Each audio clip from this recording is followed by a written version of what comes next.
welcome. Go ahead, take a seat. We ran out of office space here, so we're making do. Listen, I don't know if anyone's kind of told you what we're doing today, but we're just gonna have a chat. And honestly, I would prefer to call you by your real name, if that's okay. Oscar? Yeah, Oscar Canellis Colocha. Actually, no, we're just gonna stick with Maxwell. Okay. Listen, I know that you auto-dub a lot of your content into English. Are you planning on doing that for this interview? No, this is my normal voice, and I will use it in English. Also, you're a highly respected journalist, Avali. Thank you. Now, during your time with Counter-Strike, you played for more than 15 teams in 8 years. Was that because you couldn't make friends? I actually have a lot of friends, but it's hard to make friends in gaming because people are like you, like rude. It's kind of personal. Did you ever think that maybe in those 8 years that you were the problem? Was it hard for you to leave Counter-Strike for Valorant? Or does being from Catalonia make the idea of separation come easily? No, it was really easy. It was really easy because I was tired of playing Counter-Strike already and I wanted something new. Because you aged out of it? No. How old are you? That's a very weird question to ask a woman. No. Did your mother teach you your manners? I think women and men are the same. In what way? I can ask you anything that you can ask me because we're the same. When's your next monthly cycle? But that doesn't have anything to do with your age. Hold up. We just said that we can ask each other the same questions as man and woman. Okay, I'm gonna answer them. All right, well, let's move on. You recently became sponsored by Red Bull. I can see it on your shirt. Yes. Is that because being over 30, drinking it is the only way that you could stay awake? I'm not gonna get rage baited by that. It's fine. Why do you think that's a rage bait? Your attitude. My attitude? Yes. This is just the way my face looks. Now, Red Bull says that you were, quote, considered by the vast majority of fans to be one of the most charismatic professional players in the esports scene. By majority of fans, did they just mean your mom?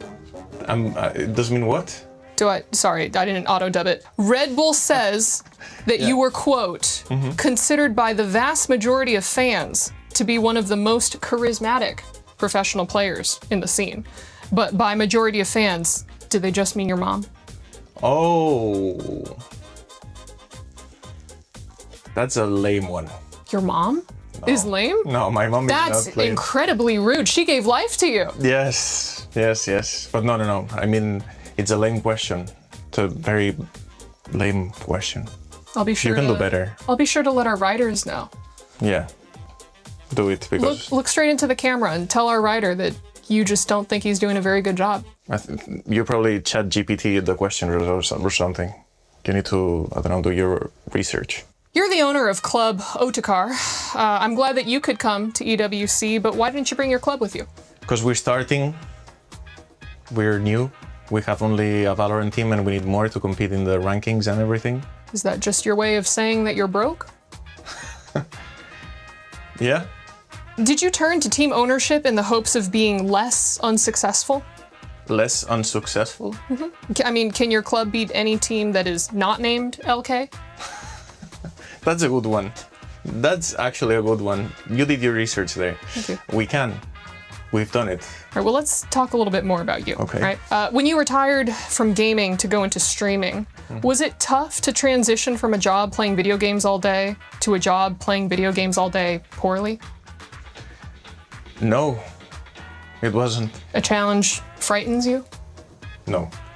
Now, we have had our fun, but I do have one final serious question for you, if that's okay. When you eat oatmeal, do you prefer it to be lumpy or do you mix well? I don't eat oatmeal. I just eat tortilla. Tortilla? Yeah, it's like I live in California. It's like we almost invented tortillas. No, but not that kind. I lived in California as well, but you're talking about something else. I'm talking about like Taco Bell, right? No. You mix Chalupa. the eggs. No, you get this from the supermarket. It's flat, it looks like a Frisbee, you could chuck it. No. That's the Mexican tortilla, it's not the Spanish one. Who came first? Yo, I'm done? Can I leave or no? Yeah. Well, hold up, we still have a couple more. This isn't even your floor! This one? Nah, that's not it. What if it's side now? Maybe this. Leo, hurry up right now. You got 5 seconds till the show starts. What do you mean 5 seconds? I'm trying to decide what hat I'm wearing. What do you mean decided? Today's the decider day. All the big teams are playing and they're going to be decided today. Come on. We gotta go. Fine.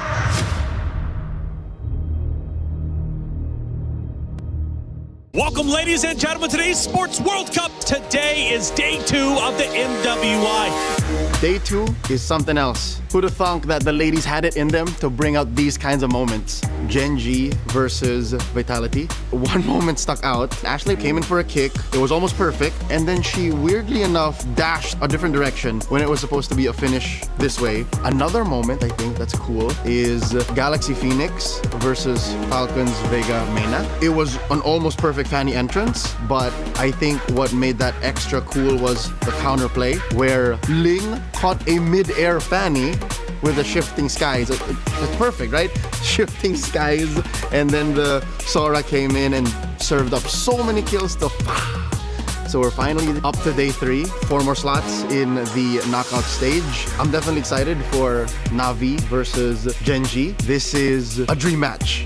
Also, I'm looking forward to Virtus Pro versus Seita, because Seita opened strong. So something tells me there's something more to this team. Day 3 is a must watch because we're gonna be giving the final 4 slots in the knockout stage to those who earn it.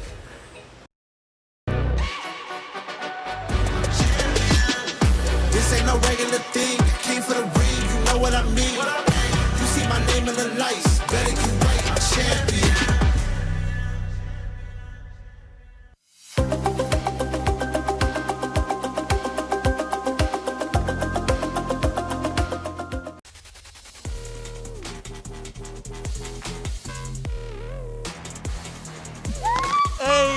Come on, brother. That's how we do. That's cool.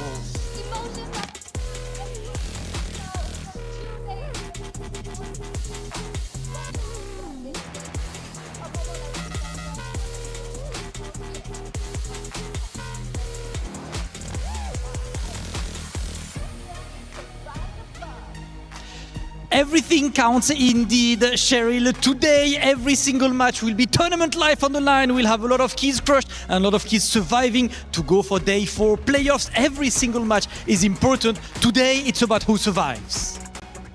The stakes have never been higher, ladies and gentlemen. Of course, you have seen the highest level of play possible here at MWI, and it's only going to get better at this point. $500,000 are up for grabs, and we are about to see eventually who walks away as our EWC26 champion. Ladies and gentlemen, let's get started with day 3 of MWI.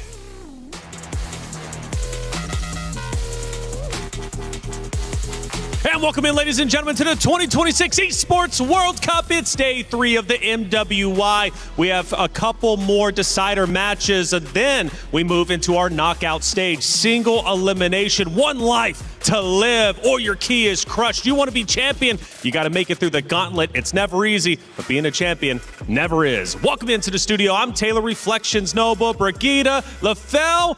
Welcome to the desk, LaFell. How you doing? How is Stream B? Oh, I love it, man. Over here, you guys got a lot of cool stuff, I gotta say, in Stream B. Especially yesterday, it was amazing because the ladies played with a lot of heart as well as trust, because every single game went the distance. It went over 20 minutes. Yeah, absolutely. Especially as you consider Stream B to stand for B as the better stream. You started that day 1. I remember that. Day 1, what was up with that, man? Hey, either way, we're now on the same desk. We're bringing it together as a team, and we just watched them, I guess, playing a match over there with the stage host. You know Cheryl won that, okay? Bottom line period, smacked up Rob and Damascus. Today's going to be a great day, though, for sure, even for our first matchup that's going to be starting. But let's recap at least the past couple of days, because we've had some great matches, and I want to start with the biggest one that that we had with the biggest storyline. It was Vitality versus Gen G. This matchup was historic. Of course, grand finals from last year. LaFell, it was, of course, Vitality getting the win, and they did so in a convincing fashion. The question now remains, who are the contenders to challenge Vitality? Actually, I feel like that was a very good match for Gen G because I feel like that exposed a lot of the mistakes that Gen G really did. And I feel like they have to go through this for them to eventually become champions because in 2025, they start off very shaky. After a good loss against one of the Na'Vi teams, they started like, you know what? Now we know what's wrong. They fixed it and went all the way to the grand final. So I think that was necessary for them. Ooh, that's tough now that you mentioned that because we're assuming that this was a better spot for Gen G and they are going to go up against Na'Vi later on today. So that puts Na'Vi in a position which is equally as dangerous because they too, I think, have just very recently discovered what really works for them. And we're hoping that we see it continued and maybe not a bit too experimental in this very crucial match. And Bree, obviously, we'll be taking a look at our schedule in just a little bit. A lot of great matches to take place. However, we need to catch you up, especially if you're just joining us for the first time, because there's been a lot going down. Check out the recap.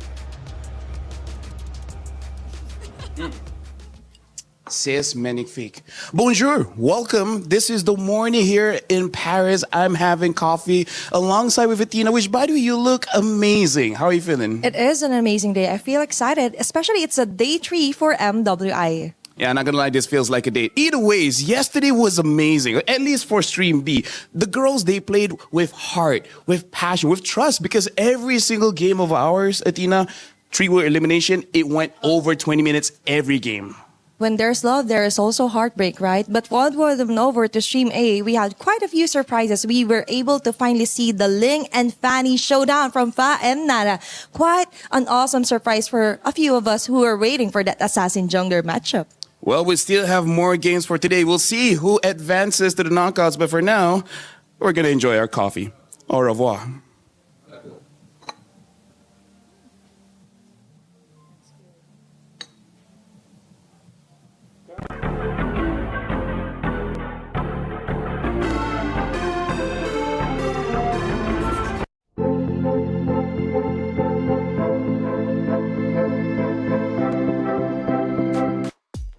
Think you had something on your lip after drinking that coffee. I'm jealous you guys got some coffee. Hopefully, I'll be able to get some in just a little bit. But the energy behind me is getting me lit up regardless. Let's take a look at our schedule. We've got a lot of great matches. Bree, you kind of alluded to it, but these are going to be the first two, and you're specifically interested in Gen G versus Na'Vi. Yep, we still have 2 decider matches, at least on Stream A, because we will have 2 other more also happening simultaneously on Stream B. But for now, it's going to be Twisted Minds alongside Falcons Vega ID and Gen G versus Na'Vi to close it out here on Stream A. Ooh, and Seda returns against VP. Team Falcons Meta versus Foot Esports. There was a lot of hype around Seda and how they were going to be developing the meta. Let's see if they can continue to live. Why do they want to? Well, because there's a lot of money on the line, right? We're talking $500,000 up for grabs, $150,000 going to first place. That money can be highly useful in whatever you would like to spend it on. $500,000, LaFell. MWI is awesome.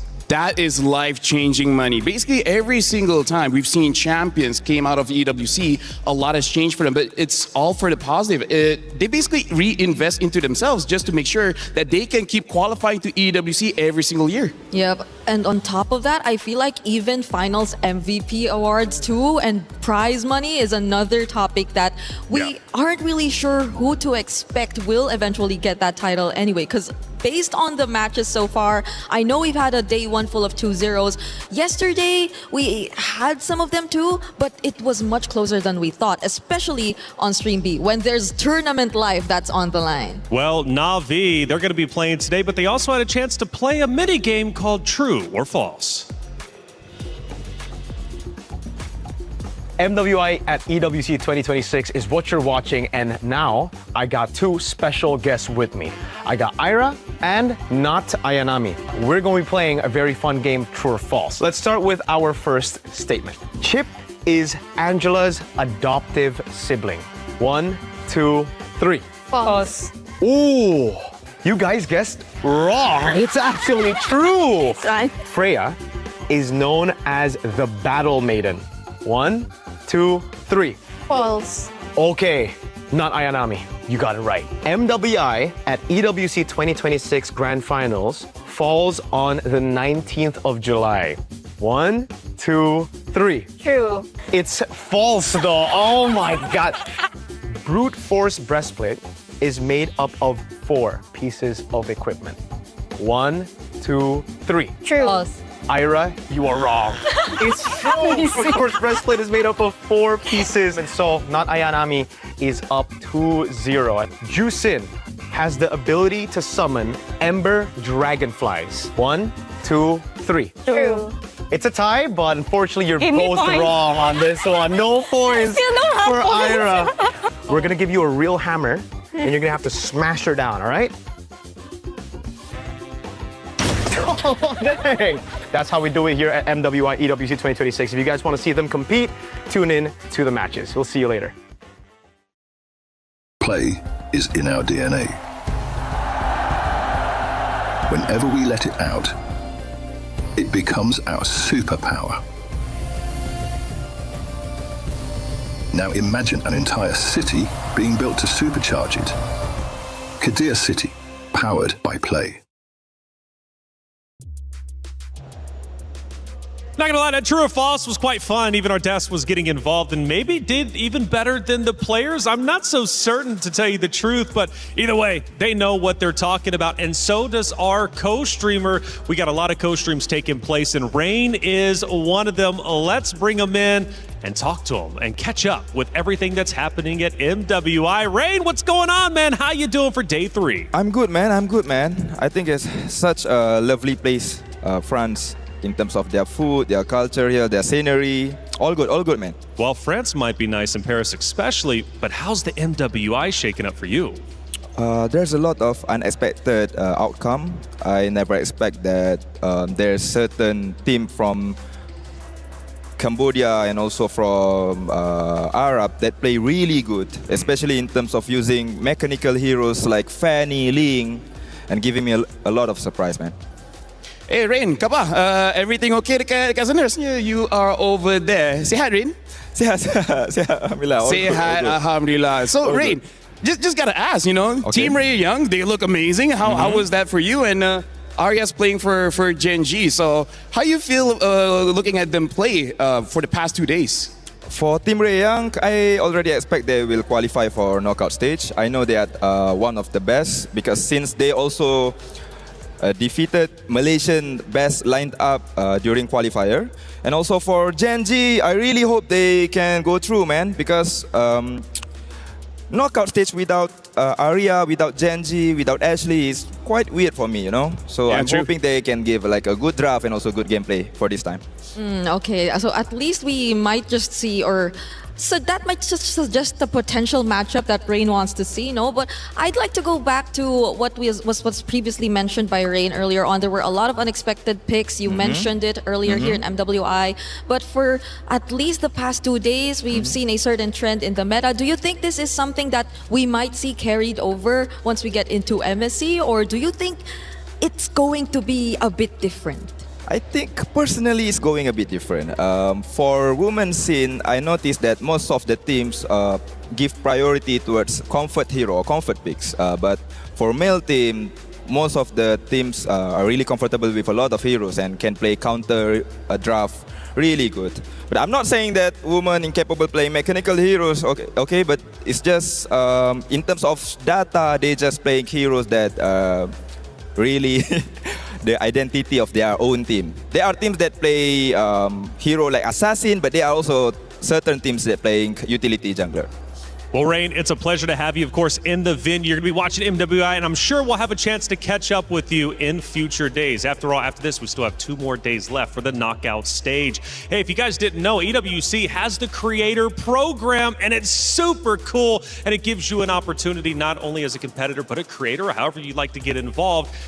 more in depth with EWC. This is a brand new thing. It just started this year, and it's quite special indeed. Your EWC journey starts here. Join the Esports Foundation, and hey, you get a lot of prizes as well and some merch. Who doesn't love that? They'll set you up, and that's the beautiful thing about it. You join the creator program, you get involved, scan that QR code, and they'll give you everything you need potentially in order to obviously be the best creator you can possibly be. And of course, being a part of the Esports World Cup is one of the biggest honors that you could possibly have as a competitor. Hey Rose, I hear you're catching up with some of the competitors. Who are you running into? Bonjour, everybody. Good morning. As we enter day 3 of MWI, we are here with the girls as they are arriving in the arena. And oh, the first team I am seeing is Twisted Minds. Hello, good morning. Are you ready for today? Yeah, very ready. So, how excited are you on a scale of 1 to 10? 10. 10. Is there any words that you have to say to the viewers? Support us, guys. Period. Thank you very much. Bye. I'll see you later. And of course, we have more of the girls coming out of the buses. Let's see. Hello. Good morning. How are you? Good. You're excited for today's match? Yes, but it will be easy for us. Oh, easy? Why do you think it's going to be easy? Because we always match with the Falcon Mina and always we win. You always win. So you think it's going to be an easy 2-0? What? You think it's going to be easy 2-0? Yeah. Okay, good luck. I'll see you later. Wow, confident, I see. Now, let's see who else is here. You know what? Hello again. Hello again. How are you today? Doing great. You're doing great. How excited are we for the match today? Like rolling and excited because I'm so ready. Because you're so ready? Yeah, I want to take the 2-0 today. You want to take a 2-0 today? Who are you going up against today? I'm not sure yet because I don't know which team we're gonna choose yet. So it's depend on our coach. But it's gonna be a 2-0 either way. Yeah. Girl, good luck. I'll see you later. Bye. Ooh, the girls are rather spicy and confident this morning. I cannot wait to get started. So with that, let's show it back to you guys.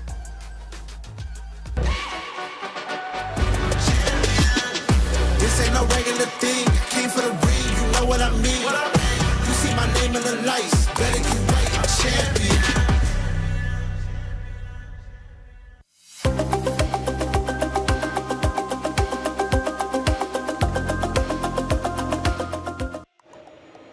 Comes to show you, sometimes you don't even need to know who you're playing. You just know you're going to dominate them either way in a 2-0 win. Thank you, Rose, for catching up with the players as they're heading into the venue, and they're going to be taking the stage in just a moment's time. Speaking of which, it's time for our crunchy story of the day, and it's going to be one of our first matchups, too. It's Twisted Minds versus Falcons Indonesia. Family becomes the enemy. The history on both rosters runs deep.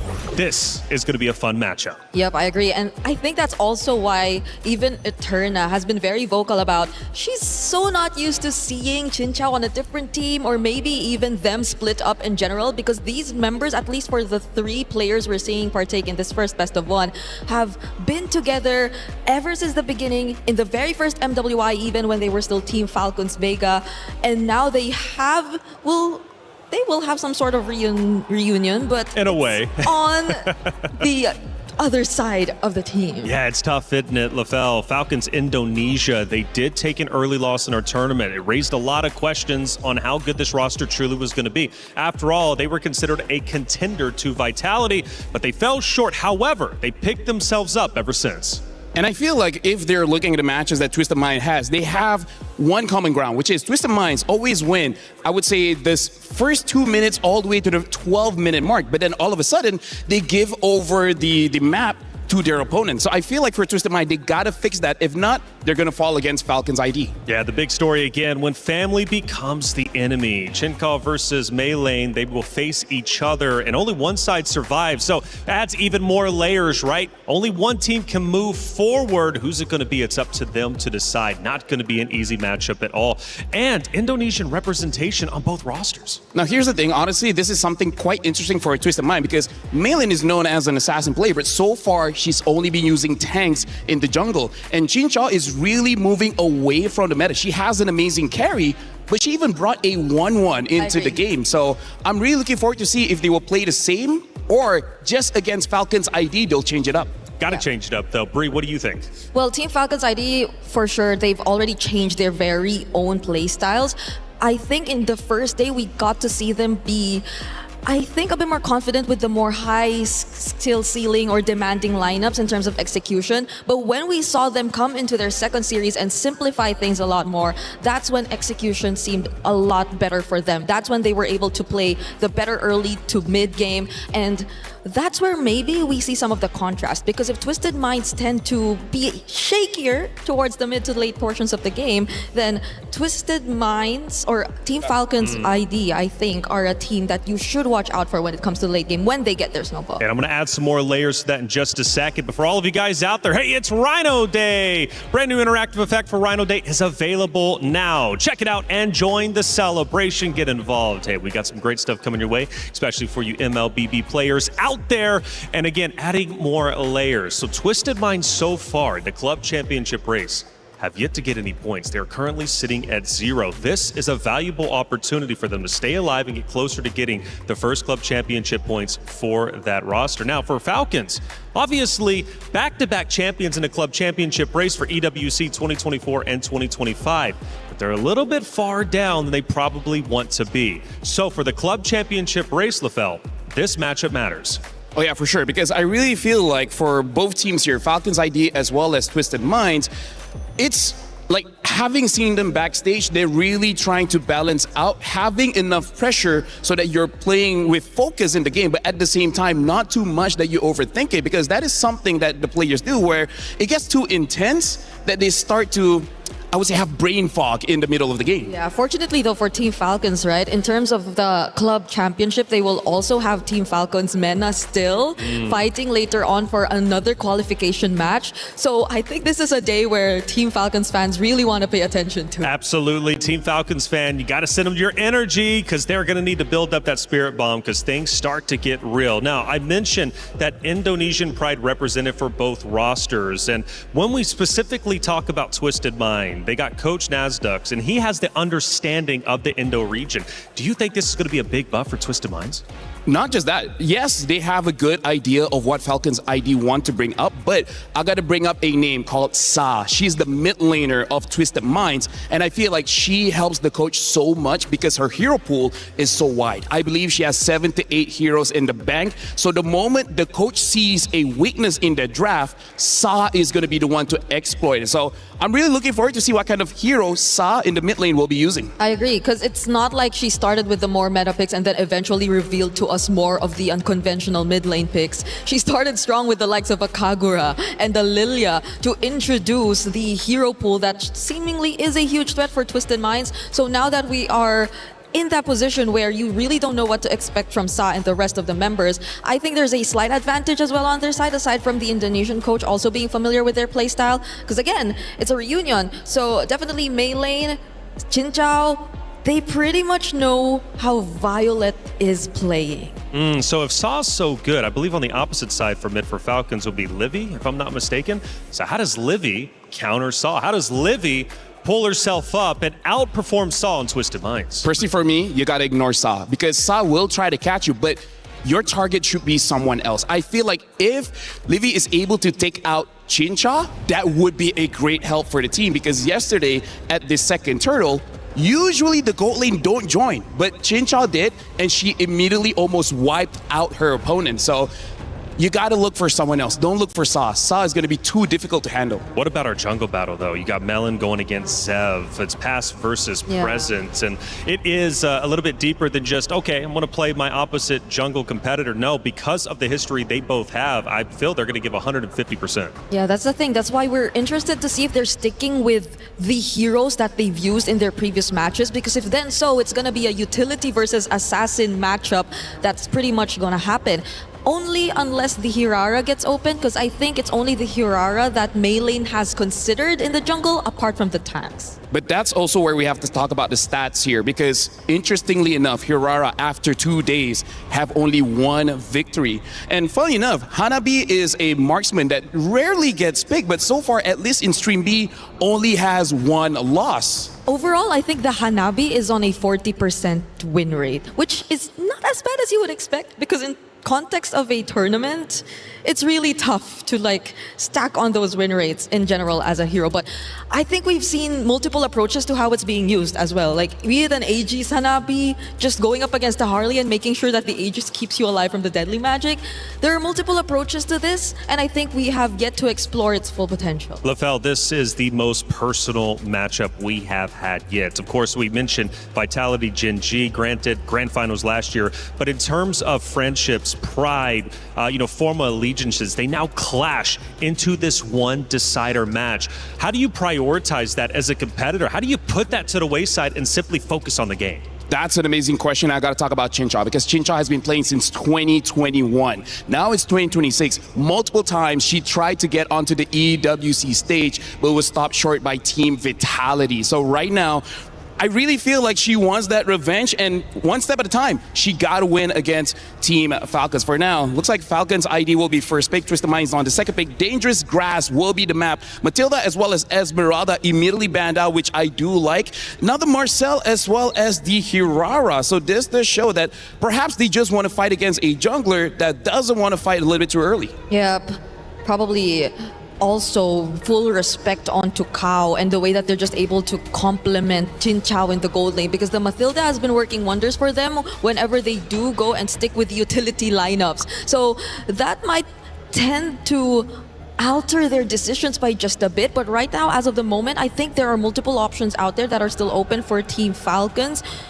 They haven't been using the Atlas recently though, so maybe some of the mid lane options could be considered here. I mean, like Belleric also has to come into the conversation because in Group B, only 1 or 2 losses for the Belleric. Belleric has been winning a lot, but looks like they will prioritize the Eve here. And I feel like Twisted Mind, they're still okay with it because Sa has a map in her head. You pick A, I have a different kind of option. Usually she would pick up something like the Kagura to burst out this immobile mages. I don't know if she will go for that because sometimes, even if it doesn't make sense, she will go for something like the Valentina or the Lilia. Yep, but something that makes sense though is the Claude, which I think Jin Chao will be using for the first time here in MWI, a direct answer to the Eve that they've already decided to pick up. And now Twisted Minds, that's the thing, if you mentioned Saw, they could probably save that for Red 3 and pick up a different priority here, which is the Atlas that we previously mentioned. Something that we have to check out here, they prioritize the Eve, so perhaps they do want a carry, which has been performing very, very well in Stream B, and part of the reason why Claude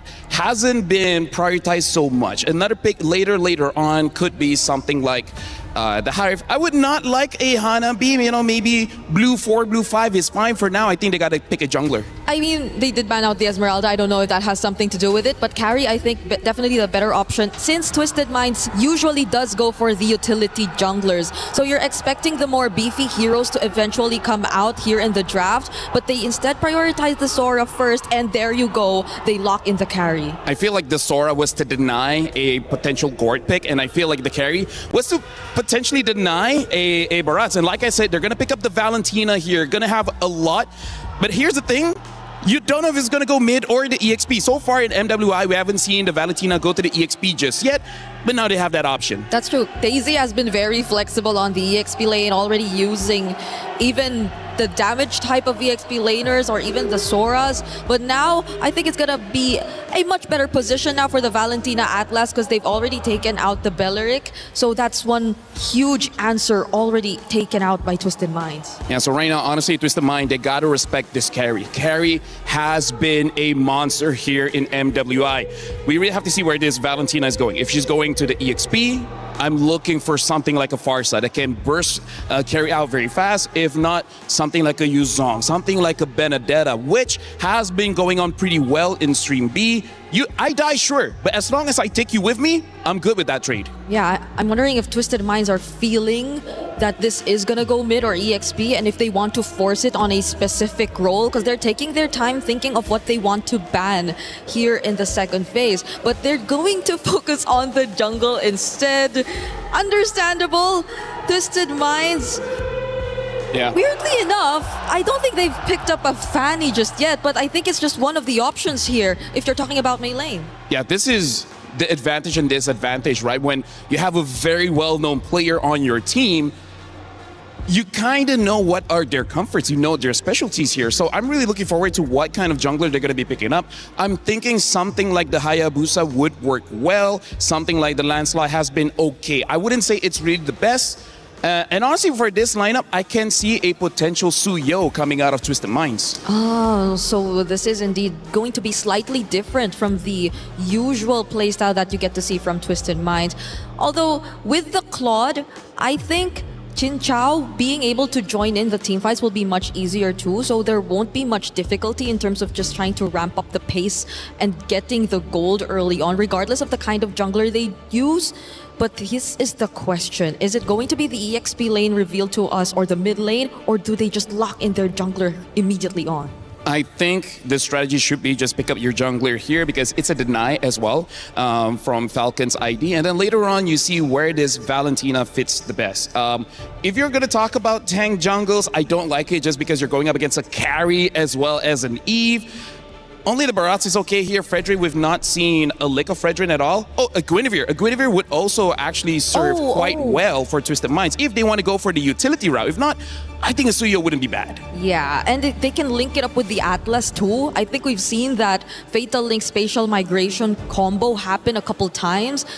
But they save it for last. At least they match the Sora with an damage EXP later as well. And at least they have someone to hunt down these backline heroes from Team Falcons. Rick, this is something that we have to talk about, where the mid duo has been quite a big attention here in MWI. We were talking about how side lanes, they like to trade, but mid, it really does look like after one wave, someone has to go home. The question is who?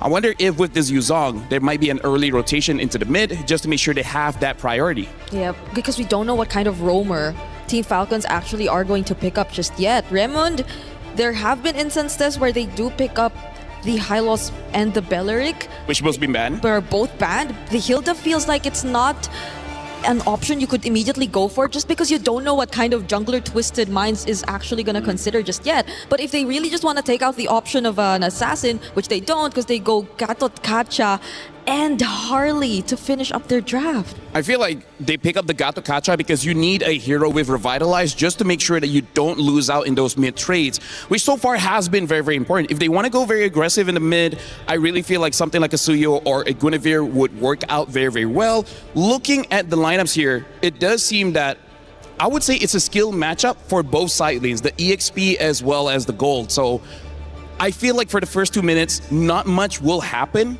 If something does happen, that means something really wrong just happened. Yeah. So what jungler are they going to consider here? Is it the Suyo, or I would prefer really Gwyn. Sticking with a Guinevere? Because others are like only the Akai is left at this point if you're talking utility. Oh, yeah. So if okay, they're going Hayabusa. assassin. Yeah, I feel like the Hayabusa is also a very solid pick. Just be careful of the Gato Kacha because again, he has that Revitalize, so timing is going to be very important. I agree. This is going to wrap up our lineups. It's Harley and a Hayabusa going up against each other. A lot of iframes on the line. When family becomes the enemy, what do? Do you focus on the history and let it affect you in the game, or do you put it to the wayside and destroy your opponents? This is going to weigh heavy on the minds of Twisted Minds and Team Falcons Indonesia. As they go toe-to-toe, the history will ignite. The players are ready, and it's time to get into our first game of MWI Day number 3. Athena, Gideon, take it away. Thank you so much, Reflections. We come into our very first series of the day, and a banger series as well, with both compositions designed to attack your opponents with wombo combos, to attack that back line. It's going to be a skill matchup like LaFell said, but Athena, look at this. We're finally here. We're looking forward to seeing some flashy clashes as early as possible here for both Team Falcons and for both Twisted Minds. And looking back, we've mentioned that this is kind of a mini reunion, right? But that reunion wouldn't be stretched so far because this is still a lower bracket matchup between them and also a deciding match. It's really important that any one of these teams are going to be closing out the series 2-0. But for now, let's see how this early game is going to progress with so much on the line. behind. The pressure is on, especially when we start looking down at the gold lane. Jin Chao versus Liv. So far, we're already seeing Bargain Hunter being taken by Liv, confident that, hey, I'm going to get my 3 items faster than you. So far, we've seen a lot of teams do this as well on the gold laners. It's all about balancing out as much as they can. Plus, they want to compensate that fast aggression that Twisted Minds might do against Team Falcons this morning. But now, for Raimundo, it's all about protecting the jungle for Seb as well. But that wouldn't be the case, as Maylin will still be able to pick up some of those jungle creeps in the process. Beautifully done. Beautifully done. When you have first rotation and priority from the EXP lane, you can make these aggressive motions. With a small camp already done, Zev just hits level 4 just on time. But if you look on the opposite side, Maylin just has a lot more EXP and gold to work with in her own jungle. So we need to see the response from Falcons, because it looks like it's on towards Daisy's side. Okay, there's kind of a bit of a reaction here for Sev and Valet, but it looks like for Twisted, they're just waiting for an objective to actually spawn out, and it's all about maintaining the tempo, not yet really the diving in here for Twisted Minds, but still, it's a Raimundo and Sev in the vicinity of the neutral objective. Let's see what Sa is going to take. It's really important to have the correct ults for the right situation, and so far it's a 50-50 with both sides controlling 2 opposite ends of the turtle pit. Maybe it's best if she could copy or be in the vicinity where Liv is at, and that is exactly what she's doing. But no, she is going to copy Violet's ultimate rather, but still, it doesn't make sense. She slowly backs away. Maybe it's all because Melee is still not ready yet. Falcons here still focusing onto the turtle. Seb will be securing that one. The box is here, and it's going to be a takedown immediately onto Livy. Free hit here for Twisted Minds. Follow up instead here for Falcons, and they get a double kill as early as possible here for Violet, and not stopping there, forcing out the flickers, immediately taking down the jungler. That's too much of an advantage here for Falcons. Zero hesitation from the side of Falcons, zero hesitation from Violet. A really good way to zone out Maylin, who can close that distance and hop into the pit if she finds the angle. So far, Falcons have controlled this very, very well. They've already forced out a bunch of battle spells from the side of the Twisted Minds, and at this point, Daisy just trying her best as Zev is getting chucked down. Okay, that's a hefty amount of damage that Daisy is inflicted on, and Violet yet again with a kill. That is immediate. That is immediate annihilation here for Team Falcons, and it's quite looking good. They're preventing the snowball. They're preventing Maylin to actually get those numbers rolling as fast as possible. Now, there are bigger things happening in play. All these early game deaths coming in from Daisy, it's going to start affecting the mid and later stages of the game. Daisy is not going to be so strong enough to be able to one-shot some of the back liners. Zev is probably the only one, but even then, you're going to need that Petrify, which is coming up in 2 seconds. For now, another kill should be happening here. Fatal links into the next, but again, out of position and no control over the goal to support. Okay, that is kind of tricky here for Twisted Minds. There are a lot of mishaps happening around the map. Even the AOG committed here for Raimundo. Jin Chao definitely will survive, but at what cost? She is kind of delayed in terms of the XP right now, and even the gold shields has already been kind of staggered over here for Team Falcons. Now, we also have to take notice that Twisted Minds really doesn't have the capability to assert their dominance yet, all because of what Daisy has gone through in terms of the aggression here for Raimundo and as well as Violet. But now they try and level things up here onto the mid lane. How? Okay, just on standby, reserving the frigid breath if ever, and Team Falcons yet again starts off with immediately getting a neutral objective yet again. Now, finally, Black Dragon form early as they're going to make the attempt on towards the turtle, and now RWM! Okay, neither can test this one. It's still Seb securing the neutral objective, jumping in onto the backlines is Violet and Raimundo. What a double initiation onto the members, and the jungler yet again caught in the crossfire. Even the shadow kill, I think that might be it. It is early double kill yet again for Violet. Daisy trying to run away. After the Guardian will miss out. Daisy trying to run as fast as she can, but the Void Crystal and Void Blast will be enough to ensure a kill for Falcon. Good flicker coming in from Livy, just a little bit off, just a little bit more damage to secure it, and Livy is willing to sacrifice her defensive tools for this upcoming fight. Keep in mind, in 84 seconds, the next neutral objective will spawn, and we have yet to see a single tower be destroyed 5 minutes into this game. I think Falcons, at this point, with a 7-1 lead, they've taken everything that they've wanted to, and now are going to start invading into enemy enemy territory. This is kind of tricky here for Twisted. I just saw Maylene build up her Sky Piercer. So if ever that she's already confident onto the jungler, now she's also going to have a harder time to ensure those kills, because for Team Falcons, it's all about the discipline and grouping up together. They are built for that, especially with the box that Vivi can create with her real-world manipulation. Look at how crazy this goal difference is. 1.8k for an EXP laner of Violet's caliber. 5-0-0, having the perfect game and making sure that they are blunting the tip of the spear that Twisted Minds needs to be able to get into that back line and threaten Liv and threaten Zev. At this point, I think that Twisted Minds, either they figure out a way how they want to progress this fight, or they anticipate Raimundo catches. Oh, yet again, what a great catch here for Raimundo, forcing out a shadow here. It's all about surviving the next few clashes that Falcons is attempting to do. Cow with a frigid breath. There's going to be a copy though, or the Amir. Oh, but instead it's Daisy falling down immediately. Front runners are being melted down here from Twisted Minds, and that's the thing. We were expecting Daisy to have fun. We were expecting her to get access to the back laners for Falcons, but instead, it's Falcons getting easy access to her. Oh! This side's here for Violet. It's Sad trying to run away with a copied version, and instead, it's a turret being taken down. It's Falcons getting most of those advantages. They know, and Jin Chao gets caught by this. Unfortunately, not enough damage. Really good timing from Jin Chao. So far, out of all the members of Twisted Minds, it seems that Daisy is the most jumpy in these types of situations. Everybody else is just a little bit calmer. I think that's stuck in one more auto attack after that cloud shift. She can almost guarantee herself a double kill underneath that tier 2. But for now, Twisted Minds, they've made 2 back-to-back mistakes here, and so far the pressure is surmounting as Falcons now creating a mountain of gold. 5.9k hovering around that area as Jin Chao cannot deal with just the raw economy of Zev. If earlier it was just a mountain, now it's the Mount Everest they're up against here on the Falcons. You beat a takedown, and all of that fell onto the hands of Zev. That's a 107 onto Hardy. Meanwhile, onto the top lane, it's Liv and Raimundo versus 2 members. AOG here just to save her, ensuring a kill as well. Killing spree is early for Liv with the free hits. Main lane may not be safe anymore. It's Raimundo following up with the taunts.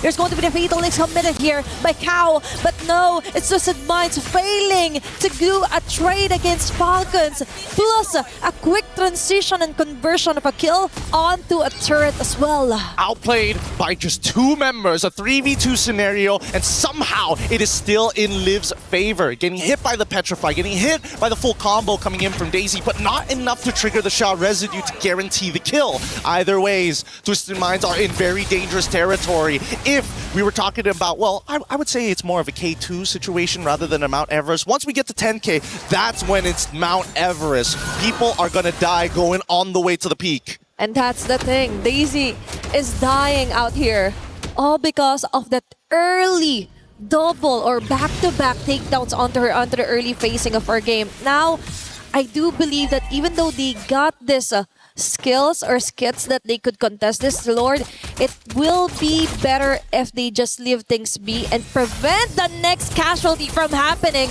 But Zev won't relax at all. Cow on your hand with a clutch frigid breath. BMI, Zev is attempting to isolate the members of our Twisted Minds. A chase down and a petrified play out to Zev.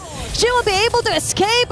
Okay, there's going to be a deadly magic here. She's out. Okay, she's trying to run away. Zev's out. Violet's gonna cover as well. Oh, wow! It's the escape of a lifetime. The magic trick works, and now the whole team is out of position as they're looking to crack open inhibitors. That worked wonders here for Zev. And that is how you caught their attention here. What a great move here. Very seamless transition for Violet as well.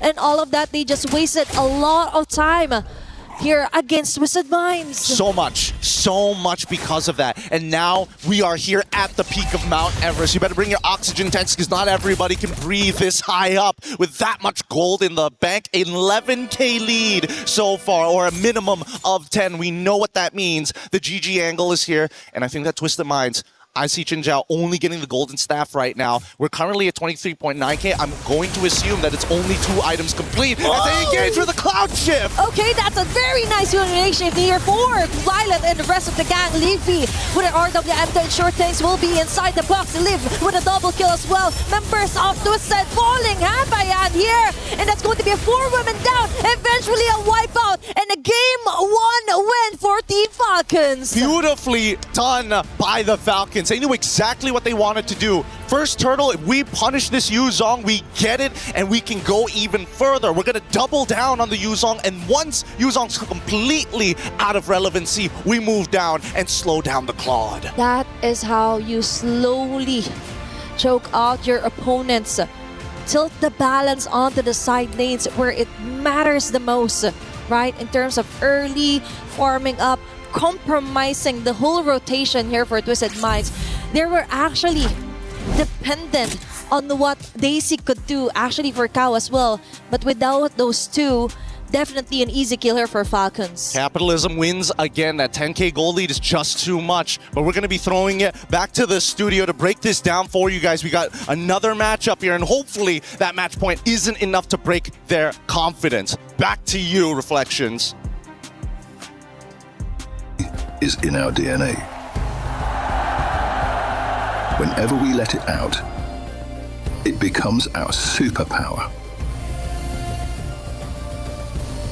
Now imagine an entire city being built to supercharge it. Kadir City, powered by play. Well, if you blinked, you missed it. What a dominating map number 1 for Team Falcons Indonesia. Twisted Minds, wake up. You're not dreaming. This is real, and your tournament life is on the line. You want to make it to the knockout stage, you need to fight hard. Coming the next 2 maps. My goodness, let's talk about it and break it down, because Team Falcons Indonesia doing everything, it seems, and Maylane was getting punished. Yeah, I gotta say, looking at that game, they understood that, all right, Maylane this time is on a damage dealer. We got to get to her as fast as possible. And that was off of Violet, man. Violet on that Sora just keeps on, number 1, winning her lane, and then dominating like the jungle of Twisted Minds. Yeah, and the fact that we were, of course, expecting a bit more of the proactive gameplay since they were on mostly aggressive setter types as the fronts. It's an Atlas, it's a Yu Zhong, but the matchup in the XP lane didn't go their way, and the mid duo too. I think it all fell down for them when they really lost out hard on that EXP lane matchup. Well, we got a play to look at. Let's take a look at one of the great moments from match number 1, and it's most likely going to be the very end, and it is in fact LaFell, as obviously this is where Team Falcons Indonesia start to close the vice grip and eliminate map number 1 for Twisted Minds. Yeah, looking at that play itself already shows what happened the entire game. Violet, you go in, you pull them towards us, and then we will win based off of range, because as we're looking at the draft later on, having Valentina is great, but she doesn't have the same range as the Eve. So every single time they're fighting, Falcons will hit first, and then Twisted Mind is just trying to get close enough to deal damage, but you don't get close enough. Yeah, on paper, the Valentina stealing away the Sora's ult should do a lot for the team, but at the same time, you're not really able to use it to an advantage. You see multiple instances wherein they're just using it defensively rather than them actually being aggressive enough with the Valentina gameplay, and they could not reach the targets. They could really not find a way around this lineup from Team Falcons ID. Was I seeing that? Was it 16-1 in overall kills? Yeah. That's nuts to me. I mean, like, you think about it, that just wasn't, where was Twisted Minds? Seriously, what did they need to do coming in to map number 2? Because I think we talked about the hero selection, and it almost seemed like that they were trying to force a little bit too much. Well, hey, we'll talk about that in just a second. I mentioned, though, the implications. You got Twisted Minds, you've got Team Falcons. Both are playing for the club championships. Trev, how's things shaking up? Yesterday in MWI, 4 keys got crushed, but the rest of the competition remains poised to try and take the club championship trophy. Team Vitality, the frontrunners in this competition, are still looking likely to take the 1,000 points and the title of MWI champion home. They faced off yesterday against Gen G, which was a rematch of the grand finals of 2025, and swept them clean down to the lower bracket. Today, Gen G will face off against Na'Vi, who have been looking incredible in the Club Championship after a big win in Fatal Fury last week. Virtus.pro still hanging on to their last life, and the same can be said for the two Falcons team. After heavy investment, it doesn't seem to be playing out the way that they wanted. Stay tuned for more in the Club Championship. There. For every click, every clutch, every respawn. We were there for the years of grind. And we're here. Now. The proud founding partner of EWC. Powering the biggest event in gaming. Shoulder to shoulder with the world's best. Making history. Greatness deserves a stage. Lenovo Legion. Reach your impossible.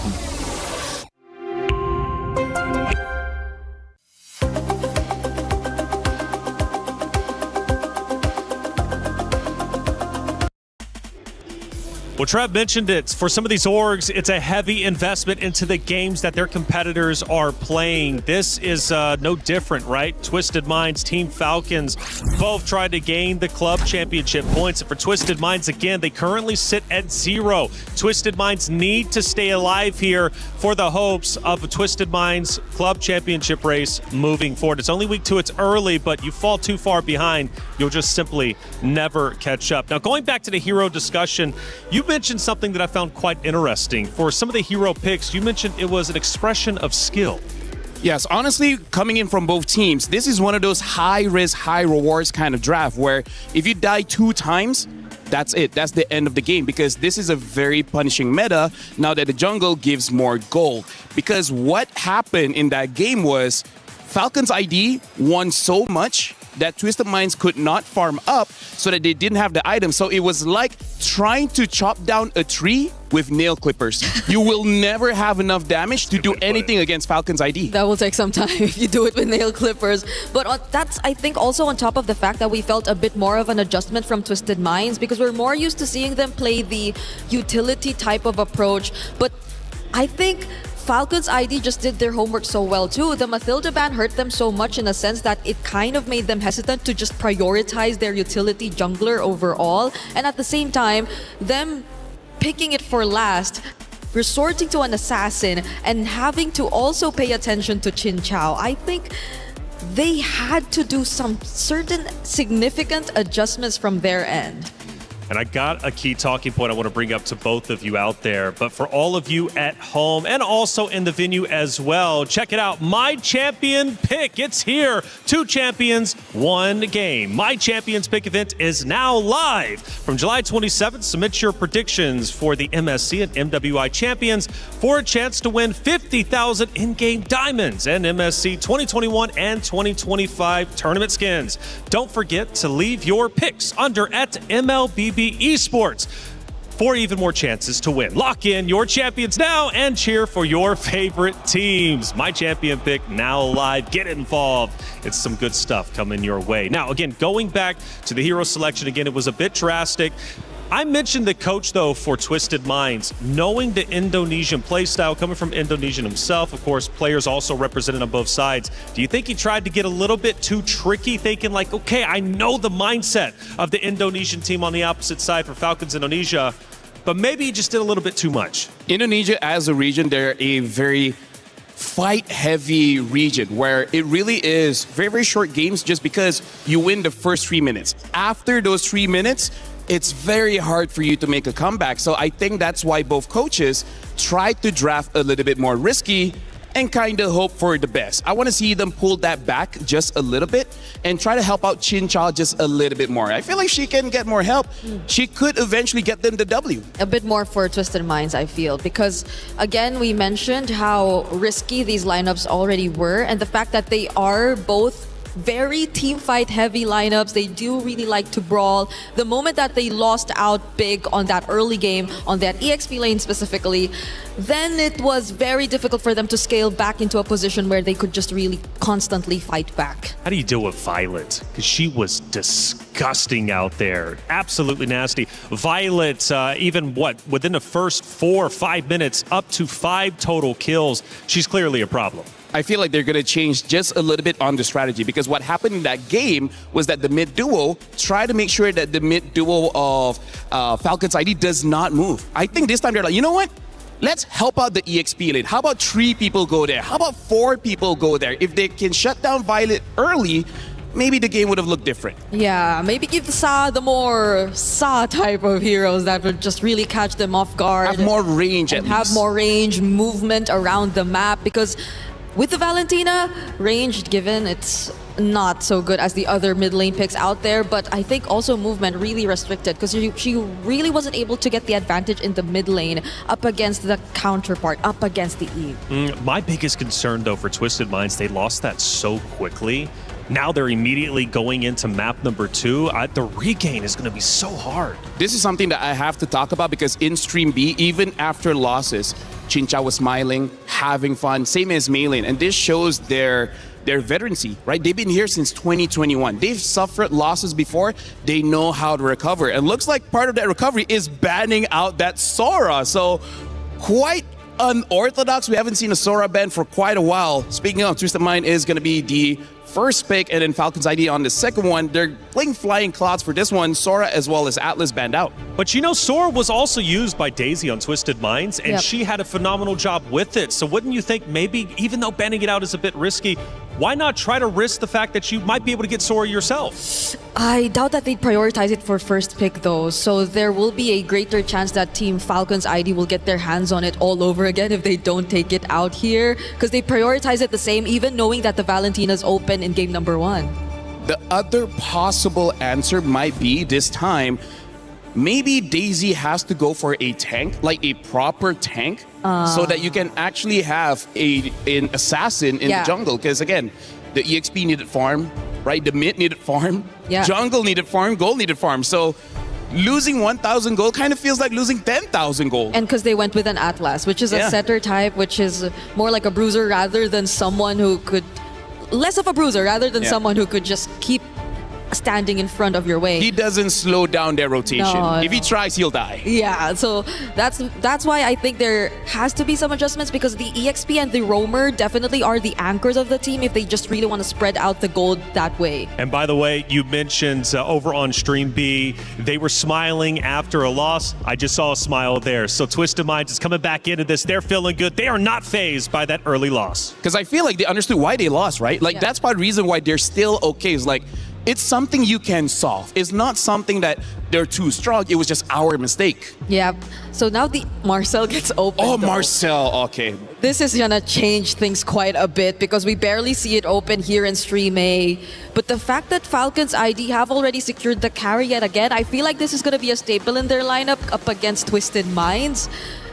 And now you might want to think twice about what the option in the jungle is going to be again. Brigitte, I really feel like carry is going to be a big priority in MWI, maybe even MSC, because carry counters so many meta picks right now in the EXP as well in the jungle, where before this, we hope for Gord to be that tank killer. Now the job goes back to carry, which, you know, is why she was designed the way she was designed. Yep. Oh, the Paquito gets picked up. So Twisted Minds are still going for a... This is going to be Esme. Okay, this is going to be Esmeralda fighting against Paquito, wins the lane, as well as the counter is not there anymore. I don't see why not pick up an Esmeralda here. Yeah, at least for Twisted Minds though, they revert to something that's more common to them. It's the utility lineup and a damage EXP. So maybe just maybe Daisy gets a bit more comfortable here. But again, the presence and possibility of a direct counter to her lane. That's what we have to watch out for here in Red 3. Does Falcon's ID do finally pick it up? Or do they just really want to play confident and show us something else? Yeah, I feel like the correct answer is going to be Esmeralda, but hey, like you said, maybe they want to go for a very different direction because maybe they want to pick up the jungler now before it gets banned out. So yes, they do pick up the Esmeralda. So now let's talk about what Twisted Minds really need. They have burst, they have crowd control, now they need consistent amount of damage. Something that Chinchao used before was the 1-1, but I do not think that will be a very good pick here. Yeah, I think on paper you would want to go for the Claude since you already have to answer the Eve, not directly winning against the carry, but that's pretty much a given considering the way the meta works right now. And you need a bit more of shred and DPS, as you mentioned, because you have an Esmeralda on the other side. Yeah, and now look at this. They're batting out the shred. They're batting out the gourd. So this Esmeralda will eventually become a very big problem because even though the Claude builds Demon Hunter sword, it's going to take some time for you to take out the shields of Esmeralda, especially because you have a Paquito, you have an Akai. They're going to give shields over to this. In fact, even a Marcel, right? Every member of Twisted Mind has a shield that Esmeralda can absorb. So the likes of a Claude might not have enough damage to even break the shield. How deep can Sa's hero pool go too? Because we've seen like attempts to even use a Lunox to answer against these kinds of tanky heroes, but does she have it in her pool, and will she be comfortable enough to play it? Arguably so though, I think she will have enough space. She's paired up with a Marcel. They also have the Akai on their side. She will have the Brilliance to temporarily keep herself safe. But range might be another issue for Twisted Minds if they do decide to go for the Lunox route. I've seen a Lunox in Group B, but that's from Foot Esports playing it in the gold lane. Sorry, not Foot. MIB are lost. Oh, yeah. Yeah, so now, are they going to fully commit on banning out catch heroes like the Cho as well? Oh. The Kimi gets banned. I was thinking of the Kimi as well. Not an amazing pick against the Eve, but if you commit to maybe second item Sky Piercer after 3 stacks, you should have enough damage to deal with the Esmeralda. But I wonder if the Kaja was banned out here because we're already assuming it's an Akai jungle. Part of the strength of Kaja. Remember how game number 1, Falcons completely control the jungle? Yeah. Kaja is amazing at that. You know, the passive as well as the basic attack can steal many camps away. Oh, yeah. And again, there's a carry. Cho is a good partner with carry, same as Kalia, same as Kaja. Anyone that can catch, carry's happy with them. That's true. That's why they probably took a bunch of the pick-off-centric roamers out. They don't reveal to us the roamer just yet, though. They go ahead with the Harley. That's a lot of magic damage we're starting to see from Falcon's ID. I feel like Harif will have enough burst, actually, and ironically enough, to deal with Esme. But again, it's so risky. But that's the problem right now. Every single pick for Twisted Mind is pretty risky, so they still go with the Claude. They're going to try to roll with this again. The mid is going to be the most important one. You need some kind of burst so that your early game is not as difficult compared to game number 1. Because again, this is tournament life.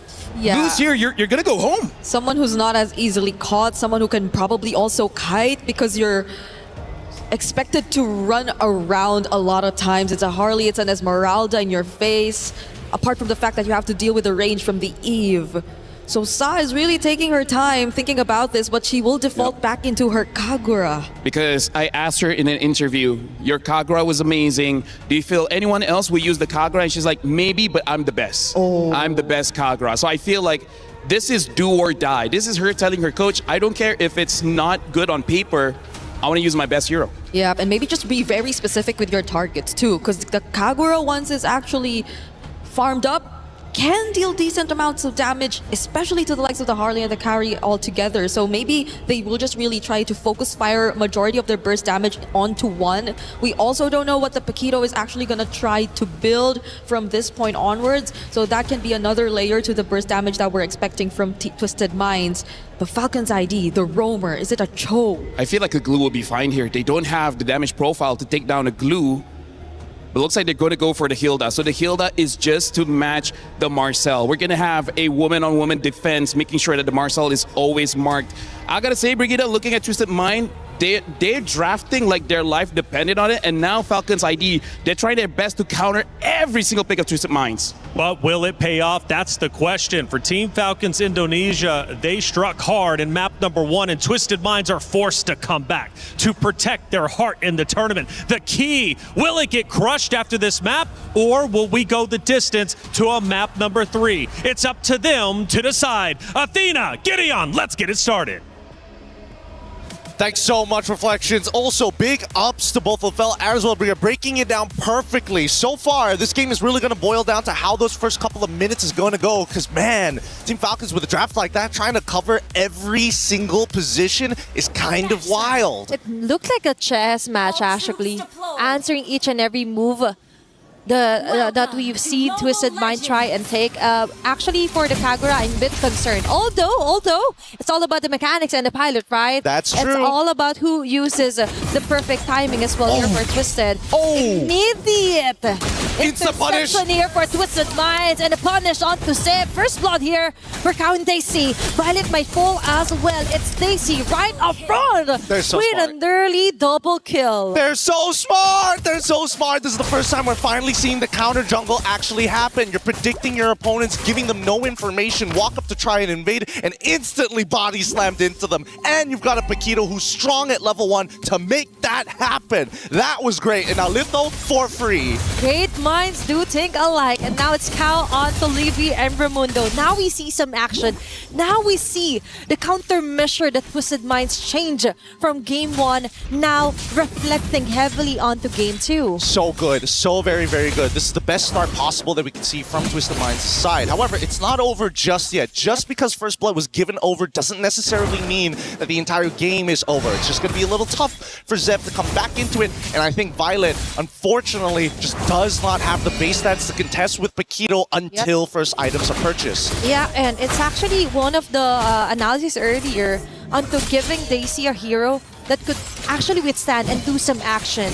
And now it's up to main lane to actually try and bear some of the responsibility to setting up bigger and better team fights here for Twisted Minds. And now onto the top lane is going to be Chinchao yet again being targeted. There's Sev onto the side lanes. Very nice BMI out here just to disengage. Yeah, they didn't see the BMI, unfortunately.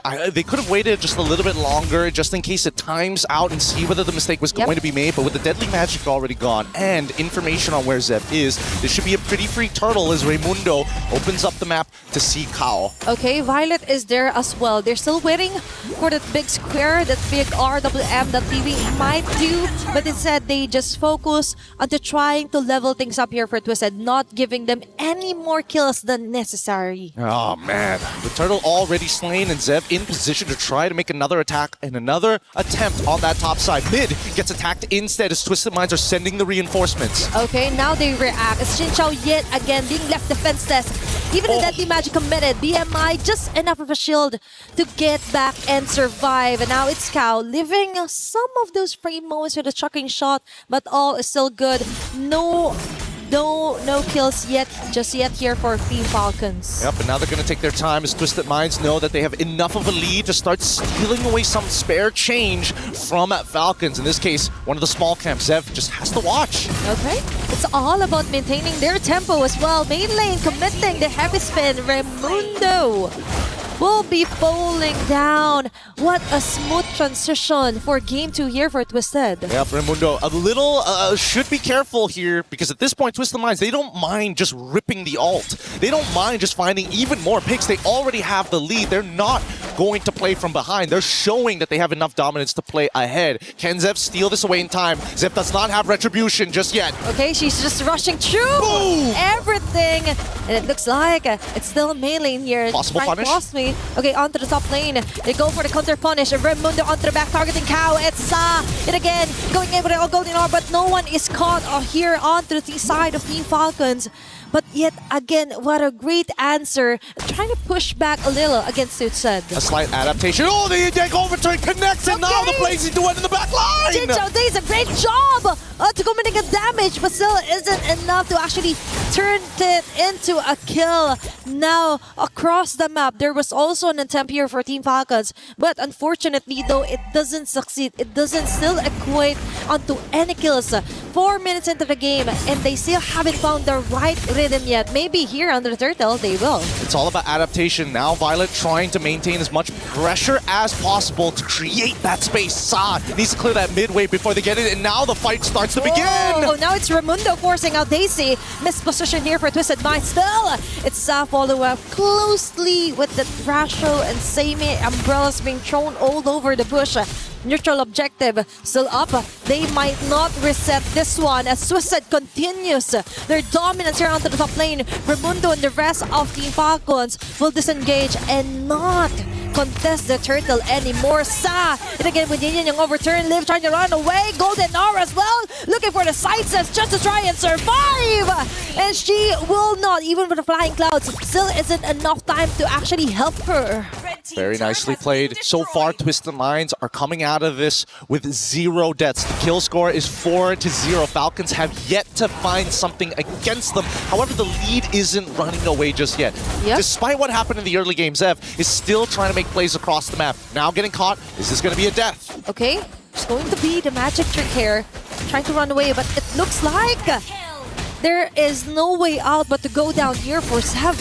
I mean, they made the attempt, right? Try to clear up the wave really, really fast so that Violet has a little bit of time to kind of maintain control, or could have gone to roam had that wave been completely destroyed. But at this point, Zev is getting targeted hard by Twisted Minds. They are not letting this transition into the mid game go to waste like in game 1. Okay, now they're finally maximizing what their composition is made for, right? Immediate turnarounds. And it's all about delaying things up here for Team Falcons. Now they're trying to find a way to somehow let Liv farm up as much as he can.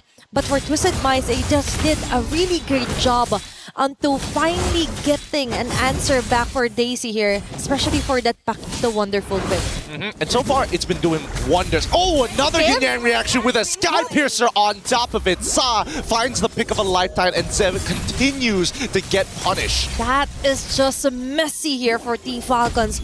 An early 0-3 onto your jungler, and now it's Twisted Minds written all over the map.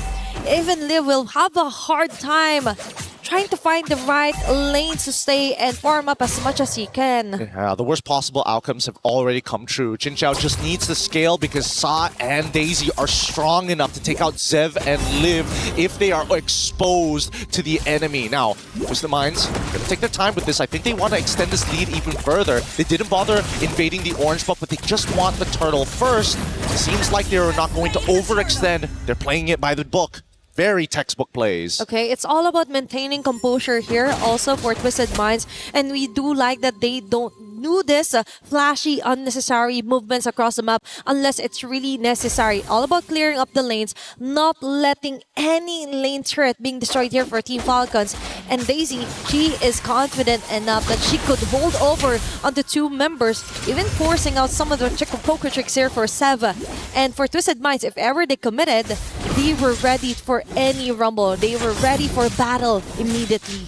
It's a gradual climb at this point. 4.5 is starting to come into dangerous territory for the Falcons. They have yet to find anything. Not a single kill on this game. Not a single turret on the map. Yet they understand one thing. We can scale. We just need to hit our item power spikes. How do we stop the bleeding as they now try to intercept this dive? Okay, now they put some pressure onto Ramundo. Heavy spin moments out. Most of the heroes here for Team Falcons. But now Livy is trying to find a way to alleviate some of those pressure. But it's going to be at cost of her own life. Jin Xiao and the rest of the members of Twisted Minds still got a better trade onto that one. And now they continue. They try to press the advantage here. Falcons tried. They finally get a kill back. Unfortunately for Livy, it did cost her absolutely everything.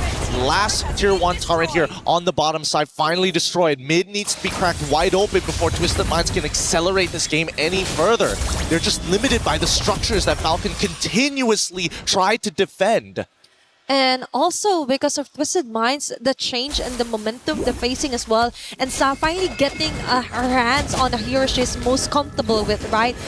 She's doing a great job onto checking each and every bush, preventing what happened onto game number 1 with Sev just targeting all over again onto their core damage dealers. Vision is everything here for Twisted Minds. It is, and right now Daisy holding a very powerful position, but Violet's going to expose it first. I see a Genius Wand being purchased. Pretty greedy here, considering everything that's already happened in the early stages of the game. And I would have imagined, at least with the composition that they have, shredding that MR is vital for Violet and Levy. At this point of time, there should be an attack from the Falcons, but it seems like they don't have enough manpower or the resources. They will find one in Kao as the Lord goes into the hands of Twisted Minds. It's all about the baby steps here for Team Falcons. Taking those small steps might matter later on as long as they don't get full on annihilated here by Twisted Minds. And somehow, Sev is still doing a great job onto somehow balancing out the longer lanes here against Twisted Minds and preventing that macro falling onto the hands here for Chinchao and the rest of the gang. Lord will be marching onto the top lane. Twisted Minds trying to find another person to actually take down here. But for Falcons, it's all about clearing up, making it safer, and Sa being inflicted a lot of damage here, but still will survive. Still survives, and now we see the Falcons again maintaining these waves really, really well. Twisted Minds really lost a lot of confidence once Kao ended up going down. They didn't have their dedicated man, person, woman to walk into these bushes and absorb that kind of deadly damage that we're expecting from the Falcon side. Actually, let's pull up the item list before. Zev should not die here. They'll be able to get out, even deadly magic being used. Maylin takes little to no damage. I'm assuming Maylin already has Radiant Armor as Chinchao backs up. Let's look at this, right? Yep, Radiant Armor, Chastised Pauldron already done for Maylin. On the opposite side, it seems that Zev even more. First item decided to go for concentrated energy just to survive the early game. Yep. And now with the Genius Wand, provides a little bit of utility for everybody else. Oh, Daisy played that well. Good composure. Okay, it's all about maintaining the lead here for Twisted Minds. They're not letting any cracks here to be seen by Team Falcons. And now they slowly somehow negate some of the jungles, the macro as well. They're trying to somehow control it against Team Falcons. But for now, it's still Sev focusing onto the small things here on the map, trying to and get a single person out of Twisted Minds. Raimundo for the follow up! Immediate shutdown onto Daisy. They've got a plenty bounty right there here for Team Falcons. Now it's next on line. Flicker as well committed just to try and escape that one. But no, it's Livy with a shutdown kill. Haven't seen here for main lane. Trying to corner out Livy, and they will do so with Chinchao with a double kill. It's 2 onto 3, and Sev will get those numbers as well. And Team Falcons kindly get a very beautiful play here. Chinchao forced out onto her Flicker. Now we see some action happening here on the map. Really, really tough for Chinchao especially because again, you're coming to the point of the game where you already have your Trinity items. It's just maintaining the Art of Thievery stacks on top of the Golden Staff stacks. Daisy nearly one-shotting Zev, but the counterplay is just too much. Just like predicted by our studio, Violet on this Esme is a problem. Just let her cook, right? And she ate well enough to actually absorb some of those shields. Not some, most of the shields here from Twisted Minds. And now for Team Falcons, they were just waiting to pounce on their prey. And now finally we see the tables have been turned. Now they got the chance to take down an objective, and then top of that, a possible takedown yet again. Ramona onto Sa. They're forcing out Twisted out of their position. Chinchao goes in with a blazing do it. Immediate shutdown onto Sev. And they go in and take the Lord as well in the process. Liv and the rest of the gang tries to go in with a trade-off just enough to finally get an advantage. Shutdown immediately onto Chinchao. They continue here on the purple wolf side. And it looks like for Twisted Mind, they got a Lord, but at the sacrifice of 2 members. Yeah, not 100% sure how that was going to start playing out here. Fortunately, if Chinchao survived, I think there was definitely an opportunity for Twisted Minds to take this back. But look at the gold lead, despite getting the Lord, despite doing everything correctly, minimizing the damage, Falcons still walk away positive despite that. That was a very smart move actually here for Team Falcons, just waiting.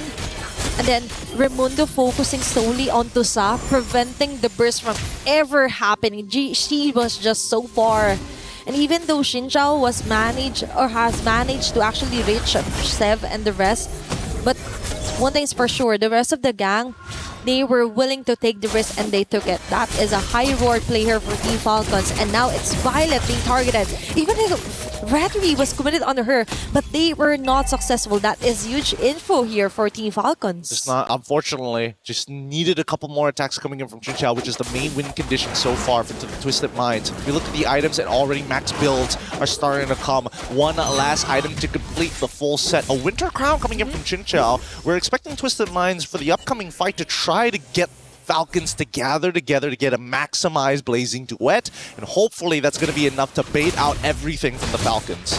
That's the thing. Now we have to solely focus onto when and where Chinchao could possibly come from, because she is the most crucial piece alongside with Saa. And Raimundo is just doing a great job onto spotting out those two critical members here for Twisted Minds. And looking at the Dabidat ranking, she is the key to all the fights that Twisted Minds would be able to win onto this clash. They're really struggling. Again, only Chin Chao can technically do relevant damage to this Esme, but now they're trying to defend themselves as the Conceal comes out. All this for a tier 2. You can see how the tables have shifted from a dominating early game from the side of Twisted Minds into the mid game, where Falcons use their experience to hold on to the economy and stop the bleeding. This is a really great showing of veterancy, not only by the Falcons, but creative adaptive plays from Twisted Minds, because now they've hit the second roadblock. The first one was preset from game number 1. Coming into this one, we need to see them do it on the fly without the help of their coach. It's all about maintaining the pressure to stop the bleeding, right? And that is exactly what Falcons did. They didn't let it really roll over here onto Twisted Minds. Instead, they still continued onto their day jobs, which is to farm up Sev as much as they can. Let Liv take most of the farms as well when it comes to the minion waves, and now they focus onto getting Daisy out of position. That was a really close call here for Sev. Now they come back. There's a positive position here for Team Falcons, and they could attempt another gank if ever, but Twisted Minds, they're just not letting things go walk by. This is so good. Falcons know how to get the attention of Twisted. They show that Harley in the mid lane. Twisted continue to respond to it. They gotta play this slow, and now Raimundo might just be in some trouble. Okay, she's getting a lot of attention here for Twisted Minds. Immortality being popped off. Cow eliminating Sev at the most crucial timing. Living with real world manipulation is Chin Chao with a Winter Crown play here. Critical placing duet, but Liv is still alive and will be able to take down the burst damager here for Twisted Minds. Daisy, on the other hand, will get the trade off, but now it's main lane locking in closely here on the members of Team Falcons, and Violet is the only woman remaining, and Twisted Minds one onto the clash and will be able to secure a Lord. One simple mistake. Liv just needed to buffer the flicker as soon as that heavy spin connected the very first time before she gets pinned against that wall. You gotta be a little fast on that one, and Liv right now needs to do so much work, because for the rest of the team to peel for her, they have to put their bodies on the line. Liv tried to be the peeler with the RWM, and guess what? Chin Chao already one step ahead with the Winter Crown. And now they're looking to somehow compromise some of the jungles here for Team Falcons. What you've mentioned, that was beautifully played out here also for Twisted Minds. Very smart targeting for Mei lane, and Cow directly assassinating Sev started everything, and it all fell onto the hands of Twisted Minds. Now the Lord will be marching onto the bottom side. Now this is where it's going to get a little difficult here, because Twisted Minds don't exactly have the greatest ways to zone their players off without having to commit really big ultimates. And in this case, it's that heavy spin, unless we see Daisy flicker, which isn't up for another 36 seconds. Yep. But they're making it worth it, right? For Raimundo. Oh my god. She is just suffering, bro. She's just suffering onto what Chin Chao and Cow is doing. It's Daisy yet again finding Sev across the map, across the jungle, and now they're left to defend. It's all going to be 4 members here onto the top lane, and main lane and the Ross will be slowly disengaging. That was an immediate answer for Team Falcons, but that was a close call, by the way, for Sev. Oh, can they save the turret? No! The inhibitor turret gets broken down. Even if it survives at 1 HP, at least it would have prevented the ever-constant flowing wave from Twisted Minds' side, and a long wave, the long lane of which Falcons must consistently deal with. Look, Lord is spawning 75 seconds away on the bottom side. It's so far away to deal with, and they really need Violet to open up that map, because nobody else can do it, not even Raimundo anymore. She isn't, right? She is not really enjoying her time right now, because for Team Falcons, that's halfway across the map, and you wouldn't want to waste time for Violet to just clear off the waves. You want her to be present when it comes to crucial team fights. Now we see her purchasing the Winter Crown as well. Wait, we're seeing a movement from Twisted Minds. It looks like they want to invade on the top side to maybe try and go for an intercept onto Violet, but they've already spotted this out, right? Raimundo, great positioning here to give the information necessary. Falcons ready for the counterattack. Okay, Raimundo still is baiting her herself here. Just debating whether they should go for a kill, but Violet onto Daisy. This is what we're talking about. She is strong on the 1v1 scenario.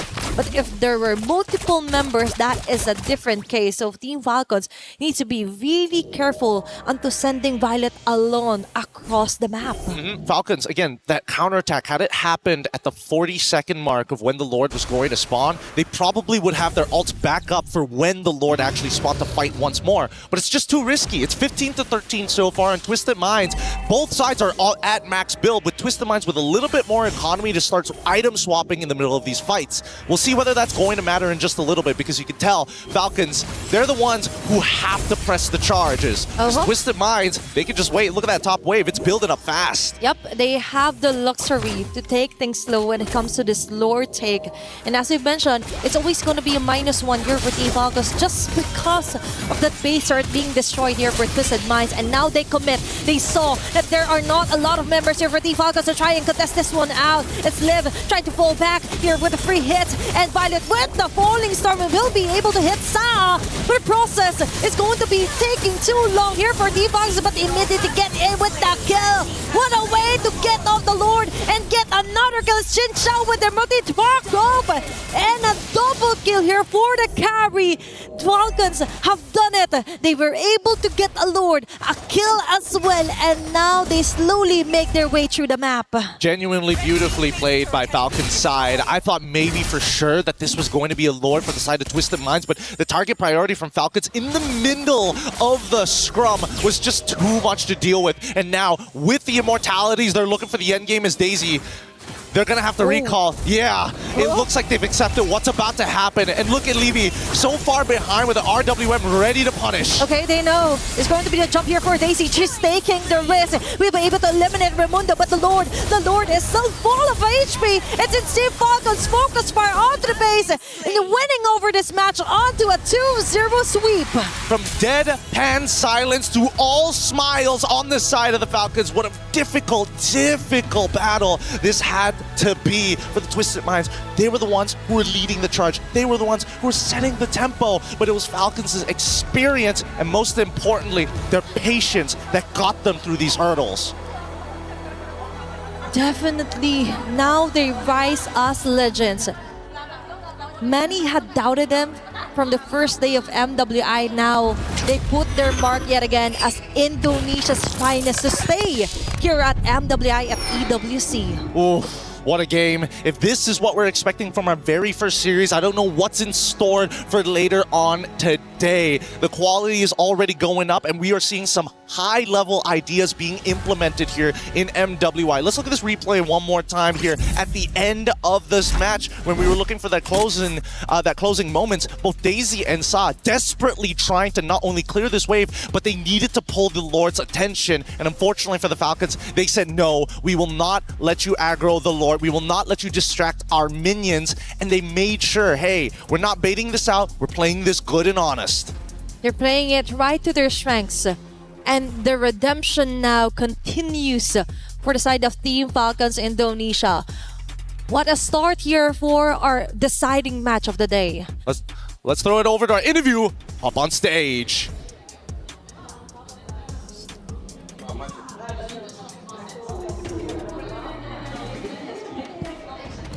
From your former teammates? Well, this is my first time to holding the key, so I'm so excited. But then I feel bad for my teammate also because Ika is from Indonesia also, but she tried her best already. Yes, Xin Chao, you did your best. Thank you so much for your valiant effort. Your journey ends here. Thank you. And of course, anything you would like to say to all of the Indonesian fans who are supporting you back home? I know for the first day, it's a little bit bad for us, for our perform, but I think from yesterday until today, we bounced back, and then I think maybe we can rematch with Vitality. Yes, and with this win, congratulations, you have made it to the knockout stage and extending your tournament life. Falcons Indonesia.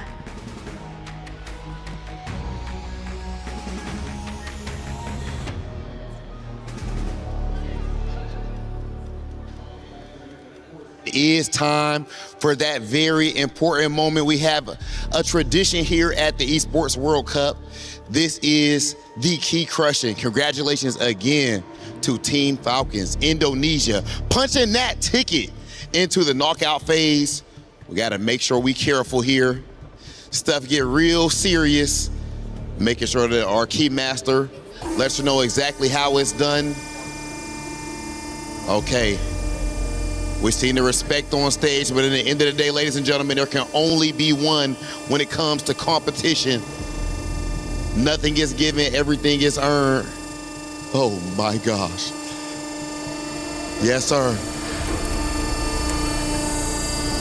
Oh my. You see the reaction there. Congratulations again. Ladies and gentlemen, they are officially qualified for our knockout stages. Let's go ahead and take a look at the match highlights.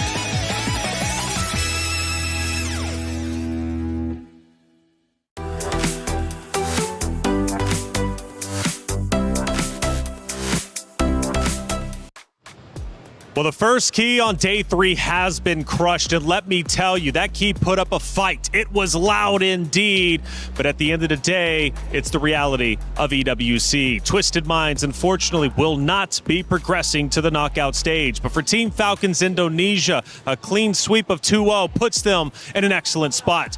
During the match, though, Rose had a chance to catch up with some interesting people out in our audience. We're having fun here in Paris, but I do have a few questions because it is an interesting match right now. We know that Falcons ID is going up against Twisted Mind. Now, I'm pretty sure Funi is split because if you guys remember, Funi used to play in Falcons ID, but her sister is in Twisted Mind. So how are we feeling about this matchup? Actually, right now, I'm very nervous. I'm trembling nonstop. Oh my God, I almost cried. Oh my God. Okay. But yeah, I can feel you're nervous. Yeah, but yeah, Funi, does this match makes you feel sentimental? Yeah, I mean, on one side, it's my sister, and on the other side, it's my ex-teammate. So, of course, I feel a bit sad. Yeah, either Twisted or Team Falcons lose, I will end up crying. Pretty sure. Oh no, please don't cry. Please don't cry, girl. Now, of course, we also want to ask Sabila. Now, Sabila, as the Indonesian reporter here on ground, I want to ask you, how do you think, or what do you think is happening with the Indonesian representatives here in MWI? Okay, it's a hard question because you know what? As we see from the Falcon ID, their play on their first match is not that good. They lose 0-2 from Seita, but now we can see their step up from yesterday until today. I'm sorry, Funi, because as we know in the first game, we saw Falcon ID playing so good, playing so well, but on the second game, we don't know. But Falcon ID, you have to reset. You have to do your best because this is your last chance to go in the knockout stage. You know what? I feel the Indo pride really strong right here. Sabila, I know you have a question for Funi, right? Yes, Funi. Is there anything you want to say to Chinchao, your sister? Good luck. I love you. Whatever happens, either you're winning or you're losing, you're still the best gold winner for me. Oh, she's tearing up. Oh my God, so sentimental. Thank you so much, girl. Sabila, anything for the Indonesian viewers? Of course. Can I say in Bahasa, right? Yeah, go ahead. Alright. Teman-teman semua, satukan dukungan kalian untuk tim ataupun player Indonesia yang sedang berjuang di MWI at EWC26. Thank you very much, girls. That's it from us, and we'll see you guys next time. Play is in our DNA. Whenever we let it out, it becomes our superpower. Now imagine an entire city being built to supercharge it. Kadir City, powered by play. Thank you, Rose and Sevilla, for catching up with some of the players out there in the audience. Funi, what a tough spot to be in. The tears were flowing. My heart breaks. The story that she has being out in the audience, having to watch those two teams. What's the story behind that? It's so tough to be in her spot because, again, as previously mentioned by her, on one side, it's her sister who's fighting. That's why you see her tearing up just a little bit when she had to give her final message. But on the other side, she had former teammates. So she's very much familiar with the competitive scene. She's been playing in Indonesia for a while now. She knows for a fact how competitive it can be and how much of an achievement it is to be here in MWI at EWC. So I can only imagine how she feels for her sister because she's already made it to this point where you only need to win one series to make it to knockouts, but you have to witness her lose it out in such an unfortunate manner after dominating the game for so long. That's why we framed it family versus the enemy. It's tough. It is for some of these matchups. I mean, it goes deep, especially with the history between certain rosters and teams, and maybe even some people on our desk with some upcoming matchups. Let's talk about some actions throughout, though. Game number 2. Man, it was tough to watch. It really was, because Twisted Minds, at least at the start, we're at the 4-minute mark, LaFell, and I felt like Twisted Minds were off to an excellent start. It was perfect. And honestly, Taylor, that's why it hurts. Imagine playing perfectly for 19 minutes. And then the moment that counts, the final action when Sa, as the Kagura, she missed her ult. She could not kill the opponent's carry. That's at the point of the game, you're like, I made a mistake. We cut our losses. Let's live to fight another day. Yeah. But the mistake was they committed. They're like, no, we have to win now. They all died. And that was the end of the game. That's how crucial one mistake is at 20 minutes. Absolutely brutal. We take a look at our second moment, and I believe we get deeper into game number 2. And this is where things might start shaping up for Falcons Indonesia at the 12-minute mark. Now, Bree, from this point in time, it's still relatively even. I believe Twisted Mind still has maybe a little bit of a lead, but you can tell Falcons Indonesia are creeping up. Yep, this is a moment where Chinchal was actually still able to find the way around the objectives, but it was where also Falcons ID were gradually being more confident in just trying to fight back against these objectives as well. And that's when I think they've also acknowledged themselves that we're a scaling lineup. And for the longest time, indeed, Twisted Minds have dominated it because they've done it through sheer burst damage. But it also can arrive to a point where they too can rely on their sustain. They also can rely on their raw damage in order to fight back. And that's where I think we got to see them on a much more equal footing, where decisions really made a huge difference in the latter portions of the game. And LaFell, we take a look at our third moment of the game. We get deeper in, and I think this is when you really start to notice and showcase Falcons Indonesia can pull this off. And this is where the mistakes really start to show. If there were 5 women there, they could have protected their base. They could have extended this and then maybe end in the next fight. But the fact that they committed earlier on, at that point, once they die, I think every player from Twisted Mind, they knew it was over. But even one mistake, right, which can catapult and snowball into ultimately a loss. During the hero selection, though, we did notice that Falcons quite literally picked just to counter the Twisted Mind setup. Do you think that late game setup with their picks ended up playing more of a role than we thought? Oh yes, 100%. And especially because Falcon slowed the game down.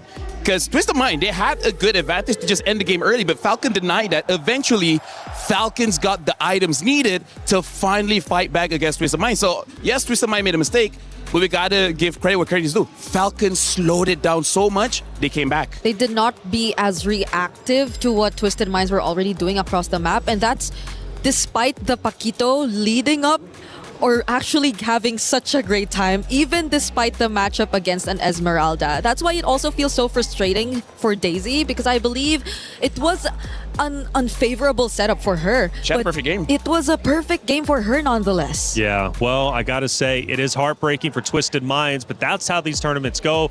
Again, like I always love to say, making it to this stage is a massive accomplishment in its own right. Shout out to Twisted Minds for being one of the best teams out there when it comes to the MWI. Now, the question is, how do you be cool? I actually don't know, and Damascus, from what I'm hearing, you're going to teach me? What do you got? Au revoir, gentlemen. I heard that today you guys have been a banger, so I'm gonna teach you how to be cool in MLBB. So make sure you guys get this correct. Y'all ready? Y'all ready? How you feeling? I'm feeling phenomenal. I don't care how you're feeling. All right. This is the first question. Vengeance. What's a vengeance? A vengeance? Revenge? No, it's when you get killed at the beginning and then you just kill them back. Bro, what are you talking about? No, it's a skill. It's a skill. You know. Oh, like a flicker. Exactly. It's flicker. Stop. He pretends he knows words. He does not. You don't know what a flicker is. Bro, I know MLB. Bro, what are you talking about? I'm gonna forgive you. I'm gonna forgive you this. Okay, what's an inspire? It's easy. What's an inspire? An inspire? Yeah. Martin Luther King. You're not wrong. See what I'm saying? Yeah. It's a character's trait. Like there are tanks and there are inspire characters. They inspire the others. You know what? You're the They kind give of people buffs. that make my mom cry. All Oh right? my- This is not being I'm sorry, cool. Mom. Okay, you know what? Last one. You guys have to get this because you guys have been hosts, right? Yeah. After a passionate game, you see the player standing up and then shouting to the opponents. What do they say? Bang, bang. No. Why are you laughing? Bro, it's Mobile Legends bang, bang, bro. No, they shout. I love. You know what?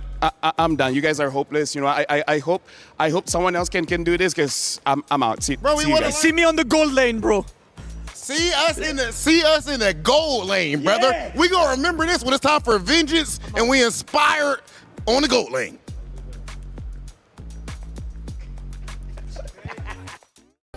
Play is in our DNA. Whenever we let it out, it becomes our superpower. Now imagine an entire city being built to supercharge it. Kadir City, powered by play. LaFell, I'm not going to lie. At one point, I got pretty scared. I thought you were going to take them both down. Dude, they were hopeless, man. I tried my best. Hearts out to them. You know what? Briggs, maybe you have more patience. Maybe you could have made them more cool. I don't know how else to explain vengeance and inspire, though. Like, I think you're the best teacher to do that. Well, you tried. I tried. But honestly, they're very, very cool guys. You know, hopefully we get to Absolutely. hang out, but just not play MLBB. Give them a second chance, if you will. I have faith in them. I think they can learn how to be cool. Hey, Muton's got a special message. Let's listen in.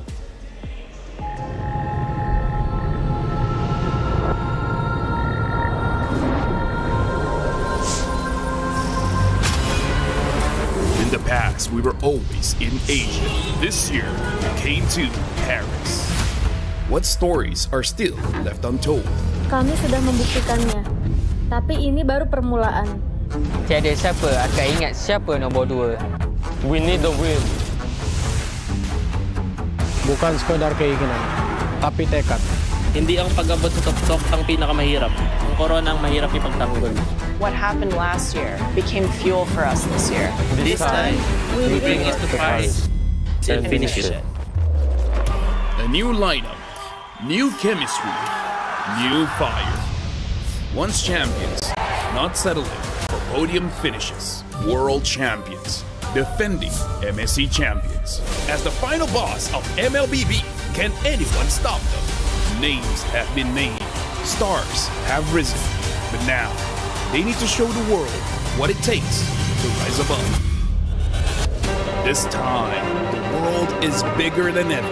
Like every year, new challengers step onto the world stage. Some carry the ambitions of 2 continents. Some fight for the pride of home turf. Some have never stopped chasing the throne. So who will finally rise to clinch the title? This is where unresolved stories find their ending. A new shot at glory. one more chance at redemption. We are back. Kali ini, sekali like. Pareho lang ang chance namin. No one is untouchable. Let's fight. Try Kan ako kalau bisa. Two champions, one game. Paris breaks through limitless possibilities.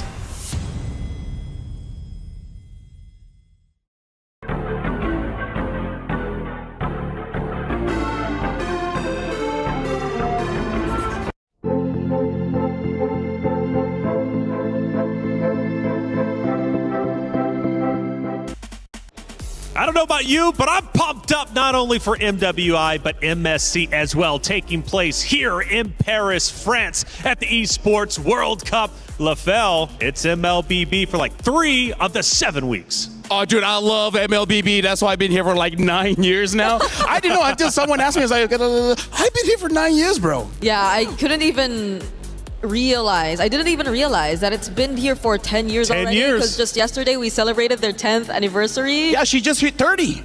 Hey. Oh, No, I am far from. By the way, she's like literally like 22. Okay, now me, I'm 34. I'm the old man on the I'll take desk. LaFell, I don't know how old you are. I'm 32. 32? Yeah. I'm the elder here. I'm the elder, baby. Hey, Seda Esports over on the B stream ended up taking a big win. They stay alive. They move forward. They win 2-0 over their opponents. Now, this is a big deal, right? Because Seda Esports, man, coming into it, we kind of questioned, would they be able to redevelop the meta? They're representing a region that has been underrepresented. In this case, though, they managed to take down VP in a dominant way.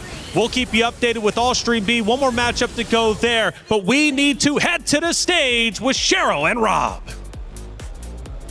Ladies and gentlemen, it is time for a true clash of titans. On one side, you have Team Gen G, who is last year's second place finisher at MWI. On the other, you have Team Navi, which of course was the champions in 2024 for MWI. Two amazing teams, two titans, but at the end, only one is gonna qualify to the knockout stage. That's right. Now Gen G is hungry for that do-over opportunity, so they are going to do everything they can to secure this win. Whereas Navi PH is on their journey to redemption. But who stands in their way? Gen G, the very team that sent them home last year.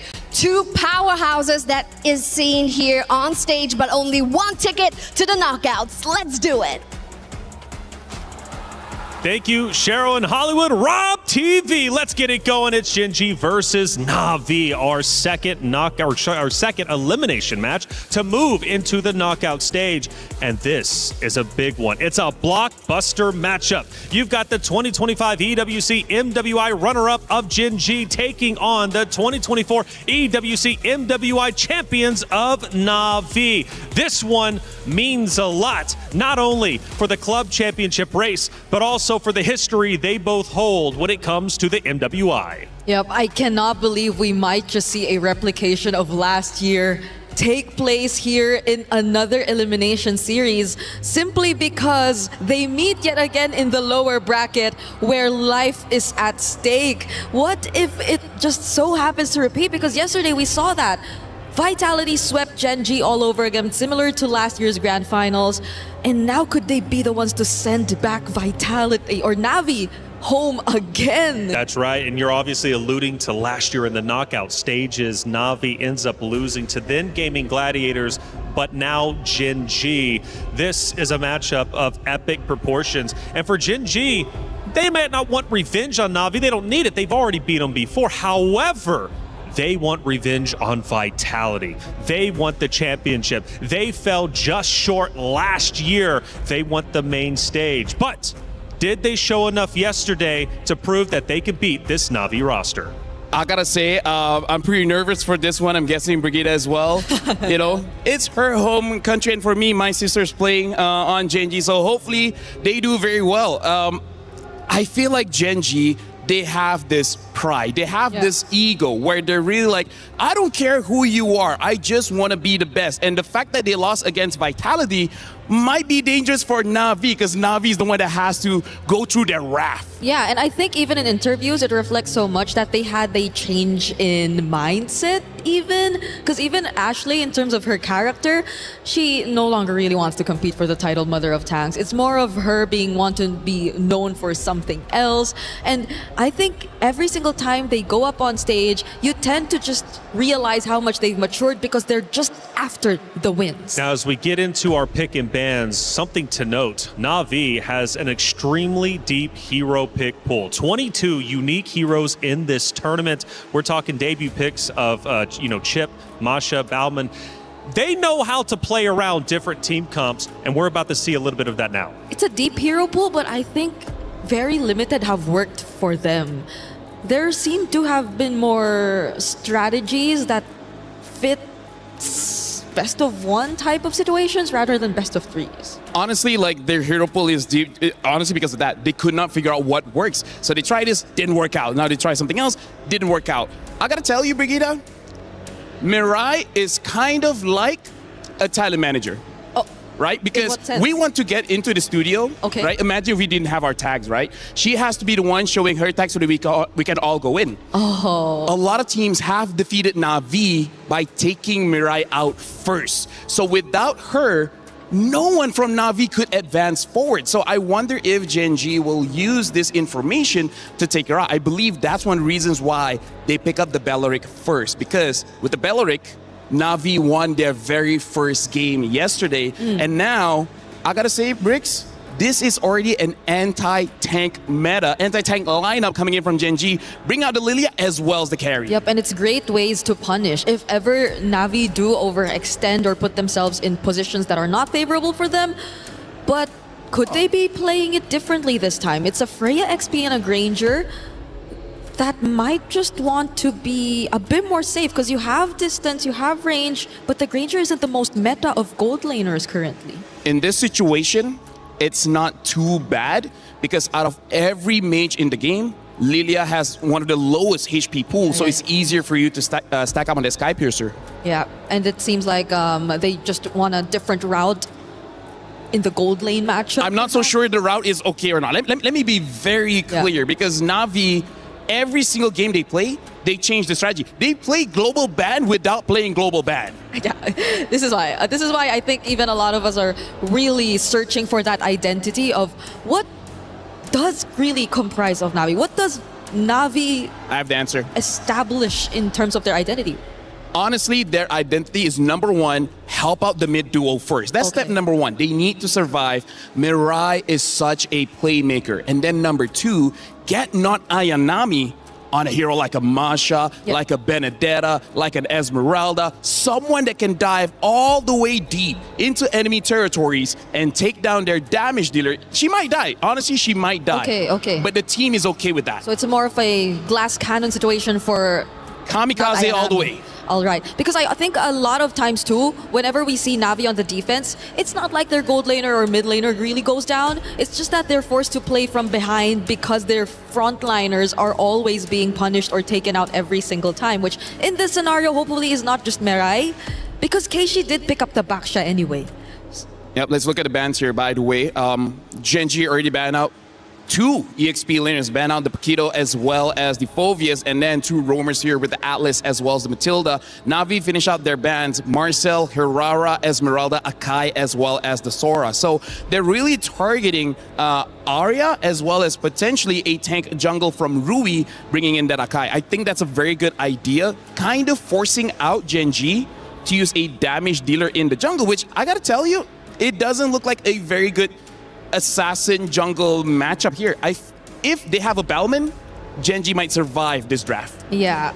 And at least so far, Genji and their mid duo have been also picking up some of the more unconventional mid duos, I'd say, because yesterday I think we already got to see the Selena from them as well. But you might not really want to consider that if Navi just really want to go all in. You do have the Belleric, yes, and the Lilia, but at the same time, backline access showing that the Granger might just be a very vulnerable target could also be one of the considerations for Genji in this draft. Right now, when it comes to elimination, I want teams to draft simple, right? Make a composition that has very little room for error. Even if you make a mistake, it's not that big of a deal. So I'm just worried on the EXP pick here. And now, Navi, they committed onto this Eve. If they want a tank, something like an Alice might still be able to work out. Heck, maybe even a Uranus. Maybe not the best because you're going up against the Baxia, but that is one of the comforts of Genji. Yep. So the Alice and potentially an Assassin, which is still open to this point, but you already have to go up against an Eve. Maybe the Suyo would be tough to play in this game. But very tough. Even the likes of the Frederick, I think we already have to put that away now. So that's good. Honestly, a Bellman is probably one of the better picks. It's just that, have they practiced it, right? Have they practiced it or not? Navi did yesterday. And they won. Yeah. They won. They won. They were able to shred all the tanks. Their Bowman looked amazing. Now, 4 seconds in, this is going to be the final pick here. Guinevere as well as Ling. Now, this is very unorthodox here. Ling, I think it's okay. We did say backline, yes, But if Navi picks up a catch-type roamer, it's gonna be tough. I'm looking at picks like the Cho here. I have not seen a lot of Chos here in MWI. No, there's still a Cho, there's still a Kaja even, if they really want to go hard on lockdown. But is this a Guinevere EXP? This should be the EXP, right? The Belleric is going to go in Rome, so... There's a chance the Belleric could go EXP, actually. You think so? I've heard rumors from, let's be real, credible sources, right? So I'm thinking the wise choice, Belleric Rome, Guinevere there, and then the chip. They're showing the chip again. I don't know if this is the lineup for it. And look at this, it is probably going to be Belleric in the EXP, so... Oh my god. I gotta say, reflections based on this draft, I think we're going to have a very chaotic game one. I like chaos, yes I do, and we're definitely going to get it with the historic teams of Genji and Navi. It's a blockbuster matchup. History between the two, not only in terms of their accomplishments in the MWI, but also last year in the knockout stage. But who gets revenge and who wants to move forward to the knockouts? We're going to find out very shortly. It's Genji versus Navi. Athena, Gideon, take it away. Thank you so much. Once again, we come into our second best of three here today. And this one's going to be a little spicy. We got Ling already showing back up here on day 3 of MWI. But this is going to be a make it or break it for either one of these teams. Momentum starts here. First team to get that match point so far, based on how the MWI schedule has been going. The sweeps are prominent. For Genji so far, we've seen them kind of react onto the draft, but a very credible source out there for Lafel with Arya using the Belleric onto the XP. Something quite refreshing, although it's not really the standard that we've seen here so far for MWI. But the thing is, they're up against a Freya onto the XP plus a chip tempo changer here for Navi PH. Yeah, the tempo changer and the tempo breakers are going to be really, really important in this game. Arya, as much as, you know, the Wrath of the Dryads is used as an initiation tool, might just be used as a replacement to deal with the shortcut from Chip. And now, I think I'm most worried about, it's going to be that Granger, right? Because Granger, the only situation that they want to have is, yes, I am winning from the get-go in lane, and then once I get out of the lane, I can clean it up easy when Ayanami does a majority of that work. Not only does Ayanami need to win this lane, but as you can see, patrolling along enemy territory just to give that info back. It's all about Ayanami's move for this game to actually kind of compensate onto what others will be missing out on. You've mentioned the vision. Whoa. Looking closer. Actually, looking closer to this, the pathing coming in from Ruyi is very interesting. Starting on the bottom side, small camps, taking another small camp, and then instantly going to purple buff before coming back to orange. Oh, and it will be... Ashley's fine, right? She always had her spatial migration. Also, still had that flicker as well, expecting nothing. And now look at this. They invade once more, and they see 0. All they see is one small camp, and Ling is nowhere to be found and already at level 4. And that's the thing. That is how you somehow improvise a plan if you're the Ling, right? Because it's always going to be you invaded all over again. But the thing is that the neutral objective will be safely secured here by Navi PH. They didn't want to go for the contestation. They don't want to put anybody's lives at stake here. As long as nobody dies, it's totally fine. But the invade from Kenshi, as the small camps are the first to actually spawn. Look at the opposite side of the map. This is a set play from Gen G so that they can set up and not let Rui get disturbed. But now Navi, they figured it out, and now they've adapted. One camp down unless Retribution is used here by Rui. Oh, that's a retry activated here for Keishi.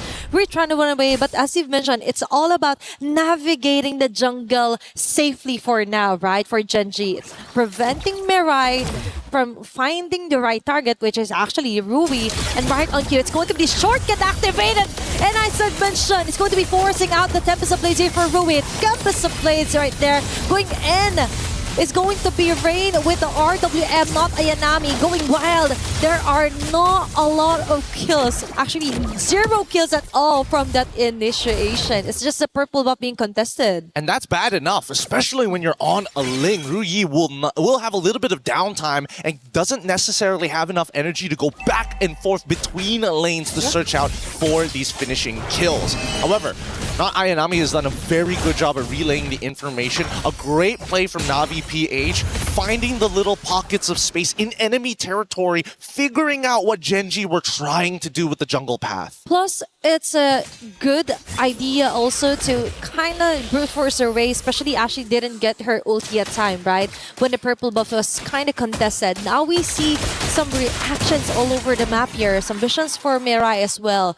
Looking forward to more clashes now that the shortcut has been activated here. Plus, another neutral objective we're keeping our eyes out on. Now, the scary thing right now is the fact that Ashley can only do so much against that shortcut in comparison to Arya on this Belleric. So Arya somehow not only has to clear the lane a little bit faster than Ayanami, but may have to sacrifice her lane a little bit more during these neutral objective fights. Okay, it's all about getting the better trade if ever. It's now Mirai again with ton onto Ashley as well. RWM, perfect timing here for Riyadh's first blood. Not Ayanami jumping on the line of fire here for Rui and Ashley. She's keeping her at bay. And a fresh objective take here for Keishi. Ashley left defenseless even with a spatial migration. She will go down, girl. Missed opportunity with the Wrath of the Dryads. Could have knocked up 2, and now it's going to be an ever slow bleed here. This is the traditional tank v assassin matchup. It becomes oppressive, and Gen G knew that the early game was going to be a little rough. It is. So now they follow suit onto somehow managing some of the lanes here onto the map. But for Navi PH, they know they just have to interrupt, continuously interrupt Ropey in the process, even forcing out the Tempest of Blade just to try and survive. Rian getting the numbers rolling for her. Granger is looking quite good here. And Arya is just all over the place. She has to be at 2 places at a time right now. It's a losing situation for Arya at this stage of the game, right? Ideally, Gen G wanted to stay as even as possible to Navi. This is not their item power spike. Sayori already is, again, getting zoned out in a majority of these fights, and now finally putting the influence onto Panda. Even the gold lane isn't safe anymore. And a waste of a Rain of Dryad. And a big info here for Rain. Although Panda 1 will be able to get the kill, a jump and a space of location. Better to climb onto Ashley, not Ayanami from the back with the Valkyrie descent.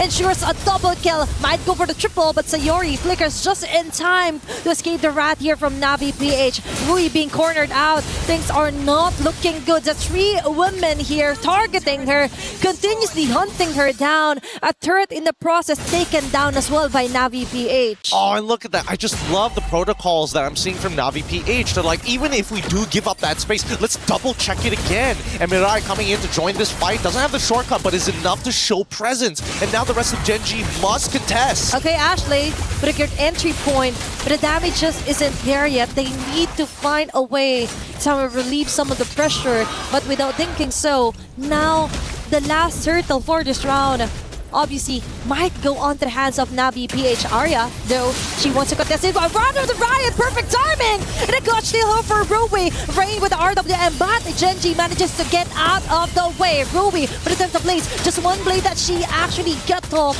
and that is going to be a chase down kill here for not Ayanami. Considering everything that has happened, pretty good overall. Like, Rui still, despite... Oh, hold on. Oh, that's an immediate takedown onto Panda 1, but she will do. She will survive it, and that is quite scary now that Navi has tempo, and at will, they could actually go on for team fights. Yeah, this 3.7k lead is starting to expand very far out of control as Ayanami is becoming a legitimate problem. The lane that was supposed to be controlled by Arya was going well at beginnings, but after this point, 3 turtles, it's not looking that great. This mid-game is going to be very vicious as Ayanami now controls the entirety of this bottom side, and they're even going for a lane swap from the side of Gen G. But at least we saw some great catch here for Arya, right, with the Rat of Dryad.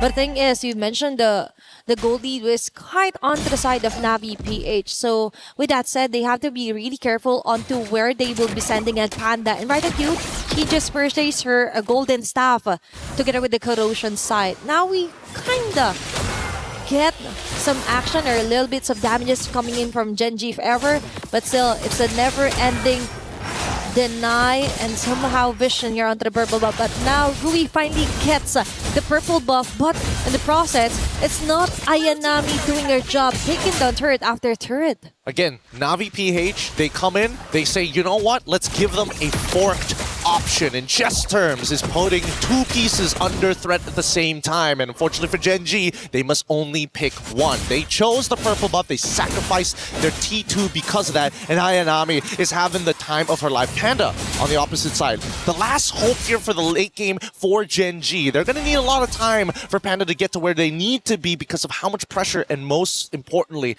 the shortening of the laning phase. It's all about stretching out the game here for Gen G, just enough to try and give enough time here for Panda 1. A failed attempt there for Ashley. It's like a go here for Mirai, going in with a shortcut. It's only not Ayanami being called in. Very nice action though for Gen G here. Just try and negate, cut their losses as early as possible, but no, it's Arya taking the risk again. A Rain with the early RWM, and Rather Drive will be catching up 3 members, but not long enough for Arya to stay alive. Not Ayanami out to Ashley, focus fire. Panda 1 with the free hits, now they finally do it, but at what cost? It's too expensive of a mistake to overstay their welcome there as Navi PH slowly backs away. It's going to be a catch onto not Ayanami and Keishi. 2-4-2 trade-off there, right on cue onto the Lord Jungle. Oh my goodness, Ryu honestly could have maybe cleaned up the rest of this. And they got the Haas Claw in time. Unfortunately, just didn't want to give another Sky Piercer stack over to Riance. They need to find this shutdown onto Riance somehow. If they can, that extends the game for them and it doesn't allow them to actually snowball out of control, and they can focus all of their attention back onto Ayanami, who so far has been the big chunker. Even with Arya flickering in with the Wrath of the Dryads, bringing some members to a quarter depending on lifesteal or spell vamp, some of the squishier targets, man, even Rain taking a good chunk of damage. It's all about not Ayanami and Mirai doing a hell of a job here for game number 1. And as you mentioned, this is the kind of scenario that she really wanted, right? To give her a hero that could deal a lot of damage, plus sustain the hell out of Gen G. Now, we're noticing that Panda 1 actually has some of the items that she needed. Now, it's all about positioning. And the position here on the Lord is actually more so onto the side of Navi PH, but for Gen G, they're not letting go of this long push onto the mid lane. Nope, they don't have to do much. They're going to try and threaten the T1, but Na'Vi is still trying to set up this fork. Getting a good push on the long lane is going to force Ree, the fastest rotator they have on that team, to go and respond. And that's going to be quite a sacrifice here because Na'Vi now knows that it will be possible to try and catch a member here for Genji. Nice touch onto Ashley, but not Ayanami again with a chase down. Ashley's down. KG with a follow-up. Panda 1 already taken down. Ree, with those bullets hitting on the right target. 3 women down immediately for Genji. And that was so worth it on the side of Na'Vi PH and not yet finished. Sayori will fall down as well. It's only Rui left here to try and get the Lord, but no, it's too risky as Mirai will also call for backups. What a way to assert their dominance here for Na'Vi. I don't know if the secondary motion was necessary, but I think that at the end of the day, they're trading ults for ults, and honestly, the fact that Genji is losing some of these fatter ults is way better for Na'Vi because they're not going to quote-unquote need the shortcut in enemy territory unless they are at all full fighting strength. And since all of them basically control the entire map, trying to go for that shortcut underneath towers at this stage by inhibitors is not going to be as worth it. I think Na'Vi understand this. They're going to go into their siege tactics. They're going to use Rain. They're going to use the RWM to control everything. Yeah, it's all about reserving the right skill sets and combos here for Na'Vi PH. Looking at the items are quite looking good, and a huge chunk of it is onto the hands of Rian and not Ayanami. Yeah, and the worst part, Ayanami, with these 3 items already looking to get some anti-heal on top of that, like the sustain is looking super good. It is. Fortunately, if they keep on chunking Ashley out, they're not going to have a secondary anti-heal user other than Sayori. And even then, Sayori can't deal with Ayanami alone. She can find the right angles as of the moment because Mirai and Keishi could actually pin her out of the crowd. Aurora WM red again for Rain. A perfect opportunity for them to annihilate members here for Genji. There's going to be an answer back here for Sayori. Double kill for Rian, making it a triple. Now they're chasing at Sayori. And Rian with a maniac. What a way to open up the base here for Genji. Yep, now looking to close out this game. They've got a mid-wave to work with, and Panda, the only one alive. Unfortunately for Panda, she can't use any AoE other than the spinning light wheels. She will try, but the Lord-powered minions are just too much, with Rian zoning her out single-handedly. With each Rhapsody, this game closes out 17-5 in favor of Na'Vi PH. A shot at Na'Vi's redemption. That is exactly what they have in mind, what they have in store. And they finally did it here onto their first game on a very crucial deciding matchup. Really, really difficult to deal with overall, man. I mean, when you're playing Ling into these types of tanks, it's you're hoping to stay even, if not get a little bit ahead of this Boxia. But these set plays coming in from Na'Vi, the fact that they understood that the importance is not about how many camps that this Ling steals, it's about that purple buff from early to mid. It's all about limiting the lifeline here, right, for Genji. And they hella check out all the objectives here for Na'Vi PH. Yeah, but that being said, a lot to think about. But we're going to go on a short break, and when we come back, more Mobile Legends action.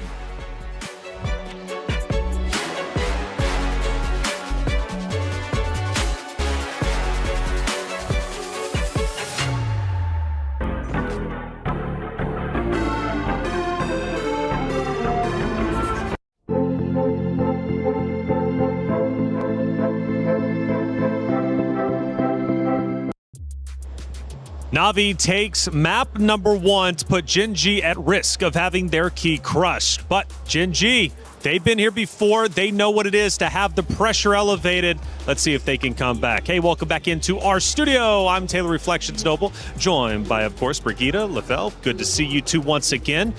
First off, to open up the section, Belleric and EXP for Genji. It was a risk, right? We knew it was. If it pays off, excellent play, but it didn't pay off. Yeah, but the question is, why didn't it work out, right? Because here's the thing, Belleric is a great hero, but he is slow, right? So that was a mismatch because that is a situation where you're on a racetrack where not Ayanami was a sprinter, and Arya was a strong man. It was not close when it comes to what they're supposed to do. Yeah, because even for the composition of Genji in terms of the engage, it's mostly on maybe landing a spatial migration or two onto specific targets of Na'Vi, but the ultimate that you expect from a Belleric seems like it's more of a means to just respond to what Na'Vi might do. It's more of catch to the dives, and we saw it happen multiple times, but in the first few moments that we did, during those crucial times, Arya wasn't really able to be present because, as you mentioned, it's a pretty slow EXP laner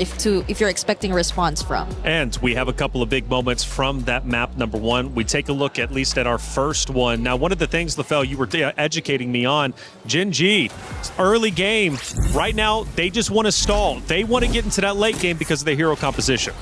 Yeah, here's the thing. If we're looking at the heroes, once Rui gets around 4 items, once Peta gets 3 items, they should be able to deal enough damage to take down Na'Vi. But that's part of the problem, right? You're playing a waiting game. You don't want to wait when you're going up against previous champions. You need to be a bit more proactive. So I feel like this is a very ambitious draft, trying to hope previous champions play the game a little bit slower. Yeah. Great synergy, by the way, in that clip. You could really tell that obviously Na'Vi was firing on all cylinders. We take a look at our second action of the game, and I think we get towards the end because that was about the 13-minute mark. We now start to push through. This is where Na'Vi says enough is enough. Yeah, it was a conceal from Ashley, a combination of a spatial migration and a flicker, but at that moment, I'm not even sure who the target looked like. It was Keishi who was trying to like roll around the area, but even then, I don't think catching Keishi would be the best priority. So maybe they could have attempted to go for the likes of Rian or even Rain, but these two seemed like targets that you just could not reach. And that's on top of the fact that Rian actually had Purify. She barely had to use it during the entire game. And you know what? That's a problem. Clearly, at this point, I did bring up with you, Ashley. Last year, she didn't have as deep of a hero selection. This year, she's switching things up. She's trying quite a bit. She does go with the squishier hero. She tried that against Vitality yesterday. It didn't end up working out. This day, though, she goes for it again, and it doesn't pay off. Yeah, this is one of those things where a lot of professional players go through, where they're mastering 1 or 2 heroes, but the meta just keeps on shifting is not enough. Right now, Ashley's had a problem where she's a jack of all trades, master of none. And now going up against previous champions, you need that 1 or 2 hero that you know you're going to win. So does she go back to default, Bree? Is it time to give up the squish, go back to the tank? I understand she doesn't want to go with the moniker of Mother of Tanks. She doesn't want that battle. But if it worked before, it didn't get a championship, but it at least got them to grand finals. Yeah, but what does work for them? Because their only wins have been on a Minotaur. The moments she tried a Cho or a Selena, more single target type of roamers, it didn't really work out. So is it really the tanky tank that maybe they have to default back to? I feel like if they want to play a safer game, then maybe they can try to opt for that. Because if we're keeping things simple, then that might just be the way to go. Yeah. Hey, check it out. Esports World Cup is a lot. We're talking 7 weeks, 24 different games, and you all need to keep up with the EWC app. Thinks he can come in here and play my game. He knows nothing but go! Tyler won. You're done. This is my ladder. You can't climb it. That's an L airline. Somebody better hold me. Okay, yeah. Do something then. Raw energy. Blow the house down.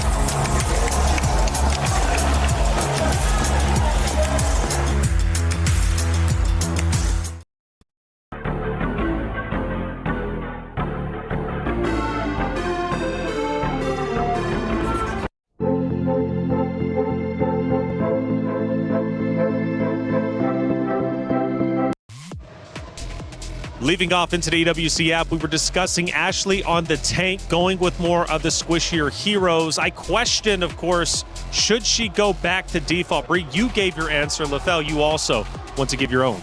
Back in 2025, these are the 2 heroes that Ashley did so well on, which is number 1, the Grok, right? Amazing way to engage the fight, as well as the Gato Kacha, a hero that has revitalized that can actually help you win out the early game. So those are very simple heroes that's not in the meta, but it has proven that it works before. And I don't know, this might be crunch time because you might get eliminated if you draft wrong for this one. Yeah, and I think these are roamers that can pretty much work with regardless what kind of comp that you want to go for. It also gives you a bit more flexibility in terms of what you might want to put in the EXP lane, because I feel for Arya, she might have wanted to opt for also something that could have been more of a playmaker. Yeah, a fighter type of XP laner to complement the lineup. So in that regard, to put off a bit of the responsibility off her shoulders to just be on the receiving end of majority of the plays that Na'Vi could create, I think you can play slow. That's one thing we've established, but you also want to play much more proactive if you're Gen G in this kind of situation. So a couple of players, at least over the past couple of days, not living up to expectation. For Gen G, Rui was one of them. After map 1, how did Rui look? Here's the thing, Rui is an excellent assassin player, but the problem is, looking at how she's been playing in MWI currently, sometimes she does too much. The thing about assassin players, you need this sixth sense to know when you can go in and when you don't. Sometimes you want to help your team out, but sometimes you gotta be selfish. I think she doesn't know where that line is right now, when you have to be selfish and when you can be selfless. Yeah, there seems to be more waiting involved in terms of like the calls, when are you going to go in, like who gets to start things first. But occasionally as an assassin, I feel like you can do a lot more on your own, a lot more plays that don't have to really go through some of your other members if you just really want to like consistently find the trades, if you just want to be fast in terms of the farm.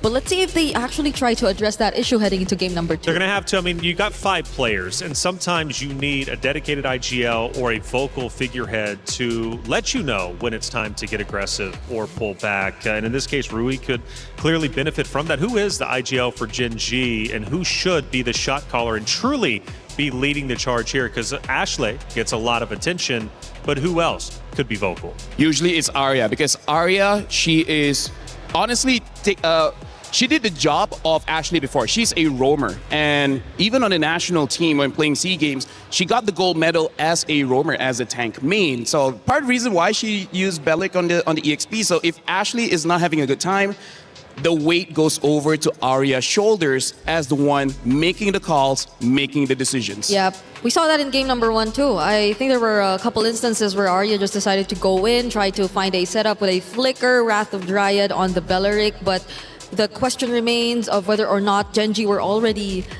equipped enough to actually deal the damage or even have the right amount of ability to just follow up and be there in that moment as well.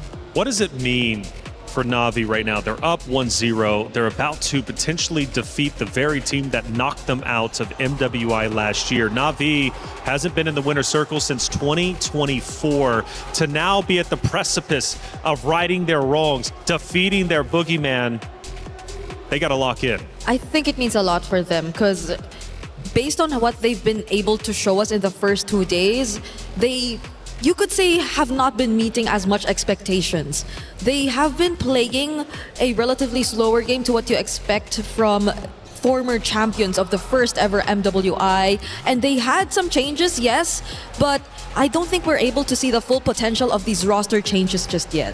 I'm gonna dive just a bit more deeper, and I feel like this means so much more specifically to not Ayanami, right? She's been in this roster for the longest time. Back in 24, honestly, she was one of my MVP candidates for that tournament, MWI. And here, starting off this year, she had a very bad start, right? Yeah. She played the tank in the EXP. She could not do anything. The moment she changed back into the fighter, she found her groove. She found her identity. She found the win. So I feel like as much as there's a lot of emotional weight on Na'Vi, I gotta say, not Ayanami, I feel like she feels it the most. We felt it too, not Ayanami. We felt it in that Freya game. The way she just constantly went for the chase against members she just spotted out. Against Ashley, I think, to be exact. That she never let her off whenever she did find her. And I think it's also an upgrade in some way. The way you see that she's not just really dying, even though she just constantly commits to the chase. On the side station for Stream B, it's currently underway. Another elimination match. In fact, these are going to be the last two played out before we head out into our knockout stage. It's Team Falcons Mena going against Foot Esports. Team Falcons Mena take map number 1 in sensational fashion. They also look to move forward, which is a big deal for the Falcons roster, Falcons organization in general. They could have 2 Falcons teams for MLBB for the MWI representing for the club championship race and knockouts. And honestly, that's pretty big because we had an interview where we start off the day where Foot basically said, we always fight against Falcons and then we always win. And this time, Falcons, when it really needs to lock in, they finally defeated Foot. Well, at least for one game. Even in the player arrivals, right? I think that was something one of the members from Foot Esports actually mentioned, that, yeah, she's feeling good about today. She's looking at a 2-0, but it seems like it's not as easy as they thought. They have to push it for a game number 3. And I want to go back to the Genji Na'Vi conversation because, Lefel, there was something you brought up yesterday to me when we were discussing NA teams in general. It seems like they've got to go through the gauntlet every single event just to make it to the next stage. Honestly, it's a mystery. If it happens for 1 year, fine. It's been like for 5 years now. That's insane. Doesn't matter if it's the open qualifiers, if it's the female qualifiers, every single group that they're in, there has to be champions. There has to be former champions. There's always the favorites. I have no idea what luck that they have for 5 years straight. They're always grouped up with champions. I don't know what's going on. For this year, though. I swear it's not planned. Yeah, for this year, though, shout-outs to Mirko. Shout-outs to Mirko. Genji. He was the one drew it, and then, you know what? C'est la vie. He's a script writer. He's a script writer. He's a script writer. He just needs to fill us in with the script, right? I think that would help us out a lot here on the desk. But it is tough, right, for Genji. Fortunate Fire, though. My goodness. And it only makes, I think, victory, especially, think about it. Genji making it to grand finals. They hoist the trophy. They think about their journey to get there here for the 2026 MWI. It'll make victory all that sweeter. I gotta say, Genji, they sacrificed a lot. They spent quite a good time flying from North America to boot camp in Malaysia just to train so that you can face off against Indonesia, Philippines, quite strong regions in preparation for MWI. Right now, Genji, what they need to do is actually simple, but will they do it or not? Which is play back to their identity. I really feel like, here's the thing about philosophy. You're condemned when you are alive, because when you are alive, you have freedom. When you have freedom, you will have to face your own consequences. It's not on other people. So with with a lot of options for Genji, they gotta strip some freedom away and just be like, this is what we're good at. We're gonna stick to it. We're not gonna go too crazy. Brother, I'm going back into VOD. I'm writing that down. I'm putting it on the wall, okay? We're talking bars from Lefel. We got our pick and band starting back up. It's a big moment for Genji. This hero selection is gonna mean quite a bit. And the big question I have is, Ashley, where is she going to decide to go? Squish she one more time? Does she go back to what we know works, which is the tank? Let's find out. I would also be on that same page of hopefully Ashley just goes tanky frontline setup kind of roamer for the team. The Guinevere is, yes, a setup type, but it's not the tankiest of roamers available out there. And that particular lineup demanded them to have one because it's an assassin. They had a marksman in the gold lane and they had the tank in the EXP lane. I gotta say, Taylor as well as Briggs, one of the reasons why IGLs or whoever's making the call, they gotta use Comfort Hero is because the more you know about your hero, the less you have to think about your hero, right? It frees up a lot of brain space, making it so that you make the right decisions. When you're using something unfamiliar, you're overthinking, how do I create my combos? How do I find an opening? But if you use something that you're familiar with, you don't have to think about it. Your hands just move naturally. Yep. And that's very important in this scenario where you have to play for an additional game just to secure your tournament life. Esmeralda's with the world watching, this is a lot of pressure on the players. It is definitely a lot. A lot of XP laters already taken out, even the Freya from Not Ayanami alongside the Phobius. Look at how much Arya and Not Ayanami. Let's see, 1, 2, 3, 4 EXP laters already out of picture. I would say the strong ones now is like Arlet, Yuzong, but Sora. Does Ashley consider the Atlas here? It's the first time I think we see it open. Atlas is good. Belleric is good. One, honestly, squishy hero that is meta is Matilda. Oh, but right.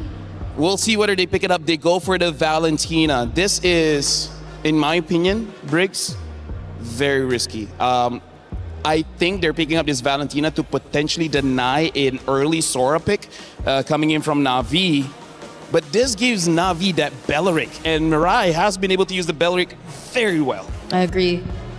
At least they get a Wrath of Dryad of their own if ever it does end up that way, but I guess it's a matter of comfort. Them also resorting back to that idea, if we want to ask it from Ashley, might as well do it for Sayori as well, because Sayori has been phenomenal on the Valentina either way, so maybe they're just sticking with that because it's indeed such a crucial match. But the Claude gets picked up, they secure it for the team. So the carry option is still going to be open for Genji. They already also see the glue on the other side if they want to match that. Personally, for me, I would go Baxia carry. Yeah. I feel like that's a good steal from Na'Vi and already a good matchup against Claude as well as Blue. Yeah, Baksha carry. I think keep it simple. Maybe Rui on the Assassins is something we do want to see. But if they're still trying to figure out how the playstyle will be between an Assassin jungler and a utility type, then maybe it's best to just resort to the utility. Because honestly, if you have Valentina, you're kind of showing that you want to fight very, very early, right? Yep. Valentina has a lot of bursts. What she doesn't have is that range. So you need gap closers. But instead, they want to go with comfort. They're picking up the Minotaur. As you say, they only really won with that one, and now showing the Uranus as well. Keeping the jungle as well as the gold lane open, I think actually might be pretty scary because we could potentially see a carry ban, but maybe Panda will go back to her signature on the qualifiers to get here into the MWI, which is that Harif. Yeah. Even recently, she's also been playing a bit more of the Granger. So we're not entirely sure if that's going to be the option, but I might want a bit more damage to come 100%. in from Genji because it's really just mostly the Valentina at this point. And again, the carry is likely to be taken out by Na'Vi from this point onwards. This is one of those games, because there's a glue, it's not bad for a Lancelot. Because even if the glue was able to get on top of you, you have many dashes, you'll be fine either way. Because now the Arya is using a tank in the EXP, it means there's going to be a damage dealer. The real question is what? And I want an assassin that can fight at level 4, not at level 15. Yeah, and I don't know if they're considering it, but I've seen like MWI teams play a Hanabi into the glue too. It works because It works, just right? extra bounce. Yeah. And hey, you can't. Stream B, we only have one loss. Okay. I don't know about Stream A, but Stream B, we only have one loss. So it's a viable pick. Carry gets banned out here because Briggs, the only problem I have is they don't have the damage profile for the glue. That's it. This glue can make or break Genji here. And now even the Bruno gets banned out. So they're really, what they're showing here, Claude wants to win the lane. They want to make sure that all the counters are out of the picture. You still have one, actually you have two, which is the Leslie as well as the Clint. Yeah. Which, because they have a Minotaur, maybe not be a bad idea. Yeah, maybe not, but it's just the spread of damage I feel that could be a problem. Nice ban. That was a perfect ban. Oof. So much XP laner is taken out. But I feel like a CC is going to come for Na'Vi. She did use it recently. She did use it, yes. Yeah, she can. And it was also against the Uranus, if I'm not mistaken. I could be wrong, but she definitely has a CC in her pocket. Yeah, because she has a lot of like XP laners brought out. The Masha, but that was last paired with a chip, so maybe not, because you see the glue instead this time. So it's up to not Ayanami as well as their mid laner Rain to pick up their heroes at this point. Honestly, if they want, Izushi would be not bad. There you go. Izushi is picked up. It's a good counter towards the Minotaur as well as the Uranus. And it's an okay ult for the Valentina to steal, but not the most game-changing. It's not. So the question remains, do they want to go Leslie Clint and more linear type of damage for EXP or for gold lane here and Panda? Or do they consider some of the more unorthodox? Because this Uranus Minotaur, just by looking at them, feels like you're meant to be safe, right? Genji has a lineup that says we will live forever. Yeah. Right? It will take us 1 week to die. Yeah. Right? They have a lot of heal. They're going to build Flask of the Oasis. If they haven't Hanabi, actually it makes a lot of sense. It makes a lot of sense, right? Makes a lot of sense. But the same as the Clint, same as the Leslie, heck, maybe even the Moskov. So they pick up a Suyo here. And now they pick up a Harif. So right now, Briggs, this is 100% comfort. Yep. This is less about the strategy and more about trust. Yep, we're not even looking at hero synergy anymore, I guess. It's just really them individually doing their thing and being comfortable in the heroes that they use.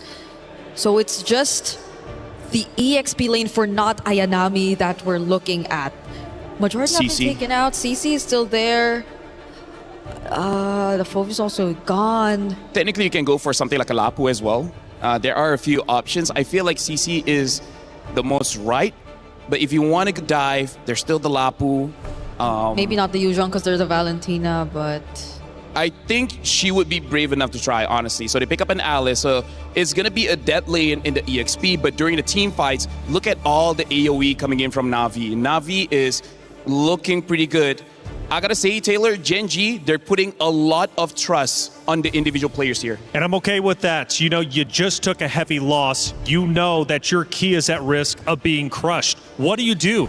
Go back to your comfort picks. So, like you said, LaFell, look, you don't have to think about playing. You already know what your hero is capable of and what it can do. Now you could just focus on the game itself. Gen G, going with the comfort picks, will it pay off? That's the big question because Na'Vi is knocking on the door of the knockout bracket. They want to reclaim gold. They want the championship. But will Gen G shut them down one more time? Let's find out. Athena, Gideon, take it away.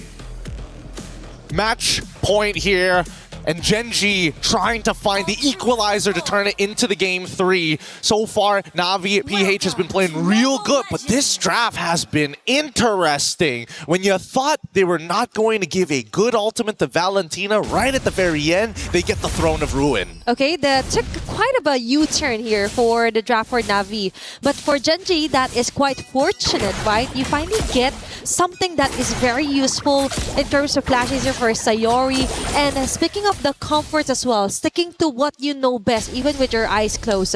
Let's see if that will reflect heavily as well here for the playstyle for Gen G. I want to see how this is going to play out, especially after level 4. I feel like there's going to be a kind of nothing burgers in the laning phase, especially both sides. And I mean, look at even Ayanami as well as Arya having, you know, a wet noodle fight here over a Lithal Wanderer as they lose EXP on the top side. One minion already gone here for the Alice. Yep. It's all about who's going to find the perfect first blood here.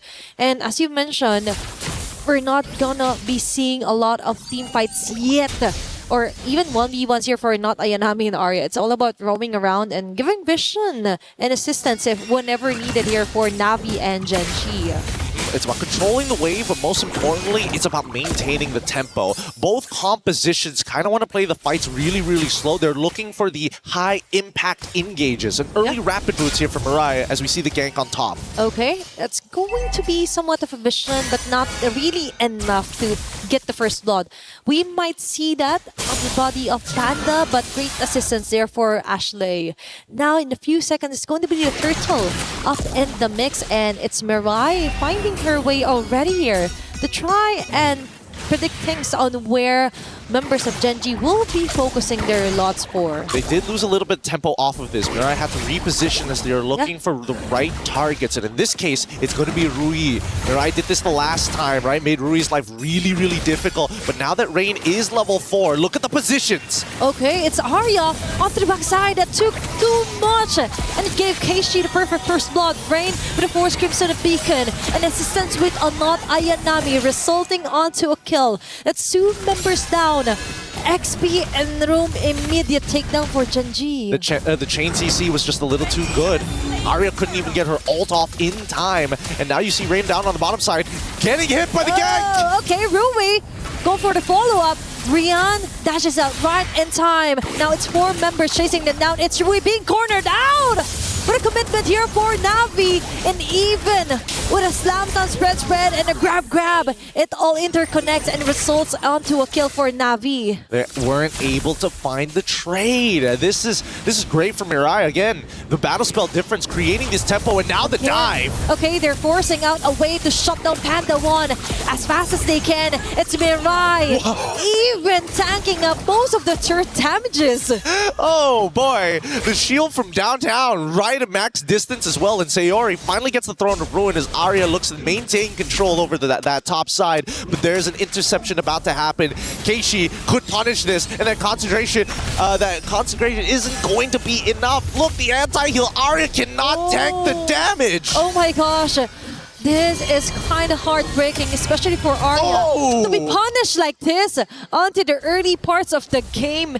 Could you imagine that? She still survived though. She played it as well as she possibly could. Waited till the very last second, waited for Ayanami to try and commit to the Throne of Ruin before committing to her mobility skill, knowing that at any point Keishi could try to go for another shield unity. Either way is played perfectly well despite the scenario. It's all about surviving first. Then we see a plan formulating for Genji. And as you've mentioned, it's all about the mechanics too on what Arya could maximize with a hero such as Uranus. This is quite different with what we're used to seeing for her. But let's see, for now, for Navi PH, also taking their time before the turtle responds, and Arya just goes in with a cut, same as not Ayanami. Now, they slowly make their way downwards towards where the turtle will be respawning. Look at this. The rest of Genji now looking to kind of set this up, but Rui has been completely zoned off as Mirai. Nobody can really stop Mirai from zoning him out. And once he gets his ult on him, even worse. And now I think that Genji just has to back away. Okay, there's going to be another turn of ruin here for not Ayanami. Two members caught in the crossfire, actually falling down. Immediate response onto Arya. She will go down. Double kill for not Ayanami and a turtle for Navi. This is starting to look a little unwinnable here. Mirai gets to do literally anything she wants. Walk in, pull out a target, still not die, tank the damage, and still be relevant. She's everywhere all at once. She's super glue at this point. She is a great provider as well. Like if Navi PH points to anyone, Mirai could get that. Mirai will give that to them. And even onto their own purple buff for Genji, they're not even able to even get that. They're gonna have to pray here a little bit. But Navi makes the mistake, and unfortunately, it's just too tough. Rui even has to commit the retribution as well. They're unable to peel it off. I think that at this point, Ruyin as well as Sayori need to kind of work together to give that opportunity to kind of set the pace, right? Make sure that Mirai is CC'd enough so that Rui can actually get in on these fights to get the damage down. But still, it's such a big floodgate to get over. Okay, it's all about changing or spicing things up here for Genji. Because remember, it's still the early game-ish here for both Navi and Genji. Although technically speaking, there is a lot of advantages. 6 minutes in, turret destroyed, multiple objectives secured, plus the jungle camp being invaded is just too much for Genji to handle. Although there's still a sliver of HP, as you mentioned, in the body of Sayori and Rui going hand in hand. But that is if they're not continuously being hunted down by Mirai or even not Ayanami. Yeah, they're gonna get dived under this tier 1. Whatever happens, will happen. And it's actually moving forward. Not Ayanami again! With a perfect flicker, Sword of Ruin, and Mirai from the back. Just soaking up loads of damage that Genji is trying to show over here onto Navi. Padawan was able to let her Zaman Force build in, but not enough to equate onto a kill. It's still Navi getting a great team fight center here against Genji. The mechanics are starting to deteriorate. Sayori, unfortunately, just didn't flicker forward. Used the Throne of Ruins. I guess they gave up on the fight before they made the call, and now the Zaman Force out onto not Ayanami. Okay, she will technically still survive, but no, it's going to be a chase down here for Sayori. A quick start here, and trying to group things up, freshen things up here for Genji. A start is still a start, but now that they finally get a purple buff, it is the turtle that's going to be traded for here for Navi and Arya. Arya wants to buy some enough time, but no. It's Navi just securing the objective clean and square. Yeah, they just have to scale Panda up. Everybody else has lost their relevance in this game. They are giving their bodies up, and luckily, I think that unless they find a huge shutdown, and even then, it's on right now, the majority of the lead is actually onto Kenshi and Mirai. Yes, Mirai will give you just a little bit of oh wait, actually Mirai is overscaling here, making a little too much money, in a matter of fact. Now the lowest gold overall is going to be Rain, so no more passive gold for Mirai. No, because Mirai actually noticed, hey, I could be anywhere and everywhere. That's actually 100% KP for her, a 205. Like, imagine that. She's doing the right marks on the right targets as well. Compromising so much of Rui's jungle. Like, onto the level comparisons here, Rui is also being kind of locked down here against Keishi. And now we see a more proactive play with the Conceal even under the shirt. They're going a bit too greedy here for Navi, but Rain as well, committing even a Crimson Beacon just to try and make things harder here for Rui with the Dash's Blade Surge. There's going to be another dash out, trying to survive. Not Ayanami and the rest of the gang will just focus their marks here onto Sayori and Ashley. They'll take whatever they can and they will get it onto the hands of Sayori. Oh, they can't cleanly walk away. They can't really open up the map, especially with this glue. They've lost pretty much every potential out here. This is just a slow and painful death from this point onwards. And Mirai can use the ult again if she wanted to, but really there's no need to. The discipline coming out from Navi PH right now is looking great. Earlier on the draft, we were kind of concerned that they didn't ban out the Harriet. They kind of took a U-turn onto picking up the Alice as well. Now we do understand, even though Sayori has a wonderful ulti that she could copy, but she has to technically go in the front lines, find not Ayanami on this sort of a mess, and then commit to go for a setup. But that's not happening at all, because the moment that they're being shown on the map, that's an immediate kill here for Navi and an immediate takedown of an objective as well. They're going to take their time with this now. The next fight is about to begin as Mirai has already initiated. Oh, now Ayanami with a catch here on the 3 members. Panda one with the Salmon Force, but it's backwards all over again here for Genji. And it's Ashley right now trying to find a way to escape, and she will. Mirai might be the sacrifice, and Rui finally gets a kill onto her hands. Now that was a quite bit of a messy impact here for Navi PH, and Genji got 1 out of the 5. At least they were able to get 1, and honestly, that's a pretty big win for Genji at the very least. At this stage of the game, 10 minutes and we still have some holy shieldings to work with. So at least for Genji, if they can just minimize the damage and protect this long lane, they might have a chance. Okay, it's all about Arya right now, doing a lot of the heavy lifting here against Navi PH. The holy shield just might pop off. It's going to be a risk here for Genji. And right on cue, they were able to melt down the Lord, but a costly advantage here for Navi PH. Oh, no, it's not over just yet. There's still the second wave of Lord and Power minions, and you can see Mirai on Patrick's skin showing off why she is not just glue, but super glue here as they conceal and force the play underneath their turrets. Okay, that is quite scary for Patrick going in with the conceal play as well. They just wanted to scare off some of the members, then finally get a base turret out of Genji.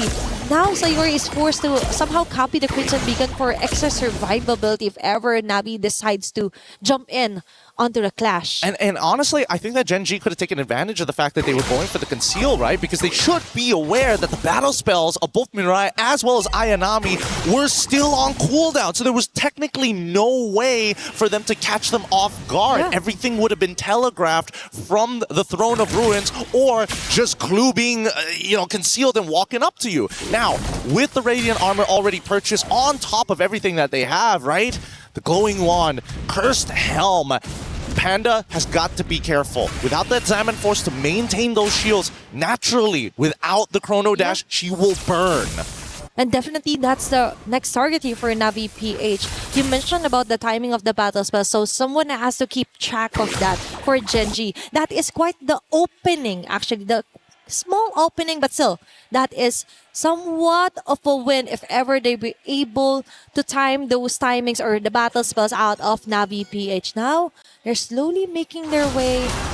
They're still conserving and denying as much as they can against Genji right before a Lord take onto the top lane. I think they know they kind of got this in the bag at this point, right? Ideally, they would have finished the game a little bit earlier. They have a 7.1k, which is a phenomenal lead. And this next Lord should be the final nail in the coffin once it's right at the base. The question is, how does Genji, knowing that this might just be their last chance here, how are they going to win this fight? It's either they somehow steal the Lord or they annihilate Navi right now. It's Arya falling down low here for Genji. Engaging from the back. It's going to be a nice setup here for Ashley, but not enough still. It's Navi PH chasing them all around the map. Panda 1 is not a position that you would want her to. And Marai single-handedly zoning up 2 members in a row with a grab as well, taking a hold of Sayori. It's 2 members immediately down, which is kind of good, would be helpful in some way for Genji if they manage to survive. But for Navi PH, they just want to continue their dominance,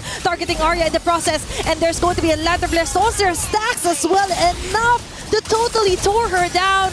Rui and Ashley are left to defend for their base, but I think this might be it as Navi PH goes in for the kill, goes in for the wipeout, and eventually taking the win against Genji. Spirit's broken here, but it's going to be Navi who moves on to that next stage. A beautiful game, so tactical, so slow, but most importantly, no way for the enemy team to breathe. Congratulations to Navi. We're going to be soon having a talk with one of these players up on this stage, and I gotta know what is going on through their minds, especially after a well, I wouldn't say the worst, but for some, a very dangerous day 1 and just the upward trajectory from day 2 onwards. Imagine starting off your day on the verge of elimination, right? But now, they could finally exhale some of the nervousness or pressure. But so far, quite a sad day here for Genji fans out there. But let's take a look back here onto our STC replay on what happened onto that final moment where Navi PH totally ended that round. Well, let's go straight to our stage here. We gotta see how these players are gonna go, because again, this is a devastating moment. Let's go up onto the stage for the crushing.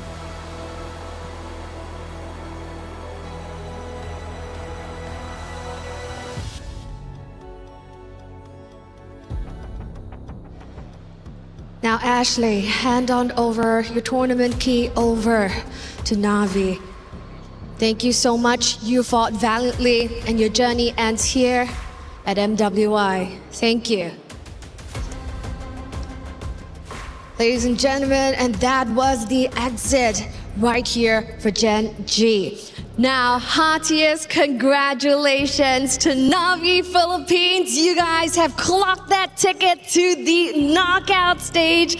Congratulations. Now, with that being said, you guys were sent home by Gen G last year. So this is essentially a grudge match. How did you guys feel going into this match?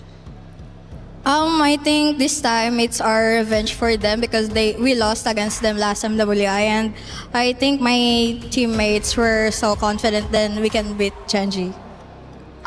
Rightfully so. Not just 1 game, but 2 games. You guys were chasing them down. You were hungry and out for blood.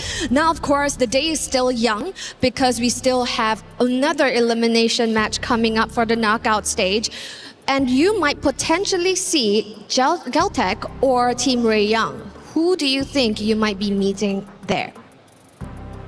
For me, any of the teams. Yeah. Any of the teams? But which one would you be more ready for? Or excited about? I mean what? Which team would you be more excited about? Any teams, pero maybe Malaysia. Team Ray. Oh, why?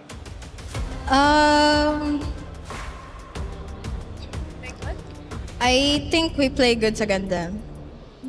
All right, so we're excited to see how that pans out later. But take your walk of victory and please claim your prize of this key that's about to be crushed. Take your walk of victory. Last year's runner-up key is about to be crushed as Navi took the run back and ran away with it. It is time for another key-crushing moment as the dreams of the NA region are getting shattered and evaporated. As always, you know the drill. Or can I call this a drill if it's not a crushing moment itself? It is time for the key to be set and to be absolutely destroyed. Unfortunate for last year's runner-up, but Genji out of the tournament in the hands of Navi. It is time to go for the security check as always, as the key is now ready to be absolutely punched up. 1 key less in this tournament as we're getting close to our knockout rounds. Ooh, this actually, this sends shreds left, right and center. Another team out of the tournament. And of course, once again, congratulations to Team Navi. You guys will be back later in the tournament. We wish you the best of luck. And of course, after a brilliant victory, it's time for you guys to celebrate, take a rest, and be back after with hopefully another shattered key between your hands. Without further ado, let's take a look at the highlights.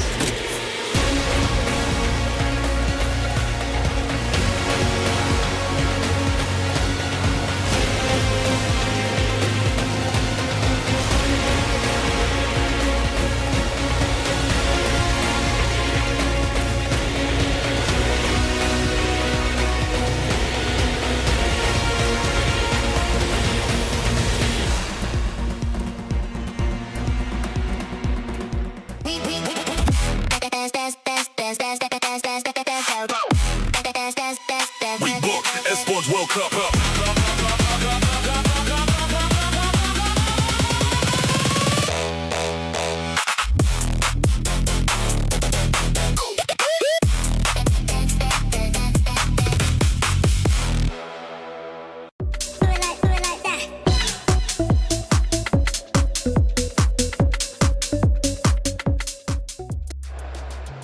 The hope of NA has fallen. Gen G, unfortunately, will no longer have a chance to go back into Grand Finals and reclaim what they narrowly lost last year to Vitality, which opens up a spot in Grand Finals. Who's it going to be? Well, maybe Navi. An impressive win, 2-0. They have officially punched their ticket into the knockout stages.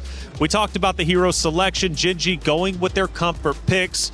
I get the idea. Unfortunately, it did not work out. But what a titan that has just fallen. Yeah, I gotta say, so we will be talking about a game, but talk about this. There's a possibility of a 24 champion against a 25 champion in the Grand Finals. Now that is crazy. But talking about that game just now, we discussed how the previous series, that one mistake at the late game cost you the game. Unfortunately for Gen G, that one mistake in the early game where Arya was just in too deep in Navi territory, and Navi having that Boxia denied Uranus of that heal, that was the mistake that gave everything to Navi. Yeah, it's understandable. You expect the Uranus to just be very aggressive in the lane, potentially go for those early cuts, but it's different. Now you look at Navi and their lineup, they're also very tanky dudes who are just prepared to fight you on in the early stages of the game. And it just snowballed into more and more kills to the most unfortunate targets. I think Rui followed next after that kill onto Arya. So these two anchors already falling down meant a lot for Gen G. It was Navi taking the win. Let's take a look at their path to victory through our first moment. And we're deep into the game at this point now, 10 minutes in. You can already see a goal disparity between the two. Navi at this point already has a severe lead. I would say this is actually very impressive by Gen G. I honestly thought they would have been wiped out, but somehow, some way, they were able to kite long enough that they're able to kill Mirai. And honestly, I think at that point, they're like, hey, maybe we can win this, but 7,000 gold is just too hard to keep up. Yeah, Gen G had multiple instances wherein they just really worked together to keep each other safe. It's surprising, although that's not the kind of mid to late game you want to see from them, because again, evidently they were on a Suyo. They also had a Harith, which I think they also really thought hard about, because that's where their main carries are going to revolve around. But the fact that the ones who were supposed to protect their carries already fell in the early stages, it hurt them a lot and it was hard to come back from. We have one more key moment to victory. Let's take a look, obviously, as Navi starts to again close that vice grip, taking down Gen G. Ultimately, we're now 13 minutes in and the troops are pushing forward. This is where Navi was being very patient. They understood the intentions of Gen G, which is Gen G tried to take a surprise fight against Navi around that Lord. Navi smelled it a mile away and just waited for Gen G to expose themselves and then go in and then fight, because they know they had the advantage. At that point, there was nothing Gen G could do. Yeah, it was a very honest lineup too for Gen G. You could see the kind of plays they would go from for a mile away. You know that it just should be typically starting from Ashley.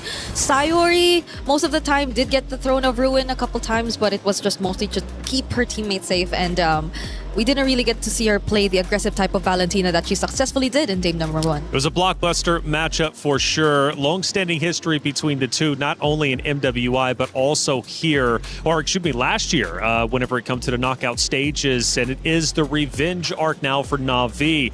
They've already won 3/5 of the roster in 2024. They're looking to do it again.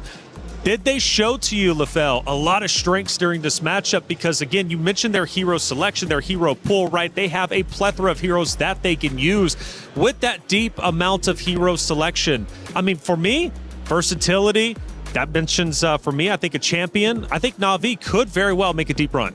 They showed improvement, and that's very important because they started off looking very shaky. A lot of their fans showed doubts, like, are we sure this is the Na'Vi that we thought could be champions? This is nothing that we hoped for. But then, day 2 of MWI, they started slow, but they got there. And today against Gen G, they look like they're in 2024 prime position to win it again. Man, and also, too, for Gen G, losing out on this means they don't get club championship points for that organization. But Na'Vi potentially does, and they need them because last year they had a storied run. This year, they want to do the same, and this is one step forward in the right direction for this Na'Vi organization.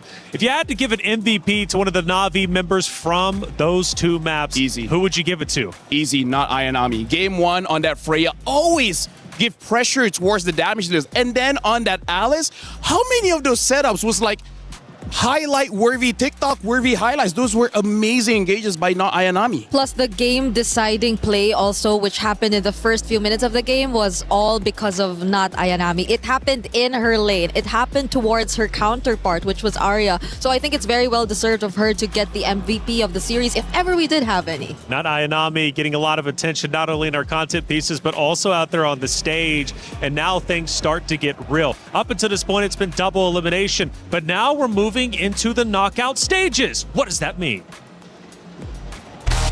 In the knockout stage, the stakes escalate with every single step. Teams start in a best-of-3 quarterfinal before advancing to an unforgiving best-of-5 semifinal. Teams who fall short of the grand finals will be granted the opportunity for a podium finish in the third-place match. Finally, the top 2 teams battling for the title in the best-of-7 grand finals.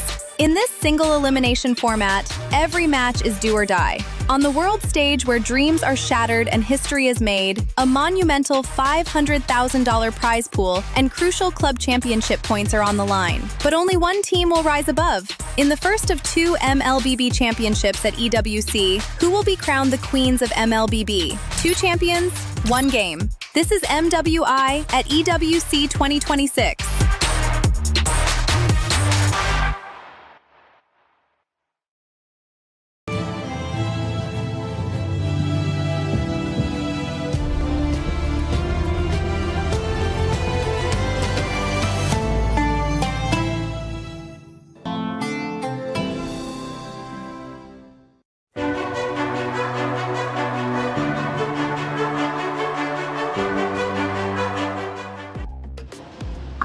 Again, Na'Vi getting a big win over Gen G. For Stream B, that match also comes to a conclusion. It was Team Falcons Mena going against Foot Esports. Team Falcons Mena with a 2-0 win.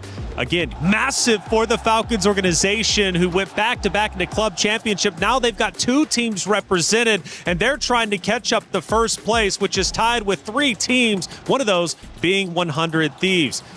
Falcons Mena, strong team making it through, defeating Foot Esports. Is this an upset, a surprise, or should we have expected that result? Honestly, I expected it because despite Foot having the upper hand or the upper foot against Falcons for quite a long time, I believe that after seeing their game in Stream B, I'm like, you know what? They're kind of like Na'Vi. They started off slow. They were trying to figure out their identity, but once they figure it out, it's game over. There's nothing you can do to stop them. I was supposed to say it's very similar, not because of just the slow starts, but also because of the veterancy, which I think took a bit of download time before they eventually were able to flesh it out and really guide the other members of the team. Because again, if you would remember, in Team Falcons Mena, they are really very experienced players when it comes to the international competitive scene. Absolutely. Well, Falcons Mena get that big win, which means our knockout bracket is about to be at least drawn up. But until then, we have Rose with an interview with one of the players from Na'Vi. Hey guys, Keshi here from Navi. First of all, congratulations on qualifying to the knockout stages. We feeling good? Yeah, thank you.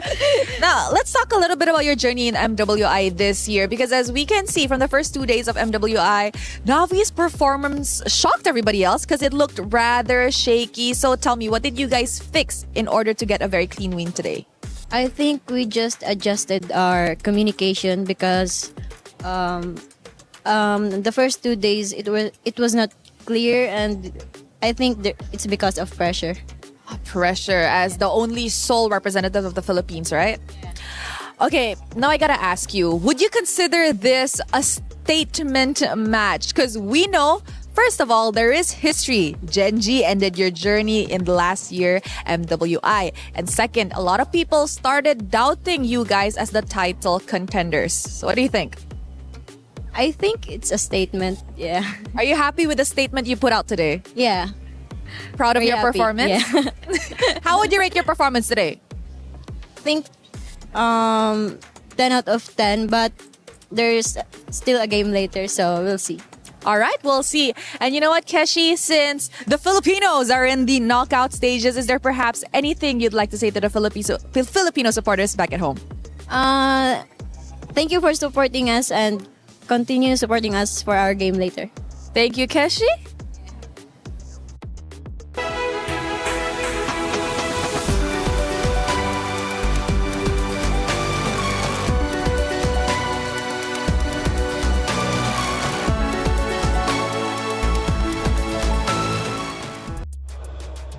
Thank you, Rose, as always, for that interview. Keshi from Navi in good spirits, and rightly so, after a big win against last year's runner-up of Genji. But their work isn't done just yet.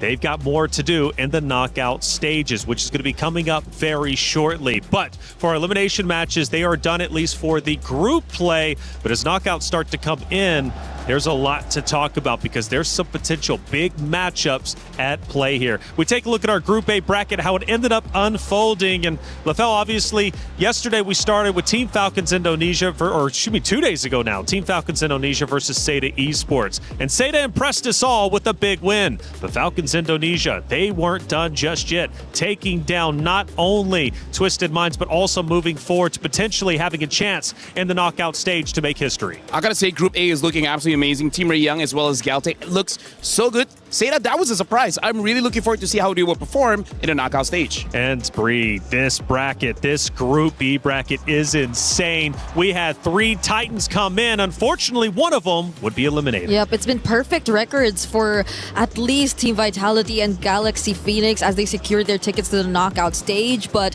things seem pretty closer for the lower bracket matches that we got to see here in Group B. A lot of unexpected results as well, because even MIBR Lost, who we did see push Team Vitality to the limit, eventually didn't make it after all. Unfortunately not, but fortunately for all of you, it's Rhino Day. Brand new interactive effect for Rhino Day is available now. Check it out and join the celebration. Get involved. Rhino Day, it's hype. We love it. MLBB doing things right out here. Man, coming up, though, is going to be the knockout bracket. Super excited for this one, and it's unique and fun because the competitors themselves will be choosing who they want to play. And for whoever's not chosen, well, they unfortunately will have to play whoever the other ones do not pick. So starting off, it's going to be Galaxy Phoenix choosing first. They ended up being the #1 seed because, well, throughout our bracket, all of our teams in the upper bracket finished 2-0. We needed a decider to figure out who would be seated higher, and it came down to time finish, which Vitality now probably scratching their heads thinking, well, we wish we probably would have known that. I don't know if they did, because they went, 26 minutes? They could have had first pick. Yeah, I feel like they're a bit upset with JG. JG also made their game win a little bit slower. Yeah. And this, honestly, right now for Galaxy Phoenix, they're choosing for themselves as well as Vitality. Yeah. Like, I feel like for the teams in Group A, they're like, please choose us. We don't want to fight against Vitality, which, I don't know, personally for me, I think if they were to choose anyone, It's either Seta or Falcons ID. That's right. I think they would choose Falcons ID. Falcons ID. Bree, I want to hear your opinion I think in Falcons ID. just a second because we got a theory craft on which matchup would be better. But Mouton is doing things right when it comes to EWC. And we have two incredible events, one happening now and one happening in just a week or a couple weeks' time. Check it out.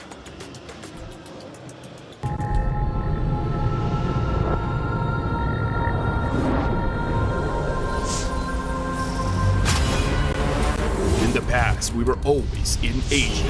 This year, we came to Paris. What stories are still left untold? Kami sudah membuktikannya, tapi ini baru permulaan. Tiada siapa akan ingat siapa nombor 2. We need the win. Bukan sekadar keinginan, tapi tekad. Hindi ang pag-abot sa top ang pinakamahirap. Ang corona ang mahirap ipagtanggol. What happened last year became fuel for us this year. This time, we bring it to Paris and finish it. A new lineup, new chemistry, new fire. Once champions, not settling for podium finishes. World champions, defending MSC champions. As the final boss of MLBB, can anyone stop them? Names have been made, stars have risen, but now they need to show the world what it takes to rise above.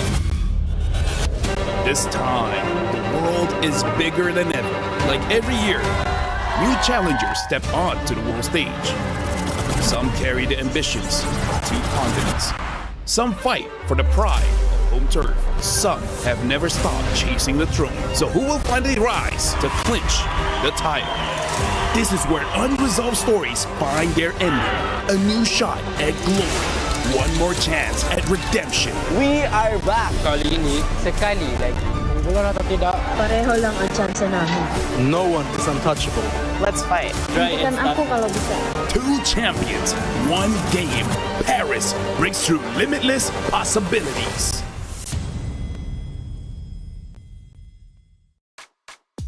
It's MLBB for the next 3 weeks, and we love it, and I know you at home love it as well.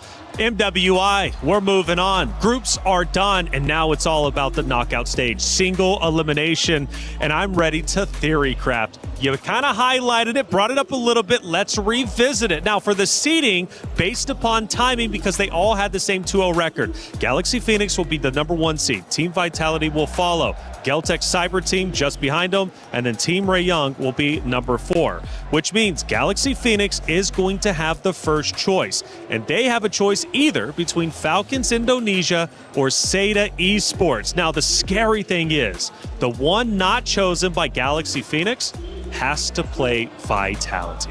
Actually, now that I think about it, it's better for them to go up against Seda because Falcons ID, Vitality, they're from the same region. They have a lot of information with each other. So I feel like the smart move would just let them play because you would get so much information out of that. Oh, that's true. And I believe it could be somewhat of a double-edged sword if you have very limited information about Seda overall.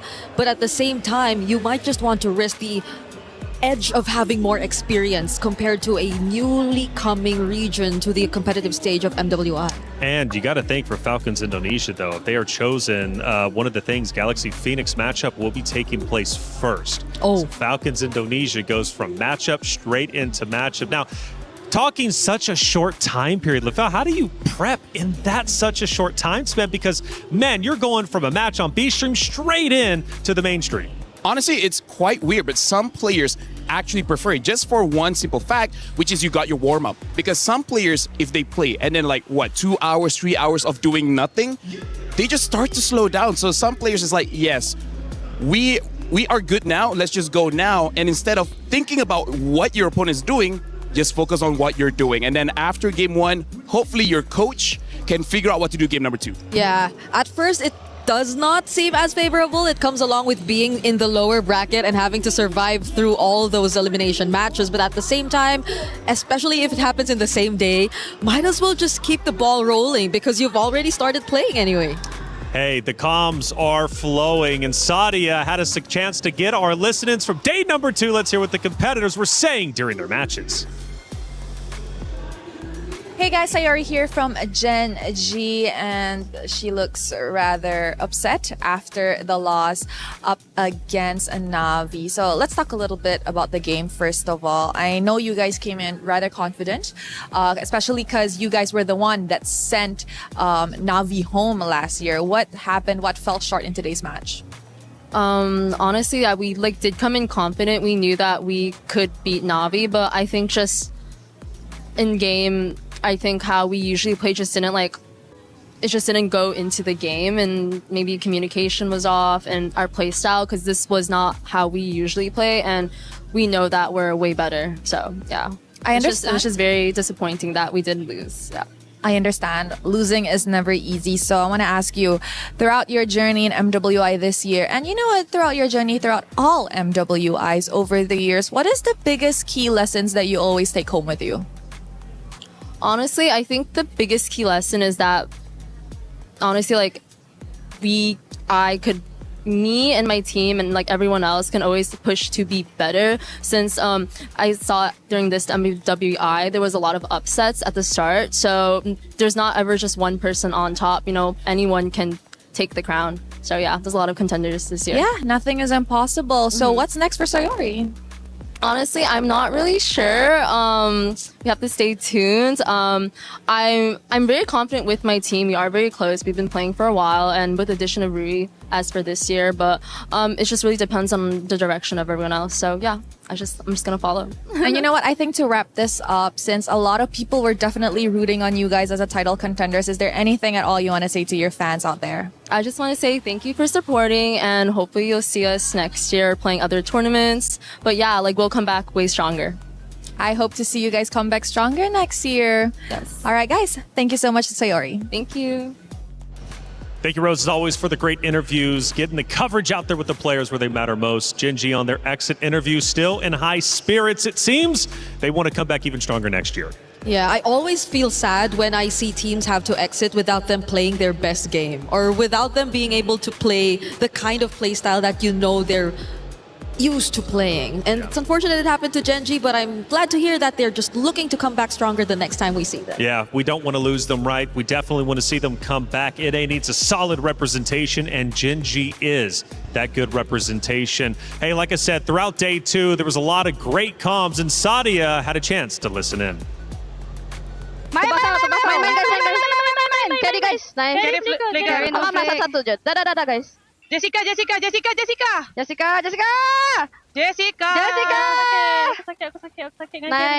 guys. Dah enggak usah. Nih. Aku cari nyawa guys. Carry. Nice bro guys. Thank you do guys. Kita boleh menang. Main. Bodoh mas bola. Nice team. Thank you Rotan. Mon udah setengah Mon. Ayo gas aja Vets. Lihat gue ya. Hanabi. Udah IG Hanabi. Sabar ulti kun 13. Lihat gue nih. Gua ke Hanabi. Hanabi guys. Hanabi lihat gue guys. Gua enggak nyampe sana. Aku yang bunuh Arlot. Mon, gas Mon. Marcella di sini guys. Gak ada IG-nya deh. Marcel tuh. Aman. Yuk, Lord yuk. Nice. Kasih gue aja yang clear guys. Thank you, Sadia, for the radio comms. That was yesterday, and it was Falcons Indonesia. Given the good comms, man, they were talking away. Yeah, as well as Team Reyna. Let me just say, I understand both teams, and even I need subtitles, because that was I know the language, but there was so much, and I was like, yes. Yeah. Yes. That's when you know they're hyped. That's when you know they're hyped. And good communication is when you hear one thing, and that's just who you want to target. Jessica. That's it. That's right. That's all you need. I always love listening to comms across multiple esports because it's chaotic and sometimes fun to decipher, as you were saying, LaFell. Hey, EWC's doing a lot of things right. Check out this EWC play. He thinks he can come in here and play my game. He knows nothing but go! Tyler Wine, you're done. This is my ladder. You can't climb it. It's better than being hard-sucking masters. You're going too far now. Your eyes buggy. Your elbows ashy. The airline? That's an L airline. Somebody better hold me. Okay, yeah. Do something then. Raw energy. Blow the house down.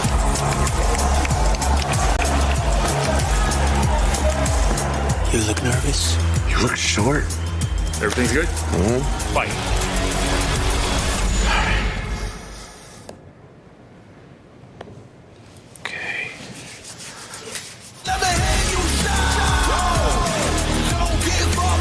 Do you really need the wraps? Yeah, that feels like overkill to me. Body was built to move. Not trapped at a desk in one singular posture for 12 hours a day. It's time your chair evolved. This is Secret Lab Titan Evo. Ergonomically engineered for you. Gamers, hybrid workers, artists. Backing your every move. The knockout stage draft is just minutes away from taking place, where the opponents get to choose their opponents. It's going to be a lot of fun, and the stare downs are going to be entertaining for sure. Still, though, we need to discuss the other side of the bracket. We talked about Galaxy Phoenix, whether they play against Falcon Indonesia or Seda Esports. They have that choice. The other gets to play Vitality. But on the other hand, Geltec Cyber Team comes in. They were the number 3 seed, but because of where they were in the groups, they get the first pick. Falcons Mina or Na'Vi. Those are the two choices. I know, Bree, you look like you're in pain. I'm going to give you a second to maybe think it out a little bit. How about you go first? For me, it's easy. So how about you go first? I am having a hard time. I can For see you that. It's easy. I am having a hard time. Like, I do not know if I want Na'Vi to be up against Geltec or if I want them to go up against Team Ray.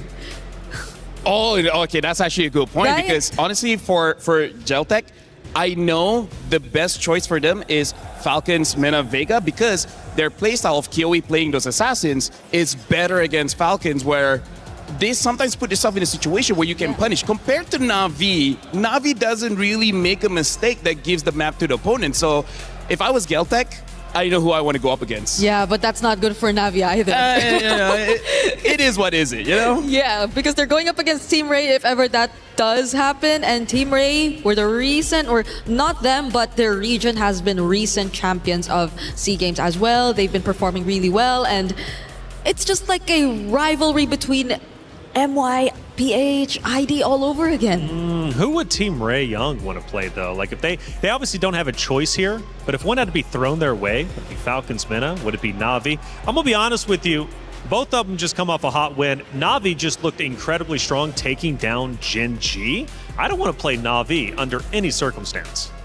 Although I do have to say, Team Ray Young, I would say their strategy for this MWI is quite flexible against both, because one of the underrated players coming in from Team Ray Young is Miko, their mid laner, where she is very good at winning the lanes, but also punishing the jungler. So if they're going up against Na'Vi, Na'Vi goes with a tank jungle, I feel like she can punish that. And then if they're going up against, again, either tank or assassin, I feel like they got the answer for both, because G-Boy likes to fight against assassins. So it's kind of interesting at the mid duo, they can deal with both. It's going to be interesting to see Geltec and Na'Vi up against each other, though, if ever that does happen, because they've been the more unorthodox teams, you know? Like, Kyoe on the likes of an Aulus even. That was cool. That was cool. They were able to win with that. But Na'Vi, though, when I say that they've also been unorthodox, it's not the same when you look at Geltec, who've been able to make it work. So I guess that's the only maybe problem that can happen if they do go up against each other. I do have to say, though,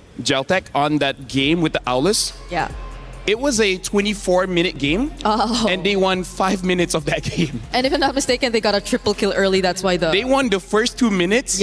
And then lost for 19 minutes and only won the last 3 minutes. So it's a good pick, but they lost for a long time. Okay, so you're never really sure, but regardless, I think them picking their matchups will all be equally as interesting. And they do get that choice, which is super unique, by the way, in like the format tournaments. You got to think about it. You're walking up there, you're looking at your opponents. You've got 2 keys to select. Which one do you want to crush the most? Because it is single elimination. Oh, yeah. I feel like for all the teams, they want to crush Vitality and Na'Vi if possible. Of course. Of course. But honestly, like, we got to go back to Rose's interview with Sayuri. Even Sayuri said for this MWI, a lot of upsets happened in day number 1. So even if you think you made the right choice by choosing your opponents, that might not be true, right? Because everyone here is stepping up. Everyone has their own identity. So you might make a mistake and you would never know until the game ends. Yeah, honestly, if I was a player, I'm not even sure if I'd rather do this or just have... I would just let my coach decide. Randomly decided as well, yeah. Because, yeah, when we did do the draw, well, not us, Mirko did the draw, you were already put up in this certain setup. You had to see like a group of death emerge eventually, but at the same time, you just had to adapt and adjust to what was already presented to you. But this is something you can make your own choice with. So whatever happens, if it doesn't go your way, who else to blame? That's right. And see, I was about to bring that up, Bree, and that's such a good point because it's scary. When last week I was on this very stage watching a different title and a player from Na'Vi chose their opponent, he wanted the smoke, but he got it in the form of a loss, right? So you never know. You might be picking your opponent thinking you're picking the right choice because you can beat them only for you to lose. And like Bree said, you can only blame yourself. Well, enough deliberation. We now need to see action. The opponents are on stage ready to pick who they want to play in the knockout stage. Stage host, take it away. Ladies and gentlemen, it is time for the EWC knockout reveal. We have our teams ready for the knockout stages, and we need to see exactly who is going to be facing who. Damascus, how does this work? Very simple. Whoever made it out on the upper bracket will have a chance at picking their opponent, but that's only since everyone is tied. And as Taylor explained earlier, the ones who had the fastest game time. Which means that on one side you have Galaxy Phoenix making it out on the upper side on Group B, who will be able to choose from the people who made it out of Group A lower, which is Falcons Indonesia or Seda. And then on the other side, it is Geltec Cyber Team that will be able to choose between Na'Vi and Falcons MENA. 2 Falcons still in there, but the question is, who are we picking? Okay, that got me hyped up. Explanations, everybody, ladies and gentlemen, we actually understand how it goes. We need to bring out our 2 representatives. Please bring forward our players.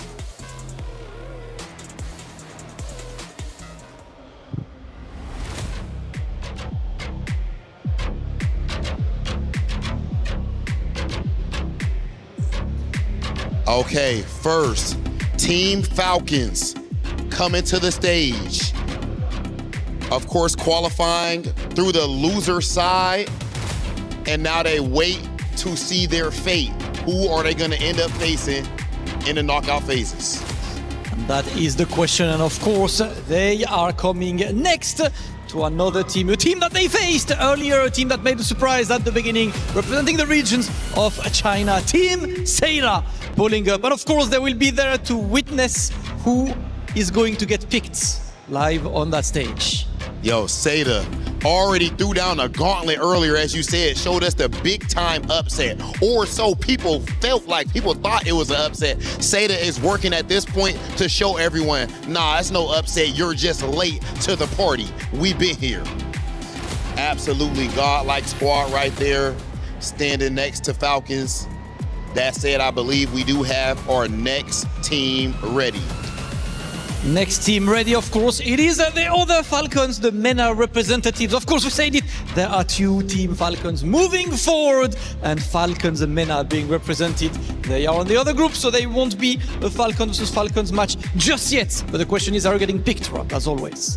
Okay, in a situation like this, Damascus, do you think that all of the teams here have certain teams that they're hoping to get picked by? Or is it like, yeah, it doesn't matter who it is, I'm ready to cook? I mean, Vitality is not picking. I don't think anyone want to face. This is very true. I don't think anyone want to face the Queens right now. Speaking of Vitality, we do know, that, of course, that Vitality is our last year's champion, but back in 2024, this next team was the one to win it all. Na'Vi coming to the stage. Na'Vi, a tough out for anyone, but will one of these teams be bold enough to make them their choice? Of course, and without further ado, we are ready to welcome the team captain for Galaxy Phoenix, who will get to choose between Falcons Indonesia and Seda. This is the big choice, Rob. Remember, it is single elimination after this, so you only have one chance. Whoever you pick is potentially going to be your final opponent. Okay, yeah, I'm ready to see it. This where that drama at right here, Damascus, okay? Making that choice, technically, picking a certain team could be taken, that team could take it as disrespect, brother. It can make it a little bit personal. You had the chance to fight against someone else, but you chose me. And it looks like we will be making our choice right now, I believe. All right, it is time. Okay. Get a pick. Is it Seda? Is it Team Falcons? We take a moment to think. And actually, no thinking. It looks like the pick immediately is Seda, picked by Galaxy Phoenix, which means Vitality inherits Falcon Indonesia. Cheryl, what do the players have to say? What an unexpected matchup. This means that there will be an Indonesia versus Indonesia in the quarterfinals. So, please tell us, why did Galaxy Phoenix pick Seda, even though Seda actually won Team Falcons Indonesia? Maybe I like them. Oh, you got your eyes on them. Now, how is China feeling about this matchup? 现在你们感想如何？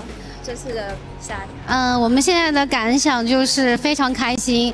然后，因为我觉得对我们来说，比比赛输赢更重要的是享受比赛本身。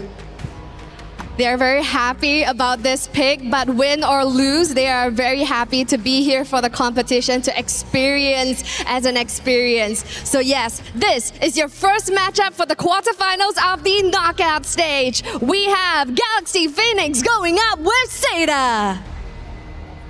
Oh, that's a banger. That's an absolute banger right there, Damascus. And I like the interview as well. Wholesome answer coming from the side of Seda. But we've seen a whole lot of confidence in that pick. I'd love to see that. Stingy with words, but the confidence definitely shows. And on the other side, as Cheryl said, it's a full Indonesian match with Vitality taking on Falcons Indonesia. But on that side, it is enough as we have to move to the other side. And it's now Team Geltech Cyber Team going to pull up to select between Navi and Falcons. Mena and Rob, I've got to say, you and I love the drip. I absolutely love the Geltech drip. Oh yeah, I need one of those fits desperately after this. That is an elite fit. I've ever seen one. Yes, and we are immediately picking Team Falcons Mena. We do not want to face Navi just yet. Geltech picking Falcons Mena. Team Ray Young will be the one to face Navi. And Cheryl is with our players on the stage. Now this is going to be a very exciting matchup. Now I have to ask Team Falcons Mena, is there any comments about this matchup? Are you guys excited about heading into this match? Yeah, of course we are excited and good luck for you guys. Anything you want to say to them? Nana. Nana, okay. Fist bump and we will lay it all over at the Land of Dawn. Fist bump. And let's go. Our next team for the knockout stage of quarterfinals. We have a Geltech Cyber Team going up against Team Falcons Mena. This is what we want to see, and with these picks being done, all 4 matches of our quarterfinals are now set with the big bracket on display. And to take a look at this bracket in detail, I would like to send it to the studio. Taylor with our experts in there. What are you guys thinking of that bracket? Ooh, it's looking spicy. Hollywood Rob TV, Damascus Cheryl, thank you so much for settling the score with the competitors. Now we know what our knockout stage looks like officially. And it's a spicy one for sure. Let's start with the first matchup. Galaxy Phoenix versus Seda. It's going to be coming up first. What do we think about the opponents? Well, first of all, called it. Yeah. Second of all, it's like, wow, we're so surprised this happened. But yeah, I really feel like this is good on both ends because Seda also showed quite a lot, and I believe Galaxy Phoenix have gotten enough information to know what kind of draft they want to use against Seda, but also because they force Vitality as well as Falcons ID to fight against each other, they need all that information to know potentially when they made what they're gonna do. Yeah, but it's an early Indo matchup that we're gonna see, and again, only one of the few, if not only representatives, to send out at least 2 teams from a single region, and that's gonna be, I think, one of the closest we could possibly see ever because they know each other so well, and that is something that they could not really control. So talking Galaxy Phoenix, they are about to play an opponent that they know, but they haven't played just yet, at least on the stage for MWI. And this team is incredibly talented, have gone through the gauntlet. They did, in fact, have some early struggles as a roster, but they ended up as Queen's Legend Season 3 champions. They also have competed in other leagues for the first time as an all-female roster. So they've got a lot going for them, including, of course, winning out their group. I gotta say, Galaxy Phoenix, it's like they're masters of rock, paper, scissors because their jungler is able to play tanks, able to play assassins. So when they know who they're going up against, they're able to change either rock, paper, or scissors, and it's on to the opponents if they can fight back on their lineup. Yeah, they have so much heroes too that not necessarily are out of the meta. So I think that's one really good strength that you can look at when you talk about Galaxy Phoenix is the fact that they have such great mastery over the heroes that are actually relevant in our current time. But strength versus strength in this matchup, because let's not forget, Seda Esports was developed specifically for the MWI stage, which means they've done their research. So when you talk about a deep hero pool for the side of Galaxy Phoenix, Seda equally also has the same. Yeah, but I feel like watching how Seda has been playing, once Galaxy Phoenix is able to control the first 4 minutes of the game, that's where they start to use their advantage, which is their experience. They know how to play from a lead, and they will maintain that. Compared to Seda doesn't always look that well when they're losing by 1,500 gold, 2,000 gold. So if they can get onto that first win condition, they're already looking pretty good. You know who Galaxy Phoenix has, though, that Seda Esports doesn't have? Is Fa. And we were screaming her name. Fa was going off just a couple days ago. She's incredible, and Seda's got to deal with her. Yep, Seda, especially as mentioned here by Lavelle, may not seem the cleanest in terms of the executions when we get into the mid portions of the game. So I think it's crucial that in this matchup against a team like Galaxy Phoenix, they're always remind themselves of housekeeping. Like they cannot let go of the most basic fundamentals when it comes to the game. Let me just say, Fa is a mercenary. She is precision as a person, because going up against Na'Vi, she only targeted Mirai until there's nothing Na'Vi could do. So as long as they know who's the right target for Seda, I will feel bad for whoever that is, because no matter the pick, either Guinevere, either Ling, Hayabusa, Yisashi, I really don't care. I think she will get her target. Let's find out if she does. She's a serious competitor. I love that you call her a mercenary, and she absolutely is a mercenary. Look, Seda, though, again, not to be messed around with. They are truly phenomenal and absolutely insane. Obviously, that matchup is going to be coming up relatively soon and first, but the Vitality was just shown on screen just a second ago, and Vitality has to go against Falcons Indonesia. Another big matchup. Gotta say, man, I'm a big fan of Falcons Indonesia and the way that they continue to play and face adversity. But Vitality, come on, they are the queens after all. I mean, like, not only are they great mechanically, but they can get into the heads of Falcons ID. Yeah, and if I'm not mistaken, I think the revenge storyline continues because Falcons ID in the recent qualifiers that they had for MWI 2026, I think barely got to get a game against Team Vitality. They went up against each other in the upper bracket semifinals only to get dropped down to the lower. But the moment they meet again in the grand finals, they got the exact same result. You know, I'm so encouraged, though, from Falcons Indonesia to improve from day one. When I was watching them as a contender, we set them up as the top dogs. And, well, they finished 0-2 defeat. I was like, well, that's not what I was expecting, but they've come back stronger than ever. But there have been questions about Vitality and if they still look as strong as they did last year, and a lot of that comes from that MIBR loss matchup. I gotta say, even though I saw that matchup, but Team Vitality is like the final boss that when they die, they get resurrected, and then they have more layers of HP, and then after they die again, they go to the next phase, and then you're like, when is this going to be done? And then you're trying to get a health potion, and then they just take it away. They just evolve. And Bree, speaking of evolving, Geltech's Cyber Team, they chose their opponents, and it's Falcons Mena they've got to go against. Now, Falcons Mena just came off a big win, so they're feeling confident going into their matchup. Later on today, mind you, we've got 4 of them. We're starting off with quarterfinals. We will finish them all here on this very stream. Falcons Mena is going to have a long day. The Geltech Cyber Team has been a big surprise in our tournament, and they have looked stellar. I agree. The way that people have been awaiting this comeback, again, we have to remind everyone that Kyoei, I think one of the star players that we've constantly been highlighting, took a bit of a break from the competitive scene. I think that was exactly 3 seasons of Lady MVP before she eventually got back. And it took her exactly 3 seasons as well to get back here to the MWI stage. But that showed significant growth from these players. I gotta say, Kyoei's hero pool is amazing, but this is where I want to talk about their coach, Osprey, because Osprey has been in the MLBB scene for both the men's division as well as the women's division for a very long time. If there's a Mount Rushmore in ECA, he's gonna be there.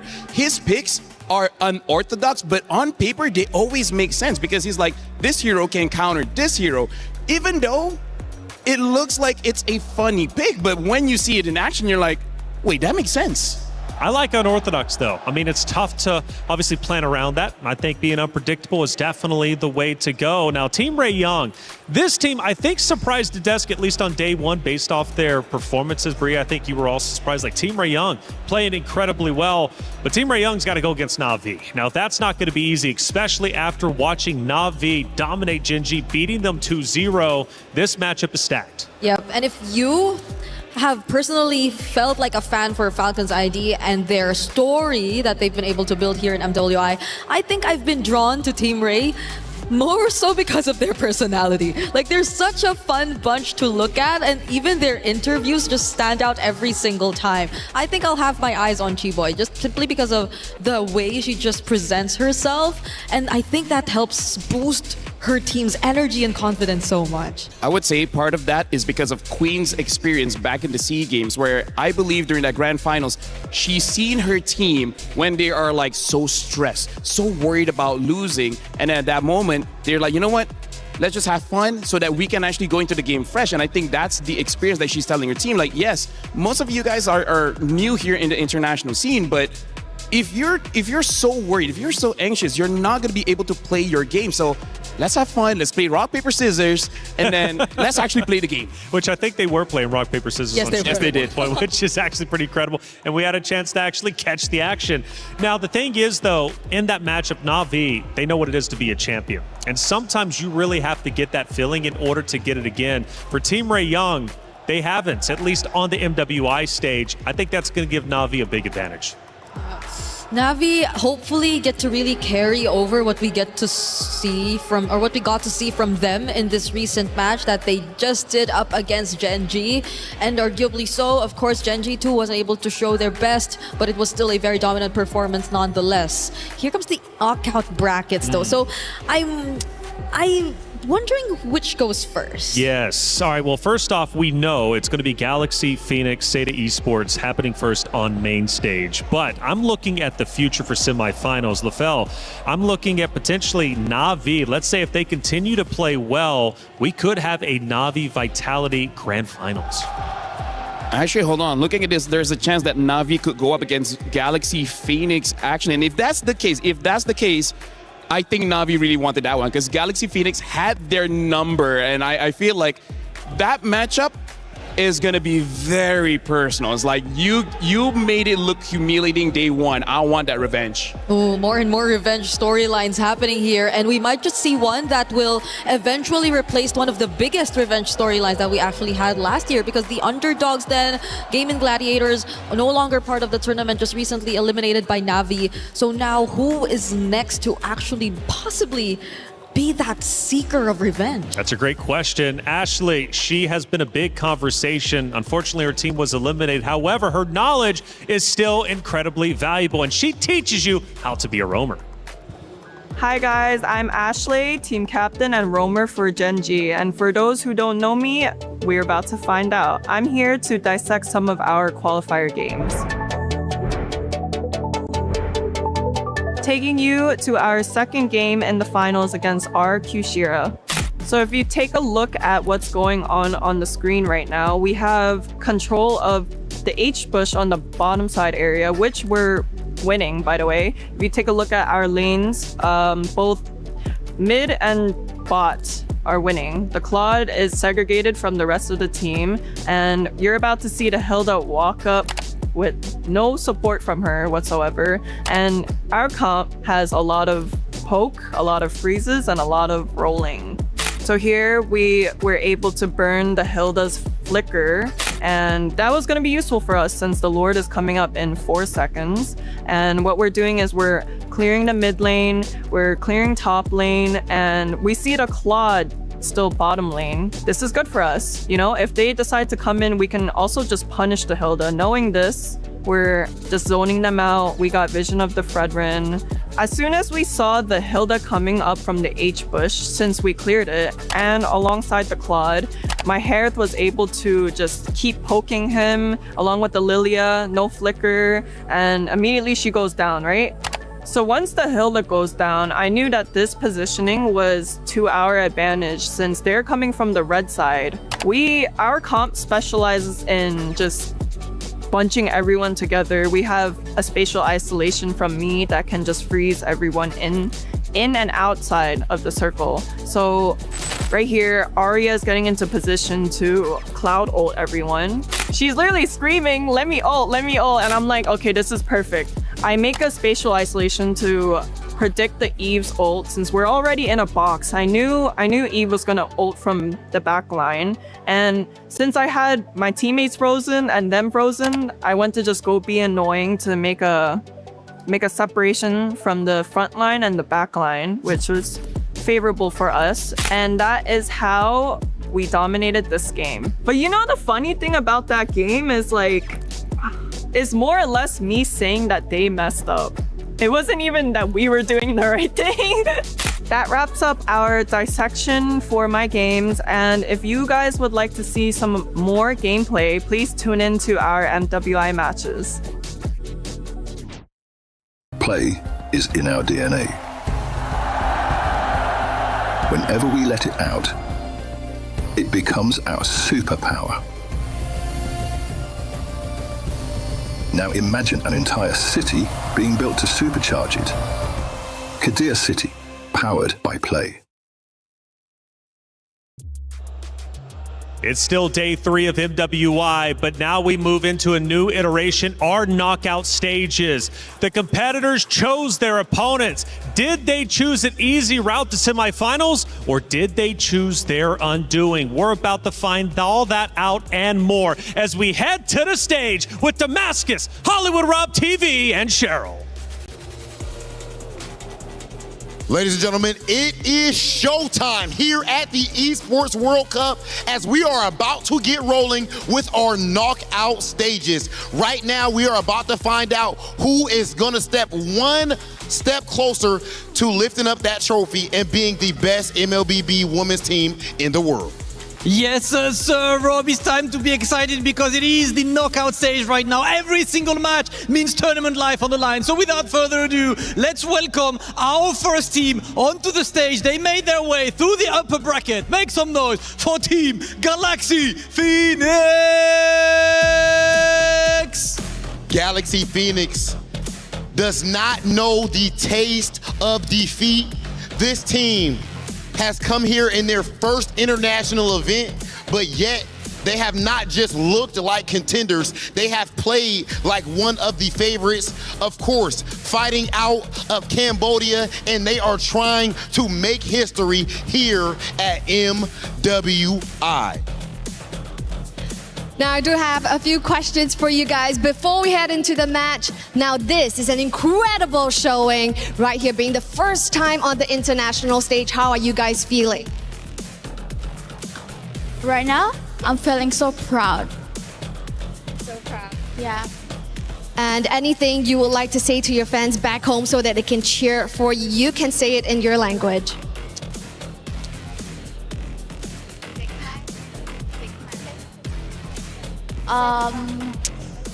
Yeah, nothing else. Like I don't have nothing. Like I don't have a lot to say, but I'll try to fight for the nation. National pride is on the line. Is there anything you would like to say to your opponents before we head on over to the battle station? I just want to say that good luck with your match. All right, good luck, and we will have another exciting match, so please head on over to your battle stations. Thank you.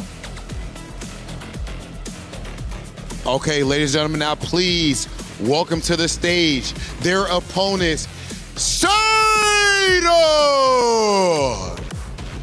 The team representing China, the new project, they entered the stage in an incredible way by the big upset, sending Falcons Indonesia straight to the lower bracket, fell to Team Ray Young, and then redeemed themselves against Virtus Pro. This team has been ridiculous, and when they win, it's always a 2-0. China's proud representative stepping up to the stage.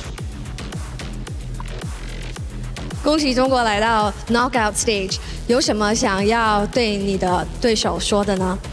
Is there anything you guys would like to say to your opponents? 我没有什么想对对手说的，我想跟我的队友说，我永远爱我的队友，我们是最强的队伍。They said that they have nothing to say to the opponents, but she just want to say something to her teammates, and that is, they're the best and they can do it. All right, so thank you, and please head on over to your battle stations. Now, this is a curveball that we did not see coming. Immediately after selecting their draws, they are going to play the match. This means that both teams are going in essentially blind, and this is what it takes to be the champion right here at MWI, because to be the creme de la creme means you have to go in prepared as always, and this is match 1 of the knockout stages. Over to you. Cheryl, Hollywood Rob TV, Damascus, thank you for setting the stage and as well for the interviews. The players are ready to go and they're about to get it underway. It's Galaxy Phoenix versus Seda for our first best of 5 matchup. It is single elimination. You only have 1 life. You lose, your key is crushed. You move forward, the championship is that much closer. We've already talked about these 2 wonderful teams. Let's break them down just a little bit more. Now, overall for Seda, biggest surprise we had, looking at the roster, Miss was supposed to be there, but Miss hasn't been there to my knowledge. It's been Fanwa who's been the sub. However, a sub that has led Seda to where they currently are. What do you think about that, Bree? It's a very explosive sub at that. I think her being the roamer and being one of the main leads in the team has really helped a lot. The way that they've actually been confident enough to even debut the likes of a Tigreal in their first series and be able to do so in a very dominant fashion, that means they're very versatile in terms of their gameplay, because even when you think that they are actually more on the unorthodox end of their picks, they actually can show you some of the more meta ones as well. They also have a really decent usage and mastery of the Belleric, as seen in their recent qualification match, in order to make it here to the knockout stage. I do wonder though, now that you're in a knockout stage, is the wild card play to bring Miss back in? We don't know why, of course, Miss was benched. Maybe it was a strategy play, maybe something else was going on, but it has led to a pretty fun conversation. I mean, like, because of the meta change, perhaps her hero pool just didn't suit the current meta. That's a good point. And by the way, can we just say this might be the start of a legacy coming in from both organizations, because they haven't really had much success so far in MLBB, but now they're in the knockout stage. Winning this one, every single win each organization has after this just cements their position in MLBB lore. That's an excellent point. I mean, for both, right? Really the first time showcasing what they're made of as an org, as well as players here on the international stage. And this is a big moment, and I love that you set the stage with that very statement, because that's what the MWI is all about. And in fact, what the Esports World Cup is about in its entirety. It's about making history. It's about cementing your name, not only in the history books for the Esports World Cup, but the history books of esports as a whole. And Galaxy Phoenix and Seda could very well do that. This is just one of those road stops that they have to get through to the grand finals.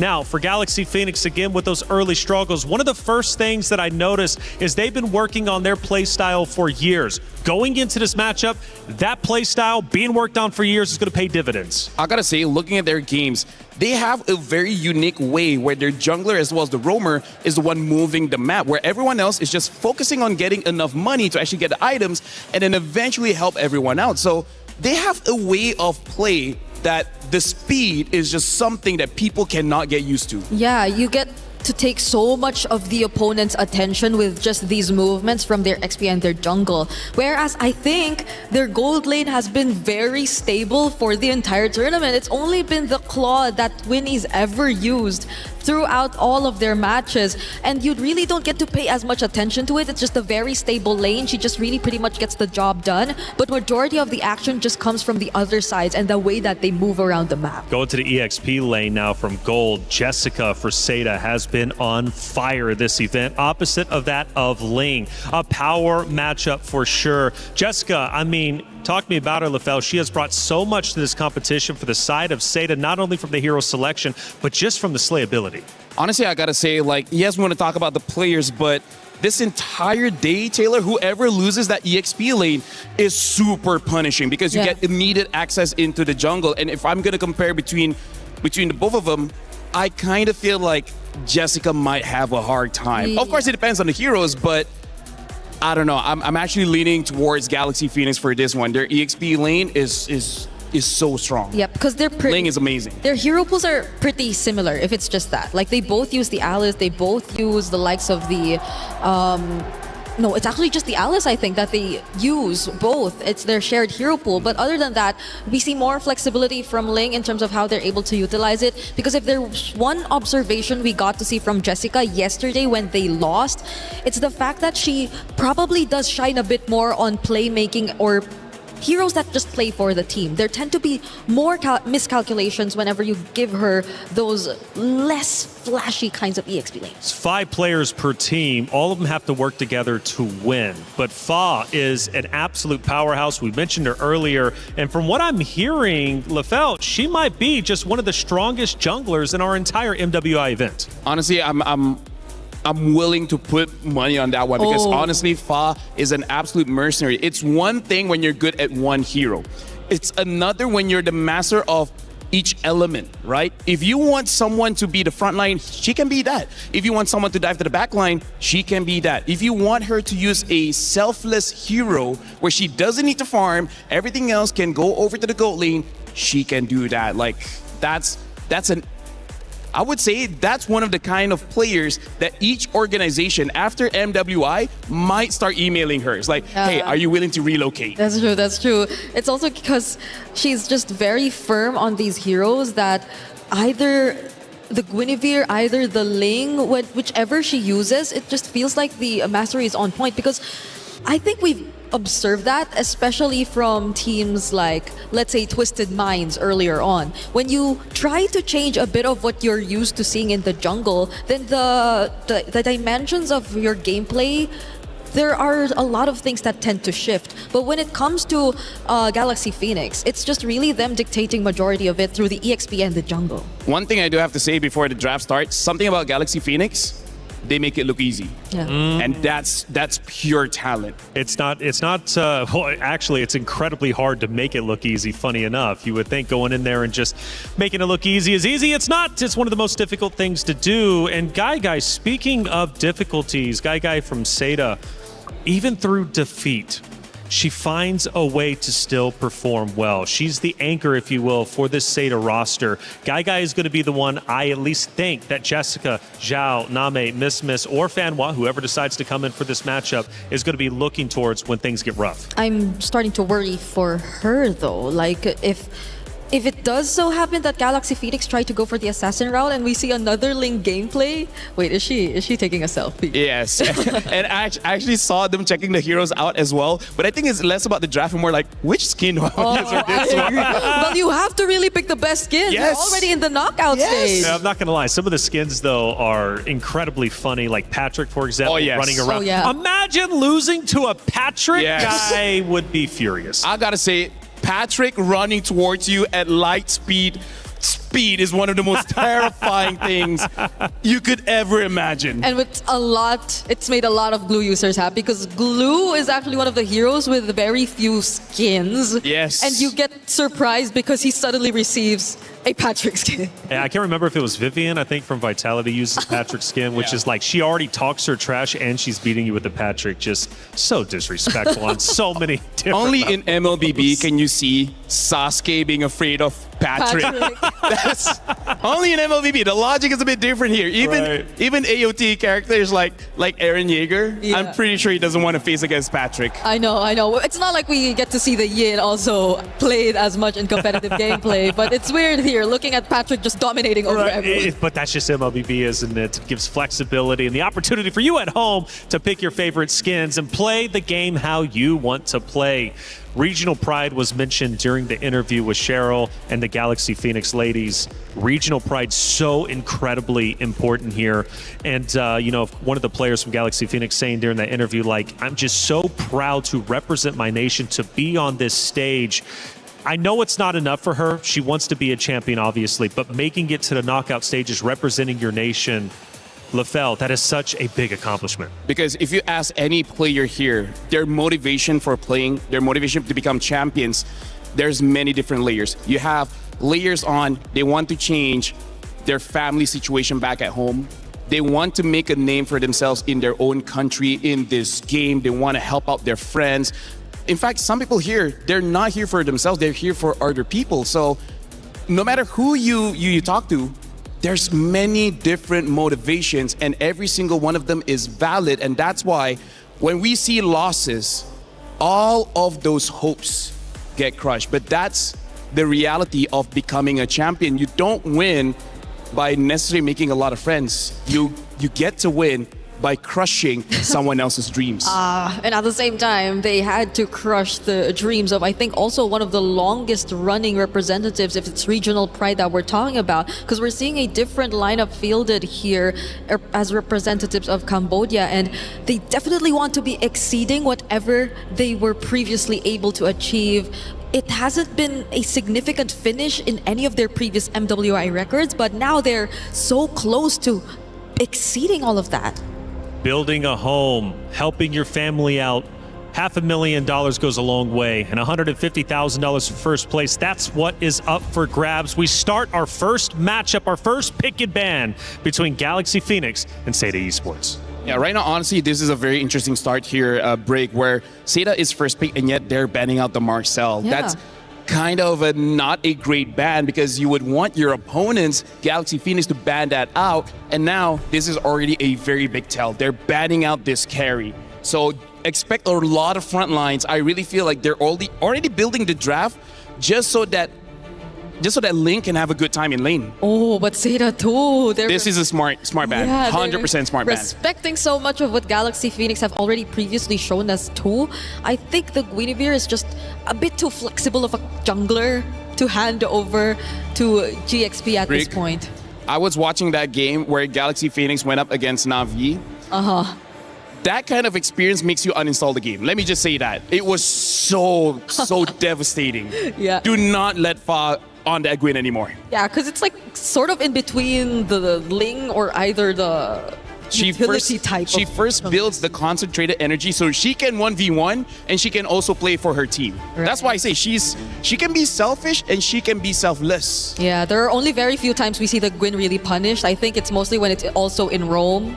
Just earlier we got to see that also. But even the Valier being banned out, I know that Sophia has been very deep too in terms of her hero pool. I think she's the only one to play the Farsa in this tournament, if I'm not mistaken. I mean, here's the thing.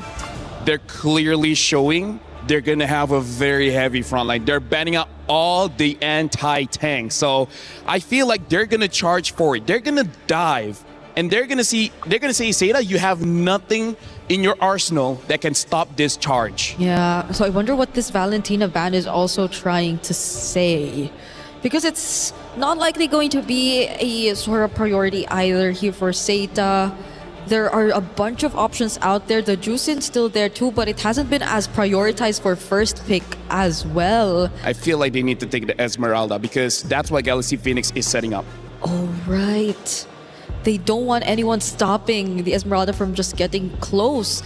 But does Jessica want to play that kind of hero? Or is she willing to just pick up another comfort pick similar to the Alice that she already shown us previously? But definitely not in this spot. Here's the thing, if she does not take the Esmeralda, there is one other hero, well actually two heroes that can counter it still, which is the Lunox as well as the Balman. But also both are very niche heroes, and instead they go for the Harara. But I feel like Galaxy Phoenix, they are okay with this. You know, the Harara has been a safe pick for Seda Esports since day number one, and I feel like that's one that they're trying to force super heavy, especially given the new meta coming in, the buff. Jessica on Harara, she can pop off with this. It's a matter of how they're going to be able to counter on the side of Galaxy Phoenix. Yep. It's still a 50-50 in terms of stats, in terms of the win rate if you look at the Harara, but it's a very considerable comfort pick if we're talking about Seda. Now they get the Claude. A lot of the roamers are actually available as well, such as the Atlas and Belleric if they already want to consider that. But knowing Galaxy Phoenix, it's been mostly just the Belleric, and there you go. They take it alongside the Claude. Yeah, still very strong opener coming in from Galaxy Phoenix. I gotta say, Seda, on this Hirara pick, I think Hirara is a good hero, but she's not a win condition. She enables a win condition, so they still need to have that in the bag. And with carry gone, now you know you're going up against the Claude. What is gonna be the pickup? I'm thinking if we're talking about meta, it should be something like a Moskov, but Moskov is a mid-range marksman, which is not great against the Bellary, so they do pick up the Bruno as well as the Esmeralda. So now it's on Galaxy Phoenix, and they pick up the Boxia, and again, carry ban, Valier ban, Eve ban. This is their strategy from the very beginning. It's such a dive comp that they're really trying to go for. They're just going to go all in and force out the fights, which I feel is very uncomfortable for Guy. Now that she's on the Bruno, I guess you would also want to consider maybe a potential pairing that could help her. The Mathilda is also there. They have the Esmeralda on their side, which I don't think will be much of a problem. But does it get through the second banning phase? My theory is Seda is thinking whether they want to fight fire with fire. But for now, Galaxy Phoenix, their fire looks a bit hotter here, especially because there's very little that Seda has that can directly counter what Galaxy Phoenix has been showing. Yeah, and if they even do consider going for a utility roam, then most of the front lines are just going to fall on the Esmeralda, on Jessica all over again, and not to mention the fact that they're on a Hirara jungle. So that means they will, or GXP would have much easier access to just constantly go for the chase because they will lack crowd control. So would they really want to consider that, or maybe opt for a roamer that also has additional layers of catch and crowd control to respond against GXP? I gotta say, they at least need some form of knock-up. Yeah. If not, that Blazing Duet will just rip over your team, and that's something that they definitely don't want. One of the popular choices in MLBB is definitely the Cho, but so far at MWI, no Chos have been picked up so far. The other choice is Minotaur, but again, is not having an amazing showing here. I think Fanhua does play the Cho. It just hasn't been as successful previously, but again, into the Baksha, into the Claude, I think it will be a pretty decent option. It's not like you get to pair it with immediate burst, but you don't know what the mid lane pick is for Seda anyway. There might just be a chance you still get to see them pick up a burst mage. Here's the thing, Galaxy Phoenix can pick up something like a Kimi and just force out the early game because we see Farsa as well as Selena and the Valentina being banned. All three early game mages have been taken off the table. Kimi is still there. If they want scale, they have the Zetian still available, but actually no, it's still a pretty good pick, but instead they pick up the Gord. Haven't seen the Gord for a while here. So now Seda, if they want to go loco, they could go for something like an Estes and just go for an Ube strat. But, you know, there's a Boxia there, so you're kind of already countered in that sense. Yeah, the Mathildas, the Estes, they are, again, considerable options. But the lack of crowd control might be a bit of a problem here for Seda because there's nothing that's just going to lock down and hold down GXP once they just keep trying. Atlas is still there, so that should be the pick, no? Oh, right. Right, Atlas is still there. So it should be the Atlas. They go for a Tigreal. I was thinking for a Tigreal for some reason, but I don't think that's the pick.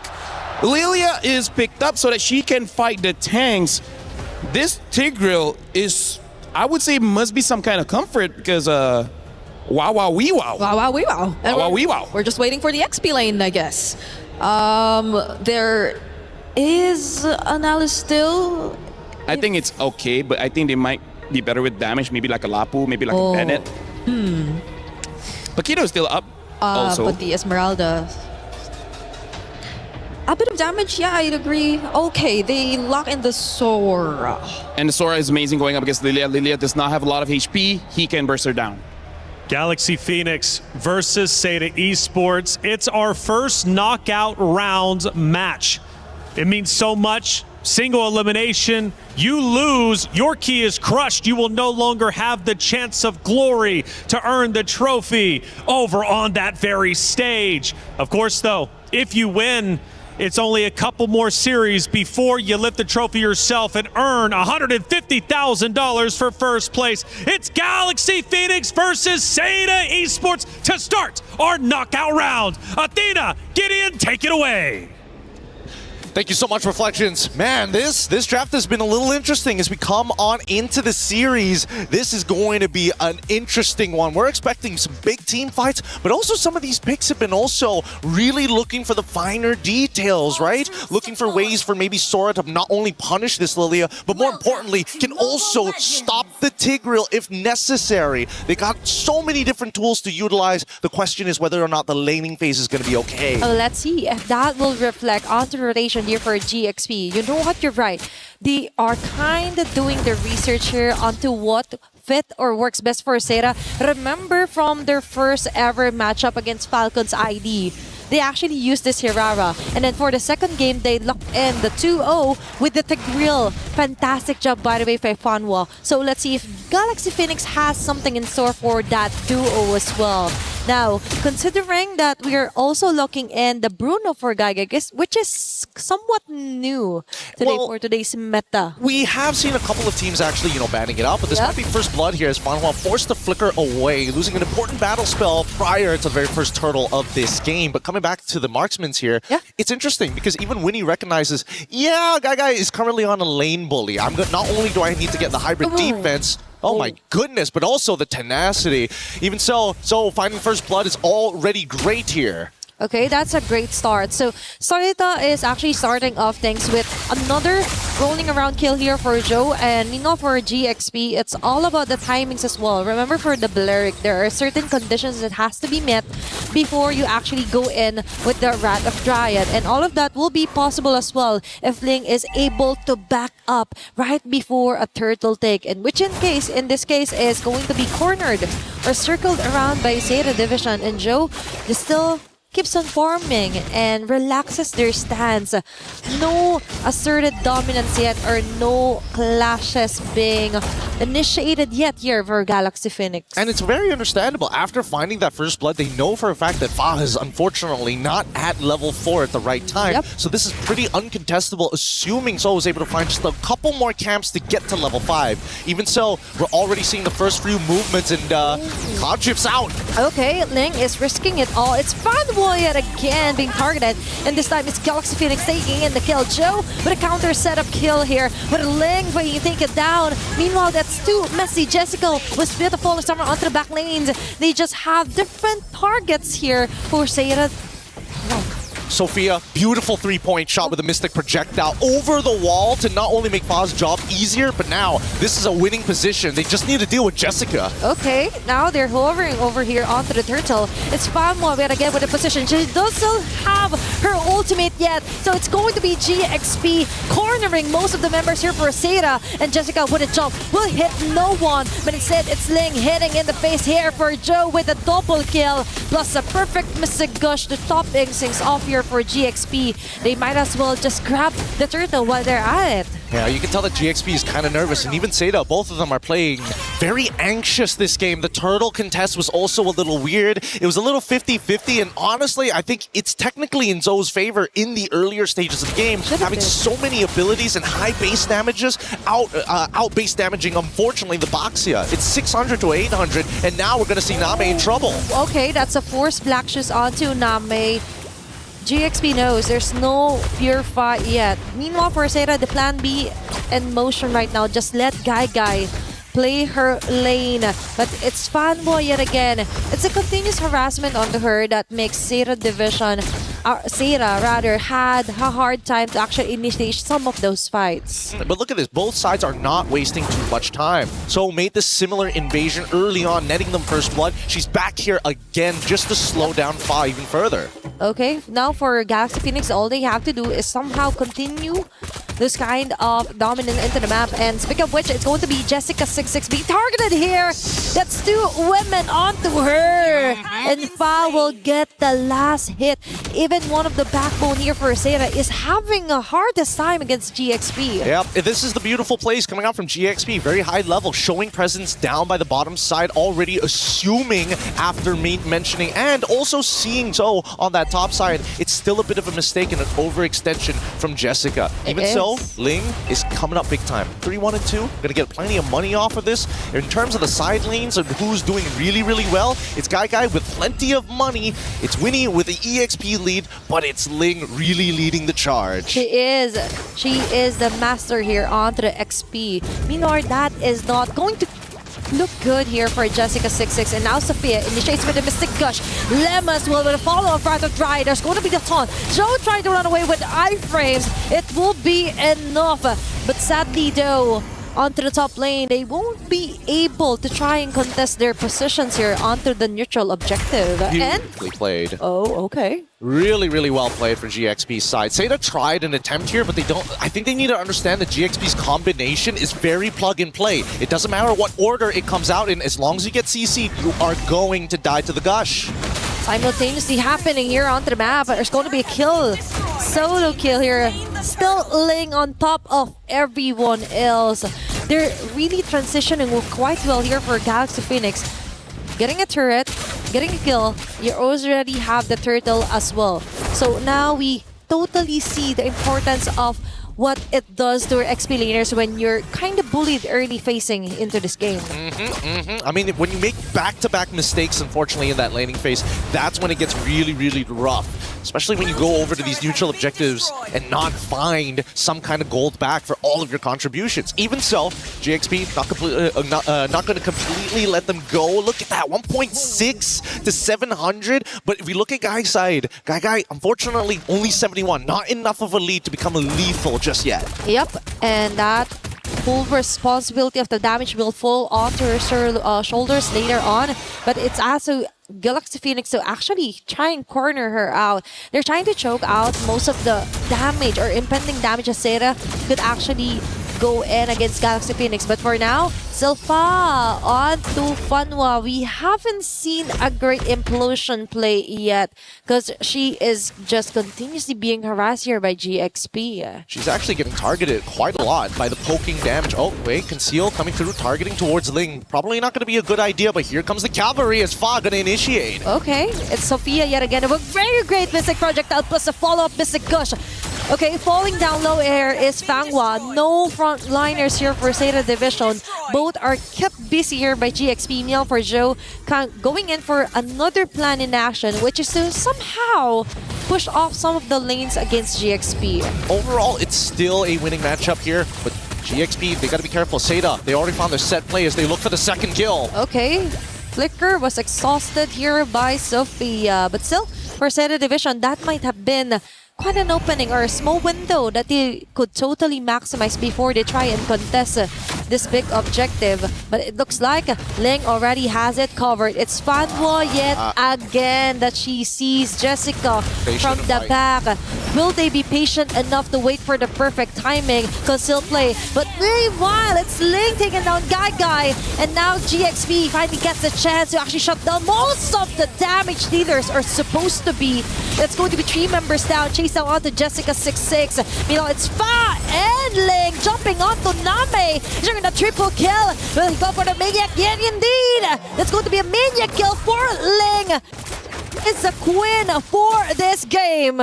This is starting to get out of control as GXP have found their stride, and unfortunately for Zeta, communication is breaking down. Lilia did not have enough mana to have a sustained fight. The fact that you already saw Ling walking up into your backline should be the signal to back off. With that being said, the economy lead is going to be clear, 4.4k, and Zeta unfortunately can't make any invades happen to equal it out. Just when he thought that Guy will be one of the last resort for Zeta, she's also been targeted here for GXP, and you're right about that. You have to be more aware on where Ling, even Lama, is actually going around here onto the map of Zeta Division, Zeta rather. And it's kind of bit sad to see that 9 minutes in the game, jungle's already been compromised, and now Joe has to resort to somehow just clearing off the bits of the waves onto the sides just so she could slowly build up her stacks. Well, I mean, honestly, I think Nami should have just said, guys, we need to, it's either we delay this or I recall back and get my mana, because unfortunately, even if she does decide to use the black shoes, it's too late to get all of that health and mana back. But now, Rapid Giants into the commit. combo. Okay, that is just too much of a burst here for Galaxy Phoenix. Now they go in far onto Fun One. Nami trying to run away. There's no black shoes at all to save her. And the transfer back onto the damage onto Guy. She will be backing away. But Galaxy Phoenix got most of those kills. The Shui women down. Plus, they might even get a T2 onto the mid lane. Oh man, they've set this up perfectly. They can guarantee an inhibitor here. They broke the Holy Shielding, and now they're going to go for a little bit more. With this next Holy Shielding about to fall, they have perfectly set up the next potential fight. And it's going to be, I guarantee you, they're going to get this Lord. If Seda can steal this somehow, that would buy them a guaranteed 6 minutes into this game. They've waited for this moment. For Galaxy Phoenix, it took years for them to actually perfect, to actually try and get the super team that they wanted, to put their faces, their team, in the MWI map. And there they have it. Very dominating win against Seda. One of the teams who fought away to actually win a fight against Falcons ID. And now it's GXP asserting their dominance.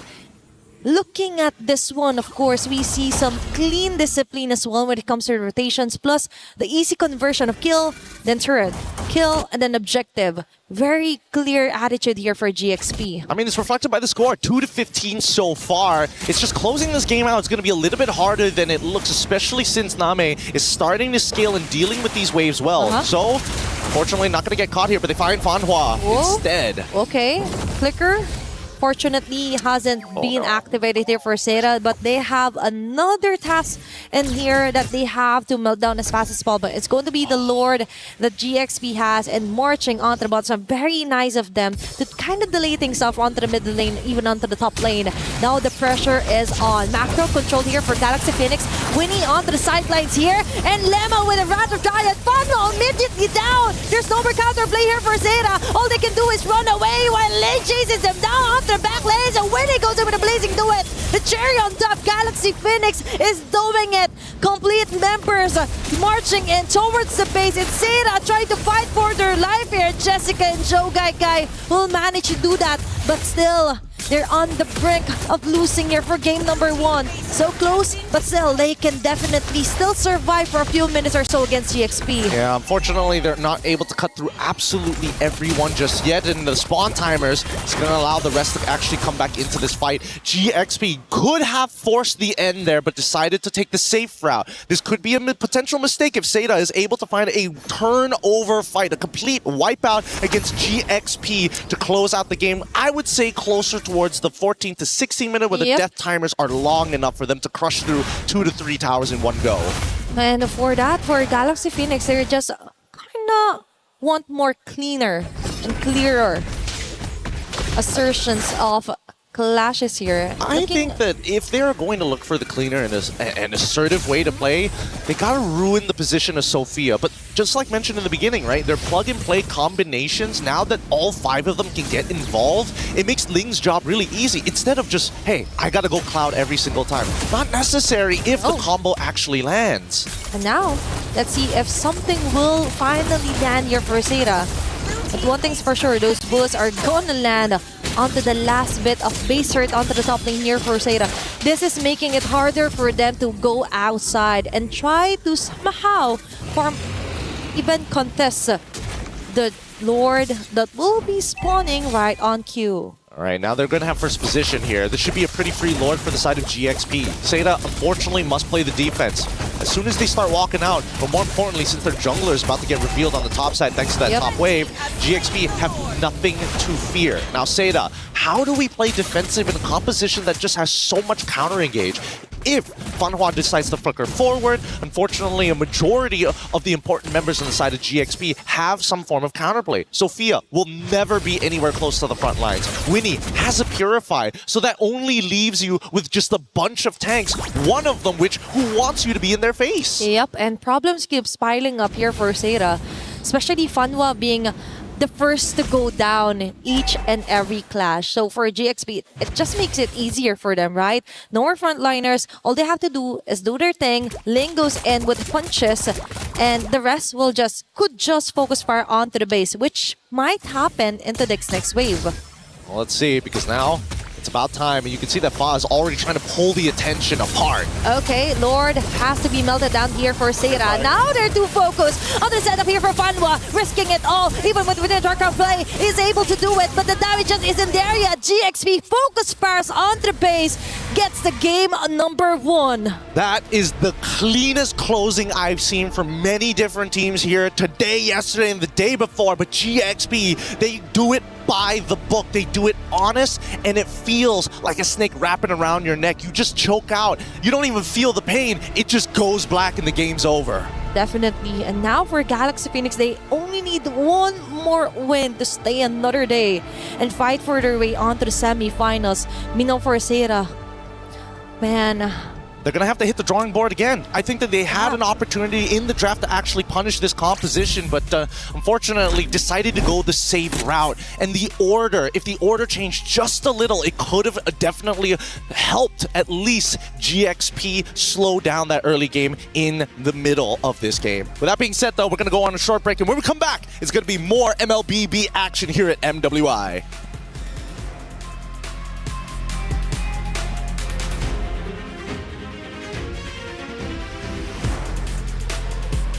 A quick round indeed. We might get a 3-0. I'm kind of feeling it, but then again, Seda Esports has been known to come back and fight viciously in the future rounds after taking a loss. Hey, welcome back into our studio. I'm Taylor Reflections, Noble, LaFell, Brigida. Let's break it down because from what I'm seeing and from what I'm hearing, LaFell, it's Sora Day. I don't know, man. Starting the very first game of today, the EXP lane has been, I would say, the make it and break it for a lot of these teams. I mean, like, let's talk about this. Ling on the story with only one damage item. Just one. Just one, and she got a maniac. She won a 1v1 against Gagai, against Jessica. Whoever's in front of Ling, they die. Yeah, I even thought it might have just been a Series 1 thing because these were two Sora specialists. That was Team Falcon's ID and Twisted Minds, but it just really keeps happening over and over again. And that's on top of the fact that there was barely anyone to stop her from just going in. I notice it's all smiles on the side of Galaxy Phoenix. For the side of Seda, as we look in, it almost looks like misery and disappointment from that game number 1. Nothing seemed to have went well for them. Nothing went right. They did have a moment in time towards the very end before the final push onto the base where they managed to at least stop Galaxy Phoenix at the 1-yard line. However, it only extended the time just a little bit longer. Can I just say, like, I feel like going up against Galaxy Phoenix is like going through despair. Because I don't want to jinx it. I really feel like they can go all the way. I feel like GXP can go to the grand finals because as of right now, like I said, not only do they win, they make it look very easy. Especially, I like how Gideon put it. This is a very plug-and-play kind of draft where sometimes you have a draft where you're waiting for that one person to make a play. But every single hero that they got, Gort can have a long-range stun. Yeah. The Boxer can just jump in. And even the Sora, you can either assassinate or set up for your team. But let's talk about our first action of the game. One of the winning moments, at least, coming out from the side of Galaxy Esports. We look now at the 8-minute mark. We're getting closer to the fight for the lore. But when we look at the left lane, my goodness, is there a fight developing? I believe this is the moment where we see Ling get that maniac. She started off by taking out the gold laner first, the main damage dealer. And then after getting that triple, they're like, okay, you know what? This is mine. Yeah, and that gold laner kill was so easy because Fanhua, I think, was very active on trying to find those implosion plays, those setup plays. And she does find them. She does get 2 or 3 members every single time, but then what's next? They don't get to actually provide the follow-up. Ling has been always attempting to isolate the backlines. And we take a look at our second one. Great breakdown. Let's break down another.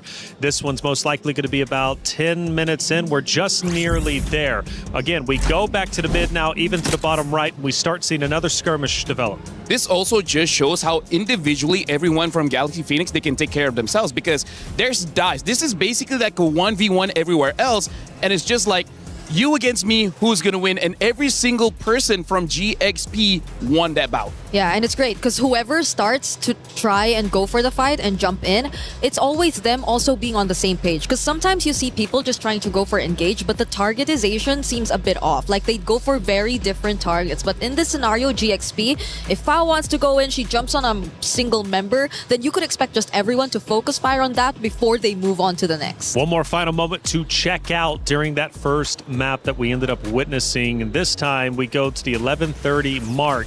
I believe this was one of the first base attempts, and it was in fact Seda Esports who was able to hold them back, but only for a little bit of time. This is kind of showing how GXP, they're able to win by taking out all the firepower, right? Just like how Brigida has been saying, like, you can have a good setup, but without the damage, it really doesn't matter. It's like getting a bowl of ramen and then having no spoon or fork or anything. You're just worse. You're just looking at it. Give me 2 twigs. I'm still finding a way to eat it.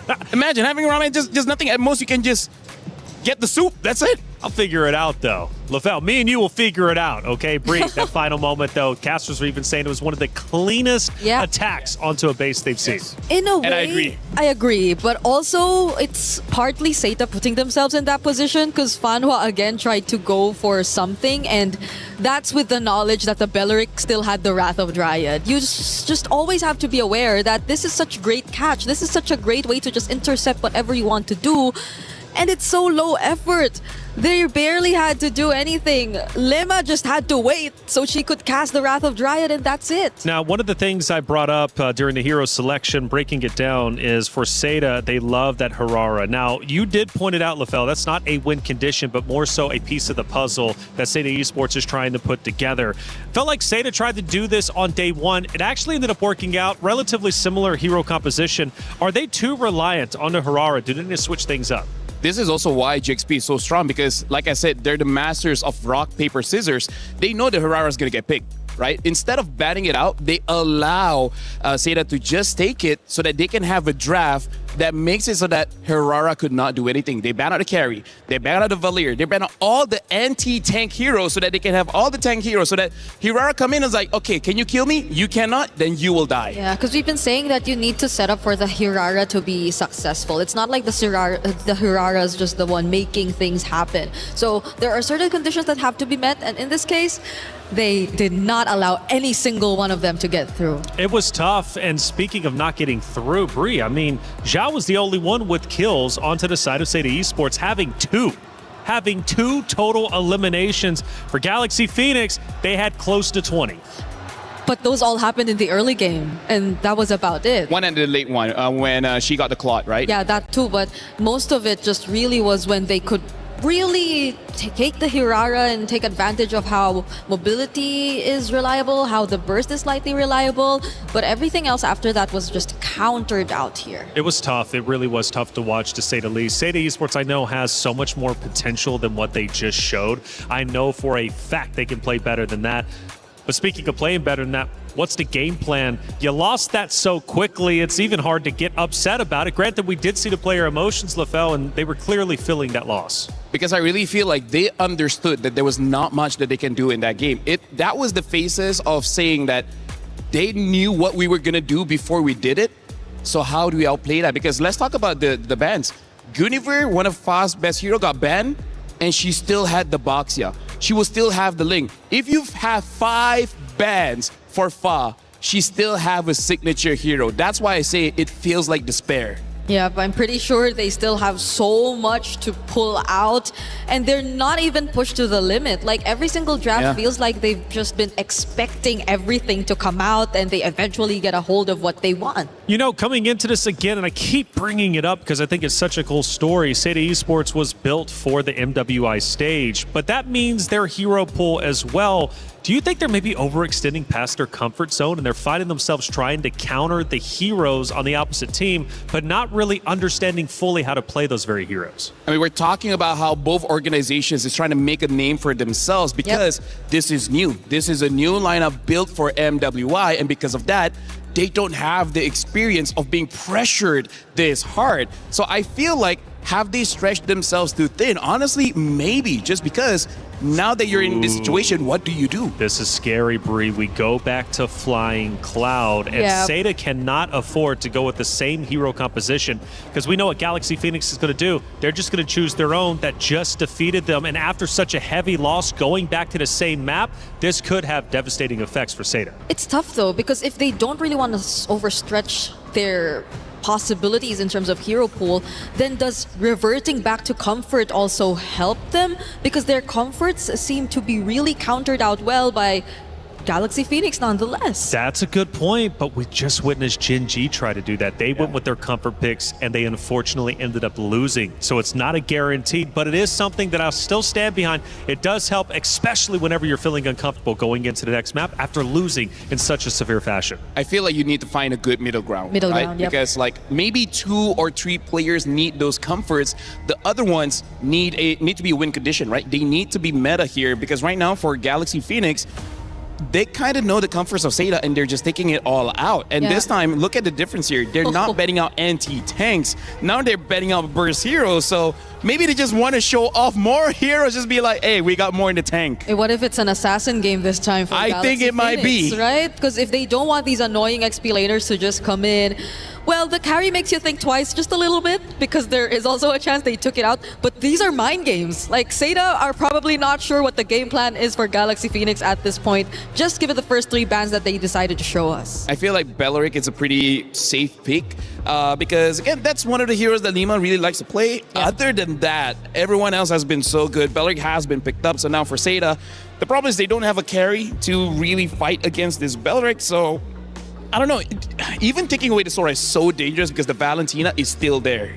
I agree. At this point, they just want to snatch away the Lilia, so they have to deal with less problems if a Belleric Lilia combination shows up again. But that's not the only thing you can expect from Galaxy Phoenix, because if they go all in on the more tanky heroes, then they might just also opt for the likes of a Jusin, because it's also still open, so they have more ways of responding to it.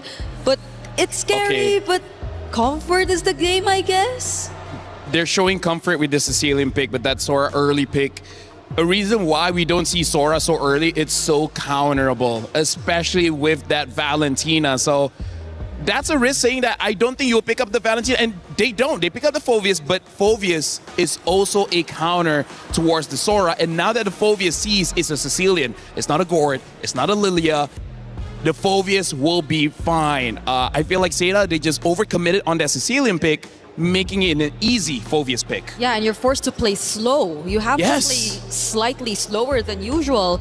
You do have a Sora, but the fact that it's already countered out, then you have much limited movement across the map. And now they get the next best option, I guess, which is also the Claude. So not even the Sicilian's safe. You'd have to be worried about sudden entries from the Blazing Duet. The way that the draft has been shaping up, they even got the combo Carmilla as well as Cecilia. The way it's been shaping up is like Seda is running in one direction, and then Galaxy Phoenix is taking brick by brick, making a wall, making sure that you're gonna run into that wall. Because as of right now, Seda said, you know what?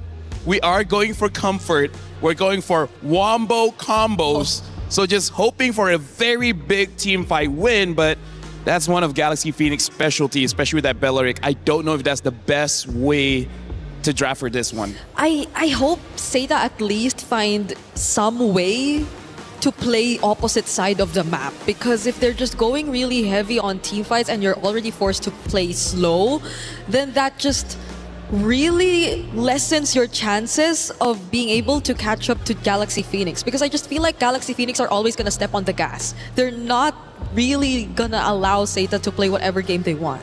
At this point, Galaxy Phoenix is riding an electric vehicle. It's so instant. You just can't stop it, right? After the game, they'll charge it up. But during the game, it's all speed. Seda now banning out the Boxia. Very good ban, because as of right now, it seems like a different kind of dive comp coming in from Galaxy Phoenix. And Seda, I guess the flex here is Carmilla, I guess. We've seen it in the jungle. It could be Roam. What I think Seda needs is wave clear. If they have wave clear, they can slow the game. Exactly. No minions, no turrets destroyed. But what other good wave clearers is there? Right? They already showed their mid. They kind of showed their EXP. So now it's gold lane. Yeah, that's why maybe there's no quad. The Moskov, if they just really want someone to take charge of the lanes.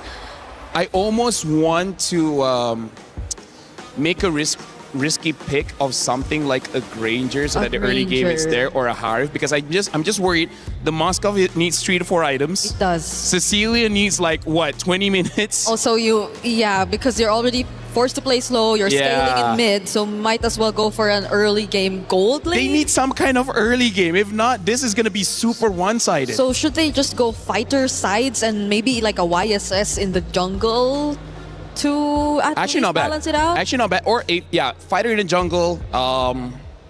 We haven't seen Lucas for a while, but Lucas used to be good during that time. And there's a Valentina option still, so maybe, you know what? You're right. Okay, they ban it out though. Maybe. What other picks in the gold lane here? If you want, I can see something like a CC. A CC. Wait, hold on. Wait, Freya's still open. What the heck? I was looking, like, wait, something's missing here. Freya's still open. Okay. Which is not bad if Seda wants it. It's not bad. It's good. It's wombo combo everywhere. Phoveus kind of counters that Freya as well. Yeah. So like I said, Seda is walking straight, and Galaxy Phoenix is building a wall directly in front of them. Yes. That wall is looking a bit too sturdy now, because Very Seda sturdy. is just limited in options. A Bruno will be the option. It's very scaling right now for Seda. And not a lot of wave clear. This is one of those games that either ends by 9 minutes or ends by 30. There's rarely any in between. Okay, shoutouts to our casters who are casting this game. Let's see if it does end less than 9 or maybe 30 if they get to successfully defend, because at this point the Juicin option, it's just picked up by Galaxy Phoenix. They pretty much see what to expect. A Suyo maybe? Just so that you can be very, very fast? Honestly, they can pick up anything at this point. Hayabusa or the Nolan as well, I think the Nolan too, just so you could just... Oh, they're the ones who go Yi Sun-shin. So just in case if the game does extend long enough, they do have a double marksman. Honestly, this is a very good respect coming in from Galaxy Phoenix. They see that Seda is investing everything into the late game so that they just get 2 late game heroes. Honestly, that's a lot of respect coming in from Galaxy Phoenix. Yeah, they were able to sense it from a mile away, but Seda are still looking for their jungler. Well, we did float the idea of a Carmilla maybe being flexed, but maybe it's more of a roam pick if you're looking at the current setup for Seda, not unless they just really want to go full support and put all of their eggs in one basket and revolve around the Bruno Sicilian late game and go utility in the jungle. Or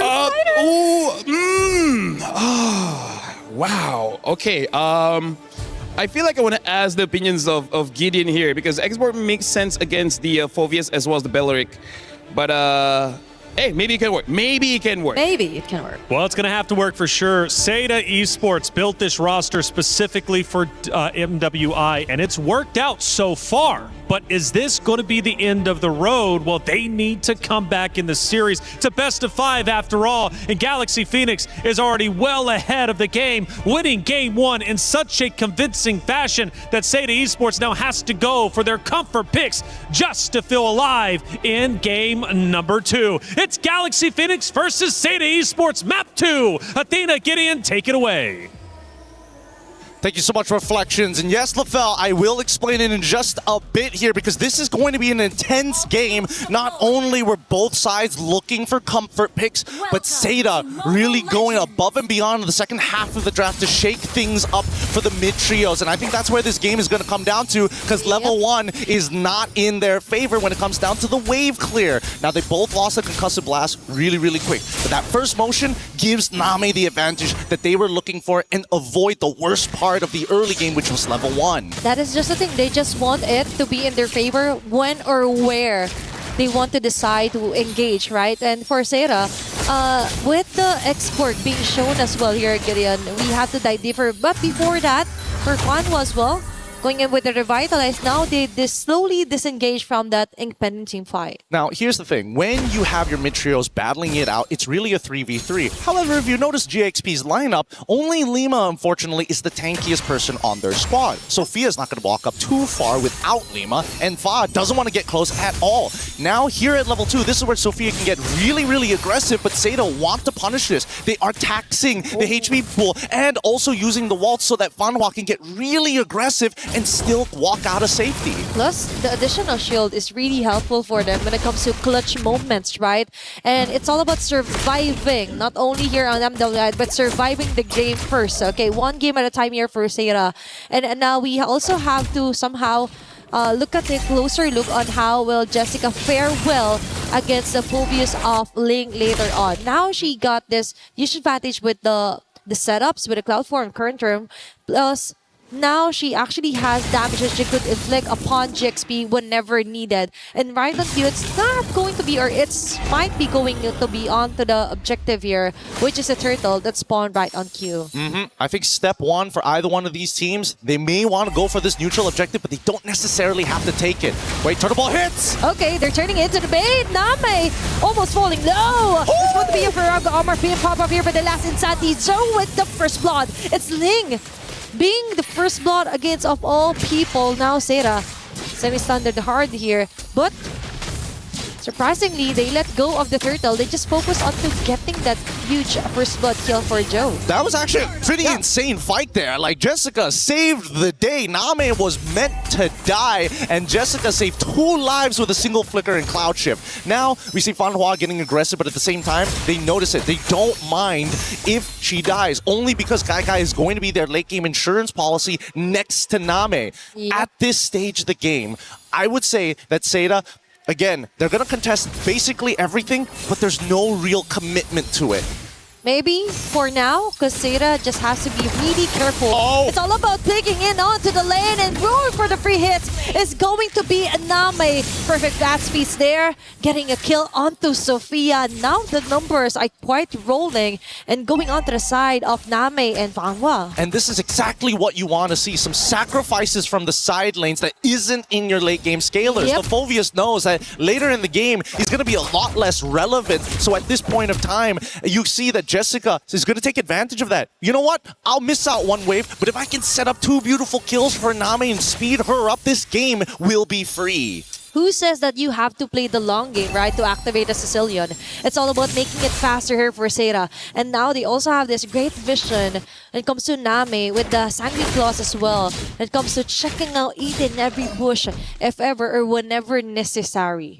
Now, right now, what's really uncomfortable is that both Jessica and Ling are really good at this Sora. They should understand the mechanics well. But unfortunately for Ling, they need to make sure that Jessica doesn't really get out of this lane. Ling needs to keep Jessica here for as long as possible and tax her life total every single time she walks up to that wave. Oh, but that's the thing. Sometimes Jessica just totally lets go and doesn't even put so much attention onto Ling. She just wants to be there when it fight actually occurs here for Seda. And that might actually happen in the next few seconds or so. It's Fa getting an advantage here with a pixel bush. But there's the Sanguine Claws that we're talking about. Great advantage here for Name. This position here for GXP.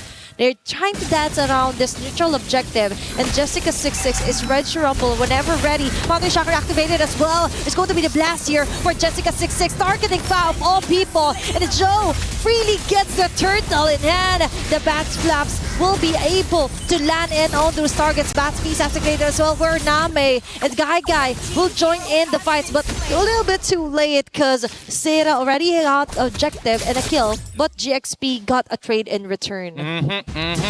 Now, already with the Clock of Destiny finish here, I think it's really unlucky because Fanhua just could not find a really good angle to get that Cursed Blood onto multiple targets, and the counter engage from GXP was just a little too good. This comes down to execution, and I think that right now, both lineups, to a certain degree, is going to be very even towards the later half of the game. My biggest concern is whether or not Fa will be able to scale in time, because Fanhua is kind of unstoppable when Name is not too far away from her. They need to find a way to actually like zone out and let Fa do her job, which is to actually farm up as much as you can. So if ever that doesn't happen, what they wanted to do is somehow let Winnie do the talking, let Winnie do the damage if ever Fa doesn't get enough of the resources that she wants. And now Sera here on the mid lane, they could actually force out some pick-offs here, but no, they're playing it safely for now. Personally, I think that Winnie, once she gets 3 items, she's going to look to Blazing Duet Name as soon as they can. And for the meantime, Seda, again, they're not looking to kind of accelerate this game, as you can tell. They're looking to just, hey, match them, match that energy. Don't let the EXP go to waste. Don't let the gold go to waste. It's all about conserving their energy as well, because whatever happens, all they needed is just to wait for enough stacks here for Nami to totally turn the slaps into 1 or 2 hits at most here against GXP. Plus, even though there's a threat of the Claude, Fanwa could actually bypass all frontliners here for GXP just to try and delay things up here. And Sophia might have enough stacks here for the Soul Snare. Land of Flare activated there. Name! Okay, we see that coming. That is quite an advantage here for GXP. They could just try and reach her from the back, which is exactly what Ling is trying to do. No more flickers, but now they have to play it safe. They're slowly back away. Now they get a great vantage point, and they actually turn the tides into their favor and getting Ling in return. Beautiful, beautiful setup coming in from Seda. They got GXP again in a 4v5 scenario that they cannot win from. And until we see GXP fight as 5, these fights, even a man advantage, is all Seda needs. And that is exactly what Seda wants as well. That's going to be the last turtle falling onto the hands of Joe. Minghua goes in with a plan B, just split pushing onto the top lane. And as you've mentioned, they need to fight on 5-on-5 here for Seda, but that isn't happening. So Jessica26 takes advantage of the fact. Fast speeds yet again for Name, collecting all those stacks to win it with a side blazing duet. She might actually fall, but no, luckily she will be able to get back just in time. But still, it's Ling taken down yet again by Sera. Good teamwork coming in from Seda. They had to make sure that the chain CC was going to be effective. I mean, yes, it broke a little bit, but it was enough to chunk down Ling enough and get Winnie out of there. Oh, that's a Crimson Ear activated by Sophia. A slap is there, but Last Insanity committed here by Joe just to try and ensure the kill if ever necessary. Name with a bad speed free hit on the win. Finley, of all people, will be taken down. Flicker out here for most of the members of GXP. But still, for Seda, it's all about throwing the body Fanwa to get something more in return for Seda. Yeah, but the thing is, they're not finding any more moments. Now GXP is starting to get into a scaling, starting to scale up into this match. Endless Battle already purchased for Yi Shin. It will be able to start sustaining and getting in and out of these fights more effectively while still maintaining high bursts. When we look at everybody else, Guy so far already with 2 very valuable items is looking to get that Malefic Gun to extend her range, and then the composition is complete. Yep, it's all about making Guy more dependable as well. Like compared to game 1, she didn't have enough time to actually scale up. Now she has the advantage. She has the position. Now they destroyed her onto the top lane. Controlling the macro as well is one of Seda's weakest points from previous games, but now they're also focusing on balancing out waves. And with Winnie, on the other hand, she just wants to focus or force out reactions from Seda, but no, they have their own plan in mind, and that's to target Sophia. Still no flicker yet. They know that it's just a Crimson Beacon. Now they transition here onto the objective. They're also going to break the Holy Shielding on the top side with a slow pushing wave as they're about to fight. Oh, Jessica6 is forced out of her ulti just to get away. It's Ling onto the front line. They let go of the Lord. It said there's going to be a taunt. Fang will be securing the Lord on her way to annihilate members here for Seda. And now they catch them. Silas will pop of immortality. And Winnie finally gets an opening that she needs. It's Guy and Joe being left here. And Winnie ensures the double. Meanwhile, for Guy, she gets the triple in return. As Seda still got an advantage all over that messy clashes that GXP did. A 3 for 3. What? Hold on, no, Jessica in trouble. Unfortunately, no ult, and now it turns into a 3 for 4 in favor of GPX. Okay, now they finally get something more out of messy teamfights, miss initiations, and what mattered is that they were able to actually get an objective while they were doing so. They're going to keep on doing this, right? I mean, just look at the way that they're playing it, right? I think that the mistake here is the fact that Ling didn't immediately flicker onto Gai and trigger that passive. They needed that mini stun to happen to allow a cleaner way for Winnie to get in and apply that damage. Not to mention, got to stack it up. So again, communication starting to break down here, but it's not over just yet as they're about to dive. Okay, they're approaching Fanwa with a Dark Right Inferno pursuit, but Jessica26 goes in with a counterplay, but not enough to do so damage. But still, that is a kill here for Seda. Gai onto the front. They were able to take down Link in the process. That's a 1-for-1, but Winnie just doesn't want that to be a tie. Ensures a turret destroy onto the top lane. They're really good at their macro tank side here for GXP. It's actually really insane how good they are at making these macro decisions, right? They're not wasting any time, and Winnie knows that Zoe's got nothing on her as long as she has BMI. The only problem is Gai, because every one of those auto attacks, while Claude needs to get like 14 in to get that big damage, and oh, hold on!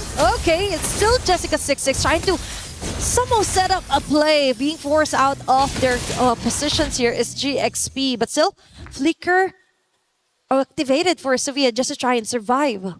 I think at this point, Seda getting a little nervous here. Ice Queen's wand being purchased from Zoe. Now they can play the traditional front to back. The composition is already complete. They just have to fight 5v5, and it's the onus is on GXP to kind of break those boundaries. It might be a little bit hard, right? Because that cursed blood, it's just too dangerous. If any of the squishier targets like Winnie or Fa get caught by it together, I think that's game over. That is super risky here for GXP, and that's why they're really being careful where and when the target is being caught in a crossfire here for the members of Jessica26 and Seda. Actually wants to get a kill. Even the flicker for Name, but that is going to be an easy kill here for Fa. He definitely knows there's no more escape here for Name. Beautiful, beautifully played by Fa. Looked for the flank angle, was really, really patient. Unfortunately, Ling might have died there, but they were still going to risk it, especially if they find that shutdown onto Name. The slower Name scales, the better it is for GXP. Yep,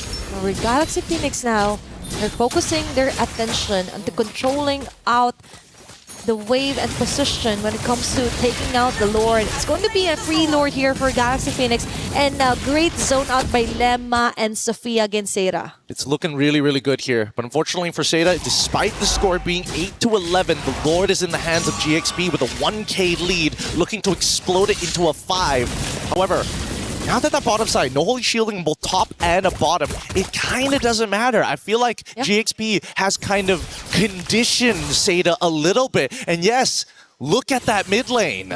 Oh, what the? Bon just lost her ult. Okay.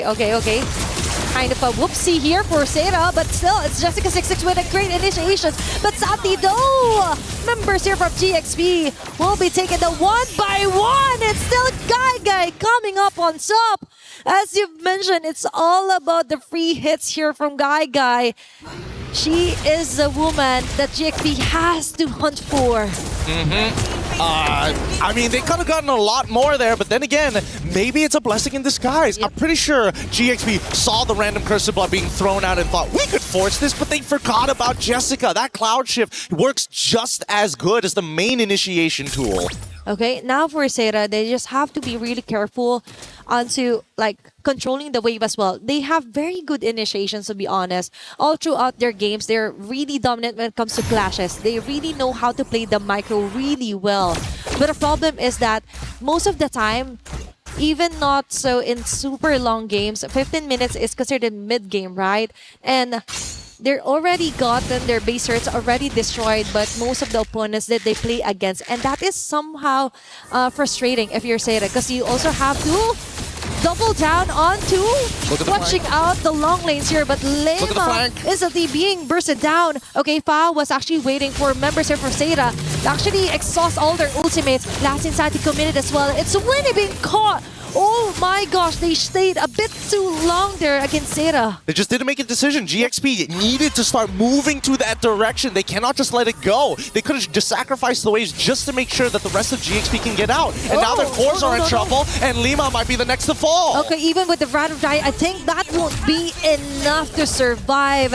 And it's still Name collecting all those stacks. Oh my god. Now it's Joe onto Fa, trying to run away. Immortality removed entirely. Last in Santi just to try and get away, and she will successfully do so. But Seda, on the other hand, will be punishing most of the members here onto GXP. Focus fire and actually destroying a base turret in the process. Okay, well, I thought maybe that flank was already looking so good, but the rest of the team, and especially for Lima, losing so much HP, just didn't have the right conditions. Now, both sides missing inhibitors. Seda needs to go back to clear up this wave and then look to contest the Lord. So right now, GXP gets first move to position for this Lord. Is nobody going to clear up that top wave? Thank God. Turnaround coming in from Lima. Okay, and that's the thing for Seda. They have to think of the bigger picture. And with them thinking that they have to go out or go home to defend, it took what? Like literally a few seconds for GXP to actually burst down and get the Lord. Again, I was saying that Seda was able to match up with the macro of GXP, but it seems that now it's starting to slip. The fatigue from the 16-minute game where every single one of these moves could be the difference of extending the series or sending you right back home. And either way, GXP, they're the cool, calm, collected ones, yet we haven't seen a very clean 5v5 just yet. It's always somebody goes down a little too quick. Somebody isn't as committed compared to the others. Once GXP gets on that same page, Seda's going to be in a lot of trouble unless they once again forget about the two big ultimates. Cloud Shift coming up from Jessica26 or the Cursed Blood from Fanhua. Okay, two things to check if you're GXP. And now, they're slowly approaching top lane here. Lema onto Joe. There's going to be lack of flare. Last Insanity just to clear off the minion wave that GXP brought onto the base of Seda. Now, it's going to be a defense, and they're not willing to risk it at all here, Gideon. Why does nobody want to hit the turret? Just somebody, anybody at this point. And now they're pulling. Guy is literally pulling it because the mid tier 2 didn't break. Okay, now they're talking. Seda just wants to go in for a kill, but Fanhua indeed melts down here onto the hands of GXP. And we have Winnie here with a Blazing Duet going for free hit. Sophia with a double.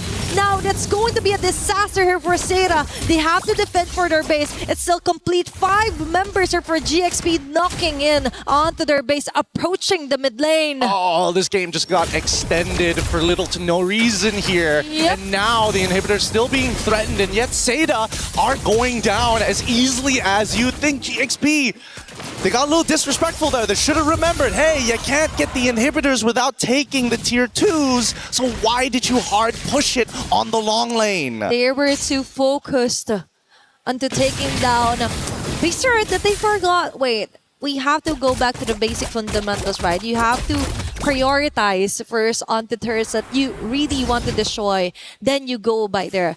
Now, for GXP, game extended. This might be a pro or a con, depending on whether they get the Lord or will Seda even contest this one. Yeah, this is kind of interesting, actually. We see that Fa has decided to go for the War Axe as her last item. Despite everything, usually people make the decision of maybe it's the Malefic or whether we go into the War Axe. Usually the War Axe comes in as your second item over the Endless Battle. But let's see this Conceal first before we go any further, because Lima is really out of position and didn't see it in time. And now they rush in.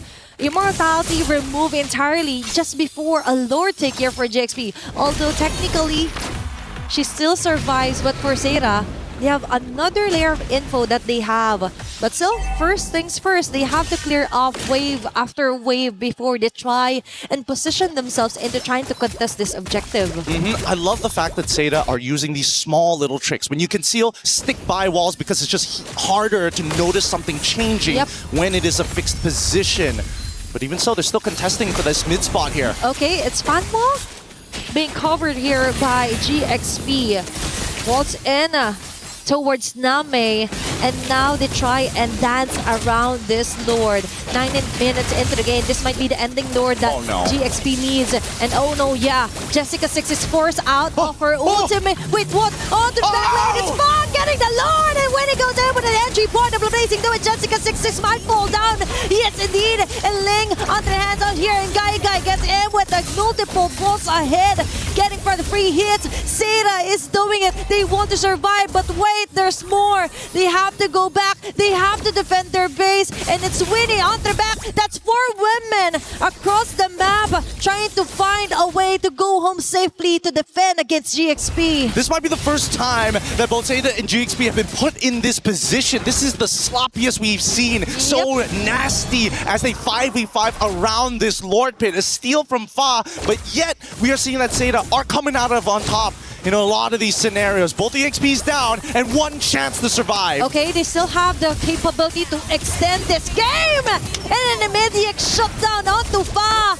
and Joe and the rest of the gang. They might just have it. They have it, what it takes just to try and survive for long. It's Sophia being targeted by two members. Even with the Lander Flare, I think that won't be enough because they are locking their sights onto her. And Gaga is still alive, still deathless by the way, onto this 21-minute game time. And there's a chance at the end of the game right here, right now. They got to deal with these waves. Let it push in just a little bit closer. They have to stop it right here at the inhibitor. If they don't commit to it, they're going to get cloud shifted. Okay, if they play it just right, they might be able to equalize this matchup. It's Leng and Winnie with the Blazing Do-It with their ground. They just want to delay things up, but Seda just isn't having any of it. A minion wave will cross over, and it's Seda taking in game number 2. They extend it. They bring it to one chance, one more game to see Seda versus GXP. Holy! Both of these teams are pushing each other and are grinding each other down. Their plays are looking a little more sloppy, but at the same time, this is a new environment. No teams have pushed both of them this far, and they have so much to fix upon, not only in fundamentals, but just in the raw mechanics. It's a scary moment to be in here, because can you imagine the stress, the pressure, which is causing these consistent players to start deteriorating? We're going to take a breath here up on the table. We're going to be throwing it back over to Reflections at the studio. More MLBB action right after this.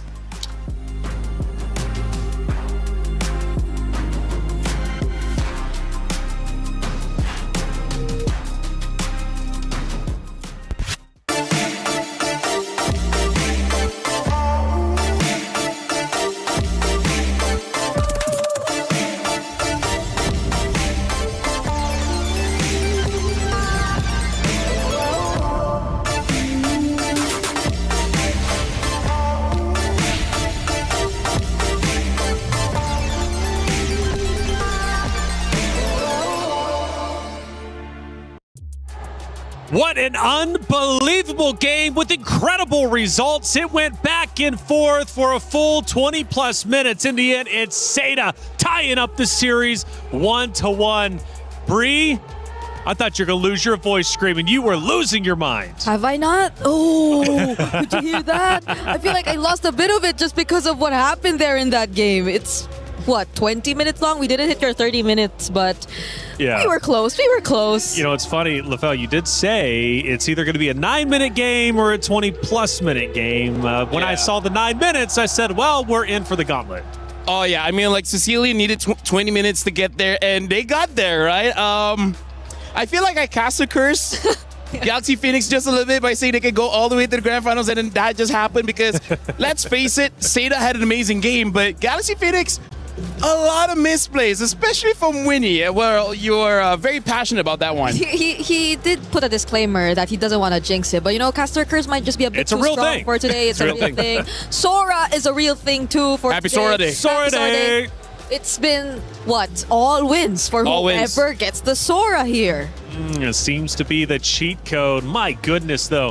Seda at one point fell behind, and I was thinking, okay, we're probably going 2-0 here, but through resilience, they ended up fighting back. Talk to me about that back and forth, LaFell, because, my goodness, felt like Galaxy Phoenix was winning at one point. Seda then took back over. Galaxy Phoenix had a very real chance to push the base. They didn't. They pulled away. Seda took advantage and ultimately won. That's a good question, and to answer that, they have different layers of damage that you can't defend against. Number one, big burst magic damage.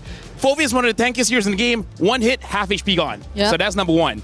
Gagai, big burst physical damage, right? So that also deals with the likes of the Claude. Yep. And then you have continuous true damage coming in from the X-Borg. So they have ways to deal with the tanks. They have ways to deal with the squishies. And look at Jessica. Even Jessica, after that win, I feel like some tears there because she's like, serious emotions, man. That was a very hard game. Serious emotions. I mean, to lose how they did in map 1 Breed, right? Yeah. I mean, just such a convincing fashion. Zhao was the only one with 2 kills. That was it to like the 17 or 20 on the opposite side. Unbelievable results. Let's take a look at a couple of actions. And usually I set them up and I kind of have a feeling where they're at. I'm not going to have any idea who's winning in this moment. We take a look at it, and it could very well be Galaxy Phoenix leading the way here. So it is a little bit later on. We're now down to the 12 minute marks, and it is in fact going to be Galaxy Phoenix leading, but just slightly. Yeah, and it's where I think you start to feel the scaling come in. I know it's just a 12-minute mark, but Lemma and Ling were starting to feel it. If it weren't for those individual plays, I feel like Seda could have just went all in. And looking at the second moment, LaFell, we get down towards the end, and I'm hoping they show the base push that ended up failing for the side of Galaxy Phoenix that then forced Seda Esports to come back. We take a look at it, and that was a huge turning point, obviously, throughout this series. Getting now down to the 13-minute mark, we do see a little bit of a middle battle, though, taking place. Yeah, honestly, this is where we start to see the damage coming in from Name, the Sicilian, and that is why when they were about to push for the end, which maybe we'll see later on, I was like, I told the Brigade, I was like, I don't think this game is going to end. Because the way that everyone was positioned, it was a very good defensive position coming in from Seda. And then it turned out to be true. I got to say, sometimes I wish I'm not right. Yeah, because it all looked like it was towards the end, but then you gotta see the burst, you gotta see the damage, you gotta see the defense from this Expo, the Sicilian, and those were their timers. You gotta give it to them. That was a moment where they just could defend until the very end, and they did. They did indeed. Athena and Gideon were giving it their absolute all. We have a caster reaction. Let's listen in and hear how excited they were. The GXP brought onto the base of Seda. Now it's going to be a defense, and they're not willing to risk it at all here, Gideon. Why does nobody want to hit the turret? Just somebody, anybody at this point. And now they're pulling. Gaga is literally pulling it because the mid tier 2 didn't break. Okay, now they're talking. Seda just wants to go in for a kill, but Fanwa immediately melts down here onto the hands of GXP. And we have winning here with a Blazing Do It going for free. Hits Sophia with a double.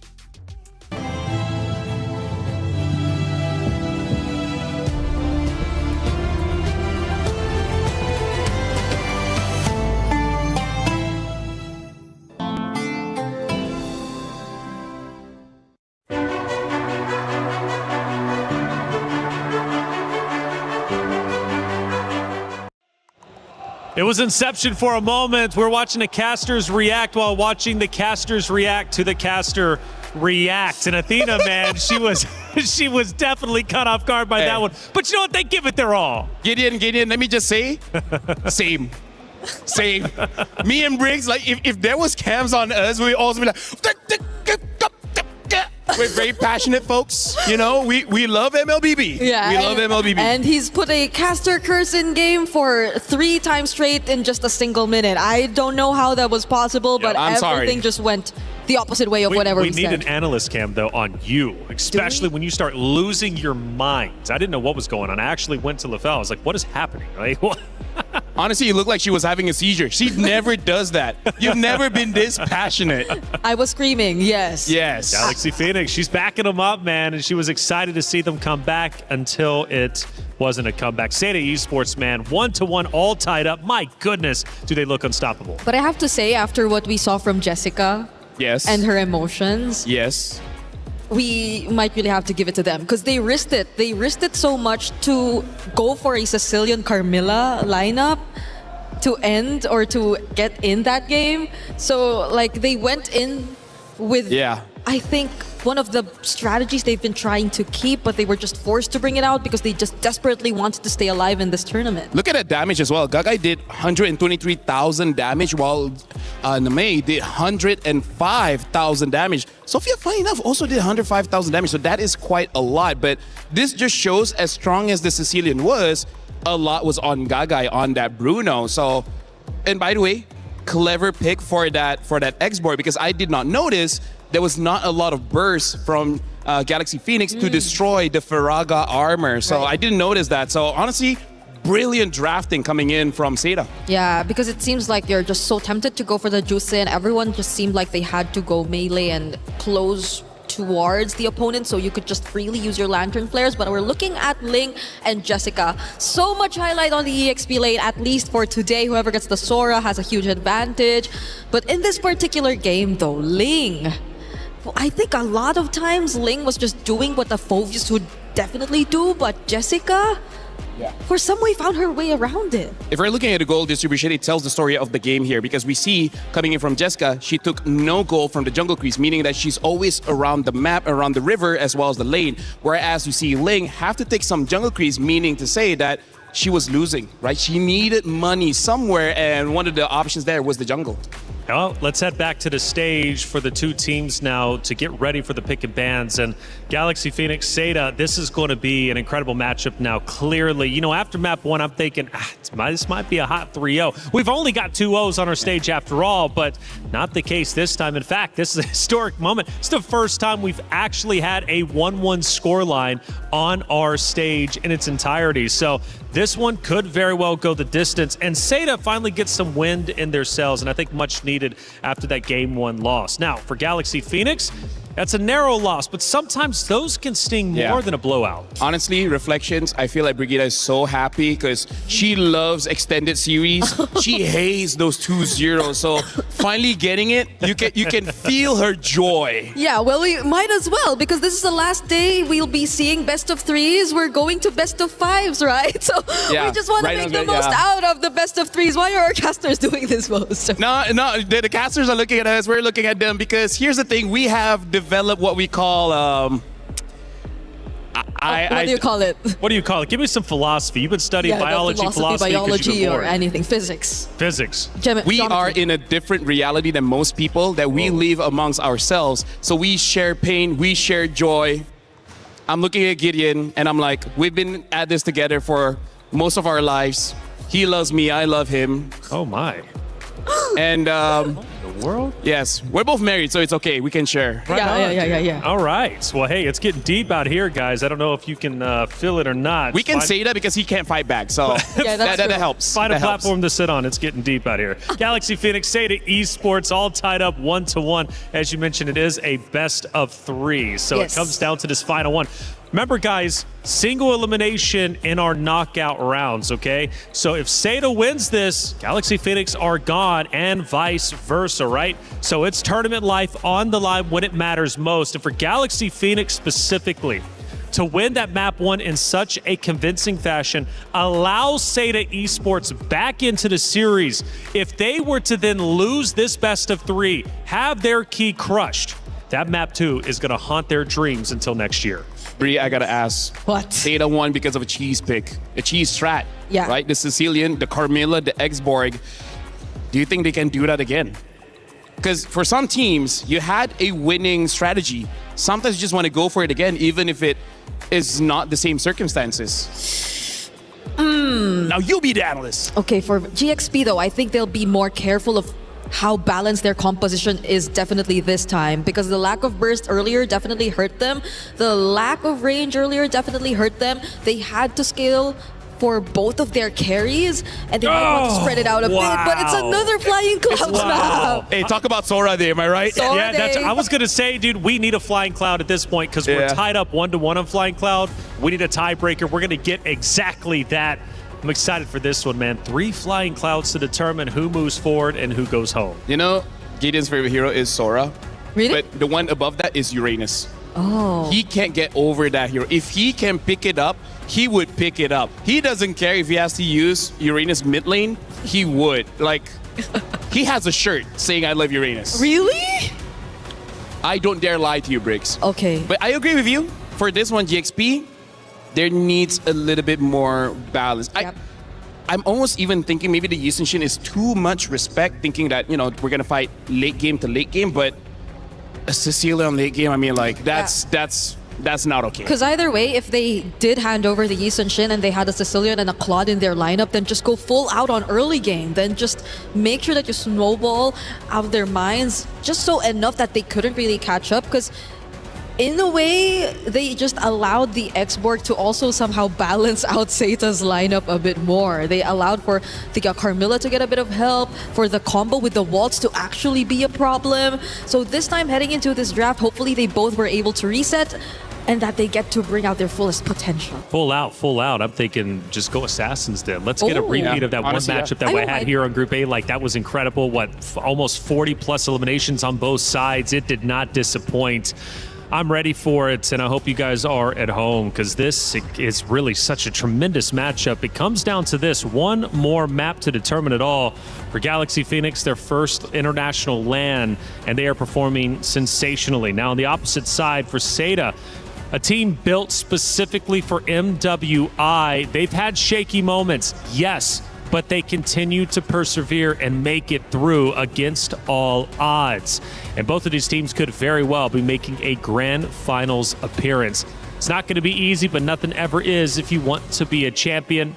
We're going to have our hero picks in just a minute. And we've had two diverse hero pools between both rosters for sure.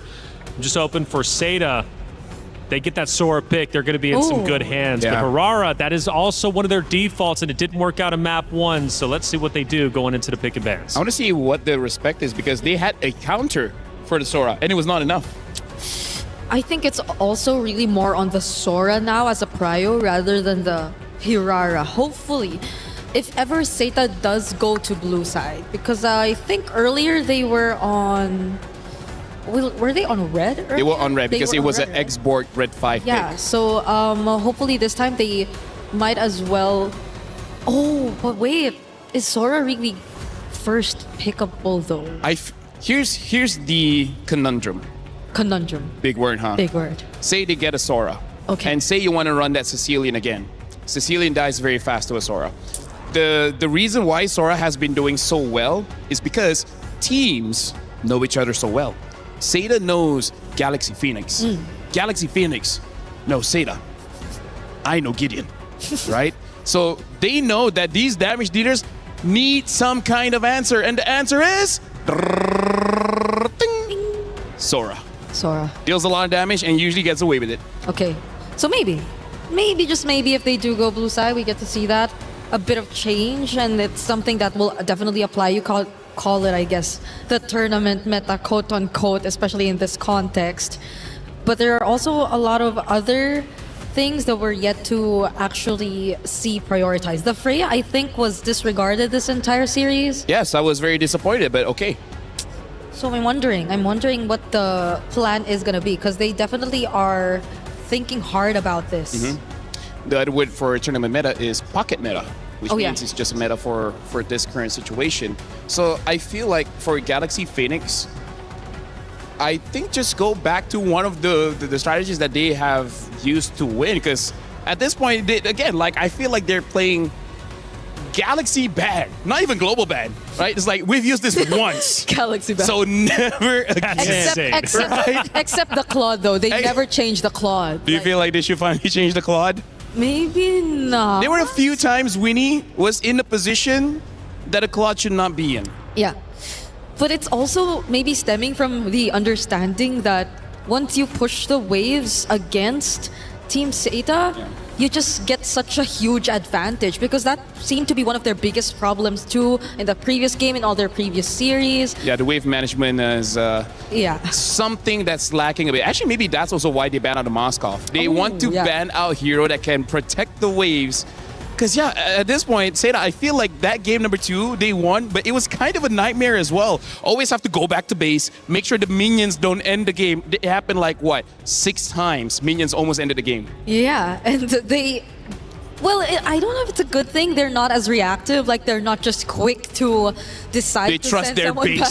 They trust their minions. They trust their minions. They trust their They got King Bob on their side. Yeah, but at the same time, is it really the right decision at times? Because, well, it does reward them. Sometimes they kite them long enough that even GXP are not able to recall, to reset. But at most, it really puts their base HP down to a very dangerous level. Well, going back, why didn't, I mean, realistically, Galaxy Phoenix close the door on Seda during that one base push? Because even the casters were like, this was your opportunity to push forward. Why did they break away? They were spread out. Yeah, so step one, take out the Sicilian. The Sicilian clears the way very fast. They don't have that guy, right? Ophovius doesn't dive. Winnie could have, but Winnie could not. Right? So that's just... Oh my gosh. Look at that. A Carmilla ban. The respect showing from Coach Ririf. Right? Carry ban as well as the Carmilla ban. By the way, ladies and gentlemen, we just jump into the draft here. Seda is going to be blue side first pick. GXP on the second pick. Red side Flying Clouds again. Sora is nowhere seen on the ban list here. Marcel Herrera as well as Guinevere banned out by Seda. One more ban for GXP. Yeah, the Claude is also still going to be likely an option for a GXP later on, not unless Seda actually deny it this time, but I don't think they might want to go that route. The Belleric is also still up for Seda. Since the Carmilla is already gone, might as well revert back to one of their picks that really worked the most. So not unless Galaxy Phoenix actually take it out here, but there are a lot that you might want to consider for the ban. Going for the Valir. I'm smelling an Akai later on. The Baksha Akai are actually still up. Actually, yes, yeah. Baxia. Never mind, Baxia. Baxia is a better pick here. Yeah. So Seda, it's up to them now. The Balearic is up again, open. If they're already expecting the Baksha to come through anyway. Or do they deny the Claude?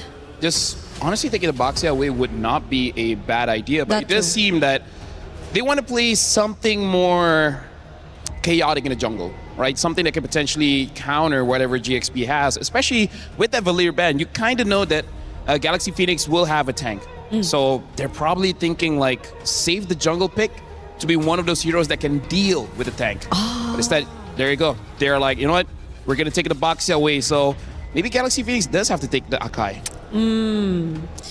If they are forced to take the Akai... I mean, they can take it later. Or, you know, Barat's Matilda, if they have that... Matilda is actually open. Up, Sora. So, Uh-oh. Do they win? Uh-oh, that's based off of history, I would think so.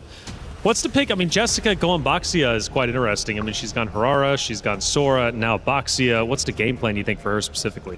Number one, I feel like to take away from GXP because I think they completely understand that's what they want because the bans are kind of honest here, Brigida. Yeah. So at least they get to deny more of what was similar to GXP's Game 1 draft because that was just really them rampaging through the Land of Dawn, just making sure that they were all over Seda's map. So they do secure the Sora Belleric though, so I'm thinking the matchup. I kind of want Valentina. It's just that we don't know if Jessica can use a Valentina against the Sora. Yeah, maybe more on... Okay, so this time Seda gets the Claude. That's another thing. So does Galaxy Phoenix take the Bruno? I'm not sure if the Bruno is the next option. But the Eve makes you a bit iffy about the Harith, yes. If they want the Akai, they got to take it now. If not, it's going to get back. A Ling! Honestly, quite early. For now, I think it's a Lingable game. But there's some EXPs, there's some roamers that will make Ling's life a little bit difficult. One of them is the Phobia, so they take that out. Yeah, it's a very aggressive start for Galaxy Phoenix to go for the Ling and the Sora together. Well, they do get to take out some of the counters, however, but... By the way, for Seda specifically, this is the first time they've ran Baxia, Claude, and Eve. Those three have not been used in the previous two maps that we have seen just before on Flying Clouds. So they're going for something totally different and fresh. Oh, they banned out the Bruno, yeah.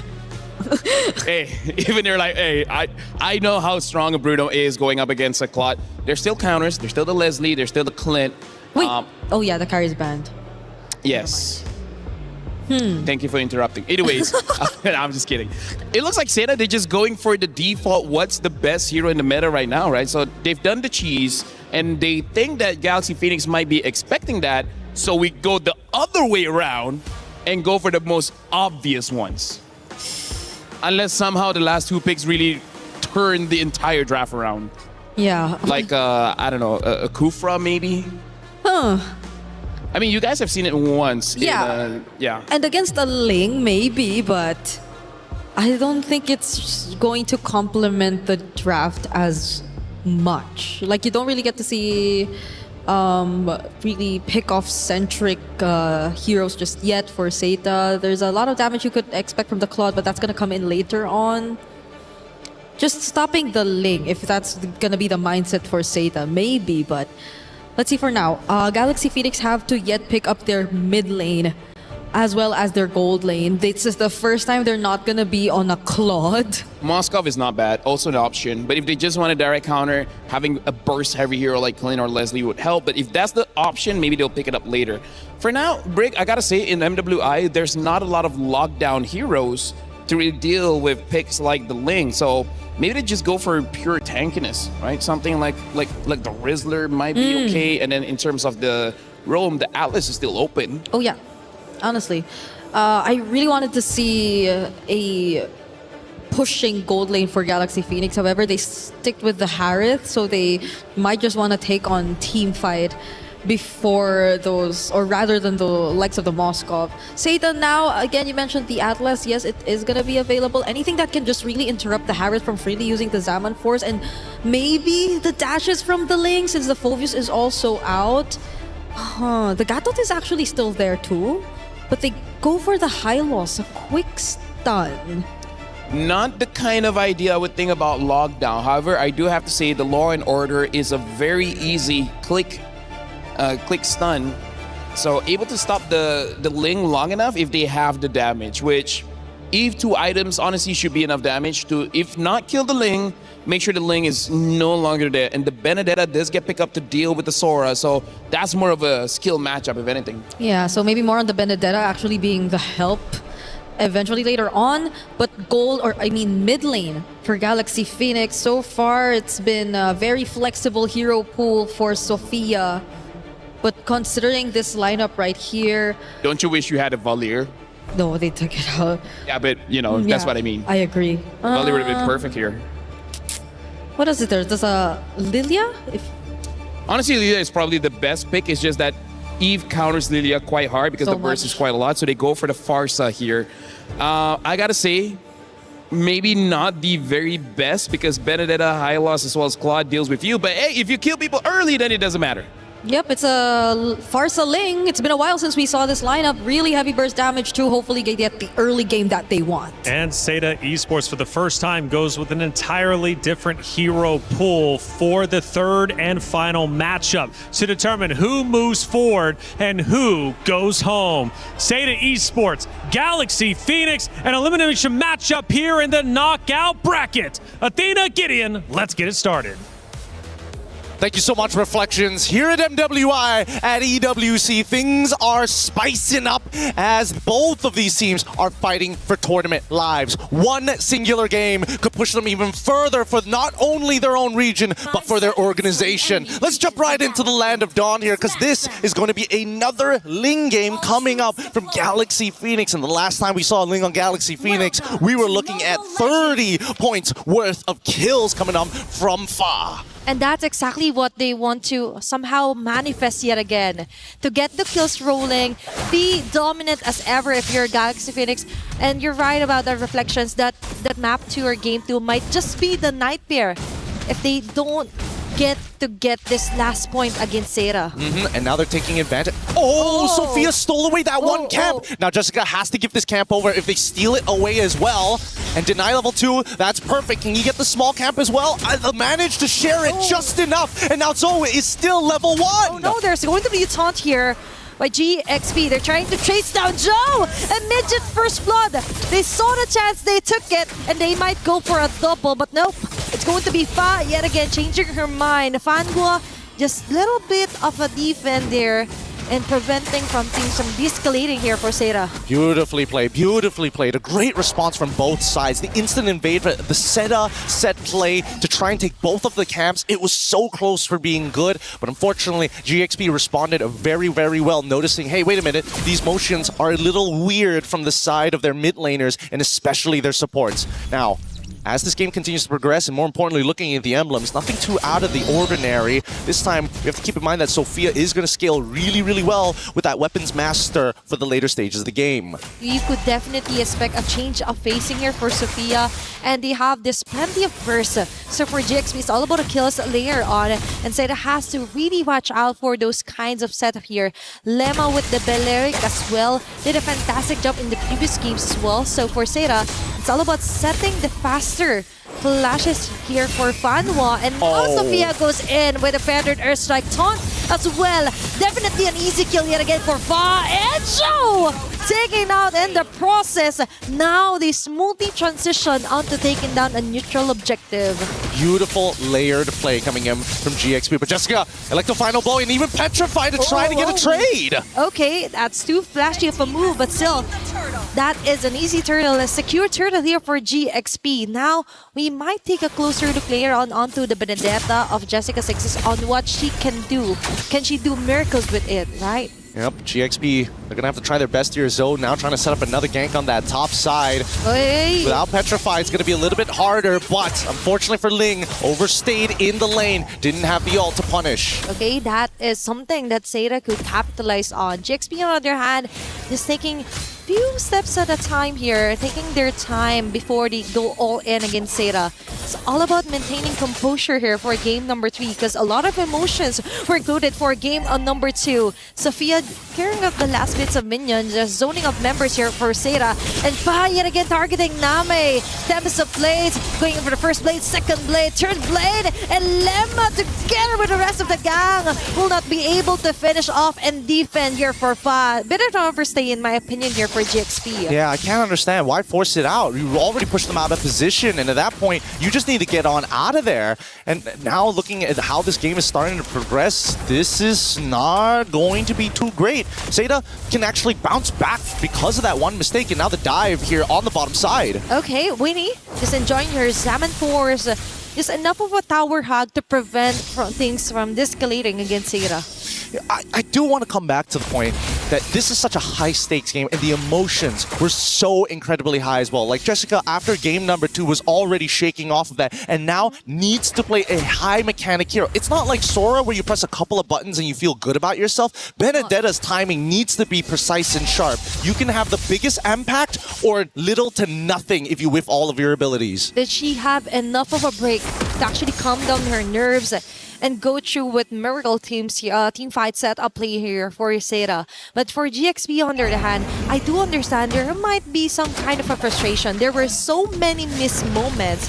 And for game number 2, it's now or never. There's no more turning back, no more lower bracket line up, but now for Seda, they focus far onto the objective, laying onto the front line, targeting Zoe, forcing out the transformation here, while Name plans in the RWM. Most of the GXP members here just try and take their time before they go all in with a feathered Ursak. Ling with a follow-up with Lemma as well. Tens of Blades committed just right on track here, and Joe can do nothing but try to run away as the very passive here for Sophia will ensure that kill. All right. Pretty interesting. There was a couple of moments there that I was thinking whether Ling wants to weave in some auto attacks onto the Hylos to build up some charge. Maybe could have turned that around a little bit sooner, but even so, they can't win this per se. They don't have Retribution. Jessica on the chase against Fa might actually get him, but there's no Petrify. Okay, she's raising the risk to get it off, but Electofindable, she has to run away, but Satido! She runs into Winnie with the rest of the gang giving off their all. It's an immediate alternative and an intervention here for GXP. I think GXP is starting to lose composure here, right? The strength of their bond is that they've got the mechanics, but they don't seem to be talking to each other as much as they need to be. We need to see that teamwork actually come through to get these clean styles of play that we expect from them. Seda, on the other hand, now, despite it being a 2.5k, Seda still has a great opportunity of actually turning this around. Jessica has done good work, and even though Zoe has died 3 times, it was at somebody else's expense. Sometimes even Fa made a mistake in even dying. On that top side, at least the waves are being cleared up, but GXP now want to take the initiative. They don't want to be passive. It's all about the skills right now for Seda. And definitely, it's evident that Jessica has that. But now it's all about maintaining and trying to take control of the situation. Plus, also not letting GXP corner them out with the macro yet again. And now it's all about balancing out the waves, and Winnie is winning on the Gold Day matchup. That's 4 members of GXP targeting Fanwa alone. Girls probably just to try and disengage. Now she comes back. There will be quite a stun here, but Ling and the others will just slowly retreat back. Unfortunately, Ling doesn't have her flicker up just yet. I think there was a moment where they were thinking, if maybe I get the dash down, I could maybe flick onto like Name or maybe even Gai and try to trigger something, but didn't have the battle spell, don't have access to it. Fanwa does lose not only her ult, but also the revitalize, which is pretty important because in the next 20 seconds, the next turtle is going to spawn, and she's going to have to wait another 23 seconds or so to get it back up in the middle of that fight. So unless GXP recognize that timing, they could maybe try and force this, but Zeta want to take first position. Okay, it's all about them trying to capitalize on what Joe can do here with the backshot, right? They have this beautiful setup. They just can't seem to do it right for now. But for GXP, that is somehow... Let's see, if they were able to somehow compose themselves, there were a kind of a bit of a messy initiations from Lemma. And speak of which, she's going to spot on Fanwa here. It's going in. Okay, there's going to be law and order. Sophia with the feathered earth strike forces out Name out of position. Lema with a rapid drive. Ling targeting 2 members of the row, and Fa just targeted Name onto the back lanes with the Tempest of Blaze. Beautiful play here, chased down by GXP. Now we're talking. Now they are very disciplined and have this plan in mind, and the plan is to kill before taking down an objective. What an outplay coming in from Ling. The Wrath of the Dryads as a follow-up was already great, but that Wombo combo is what GXP needs to secure this Lord right here, right now, to start a bigger advantage. And they were 5k ahead. Now they're going to turn it closer to 7 to 8k, depending on whether or not Zeta can stop this pressure, stop this momentum. They will lose some outer turrets for this, but how much gold will they bleed? For now, it's looking like too much, right? But for Zeta, they have this Benedetta that could be one of the somehow tricky part here for Zeta that could actually reach the backlines. But the problem is that they also have to ensure that someone is ready and willing enough to somehow clear off the last bits of the lane. Yeah, what a build. Hyper burst build. I haven't seen this in a while, in a long while, as a matter of fact. Heptacy's on top of the endless battle, making sure that if Jessica does find that backline access and able to close the distance, they might be able to one-shot target. But the ones closing the distance are GXP! With Ling yet again with a miracle setup, Winnie enabled to get those chrono dashes, the synchrovisions in. Now they punch in from the air. Fa goes in with a perfect timing. Taps of blades, getting all of those blades, eliminating 4 members. It's just Jessica 6 is remaining to defend for their base. Holy shields will be popping off bottom and even onto the mid lane. GXP has their eyes on their prize. Clear the wave. They want to clear off the wave. They want to ensure a victory, and Jessica 66 has the proper kits to actually prevent GXP from actually ending up this game number 3. And that's a good thing about Benedetta actually building a lot of damage. It's moments like this, yes, I can actually deal with the waves more effectively rather than having to wait for my War Axe to give me the stats over time. I can clear it right now. And that's what Zeta needs. Instant impact. GXP on the opposite side, they can take their time a little bit because they're still waiting for the big ultimates from the side of Zeta. The RWM, maybe even the Glorious Pathway, but notice that they're putting a lot of their attention onto Zoe and Fanhua. Without that front line, you can tell that Zeta kind of lose direction of who really is the anchor of the team. And keep in mind, it should be Name. And so far, Name is having a really hard time landing those beautiful blocks where she could catch most of the members for GXP. Sophia is actually doing a stellar job. In contrast with her feathered air strikes, really right on cue, hitting the right marks, plus an additional finishing move from Fa, right? All she needs to do is come at the later time, finish off, get those kills running, and for GXP, it's kind of going more smoothly compared to what happened onto game number 2. Looks like they got it all together for now. For now. The question is, when is it going to be enough to overtake it? It's 4-14 still with an 8k lead. The economy is in GXP's side. 3rd item already complete from Winnie, so that's her power spike right here. Unless Gai has 3 items, I don't know how they're going to compete. Let's see.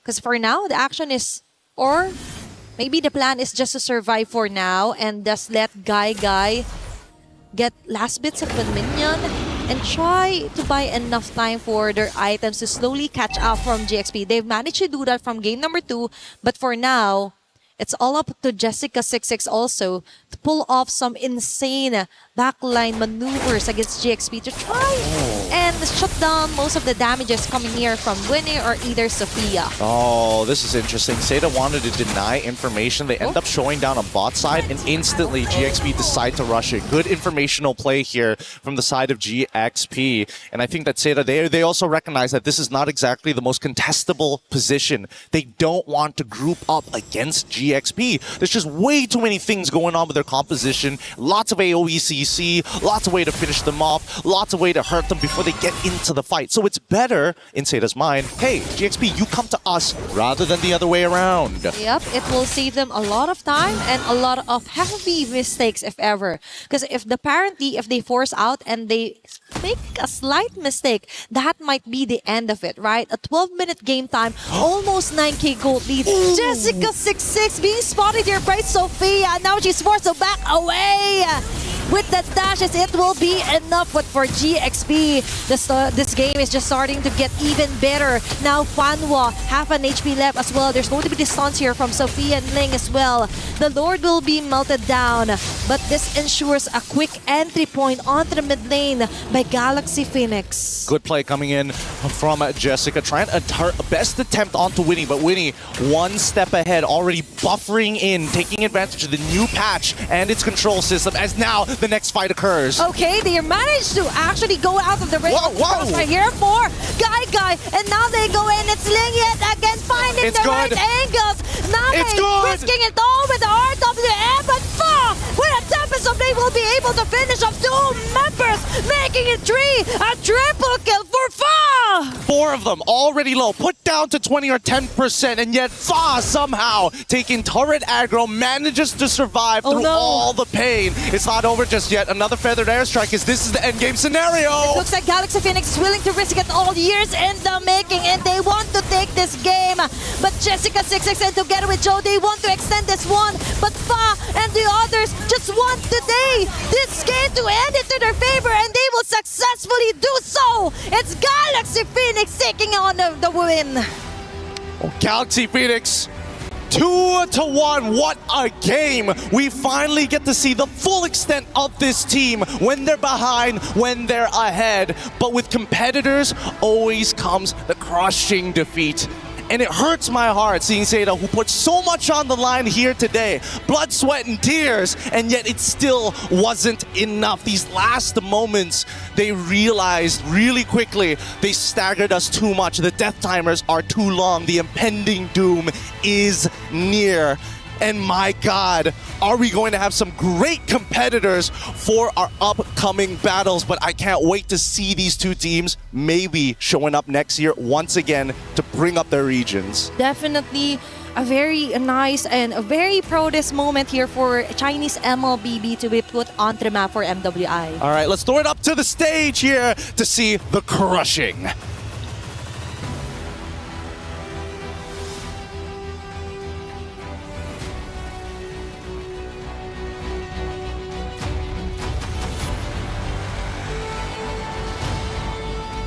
Have our winners of Galaxy Phoenix. Congratulations, and of course Seda. So we will do the key handovers, and thank you so much, Seda. That was an incredible showing. You guys fought valiantly, but your journey ends here. Thank you, Seda. So now, congratulations to Galaxy Phoenix. You guys have risen to the occasion, and of course extending that tournament life. How does it feel holding that key of Seda in your hands right now? We feel so excited and happy. Earlier on in the interview, before the match started, you guys said that you're proud to be here and proud to represent Cambodia. And I'm sure that they're all very proud back home. Is there anything you would love to say to all of the fans out there? You can say it in Khmer as well. លទ្ធផលមួយនេះខ្ញុំនឹងសន្យាថា ខ្ញុំនឹងយកឈានទៅដល់អាចនិយាយបានថា Grand Final ជូនទៅអ្នកទាំងអស់គ្នានៅក្នុងប្រទេសកម្ពុជា One step closer to the finals, and this is Galaxy Phoenix. Now the next one, the potential matchup will be against Team Ray Young or Navi Philippines. Who do you think you might meet? I think is Navi. You think you might meet Navi? Yes. All right. So hopefully in the matchup later, you might actually see them. Congratulations once more to Galaxy Phoenix, the best showing so far right here. And of course, take your walk of victory.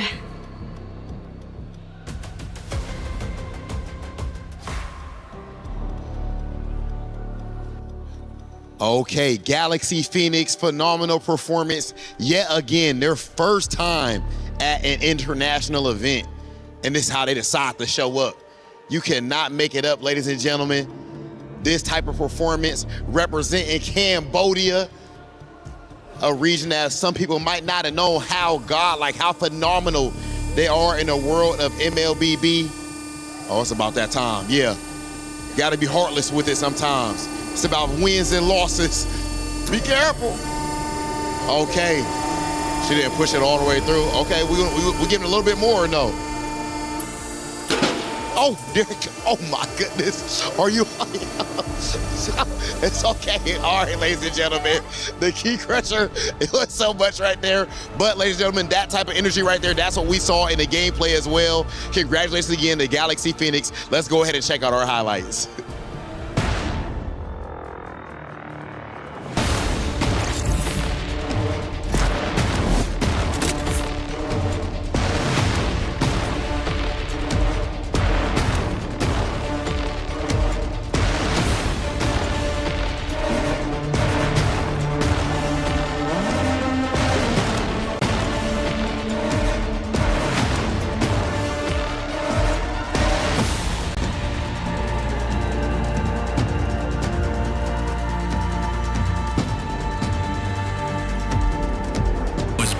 To move. Not trapped at a desk in one singular posture for 12 hours a day. It's time your chair evolved. This is Secret Lab Titan Evo. Ergonomically engineered for you, gamers, hybrid workers, artists, backing your every move. On their very first international stage, Galaxy Phoenix gets the job done. It wasn't easy, however, it was our first ever third match in a best of three here on this very stage, but it was entertaining nonetheless. And one name that was being screamed, Bree, was Fa, the mercenary, making it happen. My boy Fa. So talented. So talented. This jungler, I am now agreeing with LaFell when we say that she just might be one of the best that you have to watch out for here in this tournament. The mercenary, man. Like, she gets the job done, but shout out to Seda as well. That was an amazing play. Like, we can feel the emotions, even though, like, we're quite a distance away. Right. True wins, true losses. I hope they come back next year. You know, they were built specifically for MWI. They joined the stage. They made it to the knockout stage. That is a huge accomplishment to finish 5th through 8th, and one of their first appearances here on the international stage. You've got to give credit where credit is due. And you, like you said, the emotions, you could feel that from Jessica, especially after that Game 2 win. She really wanted it, but at the end of the day, it wasn't Seda Esports moving forward. But making it to the stage was a massive accomplishment. Shout out to Seda, Galaxy Phoenix, and shout out to Sora. It's Sora Day, and Sora gets the win again. 100%. How crazy that is this? What, almost 5 hours? I know. Of our show, and every single time Sora sees the Land of Dawn, he wins. And how many flying clouds have we had? That's three here in the series. All three. More than the Esmeralda even, right? You were expecting, like, because of the adjustments, the Esmeralda to be the XP laner that's really gonna shine. I mean, she did a couple times, but today, why has it been always Sora? Sora has been making waves, the setups have been on point, and the matchups, they are always winning it out in the EXP lane. Seems to be the case. Sora, Grand Finals, you're a champion. That's really what it takes, right? Again, looking at the players' emotions, still feeling so much for the team of Seda. They really gave it their all. And shout out to the ladies, of course, for doing it. And shout out to Fanwall, too, coming in as a sub and playing so incredibly well and getting this roster to the main stage. But Galaxy Phoenix continuing to move forward. They are looking unstoppable. Oh, yeah, for sure. And I feel like even though they lost in game number 2, I think they already took some notes on what worked and what didn't work, right? Because if you want to become champions, honestly, getting 1 or 2 losses here and there is going to be very beneficial, because if you keep on winning by grand finals, if you did lose one game, you have no idea how to recover. There's no better way to discover more of what could be improved than before the grand finals. And they said it themselves. They think it's going to be Na'Vi. They want to go up against Na'Vi in the semifinals before eventually getting there. So that's an interesting pick, because I believe the record has been much smoother for Team Ray Young. Ray Young has definitely been looking great. The record has been a bit smoother. However, it doesn't matter if it's smooth, rocky, choppy, as long as you get there. That's all that matters at the end of the day.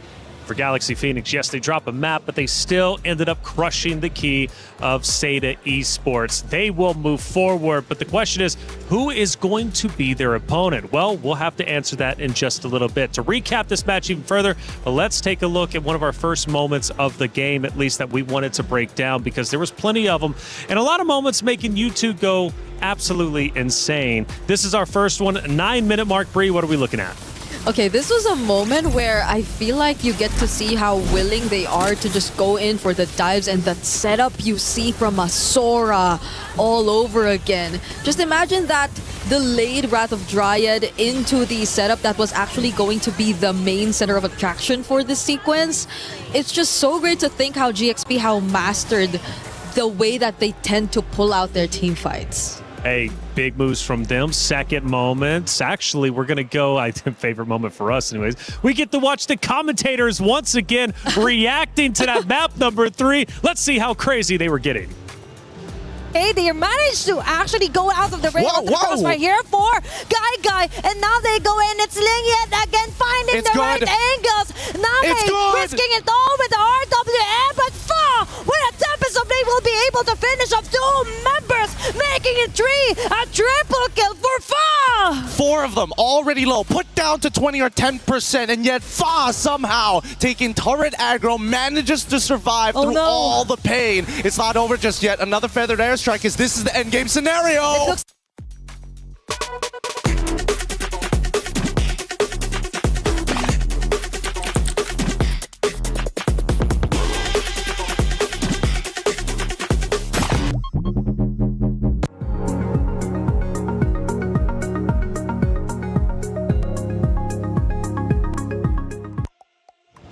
Pure passion, and this time I felt they were ready for the caster count this time around, because now this Athena was standing up. She's like, I'm not getting caught off guard again.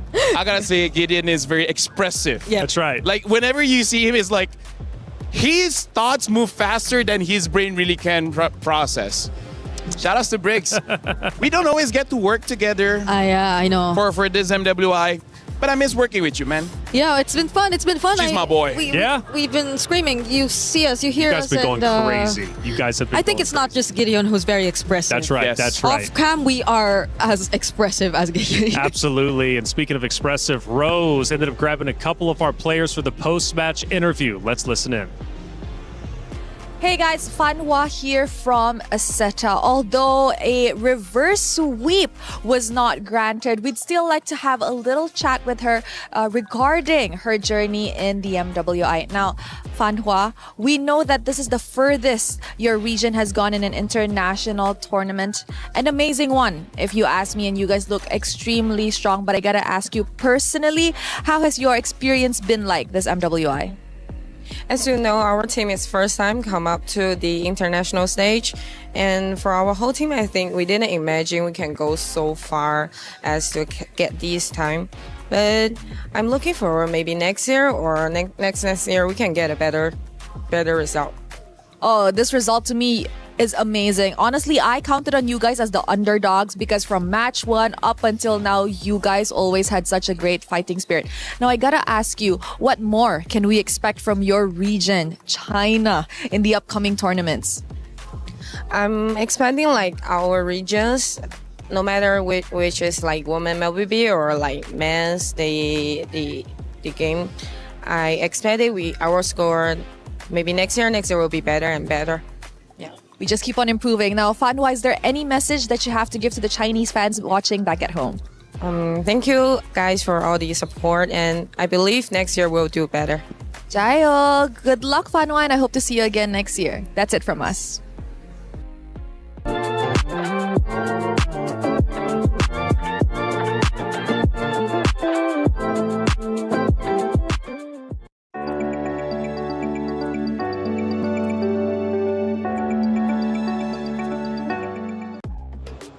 Thank you, Rhodes, as always, for the interview. Staying in high spirits is Seda Esports. They want to come back even stronger. This was just their first appearance. Imagine what they can do next time. I've got full faith in that roster to continue to be able to push forward and pull off incredible feats at the MWI. Hey, we've got a lot of watch parties taking place, a lot of coverage in general, and this next one is going to be special. It's Zay Casting. Let's bring him in, because Zay Casting is keeping all the coverage for the MWI out there for everybody involved. And I tell you what, it's been a great time speaking to some of these influencers. Zay, how you feeling? Hey, I'm good, man. I'm good. How are you, man? I'm phenomenal, man. How are you enjoying MWI? I really enjoy it. This is my first time international experience as a official restreamer. So I really enjoyed it. I'm really thank you so much for this opportunity. Thank you, Mundon. Thank you, EWC. Thank you, man. And thank you, Zay Casting. Let me ask you something. A lot has changed. What do you think about the current meta? Current meta is, they nerf Fredring like Juriba Jungle, Basha. So I think it's nice. I like this meta. They can use like Link. They play Link like Assassin are really good in this meta. I think So I really like it. And Sora also apparently has been tearing it up. Hey, Zay Casting, thank you so much for all your coverage and everything you do. The MWI will continue, but like I said, shout out to you, Zay, for being who you are as an incredible influencer, and thank you for the coverage and the watch party. Hey, check it out. My Champion Pick is now live. 2 champions, 1 game. My Champions Pick is now live from July 27th. You could submit your predictions for the MSC and MWI champions for a chance to win 50,000 in-game diamonds and MSC 2021 through 2025 tournament skins. Don't forget to leave your picks under @MLBB Esports post for even more chances to win. Lock in your champions now and cheer for your favorite teams. My Champion Pick live now. Get involved. I'm hearing Rose is also set up with yet another interview. Rose, who did you get? 2 Indonesians representatives going up against each other in this elimination match. This is Vival and Liv, and we're gonna have a little chat before we head into the game. Hi girls, how are we doing today? I'm good, very good. Yeah, I'm great too. How did you girls react when you found out it was gonna be an Indo-Indo match just now? I'm in shock, really in shock. Actually, it's as expected. Okay, now since an Indo-Indo match is happening very early on, is there anything that we should expect from the game? Is it going to be fun? Is it going to be long? What do you think is going to happen, Vival? I don't think there will be anything special. I think it's going to be pretty much the same showdown like previously, like in Battle of Gamehurst and like the previous meetings that we had. What about for the sides of Falcons ID? Aren't you guys scared? Because you guys played a game today. Are you scared that they will read your strats and everything? Maybe there will be a new draft, but then I'm hoping for a rematch. But I think it's going to be in grand final. But then we come out like now today. But then we'll see on the Land of Dawn. We'll see in the Land of Dawn. It is a very early matchup. So now the question lies on, what do you think the score will be? Let's start with Liv. I'm hoping for 2-1. 2-1. Okay. 2-1. I'm also hoping for that because since we are Indo and Indo are facing each other right now, we want to make this a very fun game for y'all. And yeah. Okay. I think it will be a fun game. Definitely one to watch. So any message to each other? Let's have a good match. Yep. Good luck. Have fun. Good luck, have fun. Very friendly fire over here. Nothing too extreme.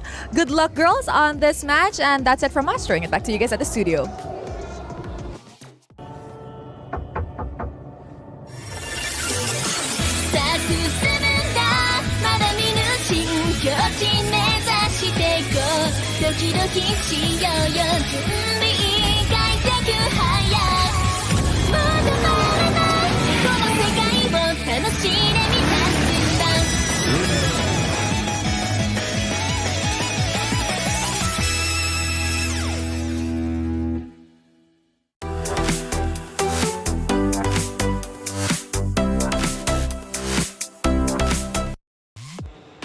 Thank you, Rose, for the interview. As always, hearing from both players in good spirits. However, only one team can continue their championship run in the MWI, and these two teams have a long-standing history, and it is, in fact, the great Indonesian rivalry. First of all, we saw that interview and they were, talking very nicely to each other. Why are we like that, Brig? And when I say we, I mean all of us talents. We are very aggressive against each other, but honestly, one of the things that we heard during the interview where Vival said, I hope it's a 2-1, because I feel like in her hearts of hearts, she's like, not going to be a 2-1, this is going to be a 2-0. Well, I understand why the record has been that way. Very one-sided. For the recent qualifiers. And even if you talk about the rivalry way back, even when they had different names and were under different banners, it seems like that has been the story for them. That's why it's a revenge match again and again for now Team Falcons ID, because they're always yet to get that win against Vitality. It's going to be tough either way you look at it. Falcons Indonesia is going to have to fight hard, but Vitality, they want the championship again. Let's send it to the stage to get the match started. Damascus, Hollywood Rob TV. Cheryl, take it away. And it is time to continue with our knockout stage of the event. We just saw Galaxy Phoenix put on an absolute masterclass, and now we have to see if the ball is going to keep on rolling in that same direction. Damascus, who are we bringing to the stage first? Hey, listen, Rob, technically they need no introduction, but we need to make some noise, of course, for the Queen. And I see the Vitality fans. Les fans de Vita, je vous vois. Est-ce que vous êtes prêts, s'il vous plaît? Un max de bruit pour Vitality! Team Vitality, simply put, the best in the world. They barely lose games, let alone matches. Last year, they won MWI without losing a single game. That is the definition of excellence. That is the definition of professionalism and, of course, of perfection. These are the reigning queens of MLBB, and now we have to see if anyone can overthrow their reign. Now, City, anything you would like to say to the most familiar of foes, your opponent team? Let's both do our best and keep the streaks like before. Exciting. Head on over to your battle station.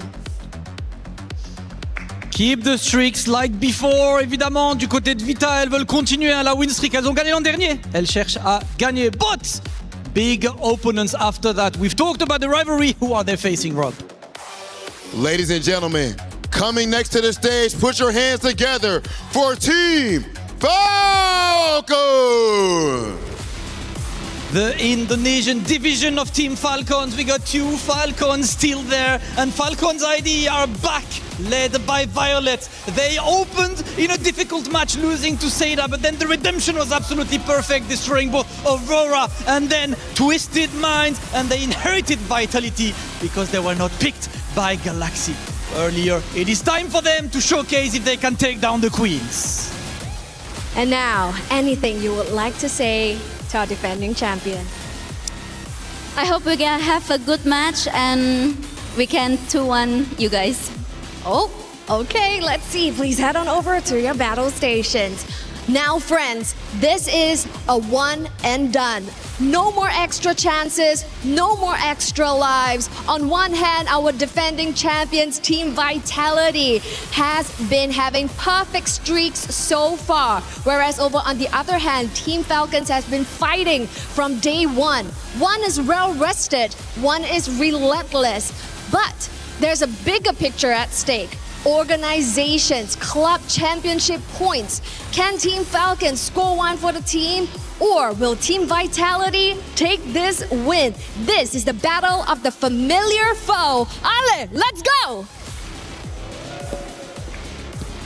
Cheryl, Hollywood Rob, TV, and Damascus, thank you for setting the stage, and the stage is about to ignite. You have an Indonesian rivalry between two great titans, Team Vitality versus Falcons Indonesia. This is going to be a matchup, potentially an upset, depending on how it ends up unfolding.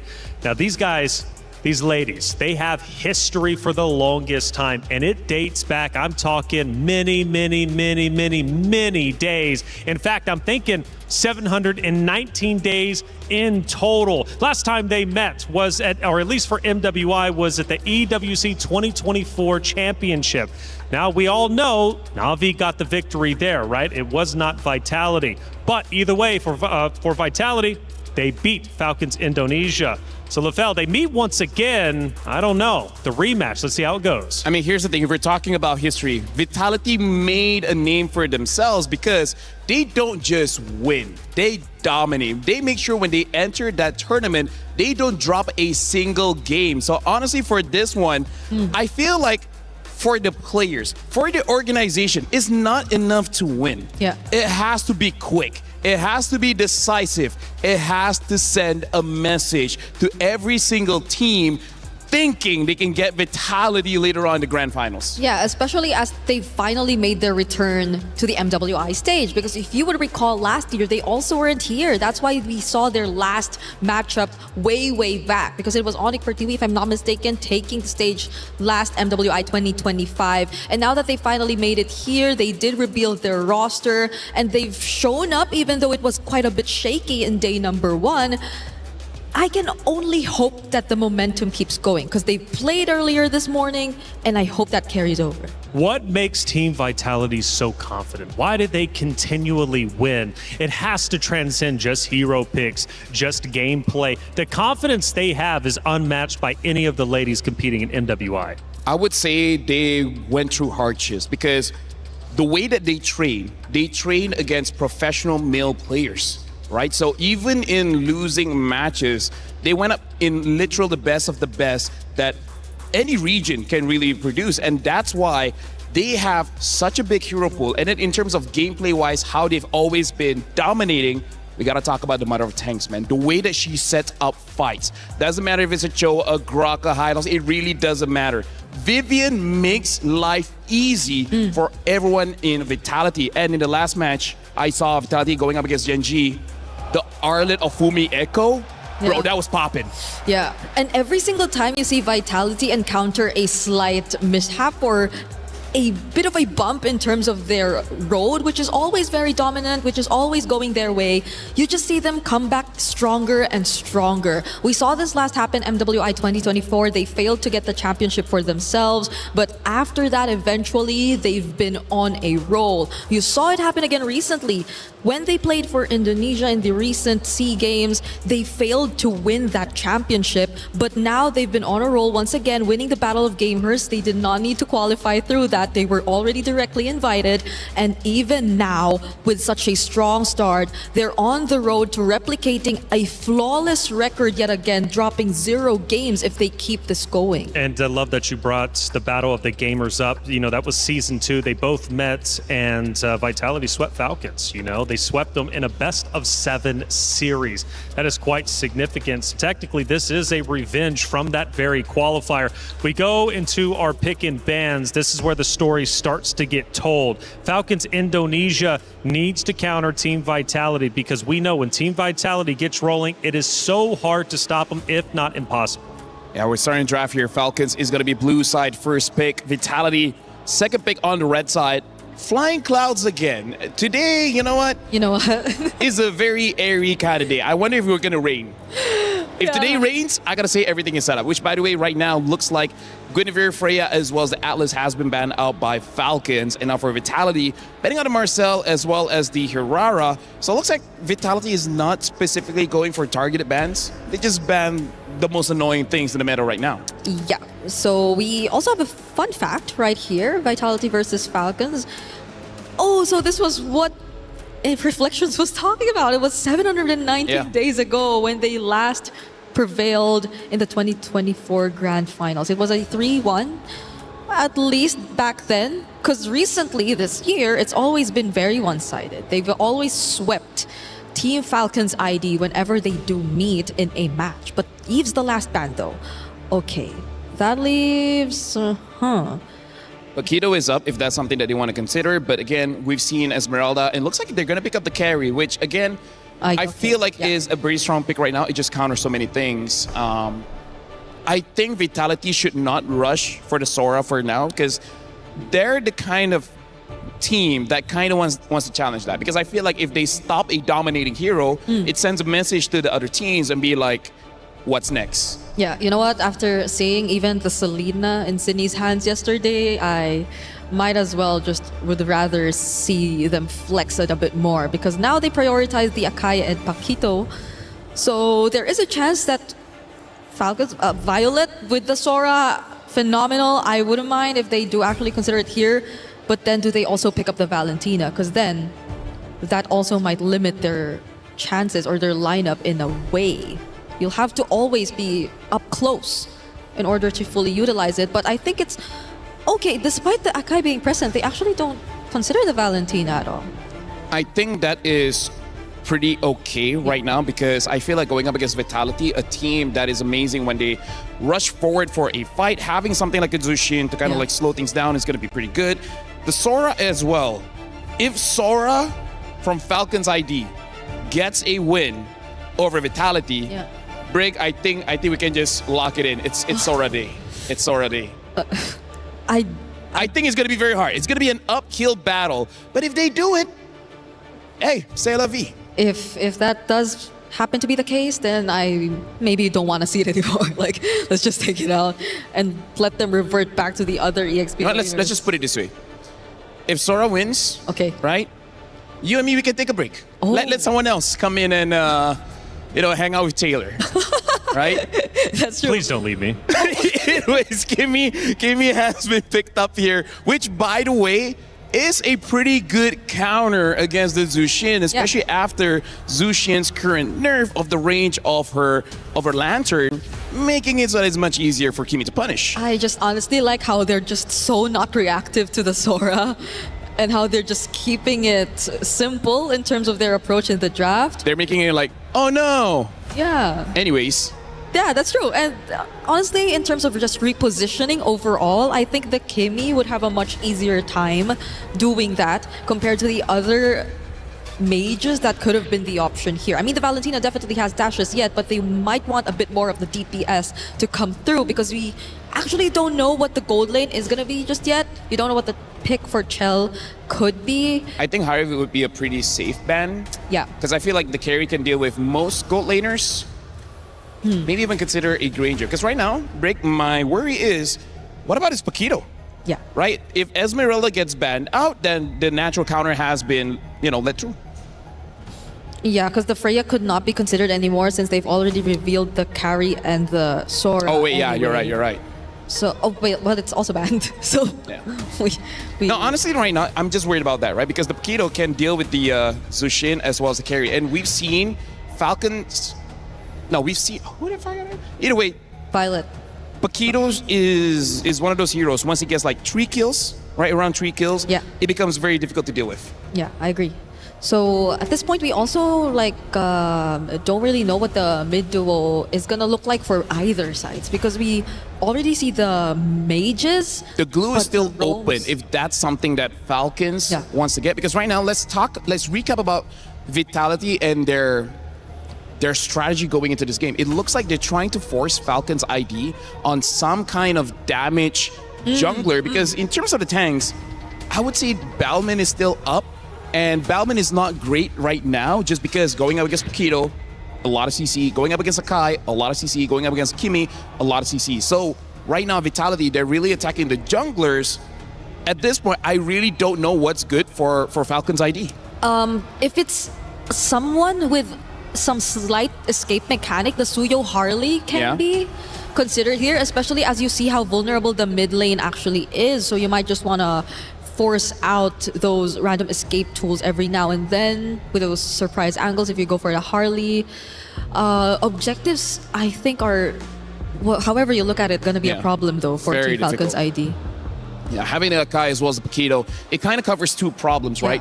Around the turtle itself, the Akai is going to be great, and then the Paquito can deal with the mid laner, he can deal with the junglers. So, yeah, I feel like they're opening the only viable option is a Fredrin, but Fredrin after the nerf, you can really feel the big difference. He's not as tanky as before. Eventually, he'll kind of be, you know, where he needs to be, but that's not why you pick up a Fredrin. You want Fredrin for that instant result.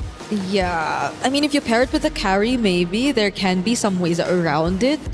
And then you can opt for a more tanky roam just to compensate for the front lines, because I think the Sora is more of a setup rather than a front line. If I'm a jungler, I hate going up against this trio, man. Yeah. The Belleric, the Akai, the Paquito. At this point, I'm like, hey, can I don't know, use a Hanzo or something? Oh, wait.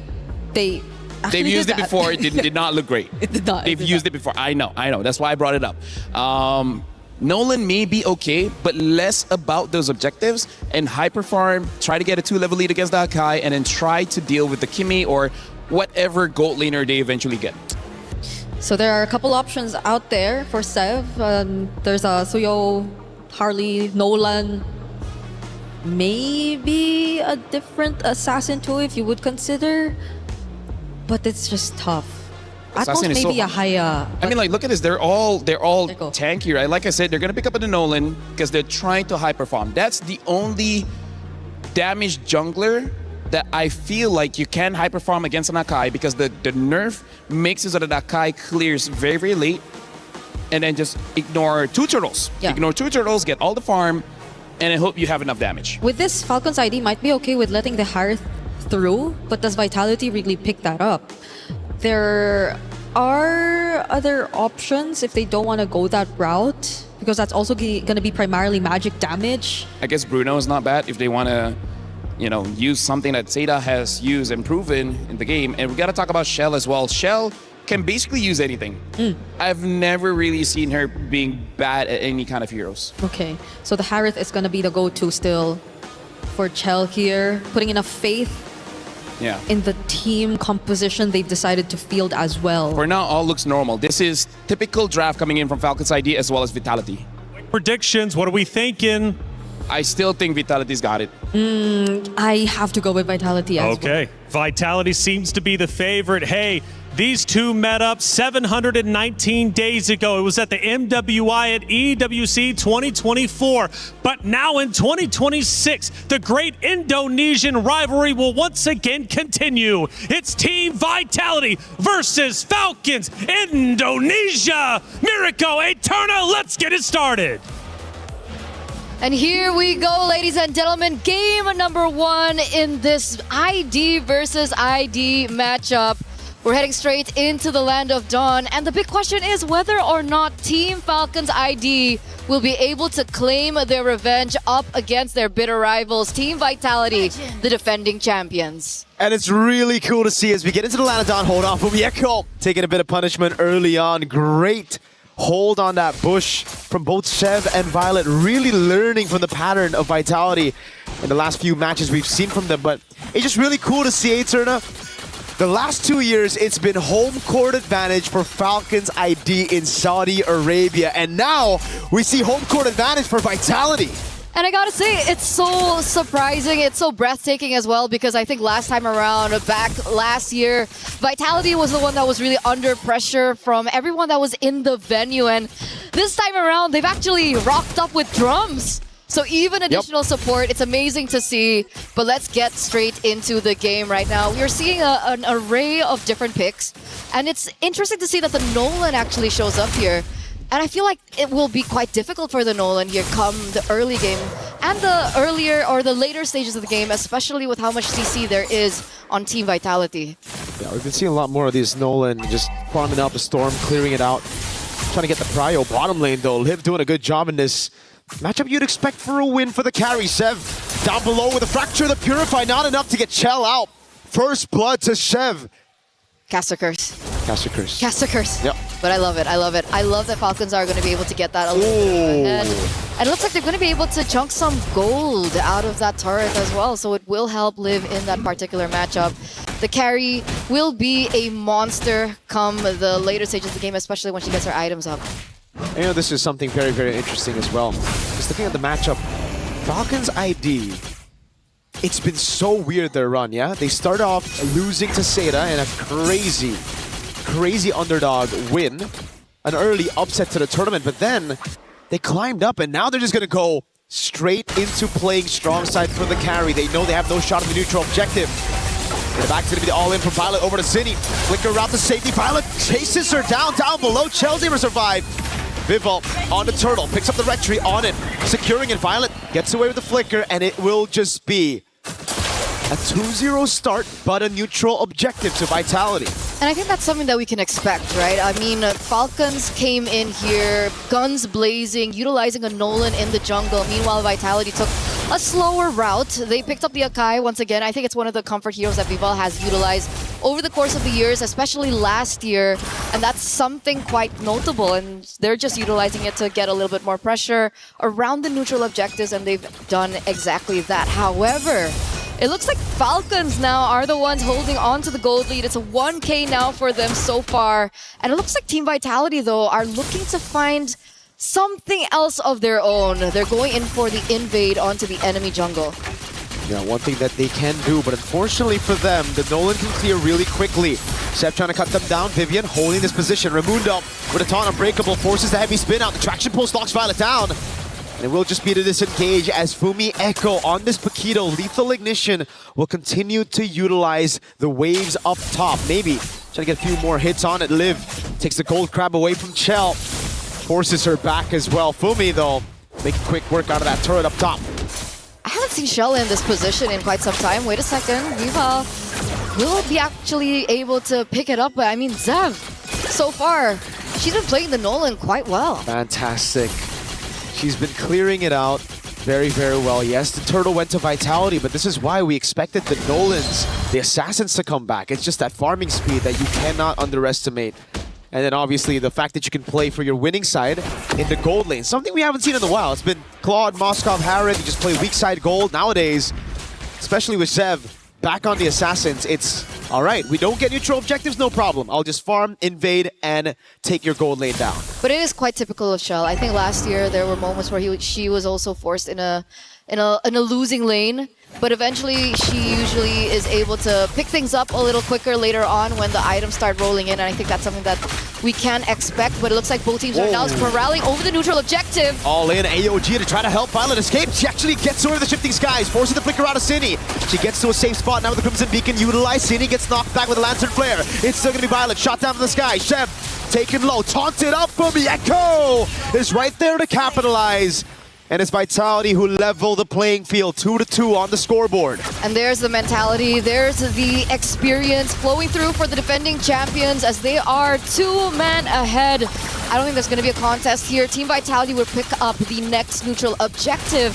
And they're going to stop there. They go for the quick invade there into the enemy purple. And Nolan, you know, even with the changes, still need it. Does he get it? Whoa. Fumieko almost getting an assassination up top. It's Raimundo. Yeah.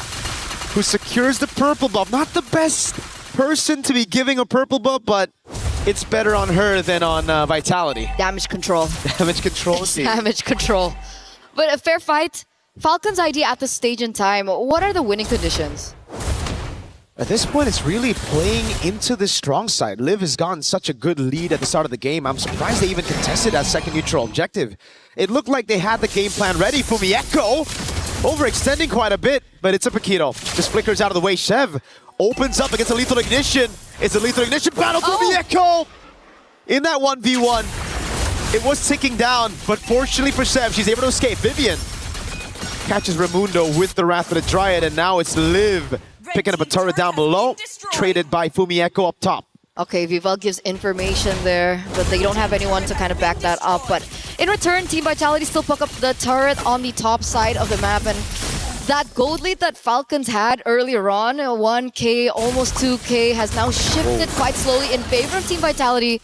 There is some damage being placed onto Raimundo, and it looks like Team Vitality are looking for the cut. Yeah, traction post lands as well on Raimundo. Liv's able to pop in the ultimate quickly, clears out the wave, and that's just it. Sev, though, has been struggling at matching the pace of Fumieko on the Paquito. Not even given space to go for the purple buff. Livy is in position, but Fumieko forces her to use the Crimson Beacon, and now Vivian's actually come in, backing Fumieko up. Vivian with the flicker after the Dryad. Good reaction from Sev. Raimundo falling back. Fumieko gonna go for the assassination again on Liv.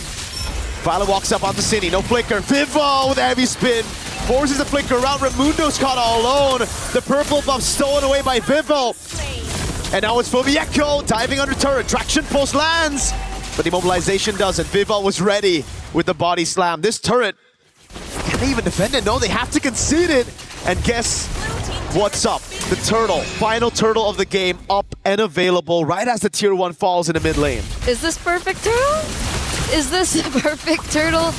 Is this a perfect game now for Team Vitality as they quickly find their own pacing here? 7 minutes being as aggressive as ever. The side lanes are definitely in danger for Team Falcons to whoever, right? At this stage of time, look at that Fumieko! Oh, with the lethal ignition, it's ticking down Livy! Crimson Beacon and the regen both baited before a big fight. And guess what? The Paquito can make her way up top. Tini gets away from Sev in the mid lane. It's a free turret for Chell down below. And this is what makes Vitality special. At MWI, they're just so clean. At damage control, that's one when they start losing in the early game, but then at converting on objectives after every small victory they get.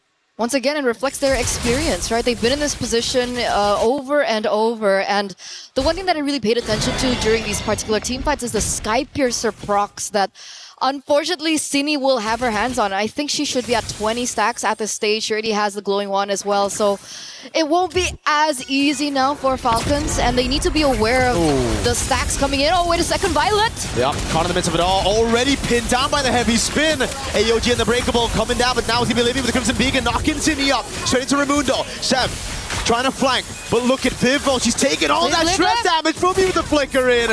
And a killing spree at that. Chell knows him on for. Still a bit of damage. That's going to be the conceal to bring Fumieko back into the fight. Fumieko on their turret. A triple kill for Fumieko on the Paquito. What has she been on lately? MWI has just been a highlight reel for her from day number 1. At some point, she was the weakest link of Team Vitality. This year, she steps it up and sets a statement. And it looks like Violet is looking for something of her own. Yeah, can't do much though. It's a heavy spin, rooted in place by Vivian. And yeah, I agree with you.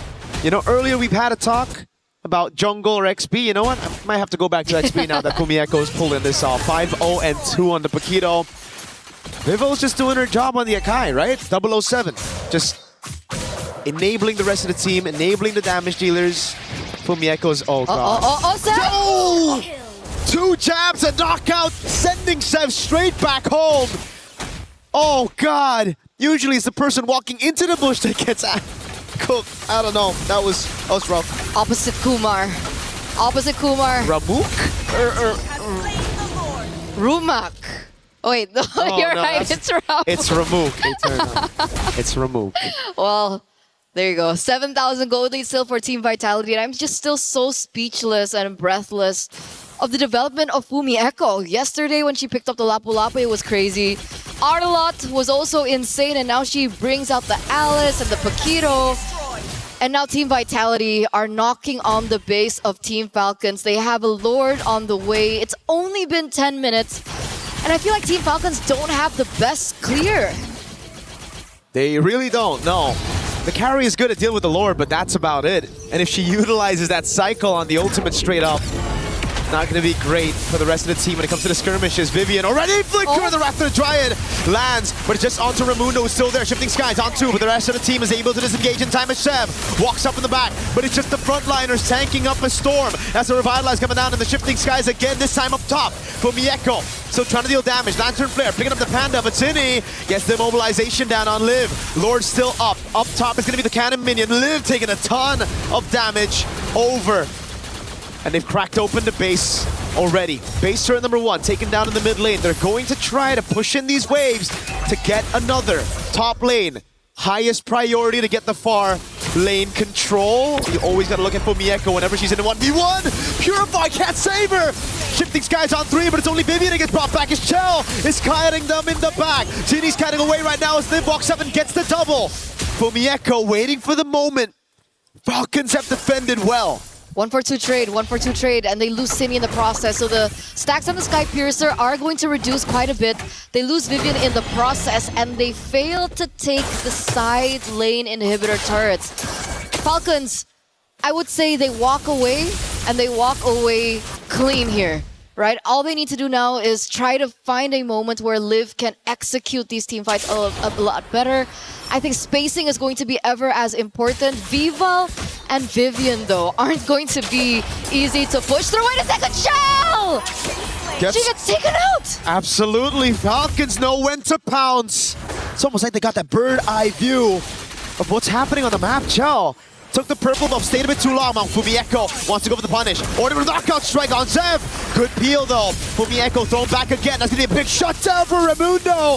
Violet jumping to the back, now jumping all over. It's the rest of the team trying to peel for her, but it's Violet over there with Livy to take City down. Vitality's crumpling the Lantern Flare to bring her back into Liv. All of a sudden, the game's back to level. That 8,000 gold lead now down to 2,000 as Zev will try to take the purple buff. Vivian, the mother of tanks, is able to save the purple, but that's about it. I don't know, Zev, because she made that move onto the purple buff, she needs to recall, and that delays this take for just a bit.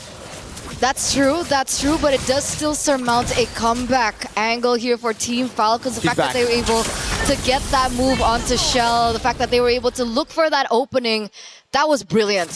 Team Vitality, after that, they looked scrambled in that particular team fight. They lost Simi in the process, they lost a lot of members in the process, and now Team Falcons are the ones to pick up the Lord here in the 13th minute of the game. Wow. Wow, wowee wow. Wow, wee, wow. Is that the new one? Is that the updated one? Could be. Okay, Falcons ID. Now let's see how they capitalize on the Lord. So far, they've been great at setting up ambushes. Just like this, just a bit of poke onto Vival. Straight to half HP. Chell's gotta be really careful, man. Gank down below for first blood. And the second time around, it's just overextension. Shifting Skies! Baiting on the Purify. Good right for the try to disengage, but now the AOG comes through. Vivian got knocked up in the Lantern Flare, but it's not enough as Mieko makes her move into the bottom lane. Now let's see how Vitality deal with this. On the base they go. It's Mieko taking the turret down, and it's a winning trade at the end. Falcons ID though with the Flying Clouds going in, getting the assassination with the help of Livy. So Mieko here gets a taste of her own medicine. There she gets ambushed, but she didn't realize, you know, I thought it was going to be a 1v1. It turns out they brought Livy with her. So a little unfair, but obviously they still got the job done. Mieko, however, despite losing her life, was able to get that inhibitor turret in the bottom side, and that is going to work in favor of Team Vitality come the next Lord that should spawn in under 90 seconds now. The thing is, the carry has her power spike down too. Wait a second, Violet. Shifting Skies, Cine has to move away. Right for the Dryad taunts Violet just a bit. Cine goes past the wall right now as Seven's able to cut him down. Raimundo picks up the kill. Vivian has to jump away with the flicker. Immortality already down, and now she's gonna be caught, bursted out by Liv. Vitality down just to play it safe. Falcons ID have taken control of the map. But like you mentioned, Eterna, that is true. When the Lord spawns back again, Vitality will still have that far lane control, and it's up to Falcons ID to try to send someone down below and play it quick. So the big question is, who are they going to send, right? I don't think if they... It has to be Chev. And I don't think Chev can be alone. Nope. Because 1v1 against a Paquito, we saw what happened earlier on in the top side. If they send Chev alone, See, this is the overthinking that is going to happen here for Falcons, and Team Vitality are sure to make way of it. You can see how much damage Fumi Echo is actually building here with everything popped up here, the Malefic Roar, the Hunter Strike. So imagine that first burst of damage from the Pito, the first jab that occurs. That is going to be a problem. They're going to have to send maybe one or more than two people down if they want to try and win that 1v1 against Fumi Echo, because at this stage in time, Fumi Echo is the king of the far lane. There's something that has gone downhill though. The Sky Piercer stacks of Cine. She's just building it up very calm, very steadily, but now it's all gone. So she won't have that execution factor. Chev, this is a very scary position to be holding. Oh my god, Vivel spots her. Chev's gonna have to try to pull off a crazy run right now. She goes for the recall inside of the bush. Vivel's shaking. Goes into the bush. Chev gets read out. Now Fumi Echo with the chase. Chev gets away with the fracture, and that's about it. Great escape. Crazy composure. Now it's Raimundo with a taunt on a no-flicker tree. Forces out the Wrath of the Dryad. The rest of the team can't really go and pop in. Flicker up in 10 seconds, but Vivian is already half HP. Has to pop in the region, and now Fumi Echo is going to collide with Chev again. This time with a knockout strike. Takes away the immortality. Baits out the AOG. Raimundo with Revitalize as well. Now Vitality take back control over the Lord with the Paquito. Clearing down bot. Falcons ID gotta make a call. It's either they send Chev down. They can't contest this neutral objective. Team Vitality, what's the call as well? Do they want to go for the burst in? Because Fumi Echo is knocking on the base, and here comes Violet. Shifting Skies onto the back right now. They're still trying to gamble it despite having no jungler in the midst of this team fight. Violet buying a bit of time. Vivian getting caught already. Fumi Echo cutting the waves, proxying it all the way so that Falcons ID can't punish. Now it's a cut from Livy, it seems. But no, she just ends up going for the wave. Fumi Echo gets to the bush in time. Vitality have secured the Lord. Just like that. Just like that. It's simple chess at this stage, right? When we go around these Lord fights, it's a chess battle between two minds. They had to make a decision whether to stop pushing down below, sending someone else, or to fight. They made both decisions, but contesting the Lord with no jungle. They could have collapsed bot. Exactly. Like, that could have been a decision as well, but the Lord is going to be pushing, and interestingly enough, they're actually not going to push with it, so they don't really get an advantage with the Lord thing anyway. Nope. Falcons ID did a fantastic job dealing with the waves and getting a trade off of that. Remember, it was Vivian taken out of that skirmish, so not much they can do without their main frontliner. So it's back to a stalemate. It's back to building up.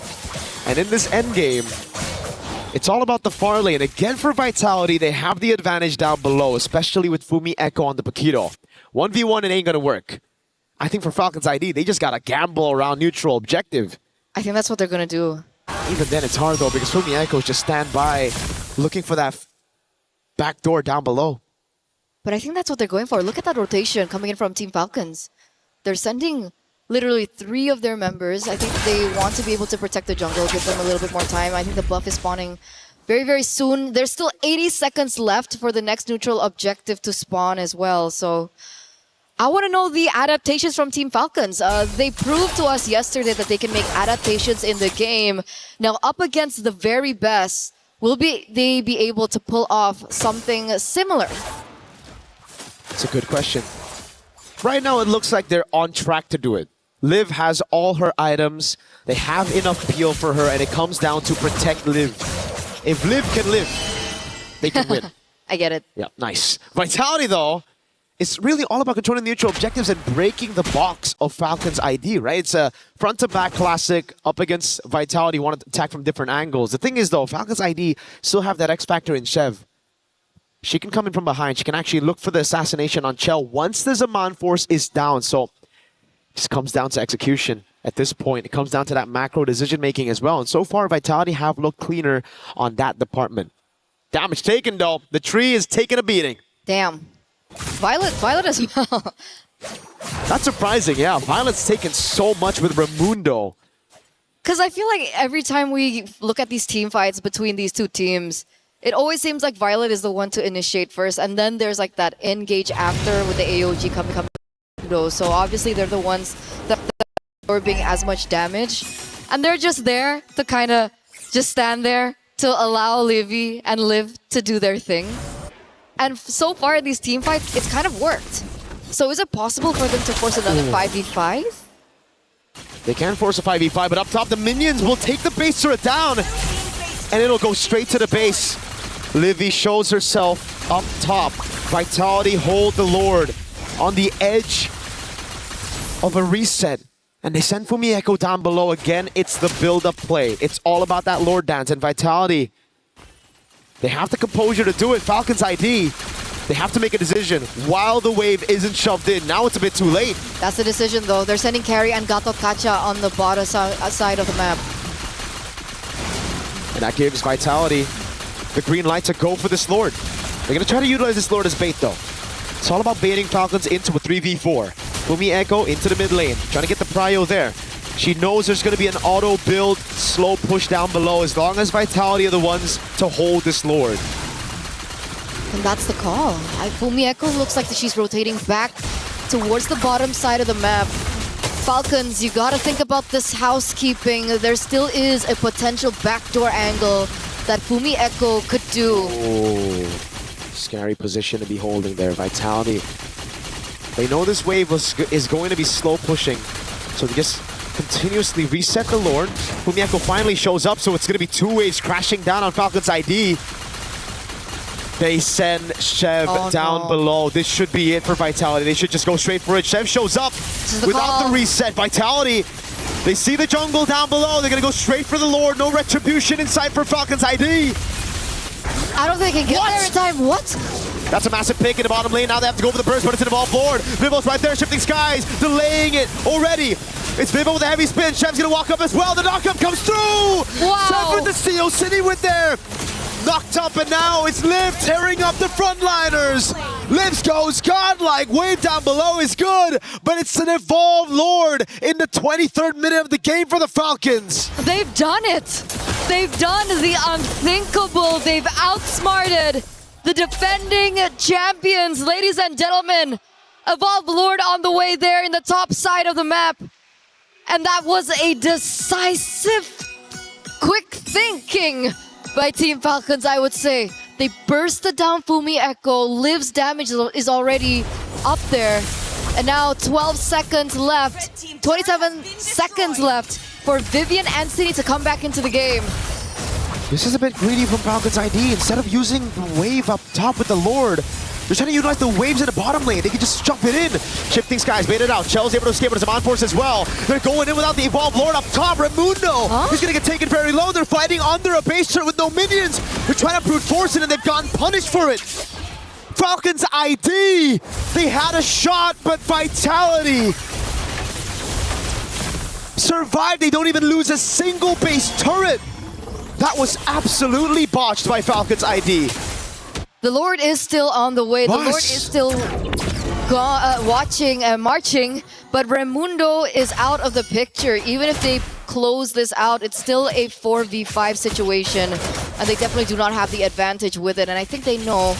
They're still rotating towards it. Sev is looking, oh, wait a second, Violet looks for another pick. Yeah, Lancer Flare as well. Chell pops his on force though, and Vivel is able to pin her down. Violet goes down straight up as they play with Chell. They took this fight 4v5, and it's not looking good as Fumi Echo goes for the knockout strike. Winter Crown already used with a fracture as well, but Fumi Echo comes back in. The Immortality delays the death by a bit, but City's right there and picks up the kill on Livy with the glowing wand. And now the questions start to arise again. Falcons ID, what was the vision of trying to brute force a base turret Chev? Now in the mid lane. They did it out of haste, and it did not pay off. And opportunities like that don't come twice against a team like Vitality. Fumi Echo now in a 1v1 against Chev. Chev fighting for her dear life, but she's gonna be sandwiched. Raimundo with the AOG, a desperate one at that. Now it's Liv. 1v3 in the defense. It's everything thrown at her. Just a cannon minion. City takes her down. Vitality take game one after a back and forth and a confusing Falcons ID call that will certainly send everybody in backstage of the locker rooms of Falcons guessing and wondering, what the heck was that call? When you're on a stage like this, when you hear the supporters of the opponents like this, sometimes decision making can go wrong. They had the opportunity. They did not take it to its utmost potential, and they will be going back to game number 2 on that quick reset. But what a game. It's one of the longer games that we've seen so far, 25 minutes. That was painful. Definitely was. Hopefully Team Falcons can reset after that, because obviously there is still an opportunity for them. They were able to do it once.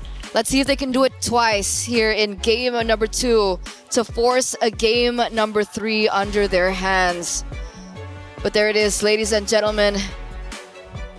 Thank you so much for tuning in for game number 1. It's been me and Miracle. We're throwing it over, and we'll see you for game 2.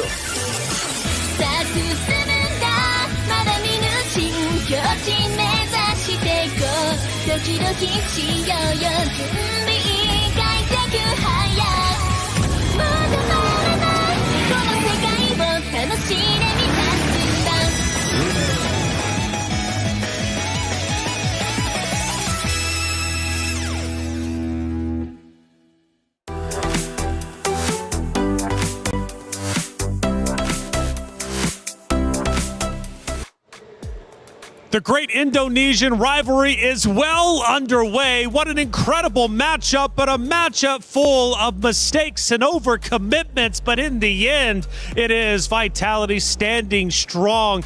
But you could argue maybe they caught a lucky break a couple of different times. What a series, 25 minutes, mistakes begets mistakes. Bree, I know we were screaming. We were going for it. The fans were also going nuts too. Let's walk me through from start to finish. Let's start at the beginning. Looks like Falcons Indonesia are off to a great start, and I'm thinking to myself, my goodness, we could have an upset. I agree. They had the start which reflected so much of the experience and learnings that they've had throughout the years going up against this team again and again. And it seemed at the beginning that they were already able to adjust enough for it.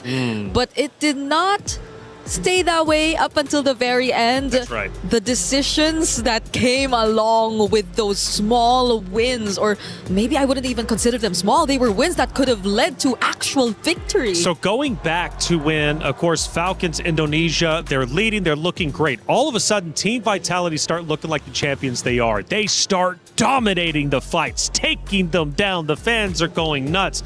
And Team Vitality push towards Falcon Indonesia's base. They get there. They have one turret left on the left-hand side. They leave it. They back away. I'm thinking it's over with. But then all of a sudden, Falcons Indonesia had something else in mind. They flip the script. They take the lead right back. So, Taylor, that's basically them riding a bicycle. They took a stick and they put it inside that tire.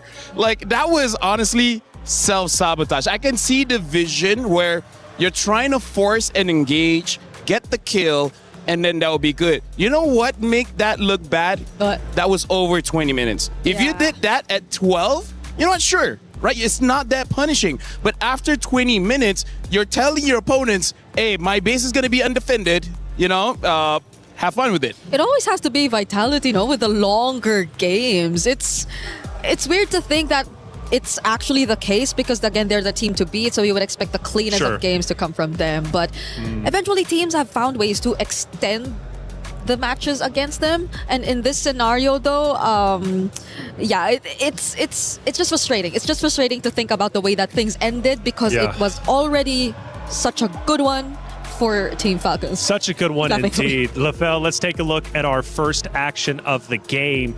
And who knows who was leading in this moment. We take a look at it. Looks dead even, actually. Quite literally dead even. But I think this was the point where it was Vitality starting to really heat up and apply that pressure onto Falcons Indonesia. This is where Fumieko really starts showing off just a little bit because that Paquito from Fumieko, just like we discussed during the draft, if a Paquito gets about 3 kills, he can already start conquering the map, and that's exactly what we saw coming in from Fumieko.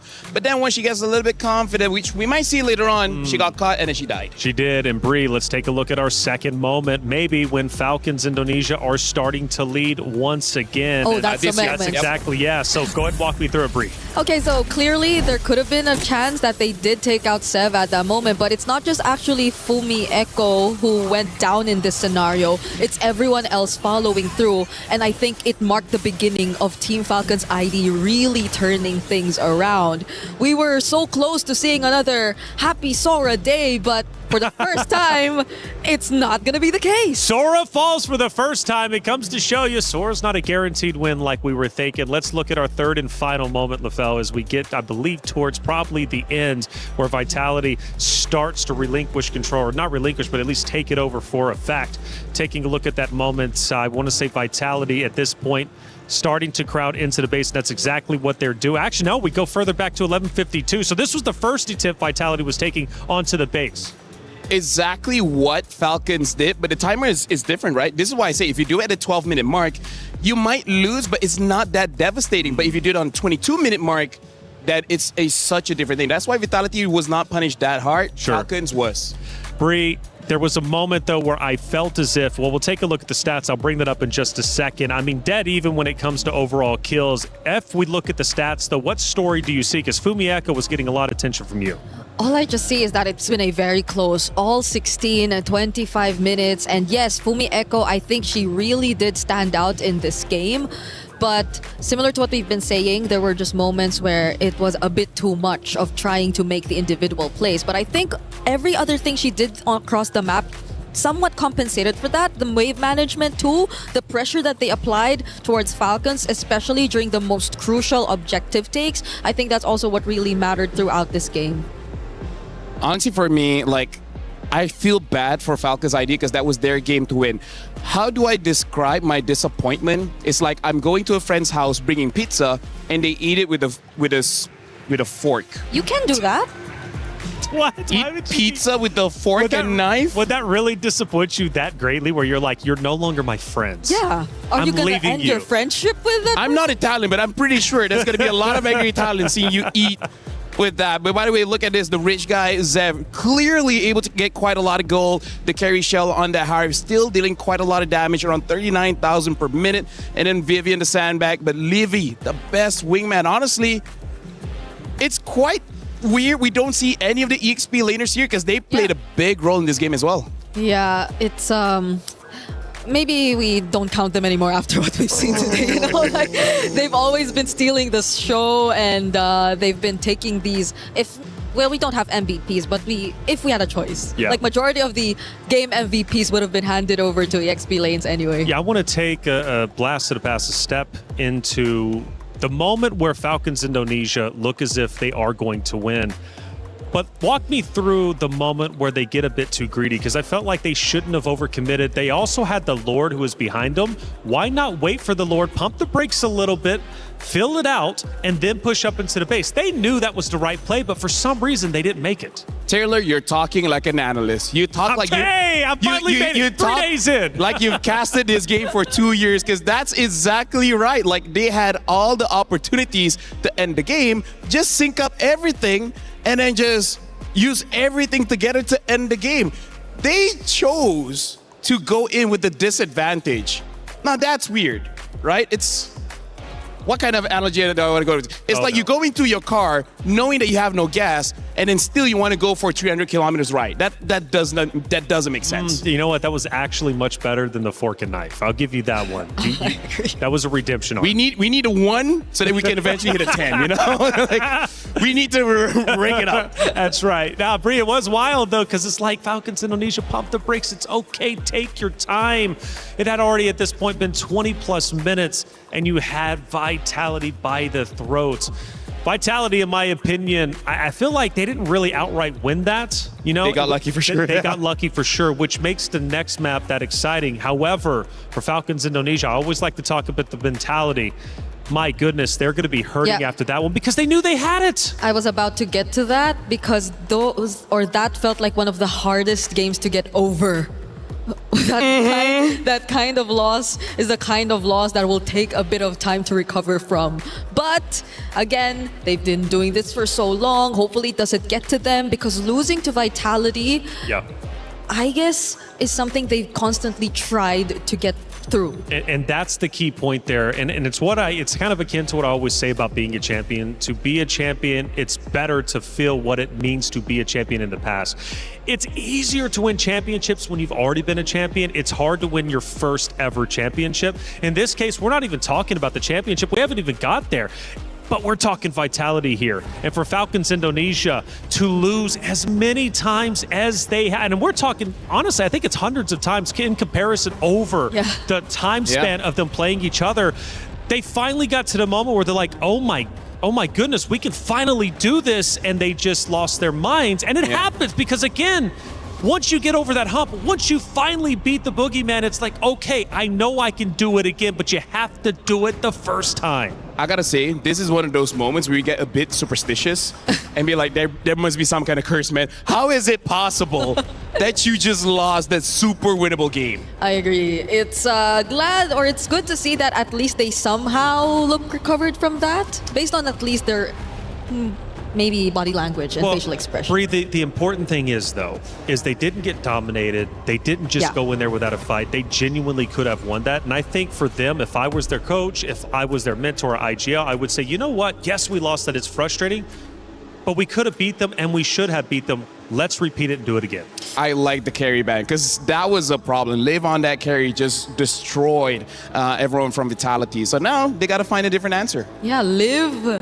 had a really good highlight play in that game, and I feel like you don't want to really hand over that pick to her. I would also like to see Reflections life coach. I think that'll be cool. I got you. Based on the way he's been trying to give some advice. Well, I think LaFell too. Me and him should go into business. He's more of a teacher, no? Yeah, but see, he could teach, and then I'll just be like the life coach, and then we'll figure out the prices. We'll let you know if you want to hire us. Yeah, I mean, like, speaking of philosophy, there was a philosopher in the West that said competition is a healthy way of self-development because you might think they're your opponents, but they're your friends, because without them, you will never get better. You will always be stuck in limbo. It sounded good, but dude just read that like 5 minutes ago on the back of a cereal box or something. Shout outs to cereal boxes. Either ways, yeah, right now, Vitality taking out the Eve as well, and even the Sora, even they're like, okay, you know what? Hey. Yes, we won, but let's not take the chance. I thought we weren't expecting to see this, but it comes from the most unexpected team. Look at Coach Casey's face. Even he is like, not taking a chance. No. Not taking a chance. So that was so close. So do we see the Marcel open? Oh yeah, that has to be banned. 100% has to be banned. 100%. 100%. But unless you want like a trade of Freya or something, so just, I don't know, ban a Paquito. Let go of Marcel. Well, yeah, they go for the Paquito, the Freya ban. All right. Marcel. So the Paquito Marcel, yes. Marcel. It's going to be open. Vivian, does she get her hands on this hero? You know you want it, Vivian. You know you do. Everyone wants Marcel. A good photographer. Who would want that? Yeah. Shout out to all the photographers out there. Y'all doing a great job. We have a lot around us here. Some of you aren't great, but the rest of y'all, pretty good. So I guess if they do get the Marcel, the Bellark will also be still there either way. So I'm thinking if they really want to prio Paquito instead? Yeah. Esmeralda is still there as well. Echo was... Oh, well, okay. Esmeralda. Just get the answer.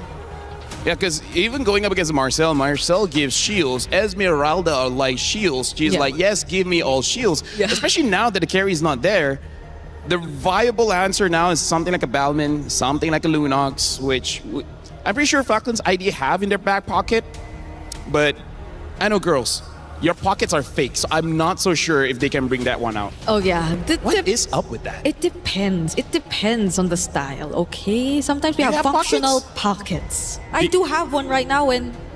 Oh, yeah, you do. Yeah, right? See, it depends on the style. So maybe also one of it would be the Claude if they just really want to... Well, I mean, the Claude Harris trade is still available anyway. So Atlas is the priority alongside the Baksha. I like the Baksha pick, a direct counter towards the Esmeralda, but also picking up the Atlas.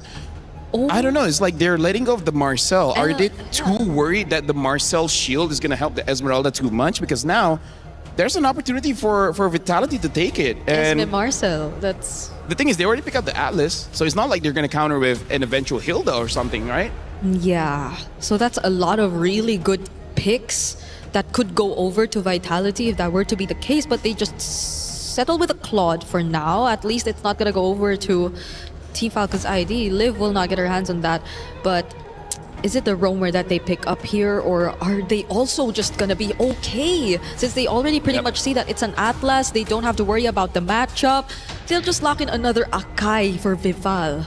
It's crazy, Brick, but I wouldn't be too upset if they pick up something like a Valir. The Valir to be able to deal with the Esmeralda as well as the Akai, because, well, now they pick up the Moskov. So before the gold laners get targeted, they banned is out. So Vitality and Falcon's ID at this moment, we've seen their game. We know that they both have what it takes, right? So going into game number 2, I feel like the draft right now doesn't scream a clear winner, right? Not from Vitality, not from Falcon's ID. If this trend continues, we might go for another extended game, something like 22 minutes and above. Ooh. Because both have shown Falcon's ID are very close to the level of Vitality. They just got to make sure when you have that lead, you need that discipline, right? You have to be, I know you're excited, adrenaline is pumping, but bring it down a bit. Yeah, and you also don't know what the mid lane option and pairing is going to be just yet. I believe there are still some very go-to mages that are available. The Gord even might just be one of the options if we're talking about Shred, because you see how tanky these lineups actually are so far. You have Esmeralda, Akai on the other side, you have an Akai and a Baksha, so you might want to deal with it through additional damage, additional burst and Shred, and Gord could be one of them, but does it get through? It's Vitality picking first after this banning phase, and so far they've just tried to take out more of Vivian's options through the Matilda. Yeah, the Student Master, either the Valir or the Gord, both would work pretty well here. They're banning at the Arlet. I would say that's a pretty good ban considering they have quite good amount of crowd control, especially because there's a chance they can pick up the Zushin later. So the Arlet could potentially be dangerous. Now that the Matilda has been banned out, in terms of the other roamers, I think Glue could be respected because looking at their lineup right now, they don't have the kind of damage profile to deal with the Glue. But at the same time, this is Vivian. Vivian has a lot. Maybe even ban out the Marcel just to not deal with that. Or still the Balearic, since it's open. Balearic as well, yeah. They could all just go in and just pop the Wrath of Dryad, so you already have direct answers. Plus, you could layer it pretty well. Again, we still don't know what the mage is gonna be. They're not paying attention to that. Oh, but yeah, Team Falcon's ID would not want that to happen. They take out the Balearic and the Matilda too. So the Glue maybe next option, unless they want something along the lines of a Gadot Gacha. I'm thinking of Falcons now because they have to pick up the mid here. Yeah. I don't think there's much that really answers the Akai right now because I feel like if they go for a Zushin, I think it will work, right? Win it out with both the Atlas as well as the Baxia. There's a very good mid trio. Yep. The only problem is the Zushin doesn't really help that much against the Claude, doesn't really, maybe eventually help out against the Esmeralda. So yeah, I feel like Gord or Zushin might be the pick here, but picking up a Gord is very dangerous when there's a Claude and Esmeralda. Yeah, on top of the Akai that could just keep spinning around and potentially push you away, but there goes the Paquito ban. So even despite them having the Esmeralda, they would just rather not hand it over. Benedetta is still available. But the damage XP laners too are still out there, like the Benedetta. I feel like Bennett should be one of the better choices now against Esme. What else? A CC is there if you want to go simple. Lapo too, if they just want to go for... Oh no, that's an Esmeralda. The matchup is not going to work. I mean, it's okay. Just you know, ignore the Esmeralda. Treat her like an X. Actually, no. Some people still go for their X. Either way, CC, the simpler option, gets picked up. Yeah. Okay. So the mage is just the last pick for Team Falcons at this point. There are a lot of options available. I think for them, if they want the Gord, I think it's fine. Yeah, it is. Because in terms of the dive coming in from Falcons, there is dive, but not without, you know, them probably sacrificing at least one. They have the Akai as well as the Esmeralda. Yeah. Someone is going to get taken down with them. Yeah, and it's pretty much front to back. You kind of see who you really want to target down first. So I don't mind. It could also really pair up well with the Akai once you get to find a setup. But the roam options for Vivian have also been very limited. Marcel Glue. Considering that it's a CC, maybe not the... Well, the Gatot can go in alone either way. Whoa! Oh! Wait. Yeah, I'm gonna take it aside. Hold on. Is this Akai roam? Because I feel like Balvin should be better off in the jungle, especially because you can deal with the Boxia as well as the Atlas. What? Or I don't want to hear an or. No. Balmain jungle. Okay, Balmain jungle. Let's keep it that way. Falcons, they definitely need the damage to come through. You know what? I'm okay with Gord. Just kill the front line so fast. The cloud will be a problem, but that's a problem for 12-minute Gord later on. 0 to 11-minute Gord would be somewhat okay. But if not, what, huh? There's a... Okay. Yeah, Gord. I mean, like, eventually the cloud will be a problem, but hey, c'est la vie. That's someone else's problem when the time comes. See, I told you. No way. It's not jungle Balmain. Wait, can't be Shell, Goat Lane, Balmain, no? Okay, no. No, wait, no, yeah. You know what? How about we throw that? Well, not only did game one bring surprises, so did our hero pick for game number 2. Once again, we go toe-to-toe with Team Vitality and Falcons Indonesia. But this time around, Falcons Indonesia, their key is at risk. It might get crushed, and Vitality is looking to do so. Can Falcons Indonesia fight back, or will Team Vitality end it here? Let's find out in map number 2. Miracle Turner, take it away. Everything is on the line here, Reflections. Thank you so much to the panel as we head over to game number 2 between Team Falcons Indonesia and Team Vitality from the exact same region. Indonesia. The stakes are high.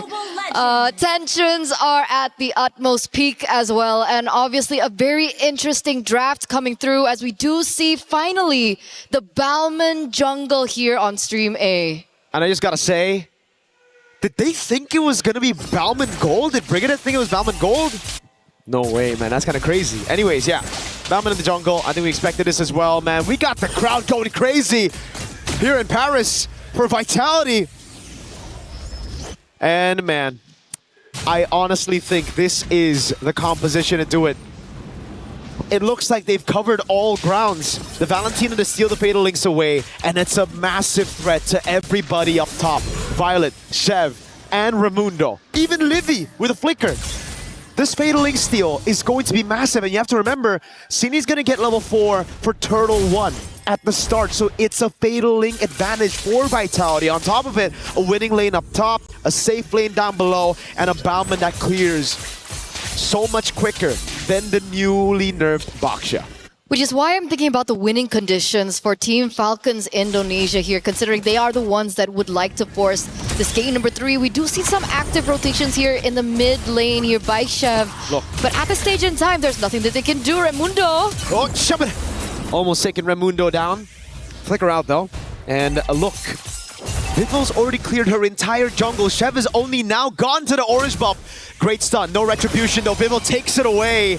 And it's exactly as we mentioned, this clear is ridiculous. That's why Leo, a young man from the Philippines, has been spamming this in the ranked games here in Paris. And he has been destroying everyone. So with that being said, I guess the thing that they can fall for is the fact that they have 2 really strong backliners, right? They have Liv, they have Moskov, they have Levy as well on the board. But wait a second, we do see Cini. Mystic Gush coming down right now. Vivil's gonna get taken out. Vivian's right there, gets away, but Cini splashes her with damage. Now Fumieko in the midst of it all, trying to deal some more damage. Vivian with the flicker in. Zev gets ult just right in time. The Mystic Gush comes through as well. And they throw their lead early. Vitality going for a fight, completely disrespecting the strength of Falcon's ID. And here lies the loophole. Herein lies the moment that Team Falcons look for a moment of their own. The neutral objective falls into the hands of Team Falcons as they hold a little bit of gold. And it looks like they want to transfer this onto something else. Shell looks like she's in trouble. Yeah, she's gonna be all good, but man, Cine taking away the Mystic Gush instead of a Fatal Links, that really stopped everything from happening, right? Like, they should have been able to lock these guys down with the Fatal Links. She instead went for damage. And you gotta understand, when you have Vivian on an Akai level 3, there's no one to set. It's a Bauman as well. The strength of a Bauman is that crazy clear, which she still has, by the way. She's probably gonna steal the lethal counter and the Retribution. Fatal Links, there you go from Cine, but Raimundo's gonna answer with her own Fatal Links into the Mystic Gush. Good splash of damage. Vivil's able to survive. Fumi Echo trying to walk up with the Falling Star Moon. But you can kind of see the idea of the composition coming in from Falcons, right? I know we've been talking about Team Vitality and how it looks like they have a superior draft in comparison. Wait a second, that's gonna have to wait because Liv now is gonna die. Yep, that's what happens when Vivian gets the heavy spin up, right? Before this, they lacked CC. It was up to Cine to get the Fatal Links, but now it's all good, yo. They have so much to work with. They do. They have the splash with Terrify. They have Vivian with the headbutt. They have Fumi Echo dead up top. I don't know how that happened. Chev, I guess just caught Fumi Echo lacking there, trying to go for a trade against Violet. She's got to be careful. Vivol, though, oh god, already a level ahead with the turtle on the hands of Chev. And 2 kills and 2 assists, and it's still Vivol. Yeah, it reflects the clear speed that you were talking about, that you were mentioning from Bauman, and it really is reflected into the game. And despite everything that you mentioned earlier on, it's still Vitality that also holds that gold lead, 1,000 and counting. The next neutral objective is going to be spawning into the game in under 10 seconds, and you can already see the setup coming through from Team Vitality. Vivian is in position. Raimundo is trying her best to give out information towards the team. But at this state in time, again, Team Vitality have so many resources they can utilize. Let's see the clapback from Falcons. There you go. That's a Fatal Link steal. That'll set them up in this fight. Remember, there's so many vulnerable targets to this Fatal Links. Violet's on a vengeance. Shev and Abaksha cannot walk up. If she walks up, she's got to choose between the heavy spin or the Fatal Links. Which one do you want to deal with? Raimundo pops in a perfect match. That's a free neutral objective, and Vitality will just take it and go back to their own lanes. And it feels like Team Falcons understand that, right? Yeah. They wasted absolutely no resources whatsoever, and they understand in a true 4v4, considering that, of course, Liv was still up top. But a second shell, still going to be able to get out of there, so no problem just yet. But yeah, back to that point. It looks like they're looking for a rotation of their own, looking for something that they can take over the map. I think Chev wants to rotate to the bottom side, but it looks like there's a pit coming from Vivian as well as Vival. Yeah, luckily Chev was able to get away in time with the Shield Unity. Liv up top though, going up against Fumi Echo. This should be okay for Fumi Echo. The rest of Falcons are planning something here. They know there's no Purify. Instant Fatal Links coming out with a perfect match and the Mystic Gush, but Fumi just runs out of there with a sprint. No Fatal Links to play for anymore for quite a few seconds, and it does seem like Liv is going to have to respect this. Falling Star Moon, Fumi Echo. Vivol's also coming in to invade the jungle, and Vivian's already helping out down below. Vivol, now that's a lot of damage. No Spirit Misery, lethal counter, forces the flicker. Down below, it's Violet, who has to respect this damage. Purify coming out with a Blazing Duet as well to Violet. So low, SOD lands. Liv takes it. City comes around as well. That's going to be the pincer maneuver by Raimundo to get a pick on Shell. Not bad. Not bad by Team Falcons, right? They looked for a pick in the top side, it didn't work out. They instead rotated towards the bottom side, being unable to pick out Fumi Echo, and they get Shell in the process. One of the winning conditions coming in from Team Vitality, and they have successfully shut her down. And look at them looking for more. Purify out already. The Fatal Links knocks her up. No respect from Cine in the bottom lane, but Vivian's coming over as well. Vivian with the lethal counter. Not enough to take Chev down, but Vivian was on the case. Now it's the jungler down right as the turtle is going to spawn. Vivol has the river movement to rotate over, and it should just be a free neutral objective. Good timings right now from Team Falcons, as they are going to be able, from Team Vitality rather, as they are going to be able to control this next neutral objective a lot better. Chev should be able to rotate. I don't know if they want to go for the contest, but at this state in time, it doesn't look like it's a good idea. Maybe look for a rotation elsewhere. Maybe take a pick down bot. Get that turret away from Vitality. Slowly but surely. Free neutral objective. It looks like there's not much that Falcons can do to contest. There's just too much CC. They can go for the trade in the bottom lane, and they do that exactly. And now it comes down to Liv to carry this game. Yeah, Livy and Liv, both the Livs. Both the Livs have a ton of damage to play with. It's just can the front line sustain enough for them to deal that damage, right? Because for Vitality, they have crazy shred. One thing you have to remember with the Bauman after the revamp is the fact that Vivol can now use the skill 2 to shred the armor. Mystic Gush coming down, but it's only onto the main frontliner. Again, it's Vivol taken out, but now it's Fumi Echo holding the back line. Everybody rotating as well. Fumi Echo is just dealing with them 1v3. Liv's doing a good job though, utilizing this chaos to get a turret up top. So it's a structural win for Falcons. They're slowly taking this gold lead away from Vitality. And this is what we want. We want Team Falcons to utilize the macro to their advantage, and they're doing exactly that. SOD taken? Yeah, Purify as well. Shev gets away with the shield unity, and now Vitality are going to have to back away, not getting a single turret in that trade. Very smart, very smart. They utilize that opportunity to clear in the top side, and then SOD back into the mid to make sure that Team Vitality don't get a counter pick into the mid turret. So here and now, despite Team Vitality still going for that 1,500 gold lead, it looks like Falcons have an idea of their own. The Gord picks up the Sky Piercer here. It's either you start snowballing once you get the Sky Piercer, or it's a curse and you don't get any stacks. Looking at the way she's played the game, it should be a good thing, right? She's 004 right now, not a single death, and she's positioned herself really, really well. So, I've seen these Gords, man, with Sky Piercer, carrying a game, turning things around. If she gets just 2 kills in the next fight, that sets her up for greatness right there. And Fumi Echo is going to be the one sent up top to deal with the Moskov. Liv shows up, shoves the wave, has an SOD to play with it. That's why now it's going to be all in. Chell with the Purify, Bauman locked down. That's a Mystic Gush. Vivol's able to escape right now with Vivian doing a lot in the backline. Heavy spinning and bringing her into the Fatal Links of Cine. Livy unable to deal enough damage on Vivol. And now it's Vitality with a 2-man advantage straight into the Lord. Vivol at level 12. Zev not even in the arena right now. No chance. No chance. It's c'est la vie for Team Falcons at this point, right? They are going to lose that neutral objective to Team Vitality. A 3,000 gold lead once again. Going to be marching down in the bottom side of the map. Team Falcons, though, they do still have that hope, right? Liv is still catching up to her items. Would you see the damage dealt rankings here right now? And it looks like Violet is also on the charts. Yep. But it's the sisters who are topping the chart right now. Violet's doing a lot of damage and Liv again, waiting for that item power spike that should have hit now, right? That should have been that 3rd item power spike for Liv already. So we'll take a look at the item builds later on to confirm whether or not that's the case. It should be, yeah. Been farming up a Storm the entire game. That is the 3rd item. So now we'll start seeing Liv deal damage. Good clear onto the Lord right now. They also have a Gord. So now it's up to Vitality to start getting creative. Try to siege this base. Vivian trying to be creative, gets pincered. And the Holy Shield has already been procced. Up top, Tier 2 gonna fall as well. Tier 2 in the mid lane, the final one. Vitality have their sights set on it.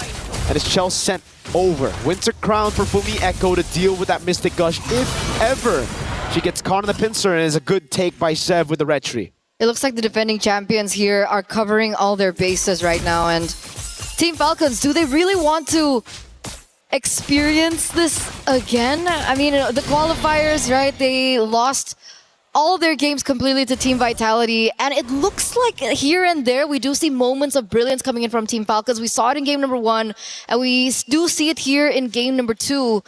And hopefully they find their moment. Hopefully they work around what's been thrown at them so far by Team Vitality, and they look for a moment of their own. Shell, is this it? Is this the moment that they're looking for? Purify's all up still. Vivian still has the heavy spin as well. That's why Raimundo's hesitant to use the Fatal Links. Now it's Cine with the Fatal Links over on Violet with a Vengeance as well. Fumi Echo, Conan's pincer. Now lethal counter. Vivol takes her down. A big shove it. Raimundo, perfect match. Trying to escape now, but the rest of the team comes over. And it's a big headbutt. But a good disengage by Falcons ID. Again, not the greatest of results for Team Falcons, losing Violet here. And again, more control over for Team Vitality as they are going to continue to look for more structures. You can see Fumi Echo already looking for a push and a control over the far side of the map as they are going to be once again corralling over the Lord, the 2nd Lord of the game. As we take a look into the equipment, it looks like Liv is still working with that, right? They're staying with the Sky Piercer, going for a little bit more slow there with the Ice Queen wand. Hopefully it can be enough. Hopefully that can be something that they fall onto. But if and only if Liv can get a pick here, because we saw that additional item coming out from Cindy. That's a Divine Glaive. So on top of everything that she's been able to do so far, she's going to deal even more magic damage into the Team Falcons. Not just from Cindy, but also from Chell. She has a Wind of Nature now, which is going to be such a big problem to deal with if you're Falcons. You think right now you'd be in a comfortable spot to try to look for these 5v5s, but Liv, one of the main damage dealers, the main damage dealer when it comes to consistent DPS, she's going to have to deal with Wind of Nature. She's building towards a Melfic gun, so she's chosen to go a bit more glass cannon, Liv. We'll see how that works out. Violet also the Sea Halberd. Not much survivability, but a heck of a lot of damage to try to bait out these resources before the skirmish, but it's responded over with Chastised Pauldrons at the same time for Fumi Echo and Vivian. These girls know what the win cons are for Falcons, and they want to shut it down with these items. And she knows that in the grand scheme of things, she's going to be controlling the far lane a lot, especially as we get into the Lord dances. And in that 1v1 against the Moskov, that Chassis Pauldron is going to come in clutch. And here is the decision from Team Vitality. They're getting a bit desperate though, Falcons ID. Walking up aggressively. Perfect match already down. Cindy stole the Fatal Links. Now Chell with the Blazing Duet trying to go for the shred already. Vivian with the flicker in and the heavy spin. Vivian is able to pick it up. Now the Fatal Links knocks Vivian down. The Fatal Links from Vivian. The SOD lands. The Mystic Gush comes around as well. And it goes through the Wind of Nature. Sheb frontlining now for Liv with a Melfic gun doing a lot of damage. Vivo has to run away. Vitality got the Lord, but Falcons ID strike back with a fight. Livy looking for the Mystic Projectile. Can she find it on Fumi Echo? Yes, she can. Now she's tied up. Good sprint. Vivo gets a lethal counter to take Raimundo down, but it's Liv sieging these turrets out. And that's what we were afraid of, right? The Sky Piercer and the Divine Glaive now on top of that. Livy gets a stack finally, and she's going to be able to work with that. Two, rather, in that particular scheme of things. The Lord does fall into the hands of the defending champions, but Team Falcons are able to strike back by winning out the skirmish, the team fight. And that's all they need at this moment, right? They need to buy a little bit more time, and it has worked. Luckily, Liv was on the Moskov. We were talking about the power spike hitting. It really hit at the right time. She was able to SOD into the team fight and help out Team Falcons to dish out that damage and eventually take Team Vitality down one by one. A 3,000 gold lead, and the Lord already dealt with. Falcons ID.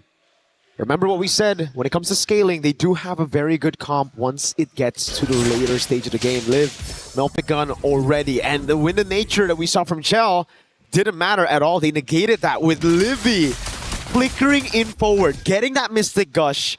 But I think it all started, the mistake, all the way from the start. Cindy kind of panicked with the Fatal Links, utilized it just on Violet, and it gave the chance for Raimundo to walk up, to get the fight, and also for Vivian. After she's utilized the heavy spin, they can no longer take the fights against Raimundo on the Fatal Links. That's one of the best ways to deal with it, and without it, already used on the Lord earlier, they need to start respecting Falcons ID's teamfight threat. So I wonder what the adaptations that Team Vitality are going to go for. Are they going to try and work out that execution in these particular team fights? Or are they going to create a situation where Shell is not as vulnerable? Do you think this warrants a magic defense item? Uh-oh. Right now, I think Vivian needs a lot more magic defense. That's going to be the heavy spin already. Fumi Echo with the falling star move. What? Dives in onto 4. Sprints ready. Cindy with the Fatal Links lands on nothing in the bush. He's gonna get shredded down now. The rest of the team comes around with Chell. Is able to get the Blazing Duet. Now Conrad the Mystic Gush has the BMI to get away. Fumi Echo runs him down, but that's the backup from Liv on the Moskov. Some really uncoordinated fights by Vitality. It's been really weird. And this is so good. Falcons have been able to capitalize over and over here in game number 2, like they failed to do in game number 1. And that gold lead that Team Vitality were holding on to is slowly shrinking further and further away.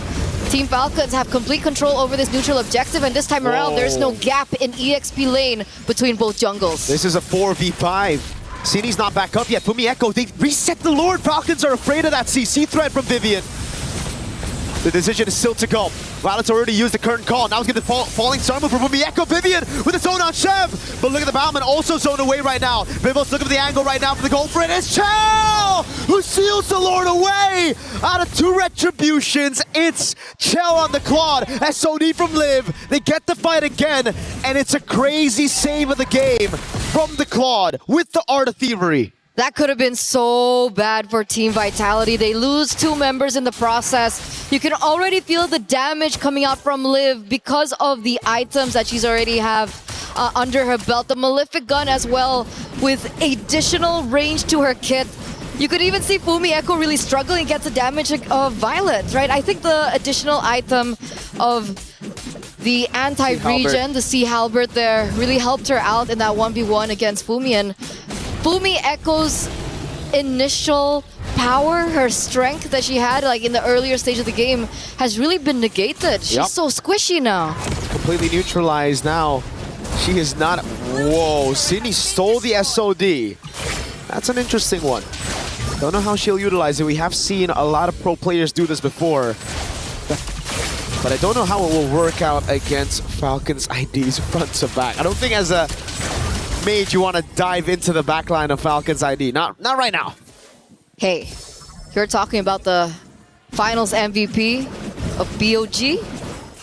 MWI 2025? Maybe she has a 200 IQ play. Maybe she does. Right? That's why, you know, we always gotta give her a bit of the benefit of the doubt right now. So we'll see. But it has been very shaky, Vitality, in the last few minutes. It's been Falcons ID who've controlled the map, who've really been forcing Vitality to make the reactive plays as they proactively regain control of the map very slowly but surely. Again, the perfect match now on Vivian, trying to bait out the heavy spin with the Mystic Projectile as well. Livy doesn't go for the Mystic Gush. It's just a heavy spin baited and there's nothing utilized. Remember, no Fatal Links, no nothing. Falcons ID again, that slow but steady control. Now Vivian gets stunned up again. Not even necessarily to go for the Mystic Gush. Vivol caught him of it all. Now Fatal Links coming out as well. Fumi Echo dives to the back line with the Falling Star Moon. It's Vivol losing immortality. She gets away in time. Chell with the Blazing Duet into the back line. Goes through it all. A shutdown from Chell. Caught again though by Violet. Pops him in the crowd. Fumi Echo and against Liv. Pops in the Falling Star Moon. And now is caught against 4 members. That's the winner crowd for Fumi Echo. Can she escape? No, she cannot. Violet gets the double. And now it's up to Vitality to defend against Falcons ID 4-man siege. This is an N angle, ladies and gentlemen. 3 members on the side of the defending champions are down. Team Falcons are going in for the engage, and look at that damage. Vivos clear out the way with the Retribution and lethal counter. Violet shuts her down, and it gives Falcon ID the advantage to go for Lord. They didn't get a base trip, but now it should just be free. Sev needs to recall though. She's a bit low, and Vivian's going to be back up in 1 second. It's so hard. These team fights are so hard now that we're entering the 21st minute of the game. Ladies and gentlemen, the power spikes have hit for both cores of Team Falcons, and you can see the damage being so difficult to control. Earlier on in that team fight, we saw that Team Vitality were looking for a way to shut Livy down. They were able to do that, but they did not recognize that Liv was also doing the damage. Meanwhile, Shell, she took one down. She couldn't take the other one down. Sydney was gone. And she's like, I'm gonna die here. What else do I do? What do Team Vitality do when they have to take care of 2 cores of Team Falcons? They gotta break that formation, but they tried it in such a weird way. The heavy spin was already baited, and again they went for a fight 4v5. Vivian was already dealt with. One of those big resources is already gone. Chell's trying to look for the angle, and Falcons ID have learned from their mistake in Game 1. That Game 1 could have very well been a Falcons ID win if they played with the Evolved Lord, and now they know what to do. They have crazy frontliners, and it's all about Livy and Liv to try to deal enough damage. Sev walking up with the Shield Unity. Raimundo as well, the perfect match. Vivian finds an angle to shove them all in. The Mystic Gush already stolen away right now. That's going to be the winner crown from Livy, but in the back line is going to be Blazing Duet. Livy caught. Fireball able to get the lethal counter, but Liv's just cutting them down with the spears. Sydney caught by the Mystic Gush. Livy still alive. Fumi Echo's right there, and it seems like Falcons ID will take us to a Game 3. And we wouldn't have it any other way. Ladies and gentlemen, this matchup has been nothing short of fantastic. This means that this is the first game that Team Vitality, the defending champions, have dropped this time around here at MWI after such a clean run so far over the past 3 days. Back in their qualifiers, Team Falcons were unable to get a single game.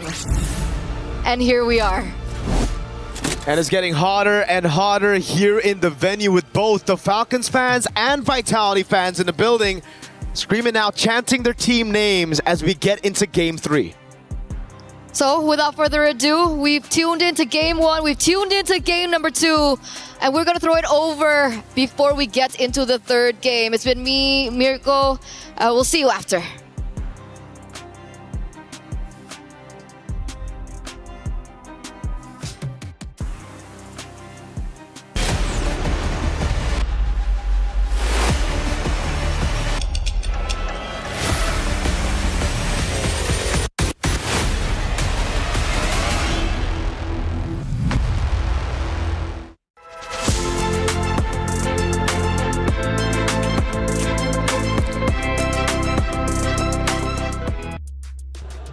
719 days ago, these two teams ran into each other with Indonesian pride on the line.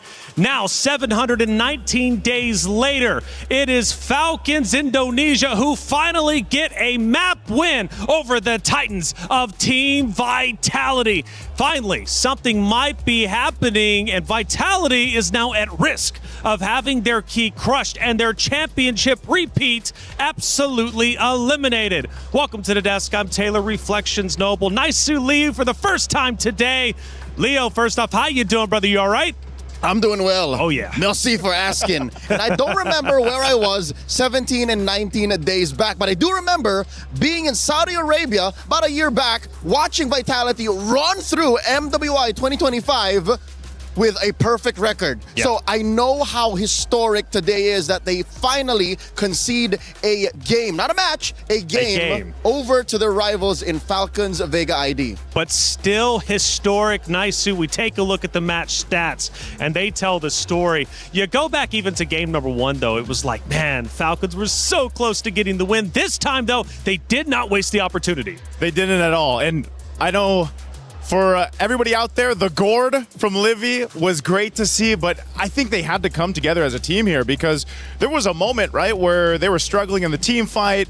They really had to rely on Raimundo, Liv to come through, but the Sky Piercers from Livy is what I'm talking about, man, with that gourd. The big damn, Leo. Joseph, that's easy for you to say, given the gourd won. My sweet baby precious Balmond lost, all right? Despite the numerous shamalamalas that was dropped by Vival.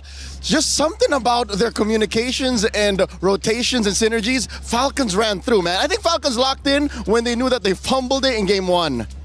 You got to imagine this too, man. This is a 22-minute, 34-second game.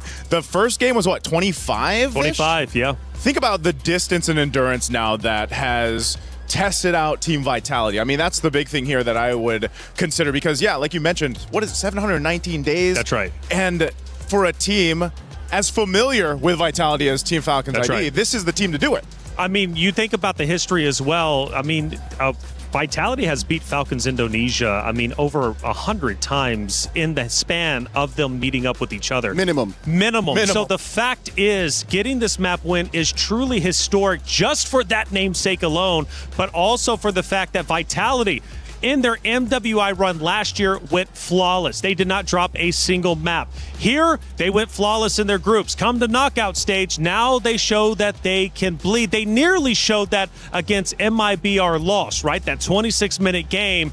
But here we are. Falcons Indonesia now sending it to a game 3. But Leo, the thing is that still might haunt them depending on how this game 3 goes. Falcon Indonesia could have already won 2-0.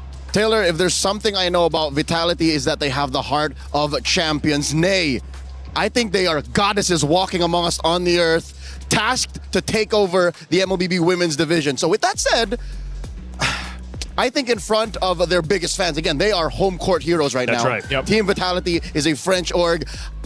I think they'll have to look at the audience and say, it's more than just them who's honing, who's hoping for us to win. They have to think of everyone else watching all around the world, and they have to lock in. They gotta lock in. This is the lock-in of all lock-ins, because if they drop here, there's no second chance. That's right. Nice. Let's take a look at a couple of big moments from that game number 2. First moment here, maybe we're going to be looking at Team Falcons starting to look pretty solid. In fact, it is relatively close. Fumi Echo on the opposite side, though, looking pretty solid. What are we looking at? This is, once again, that Fatal Links was used there on Violet, but it's the spacing that we're seeing from Livy. Vival was a problem. She was shutting down so many members, and they had to kind of respond to it. That's the strength of the Ballman right now. We saw this in Stream B, but again, look at the playmaking ability of the team, being able to play together, help them disengage if they have to. I think that was the big showcase here from Team Falcons ID, the way they played as a team. That's right. Second moment, Leo, let's go ahead and take a look at it and see what ended up unfolding.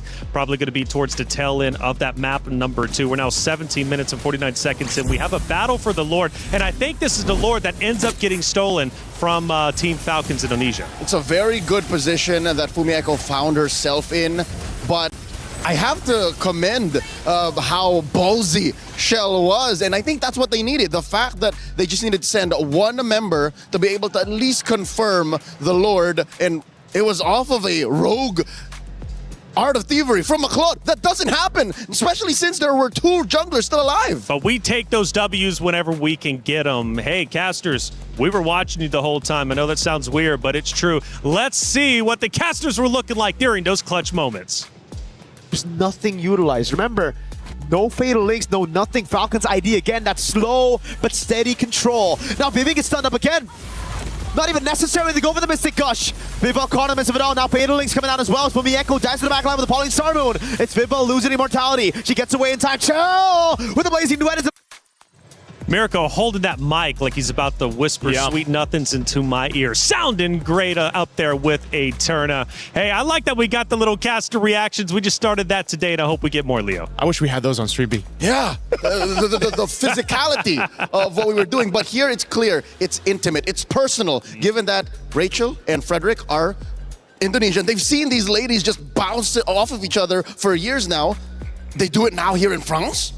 In France, they're doing it big, man. They're looking great, too. Hey, this is a big moment. Will the Titans of Vitality fall? Will Falcons Indonesia? And let's go back to day 1, how they started their tournament against Seda Esports, a 2-0 loss. And mind you, it wasn't even a close 2-0 loss. Sometimes you can lose 2-0 and it's like, okay, we'll give them the benefit of the doubt. It was incredibly close. They had a chance to win. No, they did not. They got smacked around, but they returned to the stage, and now all of a sudden, they're going toe-to-toe with Vitality? I'll say this, something that has been very apparent throughout MWI this year, 2026, the other teams around the world are catching up to Team Vitality. Sure. They've been dominating for so long, and something that you always have to pinpoint is, when you're sitting at the top, eventually everybody wants to take you off that, target that hill. on your back. Yeah, and that's what's been happening here. And I think this is also a very apparent of the challenge that's happening for Team Vitality. But they have been very dominant for so long that eventually someone's going to catch up. And right now, it just happens to be on stage in this best-of-3 match with a familiar foe. Well, let's head to the stage. The competitors are getting ready once again to go toe-to-toe with each other. This is the battle for Indonesia. And who will end up ahead? Well, Falcons Indonesia, they want the glory. They want the championship. And if they do beat Vitality, there is a very real conversation that they, in fact, will be the favorites to win the championship. Leo, for Vitality, though, this is the first time. Now, I know they are veterans. I know they have a winning history. But let's think about it. Maybe now they're finally rattled. What was that? We just took a loss. We haven't taken a loss in the past 2 MWIs. What just happened? How can they regain? Taylor, it would be more than just a conversation if Falcons ID dropped Team Vitality. It would be a revolution. The world turned upside down. The favorites, the one who everyone swore has already punched their ticket to the grand finals, drops in the quarterfinals. Yep. I'll say this. Team Vitality, their wake-up call happened now, and they had a 5-minute timer to fix it. Team Falcons ID, as you mentioned, it was that Seta sweep. So they had, 48 hours to wake up and get into their playoffs form. Map reveal, dangerous grass. I think this is Team Vitality's chance. Some way, somehow find an assassin on Vival. Dive a bit deeper. Assassin, why do you think Vitality on dangerous grass is the favorites? The Balmond, as much as I love it, is a very honest hero. It just walks up to you and says, I'm going to stand my ground. It's up to the rest of my team to fix it. That's a 2-step, 3-step plan. In dangerous grass, if you can somehow get, what's the best assassin right now? Nolan? Nolan, Ling? Ling? One of those, you can shock your opponents into submission. That's my game plan for Team Vitality.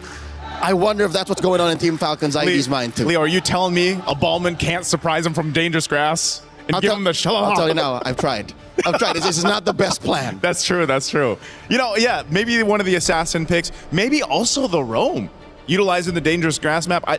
This says, I'm sure that's not it. The flying clouds are there, but if it is dangerous grass, that's one of the things you can play around. Obviously, the map there, the map space that you have to work on. These bans, though, pretty similar. I mean, the Guinevere has been popping off lately. The Atlas was a utilized tool that Team Falcons actually use in the hands of Raimundo, and she's not going to get that. So what are they planning here for that first pick priority? And by the way, boys, we are in fact playing on Flying Clouds. So we are finishing where we started this best of 3. Okay, that being said, allow me to double back. I was expecting DG, all right? Apparently we're going to FC.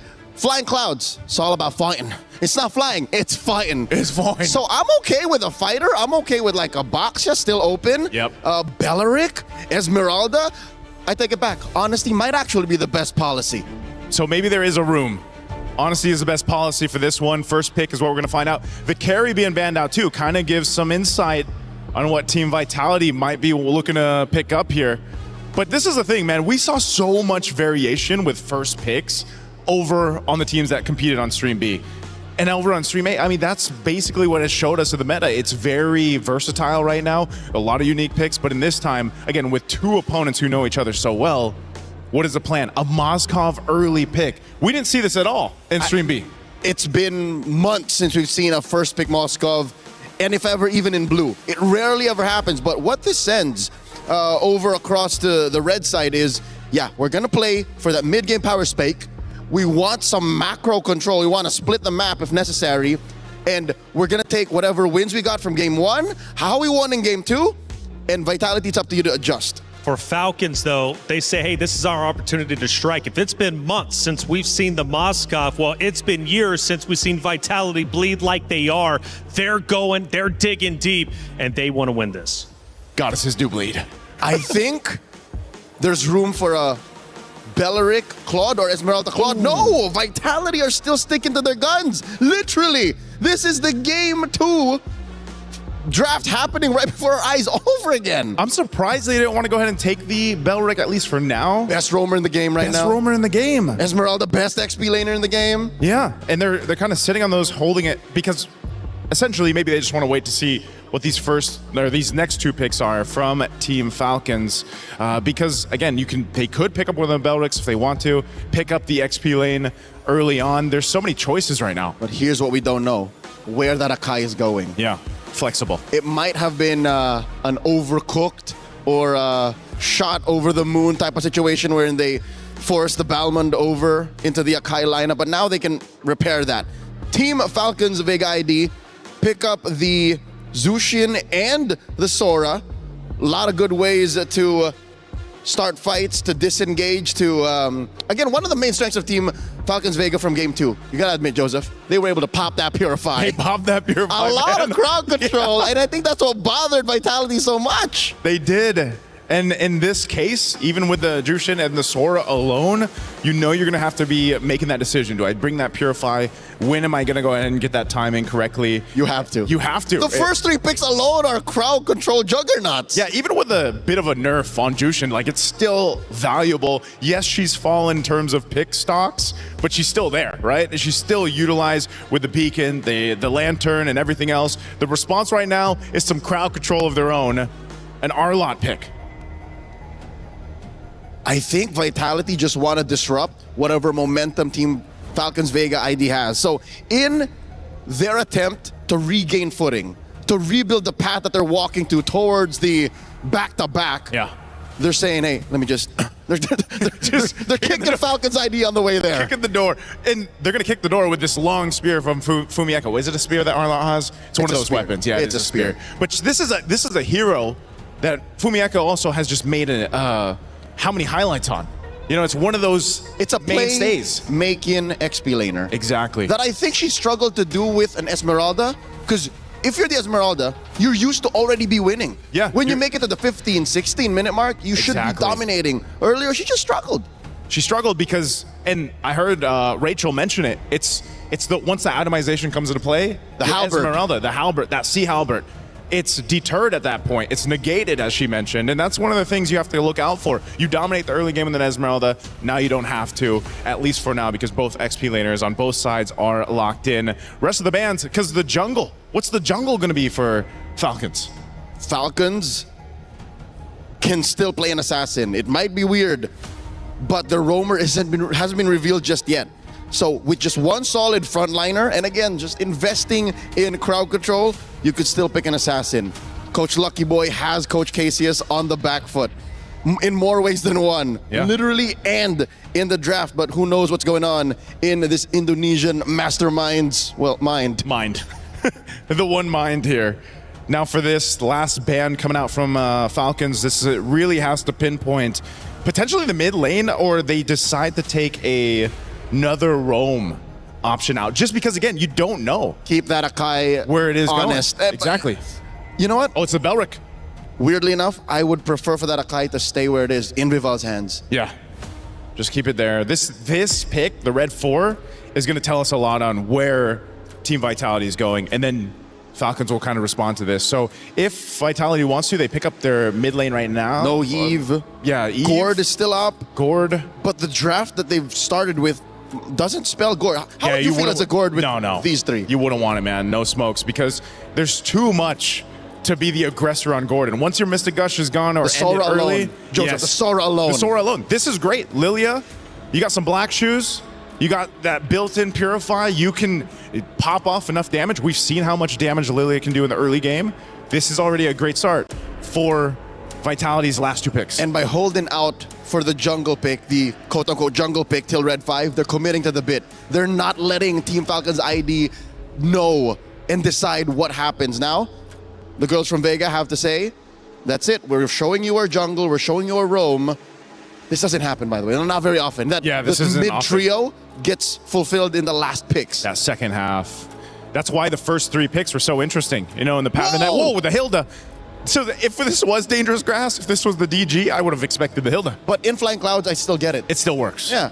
Even on the back foot, folks, being in Flying Clouds and playing a Hilda is a little bit of a blessing, even when you're losing, because you're able to Flying Clouds into the back line, get into a bush punch back. Harley is the jungler of choice. That is not what I was expecting. The Harley, once dominant through the previous meta before that patch came out, he's still picked up, but just not as much. It's the burst that they needed. Yeah. Look at a majority of the lineup. None of them can take a life bar from 100 to 0. Harley does exactly that. This is a very strong mid-game power spike team that Team Falcons have gotten themselves. Yeah, now this last pick for Vitality. This, once again, crucial. Down to 1 game. This pick will round out this composition. This is the prestige. This shows us exactly what Coach Casius has been cooking. Where does this Akai go? Ooh. It's a Cho. So it is confirmed a Jungle Akai. It's a Jungle Akai. You get the Cho. Imagine, it's only been picked 3 times so far for MWI. It's Vitality versus Falcons Indonesia. The great Indonesian rivalry, but it's been one-sided up until this point. Falcons Indonesia have finally shown that they can beat Team Vitality, but that was just one map. Can they win the series? Can they crush their rivals' key, move forward in the tournament, and potentially claim a championship? Let's find out. It's Team Vitality versus Falcons Indonesia. Mirko, Eterna, take it away. We are living in a world where the defending champions don't even get a chance to defend their throne. Ladies and gentlemen, 1 game away from elimination for both Team Falcons Indonesia and Team Vitality Indonesia. And I feel like for Team Falcons, after being absent last year, this is the statement that they are building. The statement that they're saying, hey, second place, it's enough. Yeah.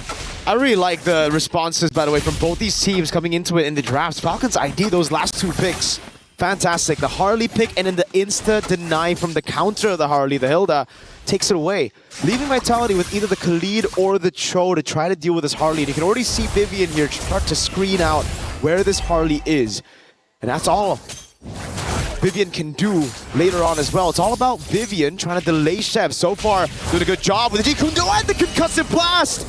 Vivian takes the orange buff away early on against Sev.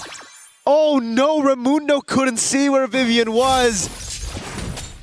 And it's such a big win early against a Harley. That's huge. That's huge with the changes of the battlefield adjustment. God. How much gold you get from the buffs alone, that increase of 20%. The loss of that at that is also going to put Team Falcons in a position to think, you know, hey, where are we going to get that gold elsewhere? City as well is also doing a fine job as opening the map. That's a beautiful thing when you pick up something like the Lilia. You can utilize your glooms to open up the map, give vision and information over the team. So it's not just solely on Vivian. That pressure slightly alleviated. You can see the pressure constantly here being placed down by Vivian. It's always about that. You know what? I like the Akai pick from last game, but this screams Vivian, the Cho, right? She can make so many plays. She can be everywhere all at once to cover up any of the missing links that Vitality need to, you know, step up over. The mid-prio already gotten Vival onto the neutral objective. No orange, but for Sev, so she's still level 3. This is free for Vitality. Turtle number 1, uncontested, just conceded by Falcons, and not a single way to look for a trade. Without level 4, Sev can't even go into bottom lane to take Chell down. Which is why she's resorting to invading the enemy jungle. She's trying to get Vivian, that lizard away, but she's gonna be unable to. Okay, she gets it in the end, but of course Vivian would be able to, you know, stall that timing by just a bit, stall that rotation by just a bit. But look at them go once again. Big skirmish. Vival just pops in a heavy spin. Zeb has already utilized deadly magic, so Vival can actually just constantly go and put in the pressure, try to invade the jungle. She's got to respect Falcons with their damage though. So it will just be the disengage for Vitality. They'll be happy with the first turtle and they'll play their game again. It's so uncanny, right? Because we think that because of how fast the rotations of the Harley is and how fast the wave clear, as well as, you know, the creep clearing is, seeing Zev at level 4 compared to the Akai, who was nerfed quite a bit, by the way, at level 5. It's just something that you don't see every day, but Team Vitality, they know the scopes, they know the limits and how to execute it properly, and this is the situation that we are in right now. As they go for another invade onto Team Falcons, they're not allowing Zev a moment of breath and respite. There's the patience as well from Vivian, not to just use that way the dragon straight up onto the first girl she sees. Raimundo gets pinned down. The Shifting Skies takes her away from the kick. Way the dragon onto Livy. The SOD is accurate. Forces Cini with the black shoes. Now Vival, no heavy spin. It's an all-in as Fumi Echo is able to dive him the final slash, and now it's going to be Livy with the Crimson Beacon. Cini's already gotten rid of Sev. That's both the junglers down, but look at Vivian and Fumi Echo working in tandem together to get those resets for Fumi Echo. Now again, it's a vengeance over on Livy. Vivian with a dive as well. Fumi Echo wants to dive. The Purify there. The Lantern Flare to bring Fumi Echo inside again. But it's the dive straight up to Cini, picking up a kill. And then the wave shoved in as the turtle will spawn. Perfectly timed for Vival to respawn back in the game. Essentially, it's a 2-for-3 trade, a 1-for-1 trade earlier on as Fumi Echo gets that kill, but she has to give over her life for it. It looks like Team Vitality are quick on the second turtle of the game. Vival is still ahead by just a bit. Actually, Zev's caught up. So the setup is there. Let's see the retaliation coming in from Team Falcons. The retaliation is a trade up top. Remember the main carry last game, Liv, getting all the free farm and then building up to be an absolute menace in the late game. And so far, so good for Liv. Done a good job against Chell in that lane. Rotates up top, stays away from these fights, and constantly just builds on gold, farm. Let's see if she can do what she did in game 2. And I wonder if Team Vitality want to adjust to the mistakes from game number 2. Do they want to go for more onto Liv? But it looks like Zev That's a lot of damage. A flicker out as well. Vivian gets away. How? With a sliver of health. That's literally on the brink. And City with Fumieko takes the main win con of Falcons ID. Down up top. Raimundo on the hill. They're now going to be caught with a heavy spin. Free resets for the vengeance of Fumieko.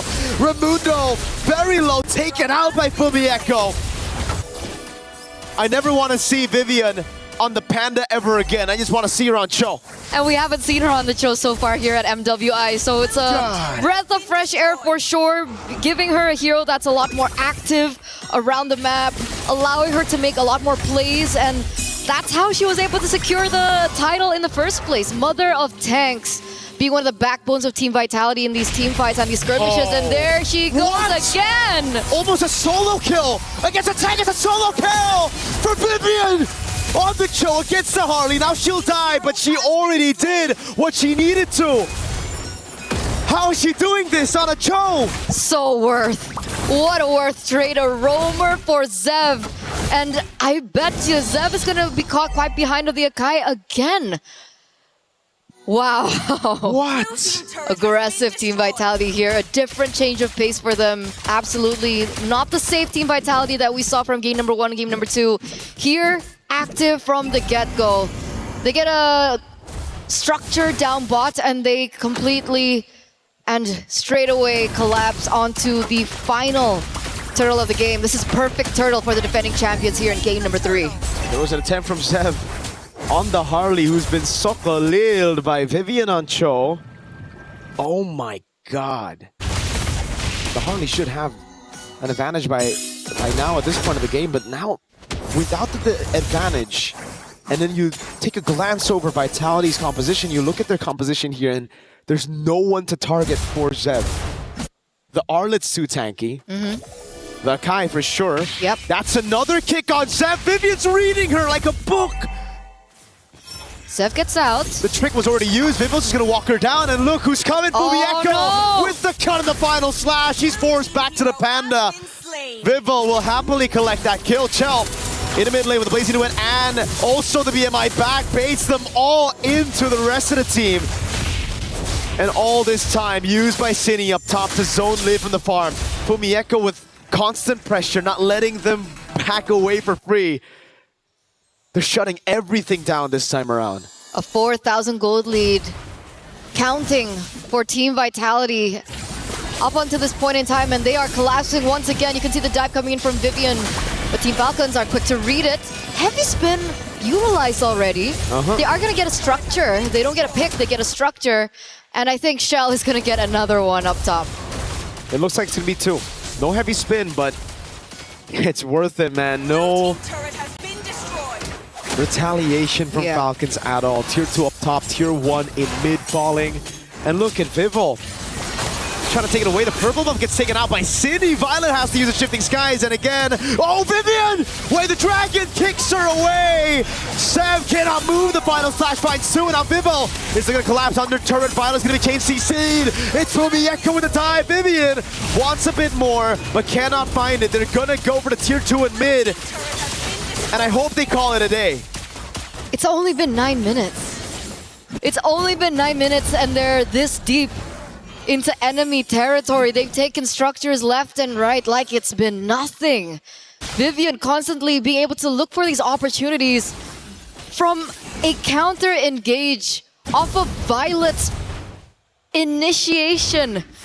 And it worked. And the person that she gets out of everyone there was Zev again. Zev is not having the greatest of times right now. 0-4-2. 1 level below of Vival. It's going to be very difficult for them to go for the contest on the objectives. And once again, they're looking for some revenge onto Vivian. And she just recalls on them. When a Cho can recall on the enemy jungle like that, and everything gets used with Vivian not feeling like it's a threat at all, that's a problem right there. Oh god. She's stickered. Zev, you don't have deadly magic. If Vivian gets a kick on you, I think Vivian knows. I don't think she knows. She would have already walked in the bush and looked for the kick, but Zev desperately wants to hold on to this position. Turret down below, already taken down. Vivian, again, just corralling over. Zev has a great position here, but Vivil's going to walk up. And she finds her. Vivian doesn't have the flicker, so Zev should be fine. Maybe not. Maybe Vivian just wants to chase her to the end of the map. Hello? She's forcing Zev out of the fight. Violet with the shifting skies in the mid lane. Now it's going to be a 4v4 as the heavy spin gets used up by Vivo, but he won't be able to find a pin. Spear of Misery. Vivian still chasing Zev. Up top she goes, running to the other side of the map. And there's no escape. This Cho is relentless on the chase. Finally, Zev gets a chance to recall. That was a good 30 seconds of just chasing one another down. And the Vivian is able to actually, push out that top lane in the process of it. They're buying so much time. Vivian, again, she's not going to get touched here. They take a structure down bot. They're looking for the next structure up top. But even if they don't get the structure up top, that's already on the opposite side of where the Lord is spawning. And that means Team Vitality once again has the upper hand when it comes down to the Lord push.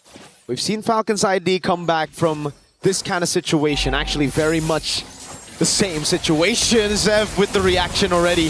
As Vivian walks up, Violet though. Caught in the shifting skies, the heavy spin as well. The final slash comes around, and Violet's going to be taken very low by the Blues. Taken out by City, who claims the unstoppable. Now it's Cho, the BMI forward. One thing's for sure.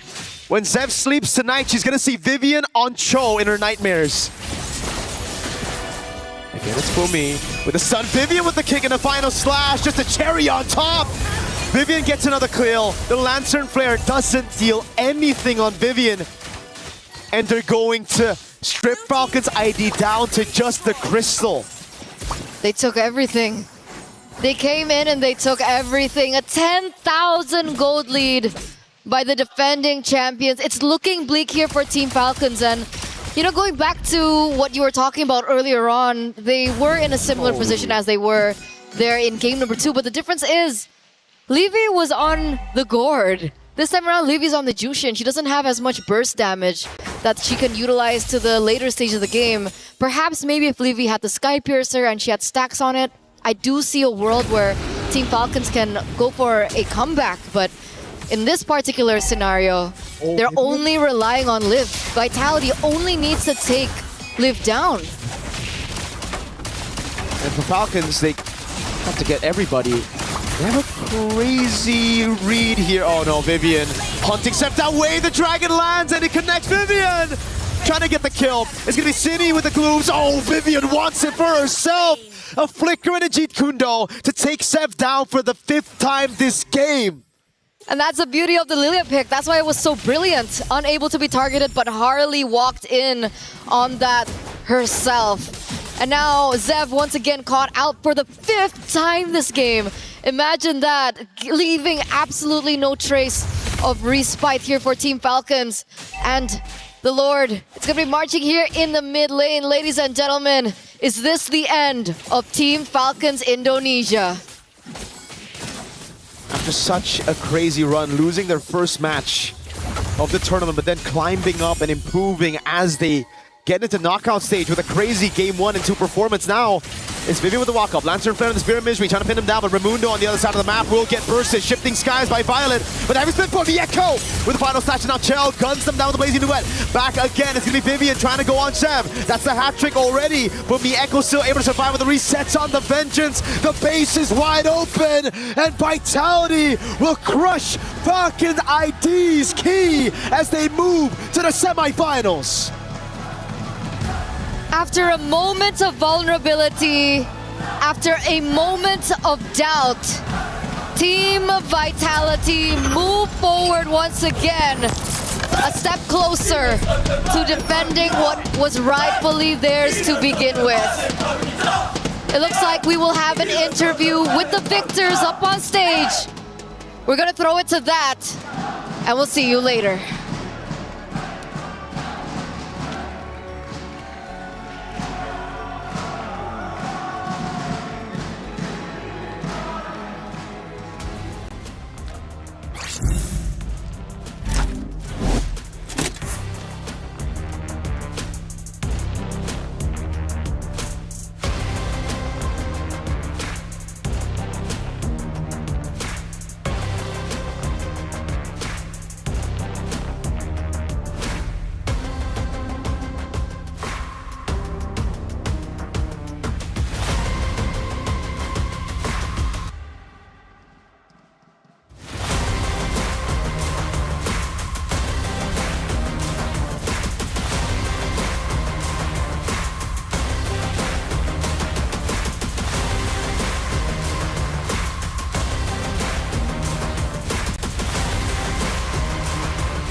Yes, congratulations! You guys have successfully defended the throne. Now I have Vival right here beside me. Look at the beehive! They're all cheering you guys on. Now you guys have faced Falcons Indonesia so many times. So what makes this match different? I think it's just us that we didn't play like our best, where everything was in order and all. We had a lot of blunders, so that's one thing for us to reevaluate. But what makes this match different, given that, you know, you met Falcons Indonesia so many times? What makes this particular match, you know, mean more? Maybe it's because we are finally battling out in EWC. This is like the biggest tournament there is for us, so that's what makes it special. Like both sides just now wanted to give it their all. Right, and of course on home turf as well. So yes, of course, a familiar foe indeed. But of course, they didn't go down without a fight. But still, Falcons Indonesia, you guys play valiantly well. Please hand over your tournament key. You fought valiantly, not without a fight. You did spectacular, but your journey ends here, Falcons Indonesia. Thank you. So now, finally, I do have a question. After today, we will see the culmination of 4 of the best teams here at MWI. We will also be seeing 4 of the best junglers at the Land of Dawn. Now, with that being said, what makes you think sets you apart, that makes you potentially the Queen of the Jungle? How do you like that title?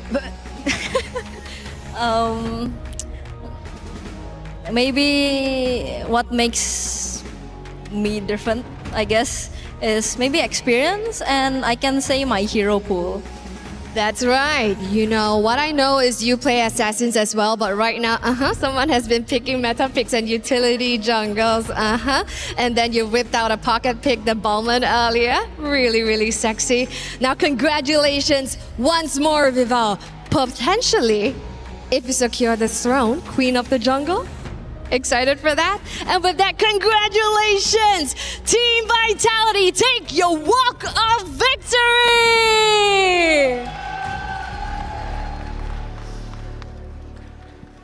And now, of course, it is time for the classic, the key crusher. You take opponents' dreams and you crush them. But of course, this time, I got very special guests behind me. Les fans de Vita qui sont là pour faire du bruit, évidemment. Un max de bruit, s'il vous plaît. La première clé qui est détruite, on va continuer pendant tout le week-end.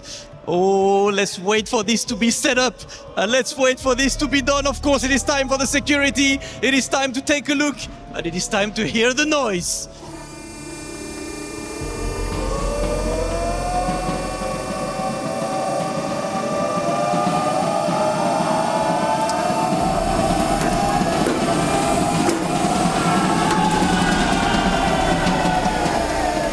Vitality will move forward in the playoffs. They will be back tomorrow, of course, and I cannot even hear what I'm saying. I do hope you guys can hear anything, because the vibes are immaculate. But without further ado, let these guys party, and let's take a look at the highlights.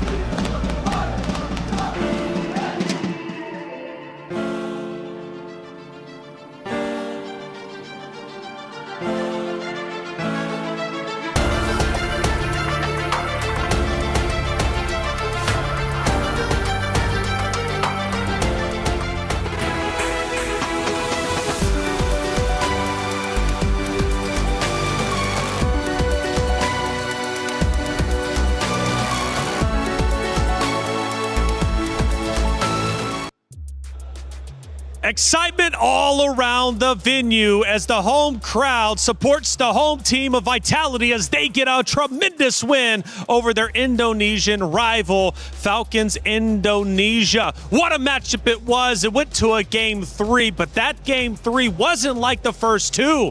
It was a blowout as Vitality was done playing around and they cement themselves into the semifinals. Boys, a great series overall. But man, oh man, do we got to go back to that game number 1. If Falcons Indonesia, if they just slow things down, work with the Lord, they win map 1, they win map 2, they are your victors. But that wasn't how it ended up playing out. That didn't happen that way. Unfortunate, for Falcons Indonesia. We usually say, these mistakes lead to objectives. Objectives lead to game losses or game wins, But that tends to be the case, and that's the nature of our game. I wish it was that simple, honestly, because the world we live in now seems to be the world that everyone expects to have been on. But for the past, hour and a half, it seems like we were in the Twilight Zone, or at least on the way through via a black hole. The stats, though, do confirm that we are still here in Paris, France in 2026. In reality. Watching Falcons versus Vitality, the head-to-head between Fumieko and Violet. Okay, just a quick recap of what the draft was all about. It seems like they both relied on a metagame and a draft that they would have just gone to if it was a championship match, right? Yeah. That's what it feels like. Even Cheryl went, oh, you guys have successfully defended the throne. No, they haven't yet. They're just on the way. But looking at this 13-minute, 52-second match, it was Raimundo who took so much out of it, and Chell and Chinny, back-to-back, just farmed out, dealt damage, and Fumieko, the best wing woman, was on her Arlott. That's a signature pick that she's won multiple championships with. Not just that, Vivian's Cho. I heard it as well, man. right. I heard Mirko mention it as well. And Eterna, just give her the Cho. Did you see the kind of gameplay that Vivian was showcasing on this masterclass of a Cho pick? I mean, I feel the same. Just play the Cho. Map 3 was pretty much a domination from the side of Vitality. Let's look at one of those moments that led up to their ultimate victory over Falcons Indonesia. Leo, what are we looking at? This is, I believe, the first Lord push. And actually, no, it's the second Lord. Because all the base turrets are gone. Yeah, it's a second Lord push, and it's miserable. The fact that the Hilda on Raimundo can't go nowhere. This was post the moment where Sev was chased down by Vivian. There's at least Sev gets close to the base. It's the finish. I think there's very few moments that we could have actually watched and broken down, because if you all just check them out, it would be the same thing. It's just Vitality, taking names, and kicking butt. That's right. It was Vitality taking turrets left and right. And when they pushed the base, you could tell they were angry. They wanted to destroy Falcons Indonesia. They didn't want to just take the crystal. They wanted to take the entire base over, and they did so one base turret at a time, and then ultimately pushing in. And my lord, you could definitely tell that Vivian was angry too with the way she was playing. She is one of the more vocal players on Team Vitality. Of course, with Cindy as well, given our interviews earlier today. But Vivian said, enough is enough. I'm the queen of tanks. I am the queen of MWI, and I'm going to prove it here. I think she's more than just the queen. She's the mother of tanks. The mother of tanks, man. And all of these other tanks wouldn't be on the earth without her. That's true. That's true. She's so good with the hero pool that she showcases in all the matches. And I like, too, that we mentioned in with Cheryl's interview, we might be potentially looking at some new queens or a queen of the jungle. Oh, yeah. Queens everywhere, queens on stage. But who will be the queen by the end of MWI? Well, Vitality takes a step in the right direction, defeating Falcons Indonesia, who, let's face it, had an incredible run. Making it to the knockoff stage is such a tremendous feat. They do fall short, but they did something that nobody from MWI 2025 EWC could do, and that was take a map off Vitality. Yeah, I love that. Again, for Team Falcons Indonesia, they are a team, like I said, that knows Vitality so well. They've played multiple times against each other, and they are the team to bring them the distance. I mean, think about it. Yes, it could have been one of those cases where maybe they had swept Team Vitality. Think about the headlines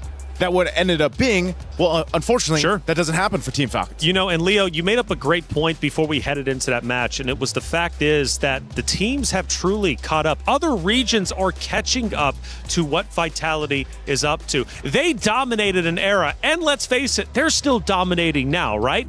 But teams are getting better and better, and Vitality needs to keep on their toes.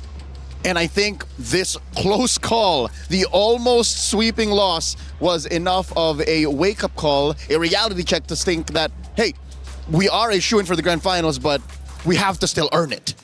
Again, looking at the stats here, this game shows just how dominant they can be for Team Vitality. You know, if you poke them too much, the whole team gets mad. And this is the type of result that you're going to have, man, because, again, we talked about Vivian, her highlights there. Chell really didn't even get the opportunity on the Claude to just hit that power spike that we usually see on the Claudes. Game ended too quick. Game ended too quick in that case, but it was everything they had in the early game that just kind of took things all the way to the win there at this point in the game. I mean, under 14 minutes is insane. It definitely is insane. And man, I mean, honestly, by even just minute 10, I mean, we could definitely tell that the map was about to end. There would be no comeback attempts from Falcons Indonesia like there was in map number 1, sadly. But hey, again, a great effort. Taking a map off Vitality is something to truly be proud of. We've got Rose on site with an interview with Vitality's Chell. Let's listen in. Hey guys, Shell here from Team Vitality, and oh my, that was an intense 2-1 full series. First of all, congratulations, because you are one step away from defending your throne. But let's talk a little bit about Team Vitality as a whole this MWI. People online have been saying that you guys don't look as dominant as last year's. You know, every now and then you guys are dropping games here and there, and you know, hard games also come and go. So what are the preparations for tomorrow's semifinals match? I know that just now it wasn't the best game that we did. So I guess it gives us a lot of material to review, and we'll make sure that we come back stronger in the next game tomorrow.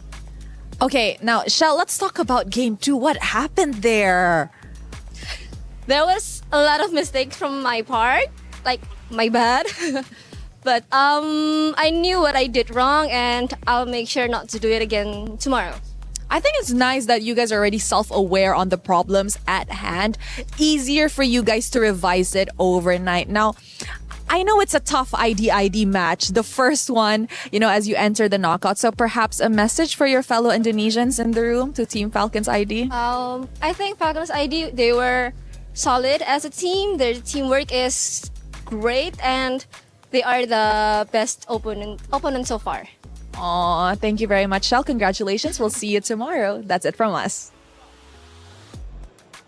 Thank you, Rose, as always, for that great interview. Again, not only from the interview on stage with Cheryl, but also, of course, with Rose. Vitality realized we made some mistakes, individual mistakes, team mistakes. We've got to come back bigger and better than ever, especially if we want to win in our semifinal matchup and ultimately, potentially, the grand finals. So recognizing that even though we've seen fire from them, we've seen excitement from them, we've seen trash talk, it is nice to see them humbled every once in a while, realizing that potentially their tournament life could be on the line once again. Shell also mentioned that Falcons Vega ID are actually their toughest opponent yet, and she didn't give a time frame. I think she meant to say in the past 2 years, because they were the first to make them lose a map in that said time frame since MWI 2025. Yeah, and that's why I think, again, hats off to all the teams competing here in MWI, because I feel like they have improved so much. For Team Falcons Indonesia, again, they are the first team to give Team Vitality, I feel like that kind of feeling like, no, we might not be able to move forward. That's right. Well, hey, we know Vival, she knows how to win with Team Vitality, but does she know about all the places around Paris? Let's find out in our Aramco Blind Rankings.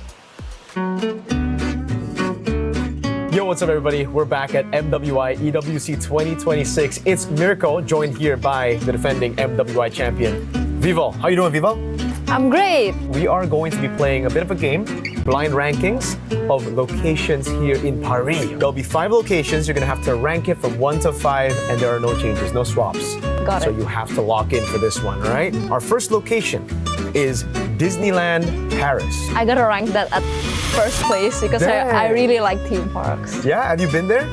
I have been there before. Okay. Eiffel Tower. Second place. Ooh. Yeah, because the Eiffel Tower is the iconic place to go in Paris, right? The Louvre Museum is our third location. I think gotta rank that at 4. Oh, not an art person? No. The Seine River. Oh, that's nice. Yeah? Perfect. Third place, have you been like on the boats? Yeah, across the Seine I've River? been on the boat. Have you been to all these locations? I actually did. Oh, there you go. So this is coming from experience. The Notre Dame Cathedral of Paris.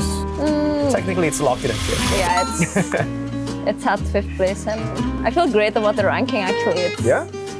Is it exactly the way you would rank it if it's not blind rankings? I think I would move the cathedral at fourth place.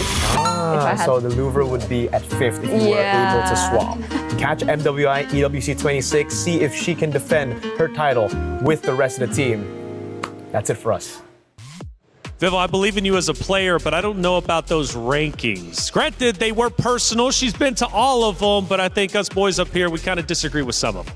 Yeah, I don't know. I think I would put... Well, would your number one be Disneyland? I think I haven't been. Give me till Sunday. I would put the cathedral at number 1. I would do Notre Dame at number 1. Same. Same on that. I think so, especially given the history and, of course, the movie that was out there that was made about it. Hey, check it out. We got another great series about to be underway. Again, for knockouts, this is an elimination round. It's single elimination for the remainder of our matches at MWI. It's Geltec Cyber Team going against Falcons Minna.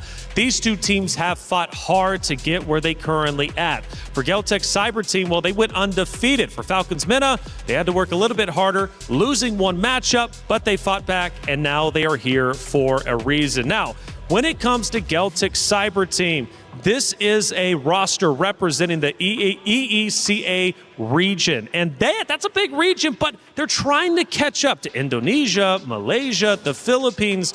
If they win this series, go to semifinals, where do we rank the EECA region? Oh, if they go, oh man, definitely top 4, right? But I like to see it. I always like to see teams in our competitive MLBB scene that are outside of the SEA region compete, get to the top 4, maybe top 3, and they've showed a lot of promise. Well, if you like other regions competing, well, obviously Falcons Minna are an exciting roster to watch. Since EWC and MWI opened its door to Minna and Africa, Falcons never made it past group stage. Now they're here for the first time ever. They're making history and could very well make even more history going forward. With the historic birth of this squad into the knockout stage, they're also doing so with an import, the Dynamite in a Nocturne. I want to see her in action. Okay, fair enough. And they also have, of course, living up to her names. It's Names as well, who's been performing incredibly well. And at one point was a huge favorite on the desk as we got the fans cheering us on over there. Shout out to you for being in the venue. We love each and every one of you. Now, this matchup, though, is going to be historic, especially for Falcons. We just witnessed Falcons Indonesia leave our tournament. They did manage to secure at least 200 club championship points just for making it to the knockout stage.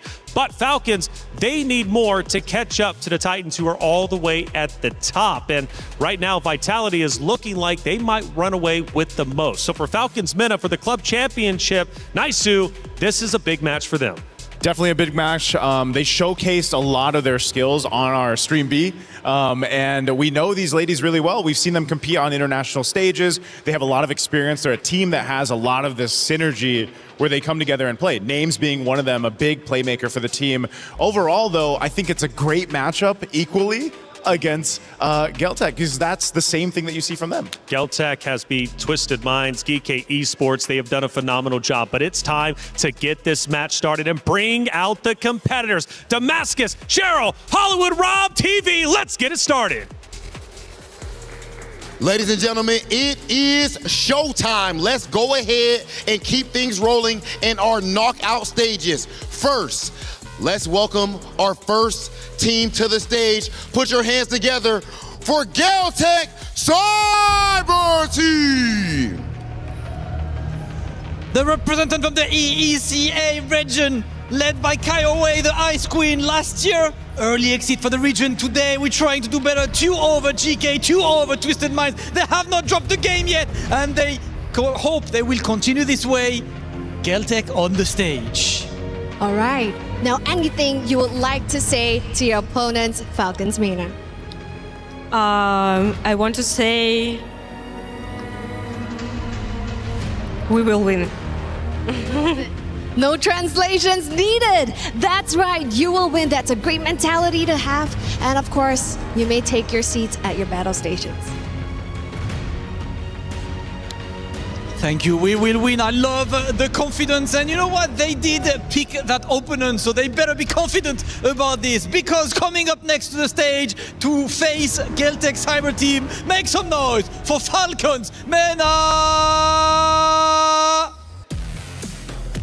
Team Falcons, at this point, this is their last chance to get points for the club championship, and I believe those chances are in very well capable hands. Built around their gold laner, Names, who is on her 3rd straight MWI appearance. Can she take her squad all the way to the promised land?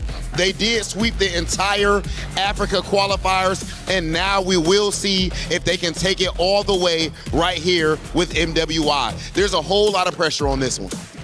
Now that's absolutely right. Now, with Falcons MENA, they have already made history by qualifying right here for the knockout stage. While Geltec Cyber Team, on the other hand, is looking to surpass their 3rd place finish with an even better podium finish this time round. Now, earlier on at MWI 2024 was the very first time Kiowa and Names met each other as an international debutante. This time, 2 years later, how will they fare? We will find that out over at the Land of Dawn as they duke it out. So over to you guys back at the studio. Cheryl Damascus, Hollywood Rob TV, thank you so much for setting the stage, bringing the competitors on, and they are getting kitted up and ready to fight to the death. Who will win and move forward to semifinals? Who will have their key crushed? Well, let's find out. It's Geltec Cyber Team versus Falcons MENA, and also, again, Falcons' last hope in the MWI for the club championship points race. A lot on the line for this one. Let's start talking about it. Geltec Cyber Team, Cheryl interviewed them, and you know what the answer was? We will win. I like it. We will win. Simple, confident. I got a chance to go ahead and interview Leo Bun from their lineup, and she did mention, you know, their jungler, Kiowa. She loves to pick these unique heroes. We saw an All-List, man, just yesterday. And they'll be facing off against Team Falcons at MENA. There's a saying that goes, death sustains life. And with the fall of Falcons ID, I'm pretty sure that will motivate MENA all the more. Absolutely. Now, in terms of these two Titans facing off, they all obviously had a pretty tough run to get to this point. For Geltec, they had to beat Twisted Minds and GK Esports. They did so in 2-0 fashion. The series weren't easy, but they managed to make it happen. Now for Falcons MENA, they had a bit more of a difficult run. They had to go against Falcon Daisies, Foot Esports, but they did take a 2-0 loss to Galaxy Phoenix, who has been absolutely stellar. Where do we rank these two rosters, especially in comparison to each other? Naisu. Oh, man, that's why I think they're pretty much even for me. I know they had different journeys up to this point through the MWI, but I think so far they both have showed that they can make quick adjustments because they haven't had the cleanest gameplay on both sides, but they're strong in their own right and different paths, like the jungler, for example, for Geltec with Kiowa, and Team Falcons MENA playing as a team based off their experience is the highlight. So I feel like this is a 50-50. Well, as we head over to the stage, we get to see the competitors getting ready to go. The pick and ban process will be underway very shortly, but still some more things to get through, such as Geltec Cyber Team. Kiowa is the way. Her and Names, though, have a history, and they are once again facing off against each other on the main stage. Going into the game proper, let's see if history repeats itself. When they both debuted, both very green, I think it's them now carrying the banner for both of their squads, leading the way, leading the charge. What an amazing turnout would be if either of these teams, well, that's actually how this works. One of them will be moving forward and proving that they belong on the top 4 stage. That's right. Kiowa is definitely one of the star-studded players on the Geltec Cyber Team roster, but she's not the only one competing, of course. Laibun, you mentioned the interview that you had with her a little bit earlier in the days over on the B stream. She's also going to be joining the stage with the EXP lane. Yeah, the XP lane right now as we're in the draft, you'll see just how important it is. A lot of the teams have actually opted to pick their XP laners first, especially on blue side. The Esmeralda being one of those heroes that does that so well. That's why the previous matchup was so interesting, because you had that Moskov first pick. And fun fact, by the way, it's Kioe versus Nana for the junglers conversation. And Kioe, to me personally, MWI is a motivation because behind every girl, there's a history. Everybody here worked very hard. That's why I believe everyone should take a look at what we can do on that very stage. Kioe brings a lot of pride for her roster. I think it's good, man. Again, the way that Geltec has performed so far, their journey up to this point, they've showcased so many interesting things. I mean, and I know some of them might have been seen as mistakes. I'm thinking the Louis Yi diversion send with the Clint. The Aulus. The Aulus. There's been so many good moments from them that I'm wondering if they look at that and say, you know what, that's a part of us. That's our personality. That's the way we play. We laugh about it, we correct it, and we move on. It's a brand of the region. Davai. I would not want to see Geltec turn into the next macro team. This is them. You expect them to fight. You expect them to get in there, play in the paint. Opening picks, Beleric has been banned out, so that means Esmeralda's open. Carry might actually be a big pick here. You know what I'm saying? I say it's got to be. Yeah. It's got to be, I think, the Esmeralda. That's probably the safest, I would say. One of the picks that they could go with because, yeah, most likely you're going to face off the trade. Carry goes over to Falcons if they decide to go ahead and pick this, unless they have something else planned that we haven't seen just yet. But whoa, of course. What is it with the Hirata? Okay, so Hirata has gotten relatively silent for the past maybe 12, 18 hours after yesterday, but here we are. If Kioe decides that this is the way, then we're expecting a snowball. Beleric, again, already banned out. I'm expecting him to always be open anyways. Freya's open too. Yeah, the Hirara is a weird pick. You know, Seda Esports were the first ones to truly dive in to Hirara after the new meta, of course, ended up giving her a buff. But the thing that I've learned is Hirara is only one piece of the puzzle, and you can't rely on it. Oh, Joseph. Taylor, look at this. Coach Koba getting real playful, picking a Carmilla early on, red 2, alongside a guard. I can see that smile on your face. Yes, sir. I'm not smiling about the Hirara, though. Yeah, no. This Carmilla says nothing about what the draft is going to be. This is mind games. Smoke and mirrors. Smoke and mirrors, that's the way to play it. Leo, I was saying this earlier on. I was like, man, I think when we get to the knockouts, we're not going to see a first pick Hirara. Right? I love the way Reflection says it, by the way. It validates me a little bit, but that's the thing. The Hirara is something that teams have been trying to test out, fumbling around with, and now in this best of 3, where it's this single elimination now in knockouts, can they utilize this? Can they actually make it work? They'll pick up a Claude to go ahead and put in the gold lane with this so far. Okay. Quick run through and a review of how the mechanics work. If Kioe times it well, the Curse of Blood will actually not trigger. True. And that may even save heroes that get out of range, like, say, Tokyo's Claude, because if the Curse of Blood is triggered while the Hirara is in her iframes, it will not connect. It won't connect. So that's all, it's timing, but it's also the micro skills, that ability of Kioe. And then there's Charizla, man. I'm actually so surprised. It's been a while. He's only been picked once in MWI so far, but the Rizzler is back. And is this the right move? Because you were working against the Carmilla. A good answer to the Carmilla. Exactly. Because when you're the Carmilla, you want to play in front. You want to be able to get the perfect COB. But with the Terizla, there's a threat of a counter penalty zone. Moskov closes up the first phase for Falcons Mena, and you know what something tells me? They faced off way too many macro teams in the past 2 days. And that they just want to have an answer that can kind of clip back across the map. Yeah, just choose that way. I mean, this is one of the things, right, where Names has been able to do relatively well. She plays the Moskov. Remember, just earlier today, feels like yesterday, but just earlier today, how many SOD she was landing. That ultimate of the Moskov. She was on point with them.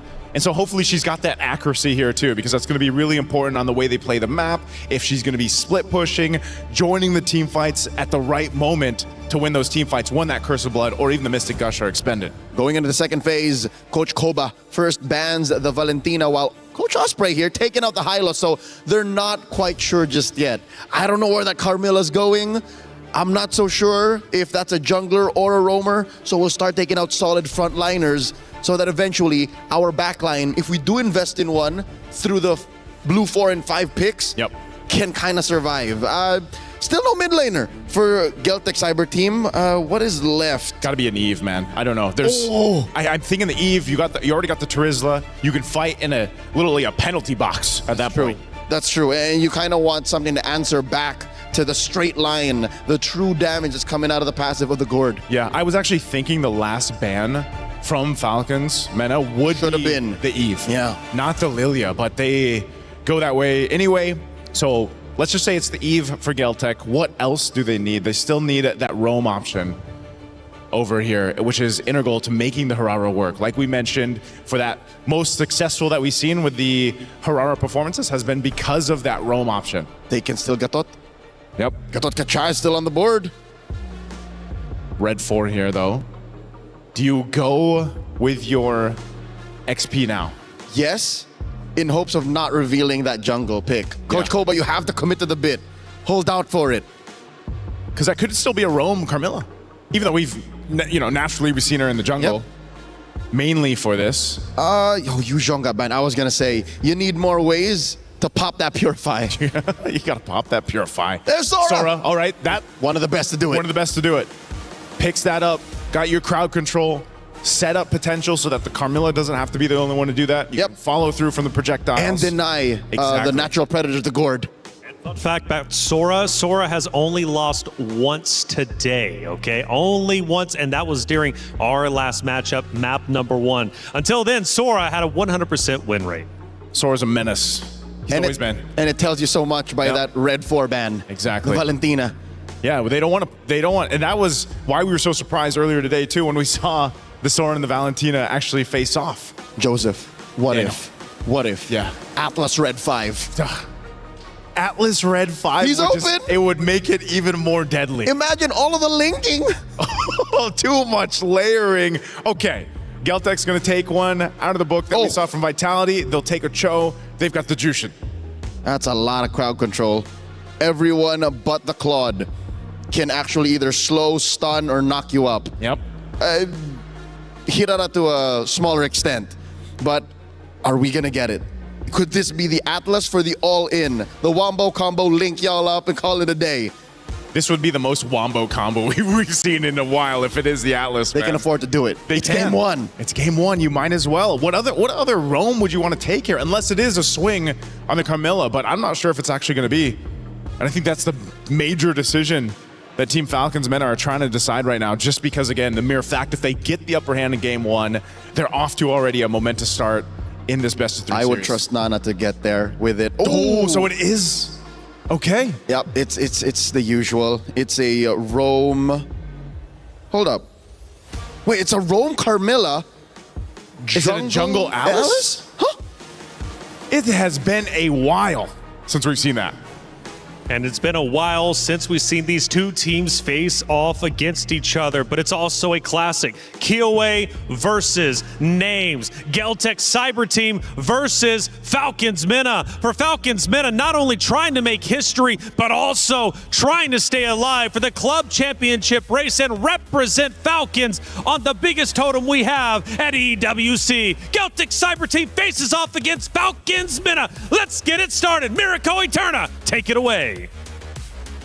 This was a matchup that Nucci really wanted after her previous accomplishment by taking her previous opponents down. And she finally gets it here and now with a very interesting and peculiar draft. The Alice in the jungle, Nana once again flexing her versatility in that role. Ridiculous to bring this up so late into the tournament as well. We'll find out if it actually works. Again, though, at the start of the game, we can see Sanjika and Koejo holding the mid very, very well. Already winning the trade. Names in the bottom lane. Gonna have to deal with Kiowa double dash. Baiting out the Purify early. Quite a big win for GCT already. Yeah, you can see the control coming through there, and it looks like GCT also want to look for something even more. Already going in for the invade into the enemy jungle. The Cho and the Jushin in the mid lane. That mid duo, it's going to be difficult to try and look for something. As the pickup happens, Syrinx getting caught. Nana with the walk up too on this Alice jungle. I think GCT will have enough shred to deal with Alice. later on in the game. I think they have enough damage as well early to just pin her down, especially with Liubon here already getting the XP crab. It's all about that first turtle. And yeah, the Sora has lost map 1 earlier, and also I believe it was game number 3 with Tomieko on the Arlet. Was that a flicker? It's very interesting. Series flickers out but walks up again, giving the opportunity for GCT to walk up and to get even more punishment down. Another battle spell already taken out of the play before the first turtle. It's Syrinx and Nucci having to use Flicker and Revitalize. I think it was a little bit of pressure. I think a little bit of nerves perhaps here in the stage, because once again, this is a elimination match. If they want to move forward here in MWI, they do need to take each other down. Meanwhile, now Nana already in position to pick up the neutral objective. Nucci, Nocturne, and Strings are there as well. Let's see what Kyoei can do. Walking up, Shifting Skies, the immobilization already there. Nana picks up the retreat onto the neutral objective. Pops in to throw in a ruin. That's gonna be the lot of damage coming through as Nucci is taken low. But look at Kyoei picking up a kill in the back line now as Kuejo's able to flicker out. But Kyoei still in the back line, trying to get Syrinx assassinated.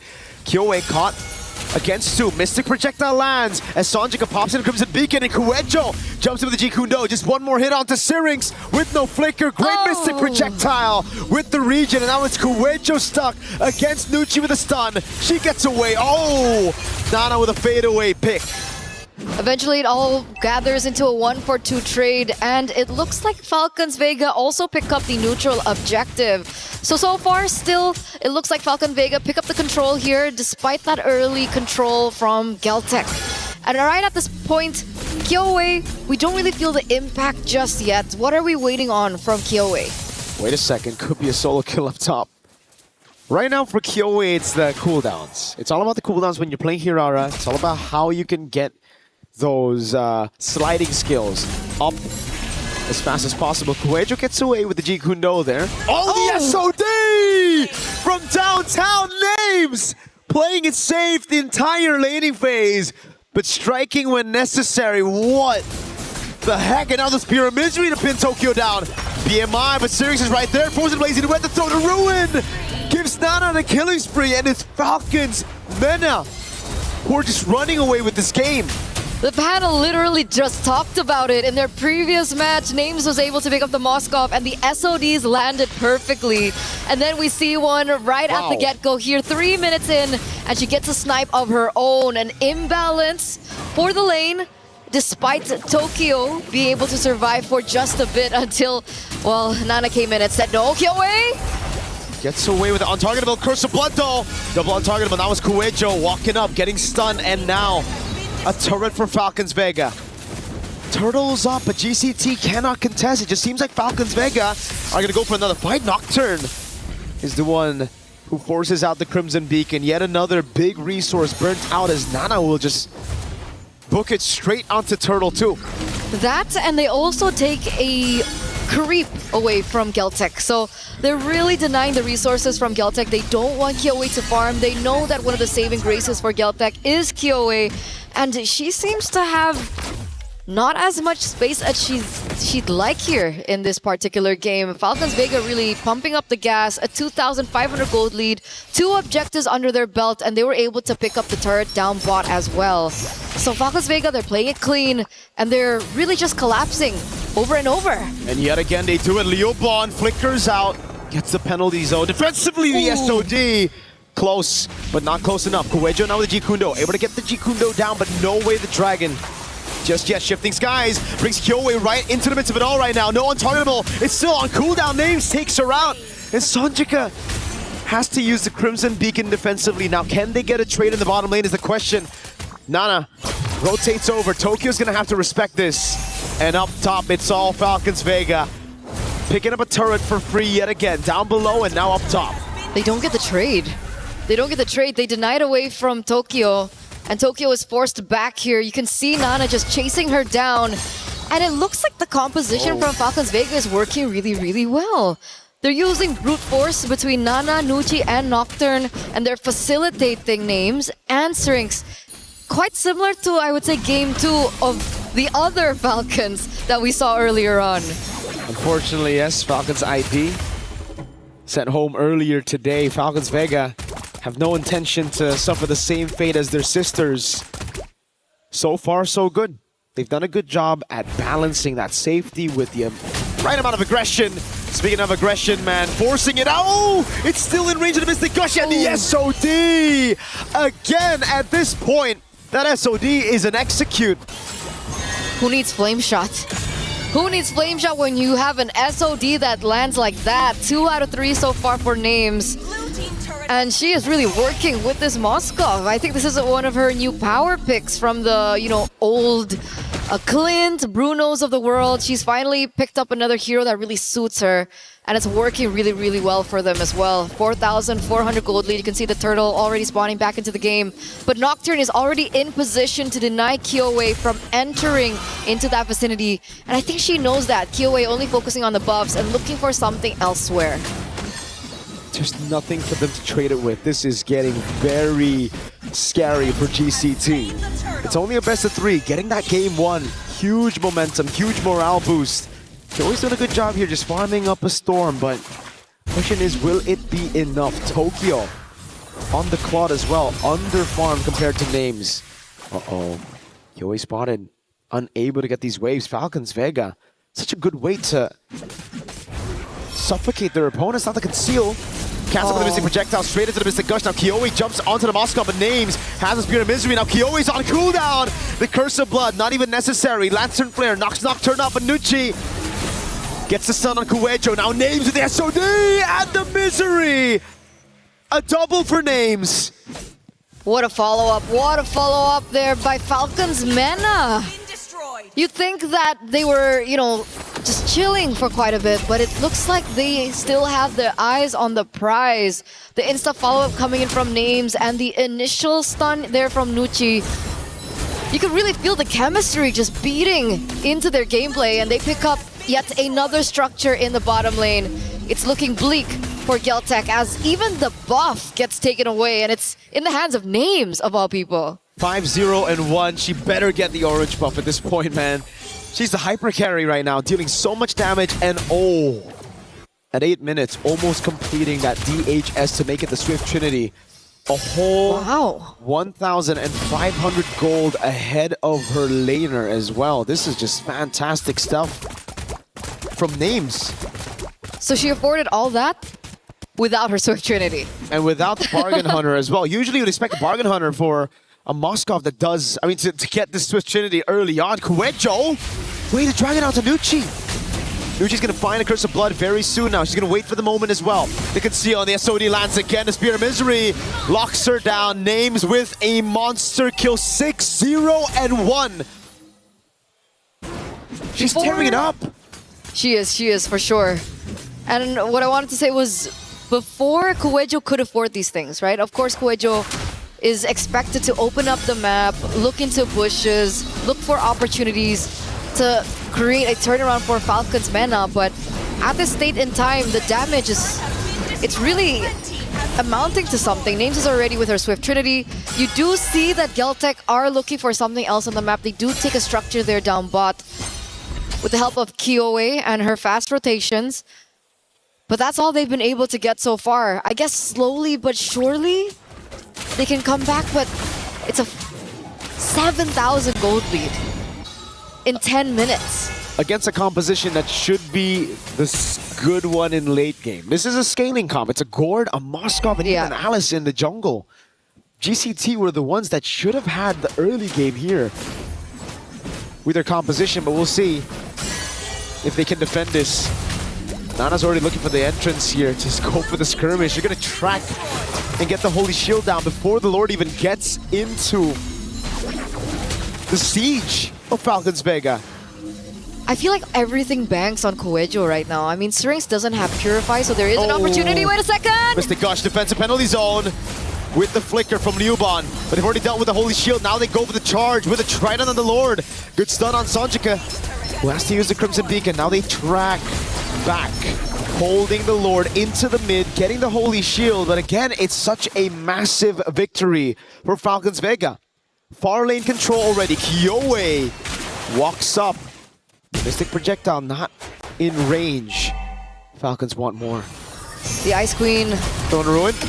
Gets one, just one now. Kyoe trying to go for the clear in the wave already. Liubon's coming there, but the Shifting Skies brings Sanjika back into the Mystic Gush. Names just caught the Milfit gun now. Could have been a kill on Kyoe. Liubon taking up a storm and Snuff against Names. Way the Dragon Purified out of now is Names. Is able to just go for the damage. Kyoe's gonna fall to Syrinx. Names on the base. Kuecho's trying to take that damage again, but Names stays locked in 11 minutes.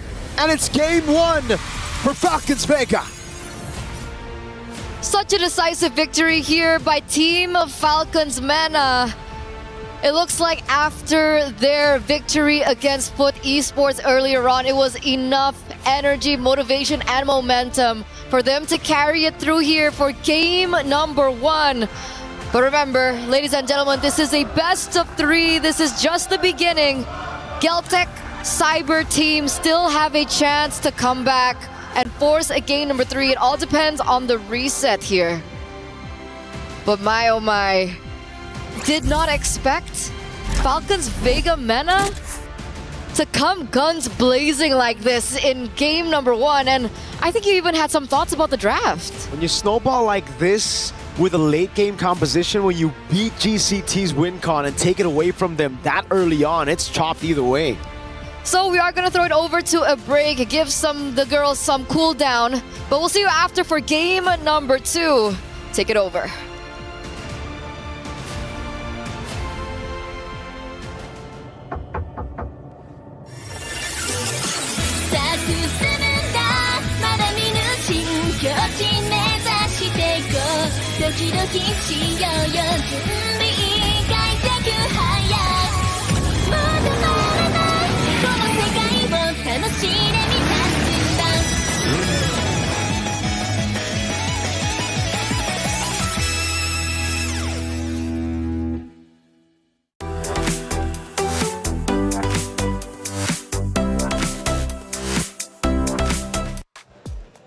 Falcons men have already made history coming to this very stage, making it to the knockout rounds. They continue to do so by winning round number 1. They are 1 round away from moving forward into our semifinals. Boys, a great matchup. Falcons men coming in a lot stronger than I was expecting, quite honestly, especially given the fact that Geltic Cyber team won 2-0, 2-0 in their respective groups. Falcons men surprising everybody.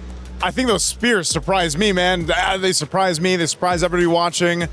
The spears from that Moskov of Names, I don't know. We got to think of a name for her. Hey, put respect on her names. Names on the Moskov is a elemental threat. Woo. So I think going into game number 2, Geltec, Coach Osprey, take care of business. And that was Kiowa Names. They've got history, right? So, hey, let's see if that continues to develop. Let's take a look at a couple of big moments as we see, obviously, the fans, or excuse me, the players and the teams getting super happy for that big win, and rightly so, because, again, they continue to make history, and it is truly special. Given that map number 1, I don't see any reason why they will be slowing down. I like that in the post-game celebration, coaches and management like, hey, it's just game 1. Yeah, that's right. It's just game 1. Keep it chill. That's right. Well, actually, we had a player earlier crying after their map 2 win, but unfortunately it wasn't over just yet, and they ended up getting eliminated. Can't celebrate too early, but you know what? You should celebrate whenever you can. Keep the team spirits high. Let's take a look at one of our big moments throughout map number 1, and this time around, it was an ambush. It was an ambush here, man. There was so many moments in this case. I mean, look at the positioning here. Names once again finds a mark on Tokyo. The rest of the team collapses down here. And there's just no space to work there if you're Tokyo. And this shows us one weakness that Geltec Cyber Team's draft has: lack of vision. Cho is great. Cho is an immortal figure in MLBB. He's always going to be around given his kit, but they had no vision. They didn't know where the rest of Falcons Vega Mena was, so they couldn't protect Tokyo. Well, let's take a look at our second moment from the game, and this will be the final moment we'll be reviewing. We get towards the tail end, the home base. It's under evasion. Look at this, Leo. This setup is basically the fruition of the entire game. Names is unleashing, by the way. She's, look at this, 6-0-2. By the way, again, how many spears does she land? I lost count at one moment. Almost all of them. Almost all of them. Maybe missed one. Not all. But over the past, 72 hours, 3 days of competition, I'd say she'd hit close to 60-70%. Which is a really incredible statistic, to tell you the truth. Falcons men have fired on all cylinders, looking great, and I don't see them slowing down anytime soon. And the only ones that can truly slow them down is going to be Geltec Cyber Team. Do they have it within them to make this happen? As you can see on stage, we're all fun. We're having a good time.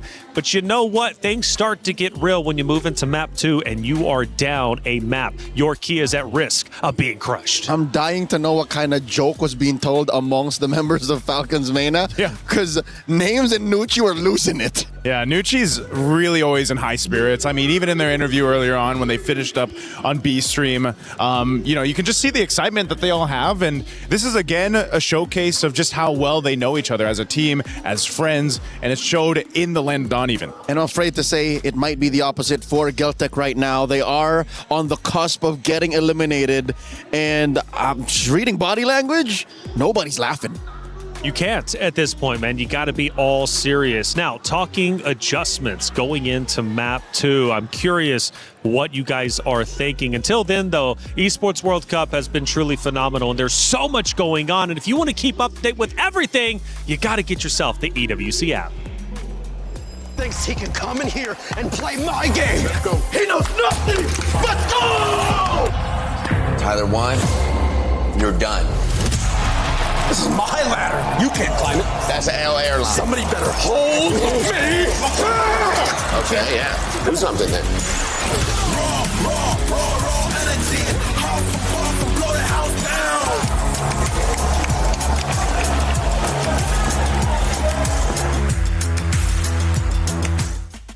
EWC app, it's live now. All you have to do, of course, is just scan the QR code that's going to be on your screen momentarily to get involved. Like I said, the Esports World Cup is truly phenomenal. There's so much going on. And if you think you can call it, if you think you've got what it takes to see who's going to win, well, go ahead and put it all on the line. Scan the app and let us know how good you are. Not only through that, but also in our chat as well. Make sure you're keeping active. Let's take a look at a couple of our stats from that map number 1. And clearly it's going to be favored heavily towards Falcons Mena. Oh, man, 11:37 on this one at 12-1 in favor of Falcons Mena. And you can just see it across the board. You know, they started out strong and they finished even stronger for this one. You get nothing, ma'am. Not a single turtle, nor lord, at least a turret.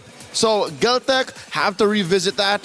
If there is something they're going to change, Joseph, just one thing. Name it with me. 3, 2, 1, Hirara. Hirara, yeah, I was going to say Hirara. I've said it so many different ways, but yes, Hirara. Yeah, they needed something out of the jungle to actually help out because Cuello was just taking too much. She was a sandbag here.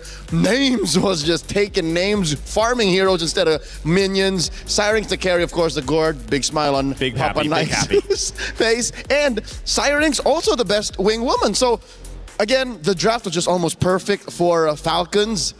Geltec, not even in just execution. I'd say the draft needed a good tweaking. That's right. We take a look at our stage once again, and the pressure heats up. Falcons Mena on your right, and the Geltec Cyber Team on your left, the team that needs to improve going into map number 2. If they force a game 3, who knows what's going to end up happening. But right now, Falcons Mena have too much momentum, it seems anyways, after that map number 1. Now, you mentioned the hero selection. I want to start breaking that down a little bit more. Falcons Mena clearly did their homework, but do you think Geltec Cyber Team fell too far behind in the hero select? You know, I think it starts with when we've seen Geltec Cyber Team do really well, they do these kind of weird drafts, right, Daniel? I mean, they pretty much decide to go with whether it's the Alice, whether it's the Louis, whether it's the Clint, whatever it might be. Sometimes it's the method of madness that makes sense for these teams competing in MWI. We go into Flying Cloud. By the way, Sora, I don't know what percentage it comes to, but only lost once today, and that was earlier to Vitality. But Sora might return again because we're going to Flying Cloud. This is one where Sora has been quite dominant. Flying Cloud should, on paper, benefit Geltec. It allows for them to keep fighting, keep going, and reconcile possible execution mistakes. But here's the thing. Going back to the question at hand, Did they fall behind on the draft? I'd say yes. The early pick Hirara might have been such a big target that Falcons main attack that said, hey, just deny that, attack elsewhere, and force the Hirara to deny snowballing and put her on a defensive position, makes the hero an assassin already half as efficient. Yeah, because it almost feels that way, right? This is the point of the Hirara pick that we've been talking about so much. If she's first pick, if she's stopped in the jungle, that's the thing about assassins right now.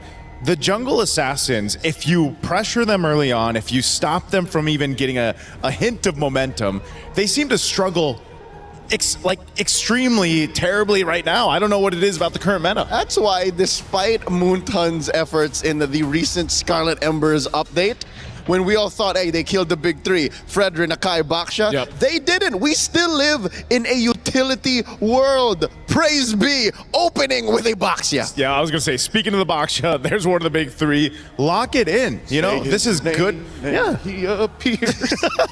Pick it up, roll around with it. Again, this stalwart of a hero has, I don't know what his the cross KDA is for Baksha right now, but I know it's one of the junglers that has the least deaths out there currently, just how fast you can move around the map, how tanky you are. And that's not even what proves his efficiency. He can die like 5 or 6 times and still do what the team needs. Him not dying just shows that the opponent had nothing on the squad. Pretty much. So how do you slow down the drive-by? Find a way. Oh my lord! You give him the glorious way. Yes, but I was gonna say also, get a carry, right? Yeah. And she just shreds through any tank, but not when you got the Pharaoh's spear on you. I like it. I like it. The Pharaoh's spear. For sure, you've been. I've been throwing it out there, but yeah. You know, I wanted to make sure that she was, you know, the accuracy was there, and Names has done it, so might as well just go the Moskov again.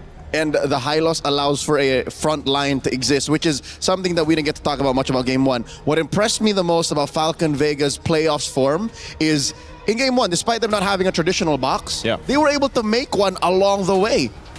How'd they do that? The Sora starts it up, great initiations from Nocturne. You have the threat of the linking from the Carmilla, and that automatically just creates a box that doesn't have to be a physical box like an Eve. It's like a moving box. It's a moving box with the Gord too. Galtech now looking to try and dismantle that with a lot of on-ground damage, almost literally, with the Lilia, and of course the carry to answer to the high loss. How does Mena close up the first half?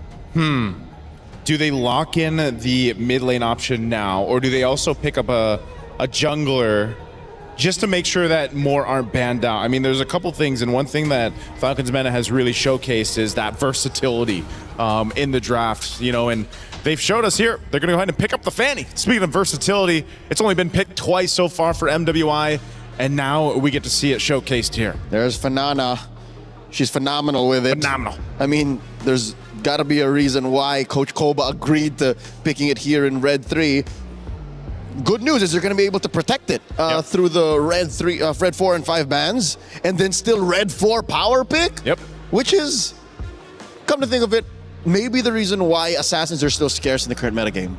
It's because you have to protect them. You have to find a way to get them to work in a certain environment. And looking at Galtech's draft right now, the box is what, 50-50 with the Fanny. You have to find her midair to stop her, or else she just goes roughshod. There you go, getting rid of the Ruby. I wouldn't be surprised if Red 5 was a Cho. Red 5 Cho.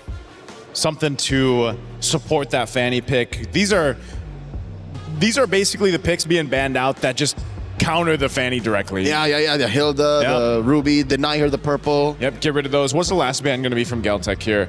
They still want to hone in on the XP option. We still need a mid lane or two from Falcons. Oh, yeah, Sora, because they can't invest in a Valentina anymore. Yeah. One of the few valid ways to beat a Sora, so they put Nocturne on check. Red 4, I believe this should be the mid laner. What do you want to take up here? Eve? Eve's open. Yeah, Eve's open. You're going against Lilia. There's not too much, unless you are looking to experiment a little bit. And you outrange the carry. Yeah. Eve seems like the only answer, unless there's something else up the sleeves here of Falcons Mena. This might be the swerve. There could be a swerve. But I do think, yes, Eve is the categorically correct answer. Because other than that, it's just, what, the Farsa? They're gonna hold off on the mid lane pick. They'll pick up a Lapu Lapu for now. Yeah, no rush. They know it's a Lilia, and they know that there's no way that Eve can get denied anymore. I wonder if that's something Coach Osprey at this current moment is thinking about, or did it even cross their minds or come up in conversation? Yeah. I almost thought they'd just hold off on the XP just to see what the XP lane would be for Geltec first, but I think this is also just kind of showcasing how confident Nocturne is in her play and her ability to go ahead and fight off. Yeah. Coach, give it to me. Coach, let me take it. Coach. Also, it's another way to, in the early to mid, put the carry on check. Yeah. Keep that in track.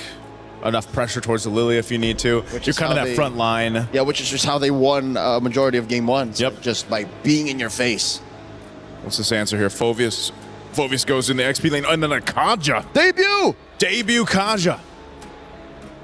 Interesting pickup too, hero-wise, I mean lore-wise, to pick up against Falcons Meta here.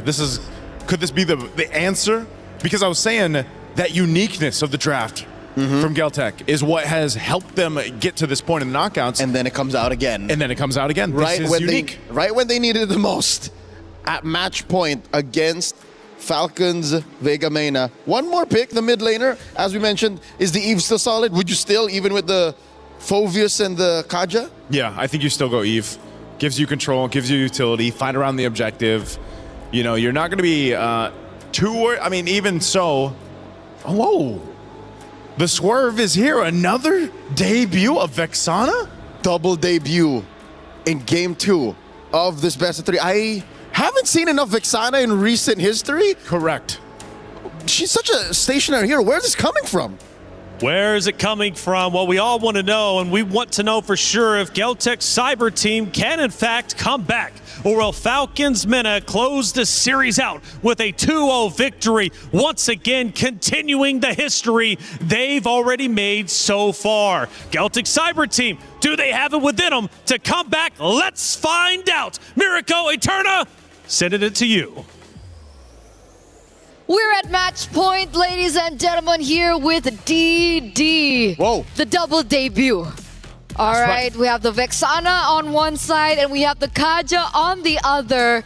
This is ramping up to be a very exciting matchup. But one thing's for sure, taking a look at the composition from Geltec, the Kaja in the roaming position, they are looking for a ways to shut down Nana and perhaps names in the later portions of the game. It's crazy. They doubled down on it, man. I thought the Phobius was going to be enough, and then they would go for something like Cho, right? But they didn't really need any more clear. They would already have it with the Lilia. You add in the Kaja, and it just makes it so difficult for anyone to walk up without getting... And you can see it, right? Almost forcing a recall there by Nucci. You can already see that even Strings was caught low. And look at the insta-invade. Oh, Nana, though, walking up with the cable, stunned up already. Nana gets away with Revitalize, helped out by the team, and still is able to get the purple buff. Not a successful invade for now because it's a Purify for a Revitalize. And look at the wave that Sonjika is going to be missing out on. Yeah, not the greatest of trades, but obviously they are trying to look for ways to shut down Nana early on, and they're gonna look for something more. I mean, technically the Lilia still clears very quickly. Kaja as well should be able to help facilitate that, so we can expect more aggression and more mid rotations, especially with Kyoe on the Baxia, ever as mobile. The zoning as well now for Nucci. It should have been one of the winning conditions for GCT, getting instant mid prio, but it doesn't seem like it's going to be the case coming into turtle number 1. Sonjika, she won't be level 4. Nana's already level 4. On the other side of the map, Liuban is going to have to play it safe here. If she walks up, she's going to get chunked, and it's just a bit of damage by Nana. And so far, Nana doesn't really have anyone to use that kill pressure on. I guess you could go for the gold laner, but even the Lilia is not a straightforward target that you'd want at this state in time. Level 4 advantage. No Eternal Guard, but Kuecho's down to Syrinx already. And now Syrinx gonna throw the Eternal Guard straight into the Raven Spider. Kyoe locked down. Now the Raging Slashes and a Flicker as well by Nocturne. Nucci with the Revitalize. That's a Dark Wave and a Flicker into Sonjika's Glooms. Toki with the rotation all the way from the bottom lane. No SOD. Just a turtle for Falcons Vega. and 2 kills to GCT. Which is not bad, right? That's a trade that we didn't really see from game number 1. I mean, Falcons Vega went a little bit too greedy into the enemy jungle, and Geltec was able to punish them for it, right? 2 members. Luckily, there was, you know, the facilitation or the backup coming in from Liuban on the Phobius, and they were able to get a little trade of their own. Now the big question is, what do they use alongside it? Where do they go after that? Because obviously neutral objective will go into the hands of Nana, and that is going to push them a little bit further on as we get into the mid game. Kyo is going to go in with the shield unity a couple of times there. For me, it's just strange. Falcons Vega, they got enough damage on Kyoe to guarantee Turtle, but then they just overextended. The Lapu Lapu Nocturne decided the Raging Slash, missing the first 2, but wanting to flicker past for the third one to hit. A bit off on the calculations, but at this time, it's still okay. They were able to make it away, but it could have been a big win. Could have been. It's not that bad though. They do see the rotations coming through from Falcons. Whoa. Mena. It looks like they want to target the gold lane like we talked about earlier on, but Nucci there gets spot out. Kuejo and Sonjik are in the vicinity, but the thing is, if the Kaja gets the Divine Judgment, there's no insta-burst to follow it through. It's a Lilia. It's not like a Farsa. It's not like a Kadita. So it's going to be interesting to see that chemistry between these two. Yeah, the combo will be for later. I agree, the Lilia won't be able to go for it, but that's why Nana is trying to deal with Tokyo. That's the real one-shot that they have right now. With the Divine Judgment straight into the carry. Now that the carry, Tokyo, has already used the ultimate, I think Falcons Vega have just depleted GCT of that resource, that main resource, negated the insta-kill with the Divine Judgment now. And that's going to make it a little bit more difficult for Geltec if they still want to contest for the second neutral objective, the second turtle of the game, considering that Kyoe is a level below of Nana right now. I guess she does catch up. There is still a chance for a drive run. Let's see if they're able to get it, because it looks like Geltec are actually in a better position to pick up this turtle this time around. It should be Geltec with the advantage over the neutral objectives with the Folies and Abaksha. Nucci gonna have to escape from this one. Dark Wave comes out with the Eternal Guard, locks them down. 2 members. AoE coming around with Nocturne and Nana with the cut thrown around Tokyo. Nana with a double. Now the Black Shoes baited away already. Nocturne trying to go for this dive again. But Sonjika is able to escape. Names in that skirmish, so chaotic, getting a double as well. A 4-for-2 trade at the very end of it. And Falcons, they're able to utilize the composition really, really well in that particular team fight. We're going to take a look at the replay here. And Strings, just impeccable timing with her ult, and the follow-up definitely was there. You can see Names unable to get that SOD, by the way. And if she did, Tokyo would have been eliminated way, way earlier. But it looks like it's a reset for the neutral objective, and eventually Falcons Mena are going to be able to pick it up for themselves. This is a 1,000 gold lead now for the Mena reps. And yet again, Eterna, it's Geltec Cyber Team who find themselves in the same situation. Divine Judgment on Names, no one there to follow it up though. And now it's the Eternal Guard. Names still able to cut away as Nana's going to try to go in. Able to clean up on Sonjika. Forcing the Black Shoes, and a big cursed blast to send Liuban running back to base. It's uncanny because game number 1, if we're looking at the composition from Geltec, right? Kyoe has always been like a really important figure in the team with the way the team fights go and how the tempo of the game goes as well. Game number 1, risky play. Wait a second. Nana 3v1. Still able to clear. Not a good, not a bad job there, as it looks like Kuejo might be looking for something, doesn't necessarily get it. And it looks like they might be able to pick up that structure in the bottom side of the map. A good trade, unless Nana can do something about it again. She should be able to clear, but she's got to be careful of Kuejo. Yes, we know there's no Divine Judgment, but the timing is a bit different on their side. Sonjika up top. So it's a turret for turret, but this is still a big problem for Geltec Cyber Team. If you look at their composition, it's the exact same thing we went through in Game 1. It's a composition that should be the one ahead right now. It should be the ones dictating the tempo, looking for picks around the map, and taking away the purple buffs, mainly from Nana at this point. So what do you think went wrong for them? I think they botched that early invade, man. Sonjika not getting level 4 for that first turtle played a big role into Falcons Vega's win. Kuejo didn't want to flicker for that, waited a bit too long, and gave Nana the right amount of time to react to it. It seems like GCT They're hesitating a bit too much. Divine Judgment. It's on Nucci. It's such an awkward skirmish, and the rest of the team, it feels like they didn't want it. It's almost like Coelho just wanted to get a Divine Judgment. The rest of the team called against it. And now it's a wasted Divine Judgment. Now there's no real lockdown to Nana, and they're going to have to rely on the Phobius. Liubot's bottom lane. Nocturne now with the Bravest Fighter. Zoning them in the back. Law and Order lands on Coelho. 3 turtles to the fanny of Falcons Vega.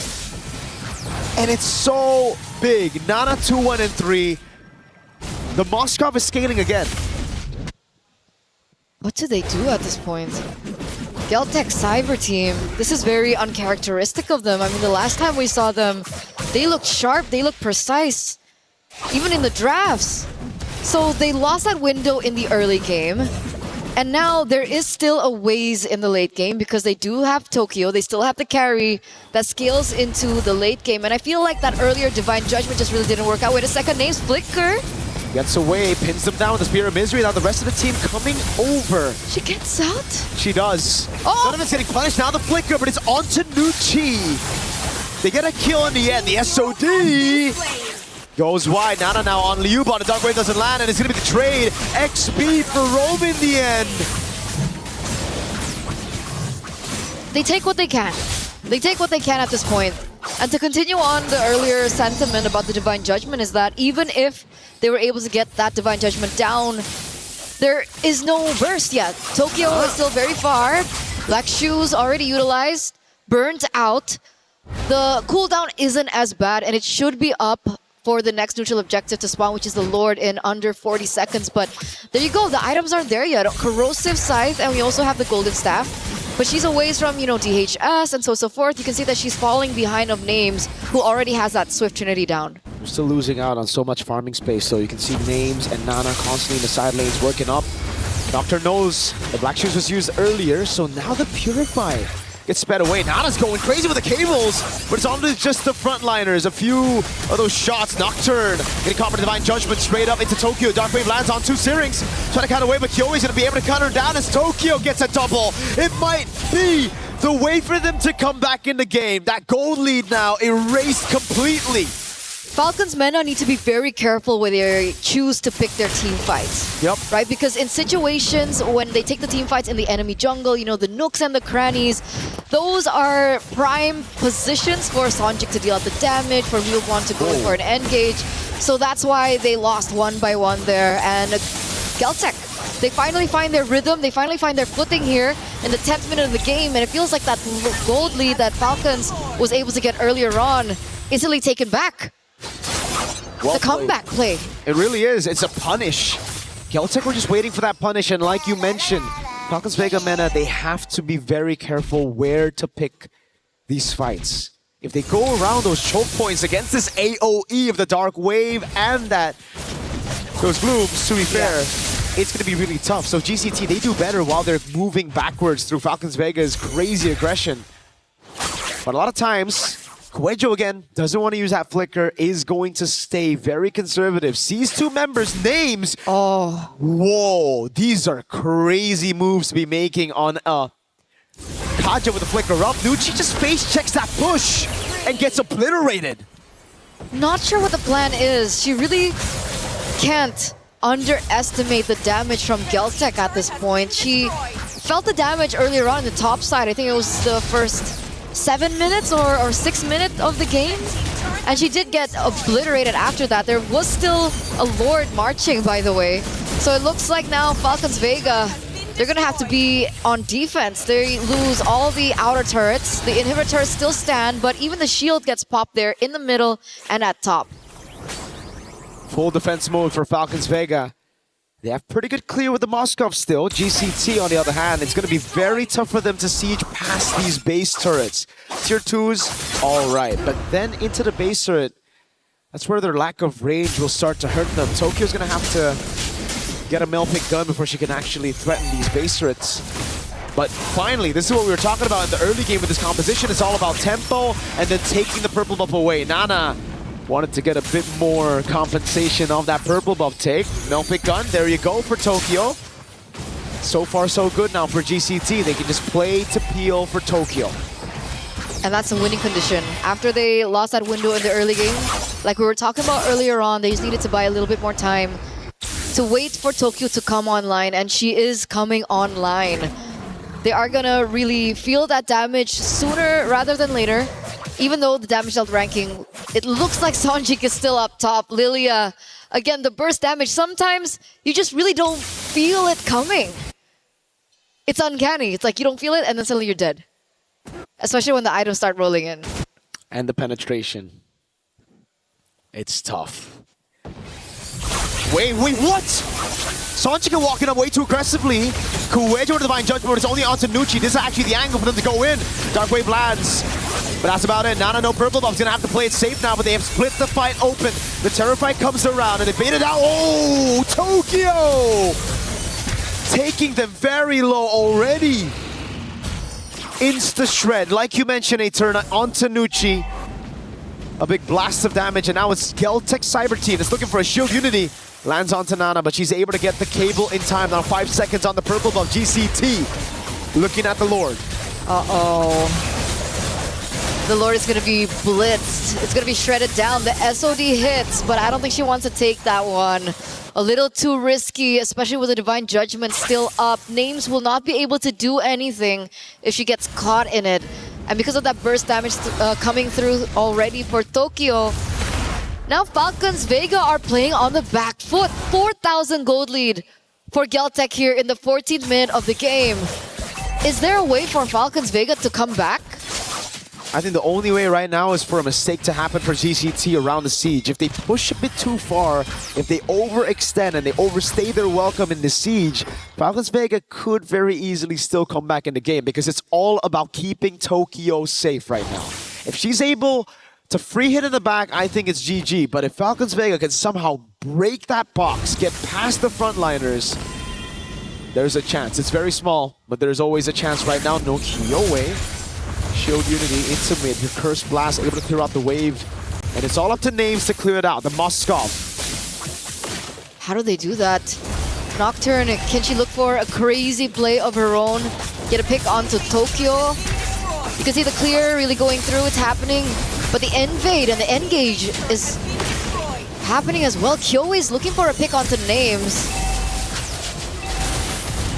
That's about it for the siege. It's mid in the top lane. Now Nucci with the Glorious Pathway walking up again, trying to go for the stun on Newbon. The rest of the team knows they've gotten what they needed to with the Lord. They're going to try to go for one more here in the bottom lane now. This could be the angle for Kuwejo to flicker in and get a massive Divine Judgment. Rest of the team coming down. Nocturne with the Bravest Spider. Divine Judgment locks her down, and Tokyo's free hitting. Nana next to the chopping block now as they go for the damage again, but Nana's able to cable away as Nucci pops in to revitalize. In time, that was Tokyo with the shred again. It's enough to take her down. Nana with the cables though. Is it enough? Syrinx needs to flicker around. Nana's going in again with the black shoes already from Sonjika. It's Names who takes the SOD. That's Nana with the jump again onto Tokyo, who still is able to keep herself out of harm's way. And it's GCT with a clean 3 base turret take as they disengage and wait for the next neutral objective. Good defense, but an even better offense by Geltech. Right? They came in, they saw that they were able to get 2 inhibitor turrets top and mid.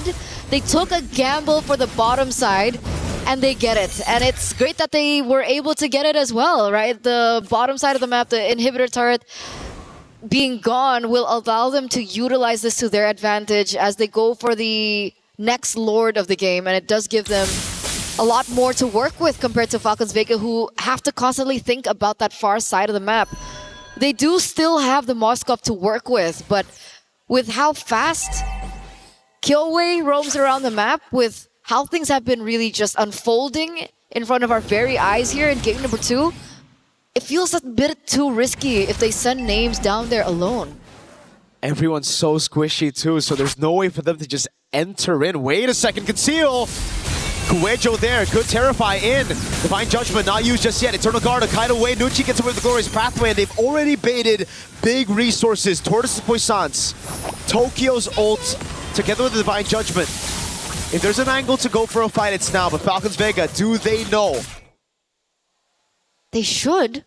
They should. They use the Flying Clouds to come back into the game. They re-engage. Nucci once again just receiving the the bad parts of it. She's at 076. She's been taken down 7 times. She's always the target of the Divine Judgment as well.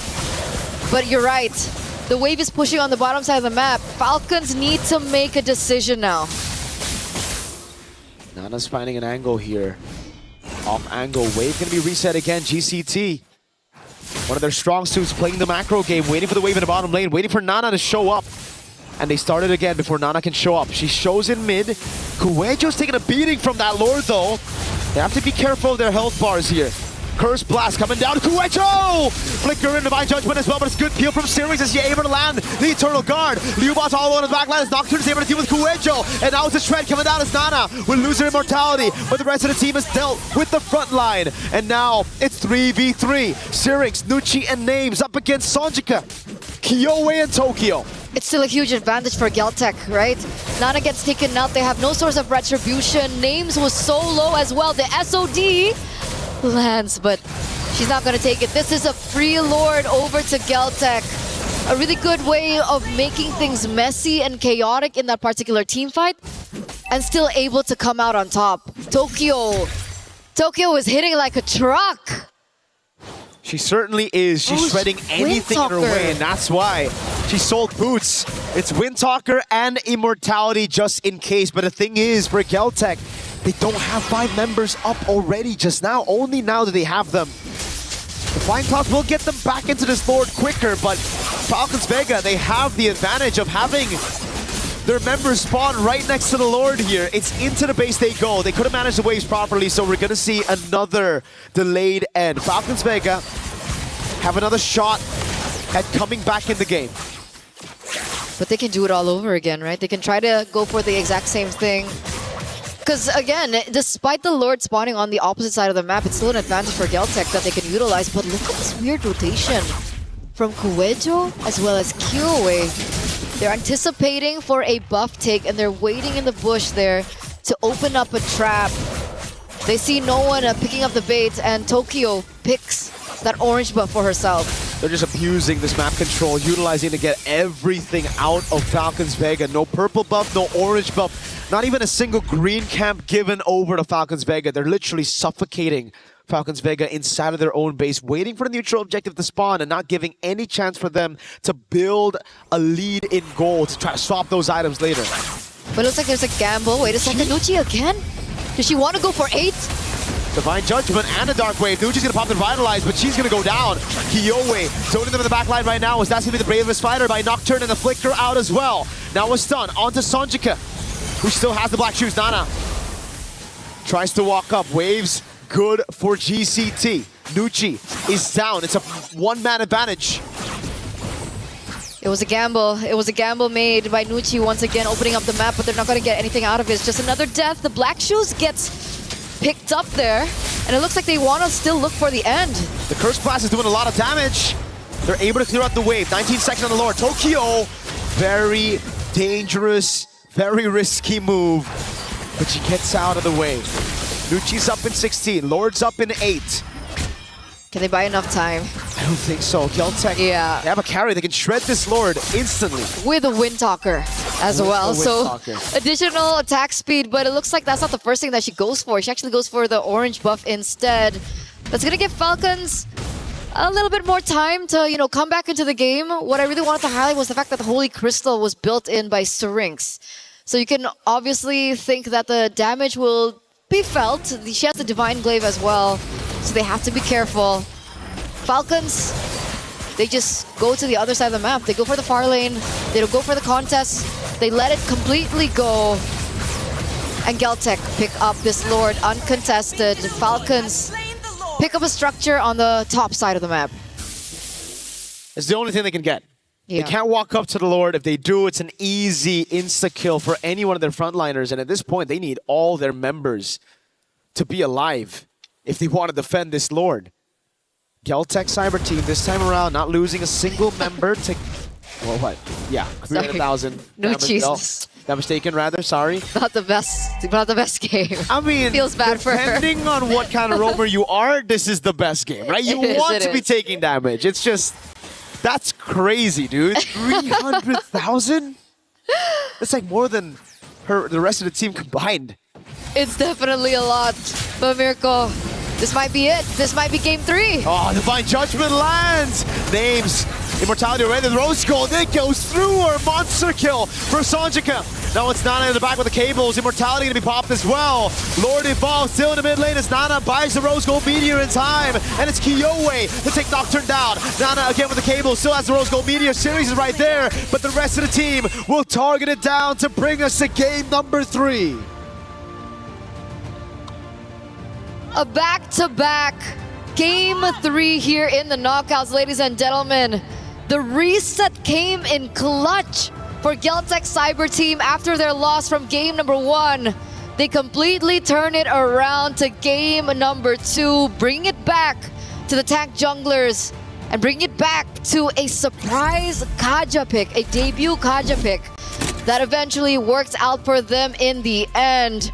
We're back to a best of 1 between both teams. Again, everything is on the line. Elimination match and match point. So we'll see what happens in game number 3. But before that, we're going to throw it over back to the panel. We'll see you after.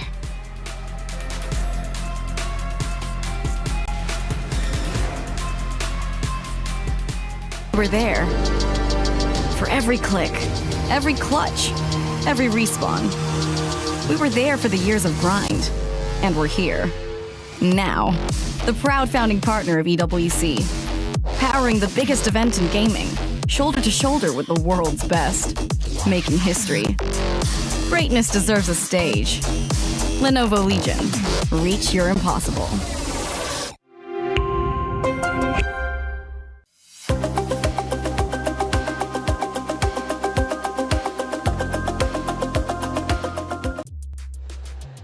Against all odds, we go 23 minutes for game 2. And Geltec Cyber Team take the win, which means we're going to yet another game 3. The knockout stages has been anything but entertaining. It's been incredible. It's been wonderful, and it's been awesome. And we will continue to go down the line of our quarterfinals, but still, we've got one more game to get through for these 2 amazing rosters. What changed from game 1 to game 2? Because game 1 wasn't even competitive. You know what changed? The draft. I think the draft was a big part. Leo and I shared some sentiments about that. Really difficult to have a Fanny, a hyper-scaling jungler like that, not being able to be protected well, and honestly, the Vexana pick left me perplexed. Oh, the celebration is in. You said don't celebrate too early. Well, maybe that might be the case for Falcons Mina, but of course, Geltec Cyber Team are also going to get their celebrations in order as well, Leo. It's the opposite of celebrations that fans of Falcons Main are having, because I had a conversation not just with Joseph. Of course, we have friends out there. Jonas, one of Mena's great names in MLBB, he was asking Leo, why Vexana? Why Vexana? We were saying that it was Geltec who needed to adjust, but they did more than just adjust. They actually optimized their picks. But on the other hand, it's Falcons Vega Main. I think they got carried away. Coach Koba, why? Why the Vexana? Carried away with the Vexana specifically? Yeah, I think okay, a lot of players say Nana's Fanny is almost the best. Some arguments to be had there, asterisk, but she's good on it. But Syrinx's Vexana. Joseph, when was the last time you saw Vexana in competitive play? And that's the thing. It hasn't been picked up at all in MWI just yet. They decided to go with it.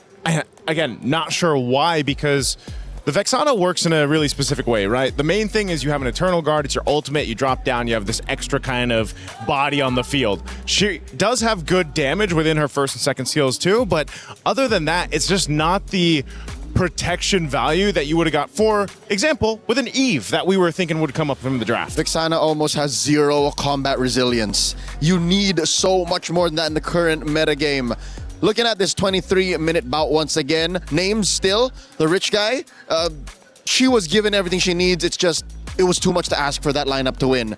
Songjae, the carry, of course you're going to get that kind of damage down when you have a Divine Judgment on. Nucci took so much damage. What was that, 300k? 300k, I have to agree. That's significant. Yeah, that's so much damage to take. All of it.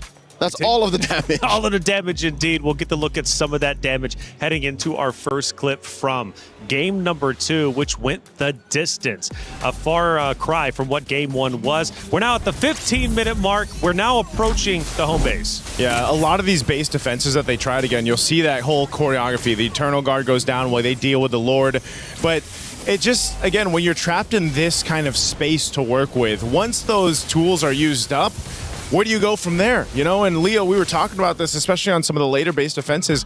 It just, they didn't have much of a choice once the tools were gone. Like, what else do we do here? And our Fanny doesn't even have a buff. And that's tough, isn't it? When you get that pressure on, it's tough to come back from. Only few teams have been able to accomplish it and be successful, right, in backing the team away from their home base. Let's look at our second clip, Leo, and start breaking it down from the perspective, obviously, of yourself as an expert of the game. What are we looking at? We're now at 20 minutes, and this was quite the oopsie. Nucci just face-checked into 5 members of GCT, and there's, I can say, about 100 other things that you should have been doing with that Flying Clouds, with this kind of map, and I'm pretty sure they're talking about it now. That's what I hope they're doing, so that we don't see the same kind of result, because no one saw this coming from out of nowhere. It was a draft that shouldn't have happened, with a result that no one was thinking could happen in game 2. Nice suit. Let's go to our third and final clip from game number 2. And I'm sure it's going to be towards the tail end of things. Now 22-32, and the Crystal is at risk of being eliminated. Main point there, Names gets dragged by the Divine Judgment. That's the Kaja ultimate. Once Names is gone, your main point of contention in defending this base are pretty much out of the picture. And Names was such a big part of what their concept was. Other than the Fanny, you rely on, okay, well, we can split push with a Moskov. We've seen it many times. She's relying on the spears. But once you're taken out of the picture with a Divine Judgment ultimate, you're pretty much gone. We have to appreciate, though, the composure from Galtech Cyber Team to be able to come back after that map 1 loss, because we were thinking personally it might be a quick 2-0 series. Not the case here. After all, Galtech Cyber Team didn't make it to this very stage by just rolling over and dying. No, they won and dominated their respective group, winning 2-0, 2-0, and they're coming in with a mission. Game 1 was their very first loss in MWI 2026, so that puts things into perspective. Now it comes down to one more game. No more flexing, no more experimenting. If you do, this could as well be your very last chance to do so. I'd hate to see a weird pick from out of nowhere again. We have to stick to the metagame. As Joseph put it, it's one or the other. The Vixana or the Fanny. Pick your lane. But sometimes going with the comfort picks, especially in stressful situations, seems to be the way certain teams end up going. But the question is, Naisu, who would feel uncomfortable going into this game 3? I mean, they've both been neck and neck. They have, and I would say that's the nature of the competition, right? For all of this, for all our competitors here, for all the female athletes competing for that championship, and to potentially get to the grand final, you're going to feel the pressure. Now, do you crumble under that pressure, or do you rise above it? And both these squads now have that opportunity to do so in game 3. I think there's a... And look at the pop-off, by the way. Big victory. Slamming the table. Ooh. I love the celebration, but also the sigh of relief right after that celebration, thinking, oh, we finally did it. Okay, we're going to a game 3. We still have a chance. After the dopamine and adrenaline hit, I'm pretty sure there is a valid reason for both teams to actually be just as confused. Number 1, for Geltech, why would they do the Vixana? That did not feel like a real game. And by the way, if you feel like you can predict our tournament winner, scan that QR code and get involved. And let us know if you did it out in the chat. We'd love to hear from you. And more importantly, who did you end up going with? Are you so bold to make that prediction yourself? A lot of great things, though, happening, of course, on the stage as ladies once again are getting set up for now a finale. Final map, best of 3 going to map number 3. They've gone tit for tat. Now, map 1 again was a dominant form for Falcons Mena. Map number 3, or map number 2, excuse me, went the distance, but Galtech Cyber Team looked in control. What will map number 3 look like? I know we're all waiting on bated breath to see how this is going to end up unfolding. Again, for both of these rosters, history is being made, you know, for Falcons MENA, especially for their region. They're looking to catch up to the top dogs such as Indonesia and the rest, right? They want to be the best region when it comes to the MWI, and of course for the ladies for MLBB. But you've got to beat Celtic Cyber Team. And for the club championship race, Falcons need this win in map number 3. Oh, I was hoping it'd be Expanding Rivers for map 3, man, because I was like, give them even ground, you know? Flying clouds from the last map, it either works for teams or works against them, like we just saw. It gives you so much room to just make mistakes and shoot yourself in the foot. Yeah. Hence that last clip featuring Nucci. But now in Expanding Rivers, you can just play fully optimally. Make the right rotations, draft better, and make the right calls to respond to your opponents. Not just a plan for the sake of planning. And I think that's where Falcons MENA are right now. It's a matter of recentering and respecting the metagame, respecting your opponents, getting back to your winning ways. And if I'm not mistaken, I think we've had 3 unique maps across the 3 games on the stage, which doesn't usually happen. A lot of times we'll get a repeat map. This time we're keeping it fresh, and we're going to go into this blind. We don't know how it's going to end up unfolding, but at least we get to see the pick of bands. And Falcons MENA are going to be on that blue side, so they got the priority. Bands kind of adjusted here too. Paquito, Matilda, Marcel being banned out by Falcons MENA on the blue side. Over on the other, Belric, Carmilla doing the due justice here. What's the last one you want to take out? Do you opt for one of the gold laners right now, the carry maybe, or something else here? Carry, Freya, still Esmeralda, out there. Sora. Could this just be also a time to take Baksha first pick blue side because of Expanding Rivers also? For Falcons MENA, yes. Yeah. That or Esmeralda.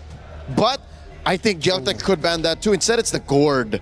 So yeah, Falcons MENA, Coach Koba has 2 solid pickups here, maybe 3. Moskov, Baxia, and Esmeralda. Those are his, I'd say, 3 priorities. Because whatever you don't take from one of those top 3 is definitely going to go to the other side. There's at least going to be one over there. The least of which is the Moskov. Yes. I don't know, man. Maybe lock in the XP lane, right? Get Nocturne going here. Allow you to have that power play in the XP lane. I think that's why you really take your time up to this point as Game 3 is so crucial. So obviously still waiting for the first pick here, and Baxia, I guess, is one at the top of your list that we're wanting to see. And that would be a big move coming out from Falcons MENA, and it is going to be a Moskov. Wow. They're still leaning on names. The Moskov for names, man. Now, you think it's a comfort pick more than anything? Oh, 100%. You know, even granted how the previous game went, I think still names has been phenomenal on the Moskov, and there's a reason why they pick it up first. More than a comfort pick, it's a power pick. Yeah. She is the Pharaoh's Spear. She is. The tip of the blade that might make Celtic bleed finally and just lay down and take it. Them or Falcons get shot out of the sky, one or the other. So the answer here is, do you pick up a Belric Baksha? Do you go, oh wait, no, Belric's banned out. Valentina, Baksha again, maybe? Just because, again, it allows you that space to work with in the jungle, but they'll take up the carry instead. I think this is a clear tell from Celtic that we're not banning the Sora. Make my day. Pick it. We're going to answer to you. And the Baksha, they get away with it. They can actually still, no. You know what? It's a 50-50. I think Baxia going into a carry can still win. I'm not fully against it.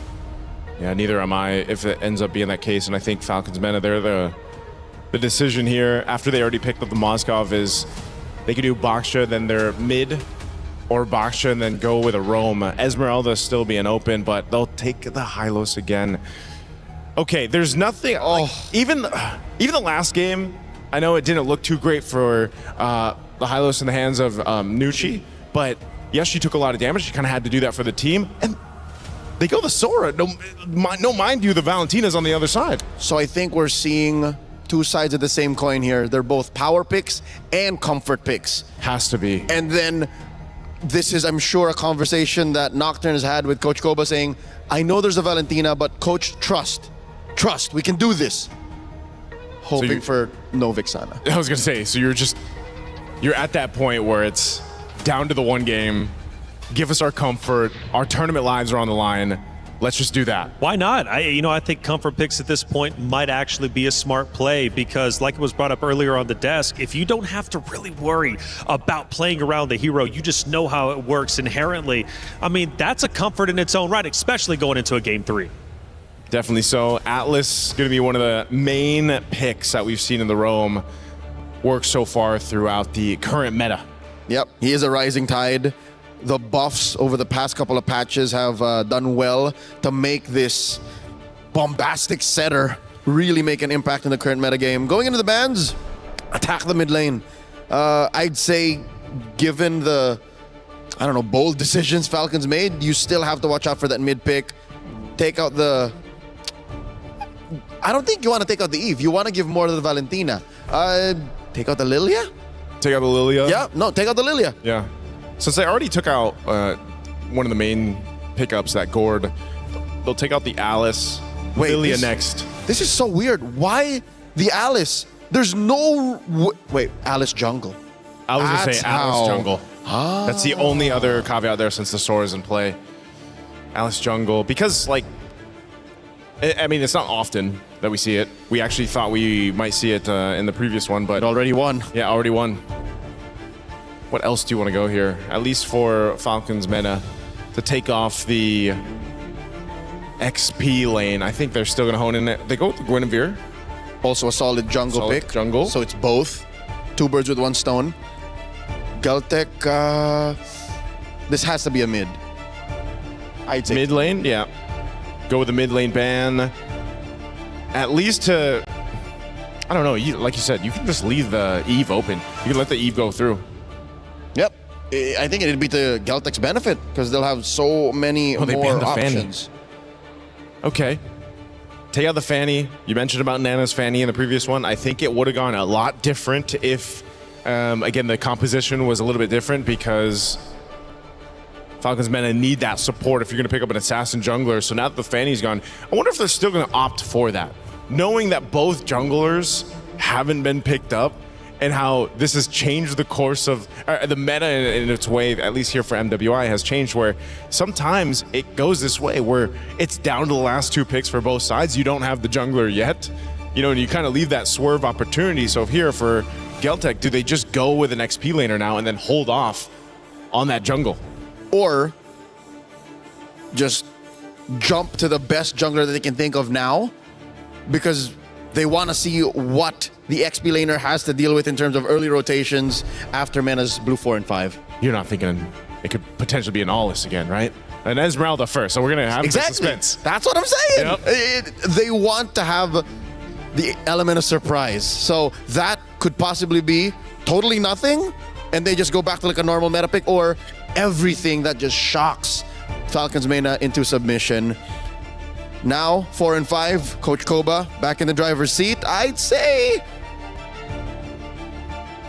looking at Galtech's draft for now, and knowing how Falcons meta rely so much on names, maybe a tank jungler or a fighter, a tank or a fighter jungler. Tank or fighter jungler, Eve, but they'll go Lilia. Very good. At least a Lilia's there. Either of the 2 were great. Now for jungle option, what do you pick up? Oh, the YSS. Okay. So fighter. I mean, and a hybrid. Hybrid, basically. He's a tweener. Yep. In between right there. And then now for the last pick. And I think it's just so much better given that his ult Mountain Shocker provides vision, something that Falcons meta was struggling with in game 2. 100%. So now this is up to Kiowe. What is she going to put in the jungle? Ice Queen, what you got? She going to be cold with it, or is she just... Because if this is a standard pick, this would be one of the most standard compositions that we've seen Galtech actually play. And I would be all the happier for it. Same. I don't want no shenanigans. I want them to earn their slot in the top 4 by playing the best MLBB they got. Oof. Decisions made. Oh! It is the Allis. And I'll say this again. Leobon mentioned, I asked why the Allis. She said, you know what? Kiowe just likes playing the Allis. If they're going to make it a top 4, they're going to make it with style.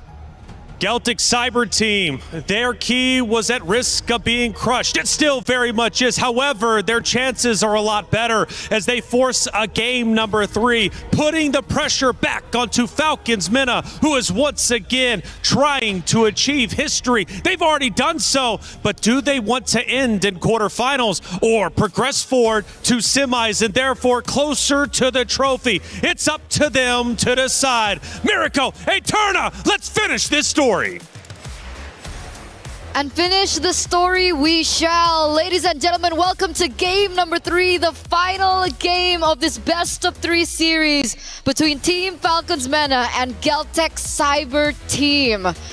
Tournament lives are at stake. Keys are going to be crushed after this. The question is, who will move forward and who will have to bow out? We're going straight into this with a very signature and unique Aulus for the Ice Queen. It's just so weird to see the Aulus, but it's already something that we've seen from Kyoe, right? She won on it too. It was with a Hanabi, I remember. It was kind of a crazy game. It's just give it up to Coach Osprey and the Celtic Cyber Team girls to pull off a pick like this and a Hanabi. Looking at the emblems though, nothing too crazy. Nucci already maybe suffering the same fate as the previous game. Liubon's taking a beating. Has to flicker out. Nocturne. Cancel that regeneration. Flicker for Revitalize. A win for Falcons Vega. So she still gets out this time around. I think her last KDA was 0-8 something. But she got punished a lot. And I think the panel also mentioned it, right? She was struggling with visibility. She couldn't see around the map. So it does make sense that the YSS comes through, gives her the opportunity to help out Nucci in that respect. She was the highest damage taken earlier on. Had to chuckle a little. And not because it was funny, it was just, man, what a fate. Must have not been as easy for Nucci, and hopefully this time around it will be different for them. But as it stands, still at a 0-0, no one has been able to get any pickoffs so far. Yep. A slower game. They know what's at stake. They're literally fighting for their tournament lives still here. 1-1. It's all or nothing. Nocturne first onto the XP Crab. This is going to be a big battle for the XP Crab because whoever gets it first, they get pure tempo over the turtle. But it seems like Liubon doesn't want to go for it. Kuejo baits out the Mountain Shocker. That was Kyoe with the walk-up. Gets caught in the Mountain Shocker. This could be the chunk of damage they need to start the fight. Sanjika with the steel and the black shoes. Now it's Liubon. Getting a bit of damage. Kyoe haven't used the ultimate to get out of harm's way. Sanjika now holding the position, splashing a bit more damage. Nucci with the Revitalize, taking a heck of a lot of damage. Toki with the rotation. Nocturne diving in, first blood. The SOD lands as well. This could very well be a 5v5 as Nocturne takes to the skies. Very well, no! It's terrified, cancelled out. Nana gets the turtle. It's level. 2 kills for a kill and the turtle. Huh. They wouldn't for the re-engage. Eventually it does pay off because they do get 2 kills because of it. And it feels like a similar story from Game 1, Game 2, right? Falcons being able to get the neutral objective first. Celtic being able to get the team fights, and usually they're able to capitalize over that with another domino effect around the map. But so far, again, still very equal on the board. Nana, though, I didn't expect that much damage from YSS early game up against the Aulus.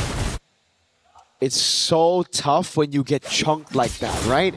You're built for CC immunity and long team fights, but when you just get bursted at the start of the fight, when you're down to a quarter of HP as an Aulus, it just gives over the neutral objective for free. Luckily, the rest of the team, Sanjika, definitely the MVP of that fight, coming back into the fight, rotating over, getting space, and then Tokyo, always rotating quicker than names.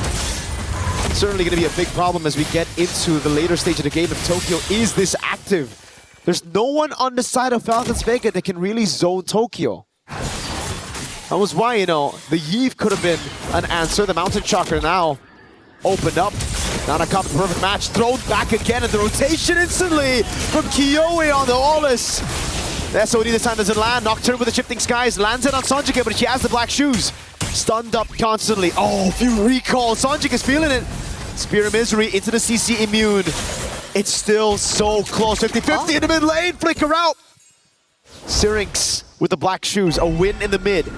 13 seconds for the next neutral objective, and it does seem like it should be Falcons Vega with tempo. It's a battle of micro, it's a battle of macro, it's a battle of flare as well in that mid lane. Both took Black Shoes out, and luckily both of them were still able to escape with their lives. But with that being said, it's another reset as both teams are going to be corralling against the next neutral objective. You can see that Kuejo is already in position. Unfortunately, the Fatal Links isn't there just yet for her to utilize. Sonjik as well with the IMU doesn't have anything prepared. So we'll see exactly how this falls down because Nucci is already there. She knows where the positioning of Liubon is. But I think Kyoe has the better grasp over the turtle. It's all up to Kuejo to find a big set. She doesn't have the flicker, but she's waiting right in there for the legs! A massive combo! Kyoe running it down as well. The SOD lands, but Kyoe's able to survive right now as Nocturne's gonna get taken down. Names just teleported straight into harm's way! Kyoe and Tokyo running it down. Sonjika gonna be taken out, but Shu Bond is still there, chasing Nucci away. Nana's out of the fight. Nucci's getting chased by Liu Bond under the turret. This should just be a kill, a falling Star Moon to take Nucci down for the first time in this game. Sorry, rather the second. A 4-4-2 trade, and unfortunately it was Kyoe that was able to pick up the neutral objective as well.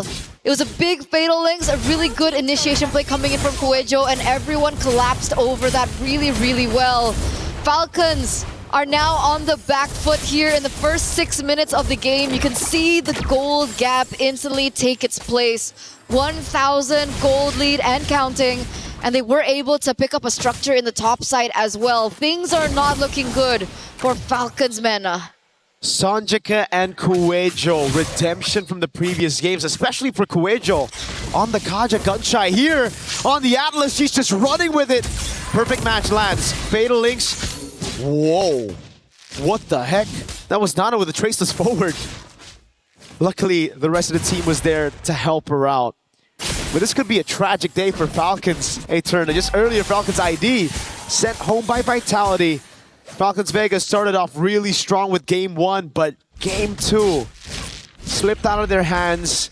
Then we have a game 3 where Geltec Cyber Team, for the first time in the series, hold a lead at the start of the game. They came in this knowing that Geltec was a strong foe. They wanted up again, but that's a Fatal Links. Baiting out the Purify, shifting skies by Nocturne, delaying the skirmish a bit. Nana with a rotation as well. Nocturne just walks into it. Tokyo with the tread. That's a big mountain shocker, but there's no follow-up now. Black Shoes in the midst of it all. Black Shoes again from Sonjika. Lubon, falling Star Moon, stops Syrinx in her place, but no more kills. Just an open turtle for GCT to take.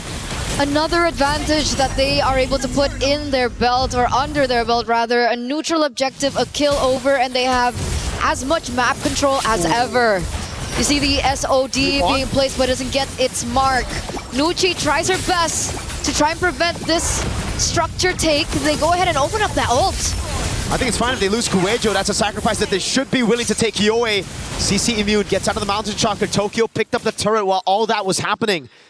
So it's value. And we're now just about to hit the power point of Owlus. Typically, mid-game is where they're the strongest, and we're heading into that point, and Geltec already had the early game under their belt to begin with. So things are going according to plan for Geltec here. 2,500 gold lead. You can see the top lane being bullied. Names and Liubon. Look at the damage that she's outputting onto Names. Names has absolutely no space to farm. Nowhere to farm. Wherever she goes, there's one of the Geltec Cyber Team members just stalking her. And this time it's Liubon, always on her. In the skirmishes as well, what makes it so good for the Aulas is that usually as a normal, assassin jungle, you gotta be creative. On an Aulas, you can just brute force your way into it with CC immunity. Through the front line, right into Names and Syrinx. And Sonjika, always stealing the Black Shoes, has given Falcons Vegas such a tough time because there's no one that's vulnerable on this team. It's really hard to look for an advantage. It's really hard to look for something to trade with. And now you can see that Nana is taking a risk there, trying to push in that bottom side of the map. She should be able to get it, but wait a second, the SOD does not land. Esme, she's gonna be able to clear it. They don't even get the structure down bot. It's almost like Names made a sacrifice in that game 1 to land all the SODs, but never to land them again in game 3. Tokyo with the shred on Nucci. Sanjika with the terrifying Purify comes out, but Syrinx gets away in time. Now it's the pullback. Tokyo shut down. In the midst of it all, the Pale Wings lands. Now with Liuban on the falling Star Moon. Sanjika trying to provide damage. Oh, the AoE is big. Names survives Liuban. Flickers in forward, but Names is able to blink out in time. Signs of life from Falcons Vega. It's mid for gold. Tokyo finally shut down in this game. Really, really worth. Really, really worth. They don't even lose the structure in mid, so they do still have a control over their own jungle. But Nana's in trouble now. There is backup coming from Nucci. Do they really want to go for this re-engage? Coelho's in a tough spot. Nana, oh, shifting skies and a flicker, bringing her back as well. Nana on a quick spree, Names. Spear of Misery lands. Sanjika now. Does she pop a shifting skies? He goes in deep onto Names. Spear of Misery. Peels for herself. Gets Nana the double. That would have been too much. That would have been too much if Sanjika could get that kill over Names. Luckily, she still had the spear to bring her back and eventually have the damage to take her down. Tokyo. And this does mean that 2 members are down. Falcons should be able to pick up this Lord. Kyoe went for the chase. Lord's already very low. Kyoe won't be able to make it in time. The retreat from Nana is good. And Falcons Vega get their hands back in the game. 10 minutes in. Only a 1,000 gold lead, and I do think that Falcons Vega have a very good scaling comp. It's a Lilia and a double marksman composition. They should be able to shred now with items. So they're still in the game. They still have the foot in the door. It's not a 50-second kill. What is she doing? Nocturne goes in, but none of the other members capitalize on that. Nana, Mountain Chakra just a zone. 2 levels ahead of this Aulus. She's fine, she's fine. Falcons take something of their own. They pick a structure up top. What it was really peculiar for me was during that entire Lord. Wait a second. The first time she got away. The second time it might just be a bait. The whole team coming around. Oh, Kuecho! Fatal links into Tokyo's free hits. That's Nana taken down, and Nucci's going to be next on the chopping block. Kyoe just made them. Sanjika with the SOD! Breaks the formation, and it gets Liuban to get a falling Star Moon on Nocturne. Oh my god, we thought it was a mistake. It turns out to be a bait by Kyoe. What a play, what a play, what capitalization from the rest of the team. Early pick Valentina. Black Shoes was the choice. Suddenly she picks up the SOD and she gets a pick for themselves. 4 members are down from Falcons. They're gonna be up in a few seconds. Nocturne, the only one left standing here as Geltec look for more and take them away from Falcons.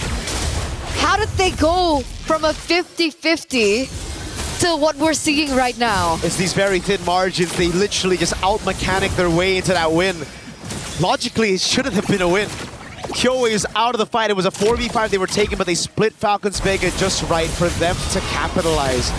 Again, Nucci walks up. Now the glorious pathway backwards. Oh! Kuecho! Fatal Links finds everybody! Kyoe gets a triple. Tokyo gets 1 on top. And it's Nana to try to cut the waves in mid.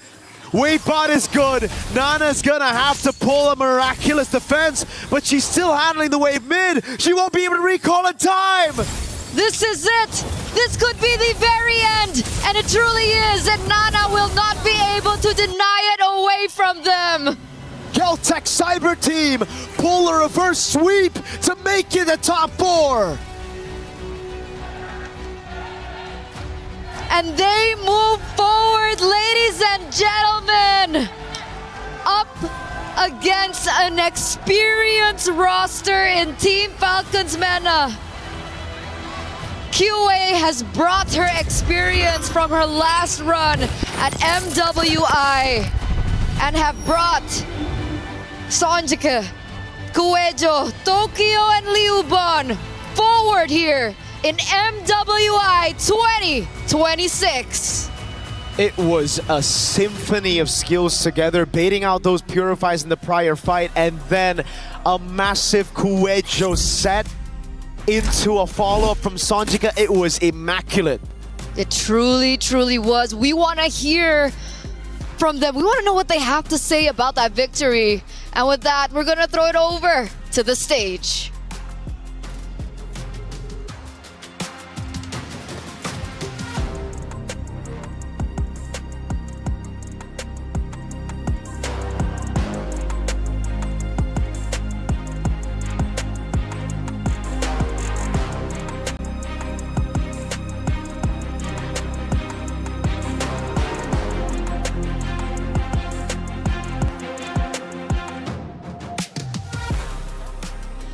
Proteus, congratulations! And now Galtech Cyber Team has secured their position over in the semis!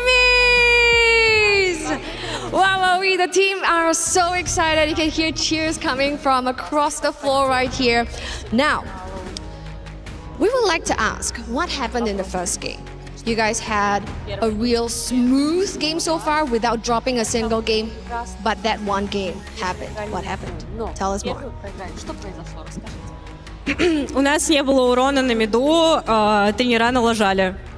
Well, we didn't have the drop, but anyway, the coaches, the trainers somehow screwed up. Oh, so there has been a misdraft? То есть, получается, произошел мисдрафт. Okay, and then they regrouped and has taken the series itself, so congratulations.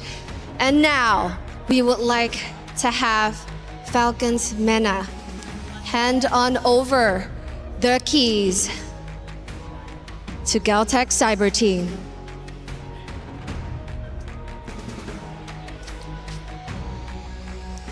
You fought valiantly well. Thank you, and your journey ends here. So now that you have the keys of Falcons MENA in your hands, how are you feeling right now? Ну, тяжело немного. Well, a bit happy they are. You guys are really happy?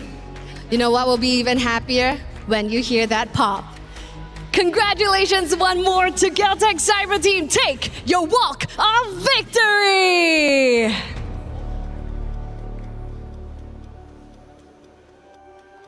Galtech Cyber Team getting it done in the clutch when it matters most, and we've seen the trash talk as well. Love to see that type of energy. They hit him with the, I like that right there, baby. You know what I mean? Galtech Cyber Team showing that they are here to stay, and the trash talk wasn't enough. You know they're about to savor. You can hear their fans in the background. They're about to savor this key pop. It's gonna get serious. It's gonna get serious all the way. Congratulations to Galtech Cyber Team. You see what type of energy we have right here. You only get this action right here at MWI, ladies and gentlemen, EWC26. We have one match left for today. Let's go ahead and check out our highlights.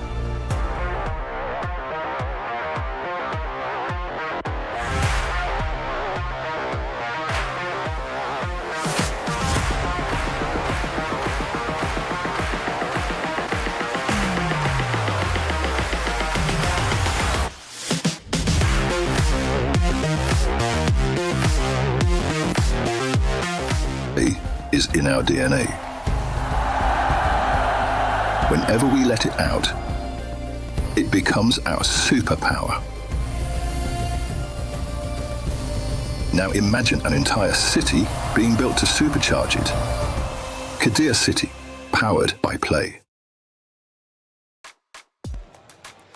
It wasn't easy, but they got the job done. Galtech Cyber Team get the win, crush the key of Team Falcons MENA, and just like that, Falcons are now out of the MWI, but a valiant effort nonetheless. And hey, shout out to the fans for Galtech Cyber Team showing up, not only cheering on their team to win, but also going over to the Crusher. Yep, it's unfortunate. Again, another key is crushed. Nature competition. Both Falcons now have bowed out. That's it. Back-to-back heartbreak. Heartbreak. I think they still get 400 total, or at least 200 points for sure for the club championship. But Falcons have had a tough run so far when it comes for the club championship, of course, run. Now, of course, there was a lot of great moments throughout that game. Number 3, let's take a look at least at one of them and start breaking it down of how Galtech was able to get this win in the end over Team Falcons MENA. As we take a look, Leo, what do we see? So this is the second turtle take, and this is, I think, the main storyline.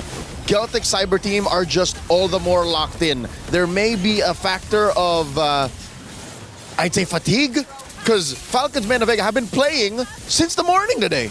That's true. They have, and they've had to go through the ringer up to this point. So endurance, that mental endurance, is something we always talk about here with our esports athletes. You have to, right? And you're right. They are, in fact, athletes. It's not easy to stay mentally composed, really. You have an early call time, you come in, and now you're playing this late in the day, but that is the nature of competition. Let's take a look at our second in-game moment. And we'll start to notice, I'm sure, Geltech starting to win this ultimately, 12-34. We actually have another battle taking place just outside of the base. This definitely looks like leftovers from the engagement patterns from game number 2. Nucci, far away from home. I'm looking at Nana. What was the plan? I'm sure the Mountain Shocker was there to be used. How could you not have told that there were going to be a kill squad nearby? How could you not be told that? Well, communication is key. They move on in, they destroy the crystal, and ultimately take the win in just 13 minutes. And we did get some insight as to what happened in game number 1.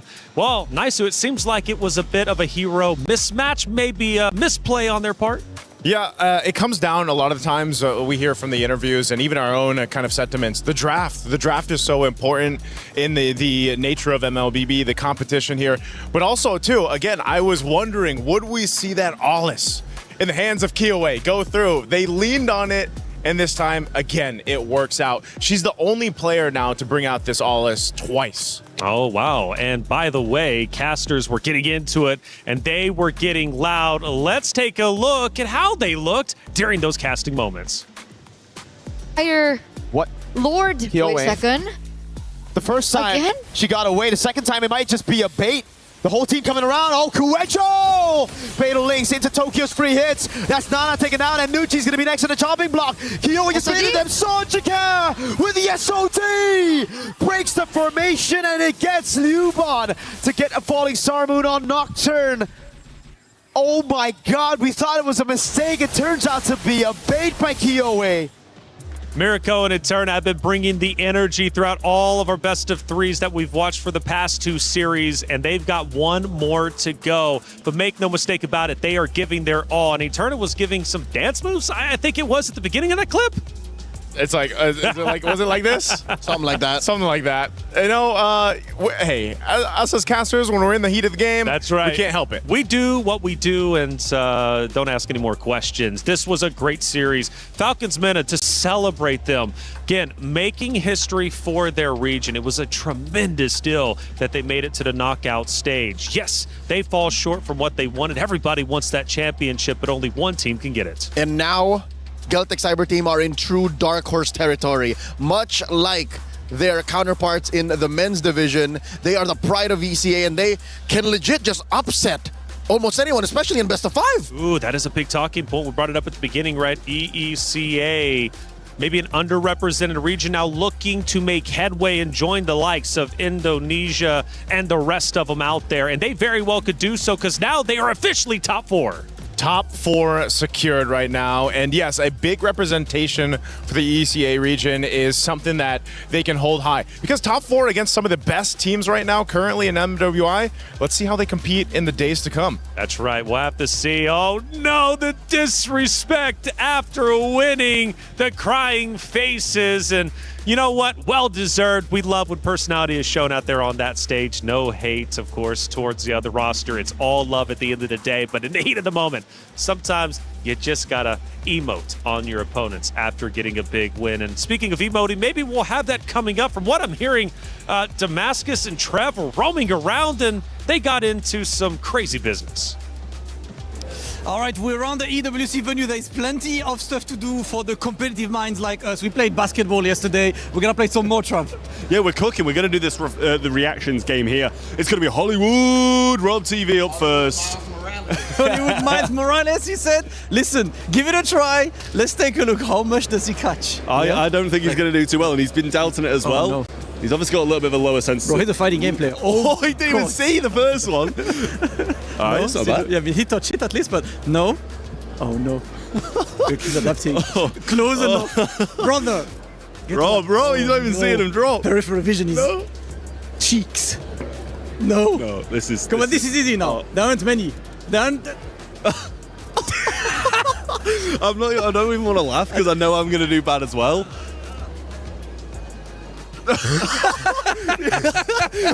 Hey, he got one. Bro, I guarantee you this is so much harder than it looks, bro. What if he gets the first one? That wasn't a bad reaction. That wasn't bad. Oh. 0-2. He got one. Oof. Yo, he's doing good, though. The peripheral vision's working. His peripheral vision is really good. Oh, that feels like it should have been one. Oh, did he catch that? Oh, he did. That's two. Oh. Oh. Yeah, there we go. This is going to be a 4.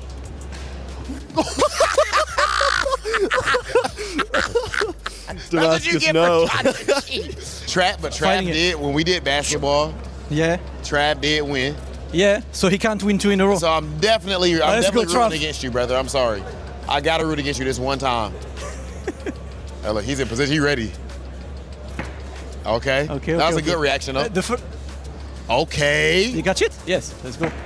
Last one. Almost. He has I'm one scared. right now. He got one right now? Oh, no. All right, still one. Okay, 2. Come on. What 3. we doing? Can he match it? 4. Yeah, that's it. Bro, don't. Can I be salty for a moment? His last 4 were the last 4 next to each other. My last 4 are like this one and this one. That's rigged. It's all excuses. It's all excuses. But we have the victor, and his name is Trav. Trev can't keep getting away with this. He won basketball. He took that away from Hollywood Rob TV, who's American, by the way. And now we just lost the reaction test. Somebody put a stop to that, man. I hope so. My goodness. But we're having fun around the EWC venue. It's a lot of fun in here, and I hope all of you at home get a chance to come and visit and check it out because it is nothing but good fun. Hey, welcome back into our desk. I'm Taylor Reflections Noble. Nice, Sue. And hold up. Wait a second. We got Zorn on the desk. How you doing, brother? Yeah, I'm good, guys. Hello. Hello. Good to see you, Zorn. For maybe the people out there who might not know you, which you should, who are you, man? Because from what I'm hearing, you're a serious competitor. I'm known as a pro player, as far as you guys know, and now I'm here to be a KOL or media for Malaysia. Okay, and now one of the best. And now he's an analyst, right? So another feather in your cap. One of the best out there for sure. And you're watching the best in MWI play. These ladies are truly talented. Have you had a chance to watch any of them? Because coming up next is our unfinished business. Keyboy and Quinn get another shot at the trio that ended their MWI 2024 campaign. It's a revenge match, and the business is unfinished, but it will be finished by the end of this series. Now, for you, Zorn, you've been watching MWI. I'm sure of it. You've been seeing some of the upsets. What has been some of your favorite moments or maybe even surprises? I feel like I'm surprised with so many country that already improved a lot, I guess, for this MWI since last year, I guess they cannot play very good as this year. So I guess it's going to be interesting to watch them. Interesting to watch indeed, and we just had an interesting series ended up unfolding. And we've got Rose with our post-match interview. Hey, Trentmar here right now with KOA, fresh off of their victory. I want to start off asking about your Aulus. What's so special about it? Why is it your pick now? По поводу Аулуса, просто мне очень нравится персонаж, и мы с ним в целом очень хорошо играем, поэтому вот так вот получается. Aulus, I really love the hero, and it just comes into play that we have a great chemistry, and that's exactly what happened. So the chemistry is unlocked, of course, by the Aulus pick. Now, after that Game 1 performance, what was the discussion like behind the scenes? Were you more emotional and trying to motivate each other? Or were you more calculated about how you would make the comeback? Ну, нам сказали, что мы сумасшедшие в очередной раз. Наш тренер сказал, что мы, просто энергия и идем до конца. У нас начинается вечерняя немножечко, как это сказать, шиза, типа, и мы в целом берем все в свои руки. Well, our coach told us as he does multiple times on repeat, that we are crazy.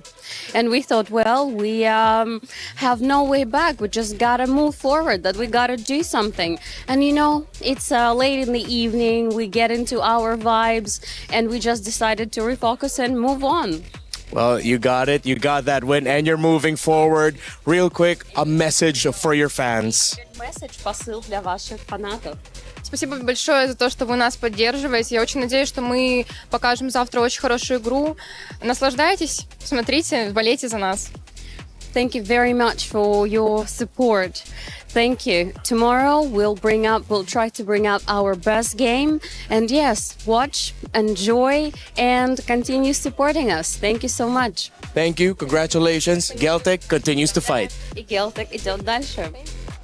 Geltec continues to fight. They're now top 4, but we still have one more spot in our semifinals to determine what it's going to look like. Let's go to the stage and get it started. Thank you, Taylor. It's time to kick off with our final match of the day. The knockout round has been incredible, and once again, there is one team that will stay away as a victor today and one last out. Without further ado, let's get our first competitors onto the stage, qualifying out of Malaysia, Team Ray Young.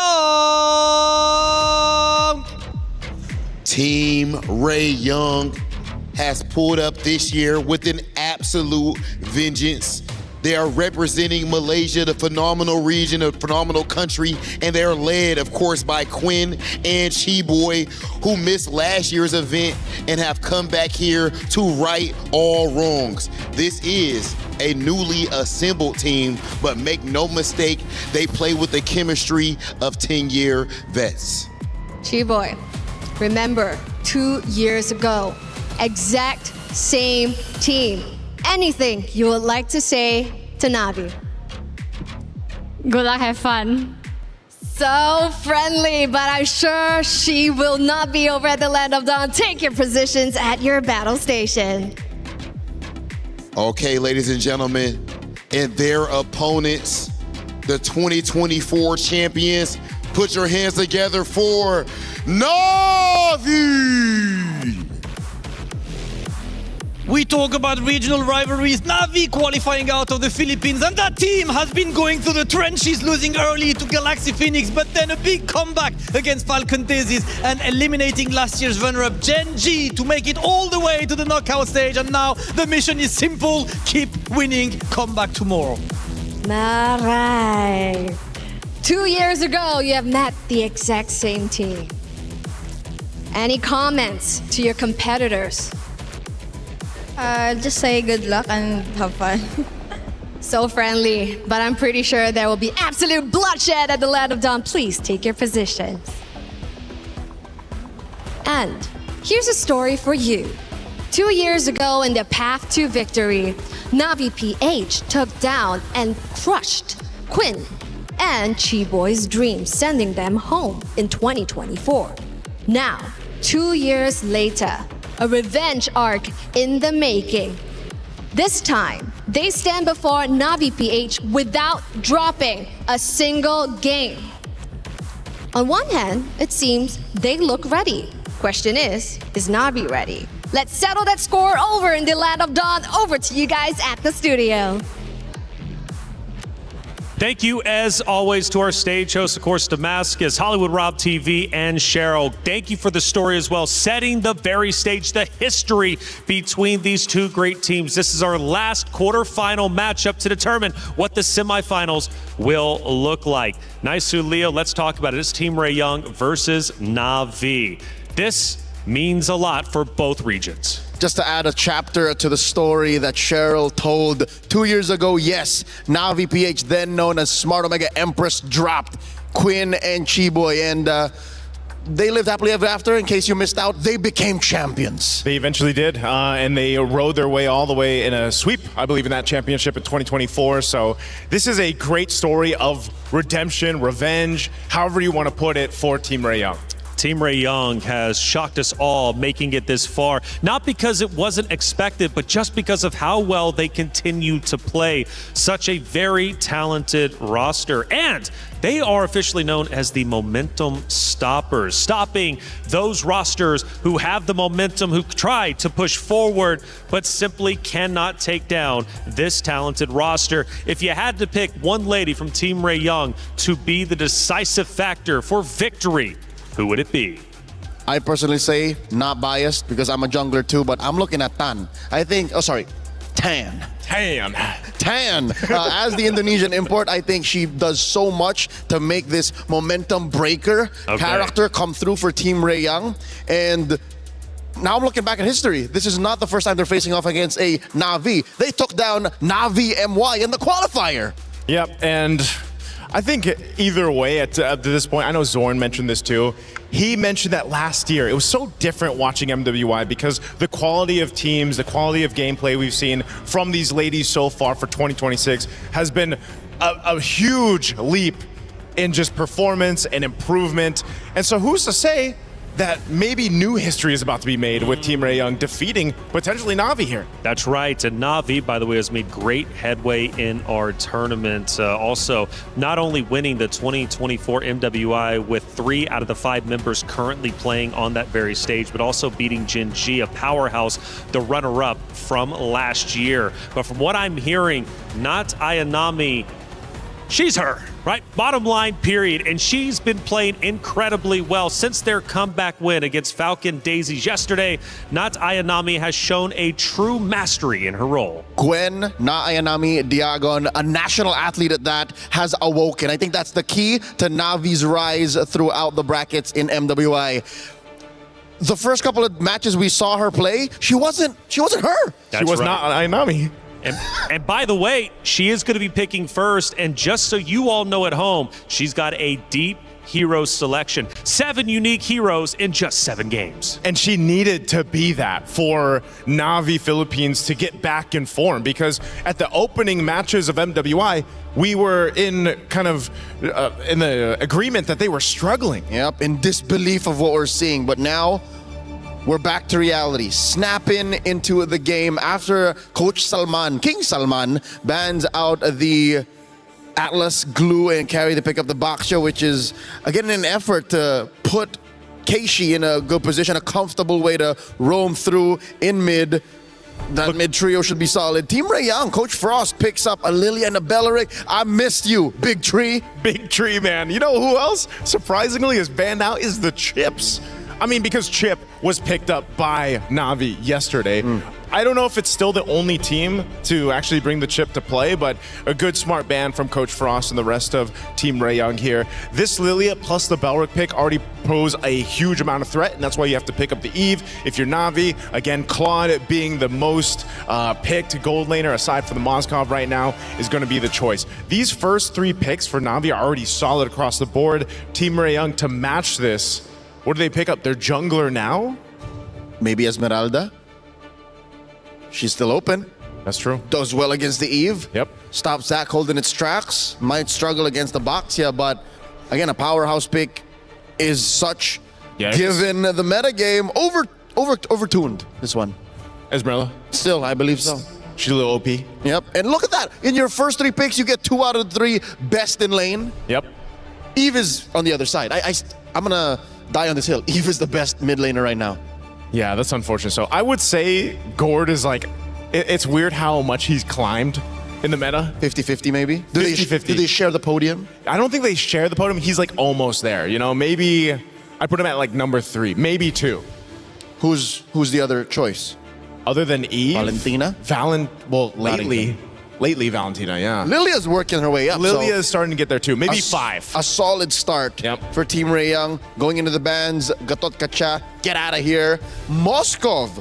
So, Na'Vi PX, the play seems to be choke out Quinn. So this could potentially be, because the carries already banned Moskov, you already picked up the Claude. Harith? Is it going to be a Harith, a Harith, who we haven't seen picked up as much as we used to, which I'm not complaining about. It needed to change. That gold lane was getting a little stale. What else is there for the SEA Games gold medalist in Quinn? Granger? What else?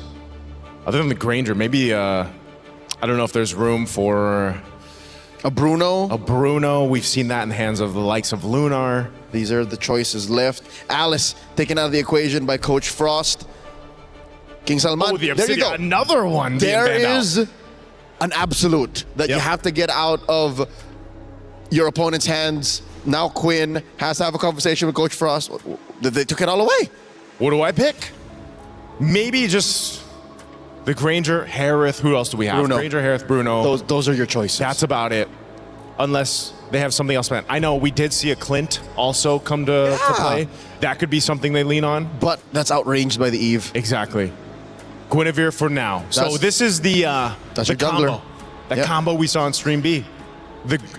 What's the name of it? The Bellavere. Bellavere. Yeah. Bellavere. The Belric and the Guinevere combo is deadly.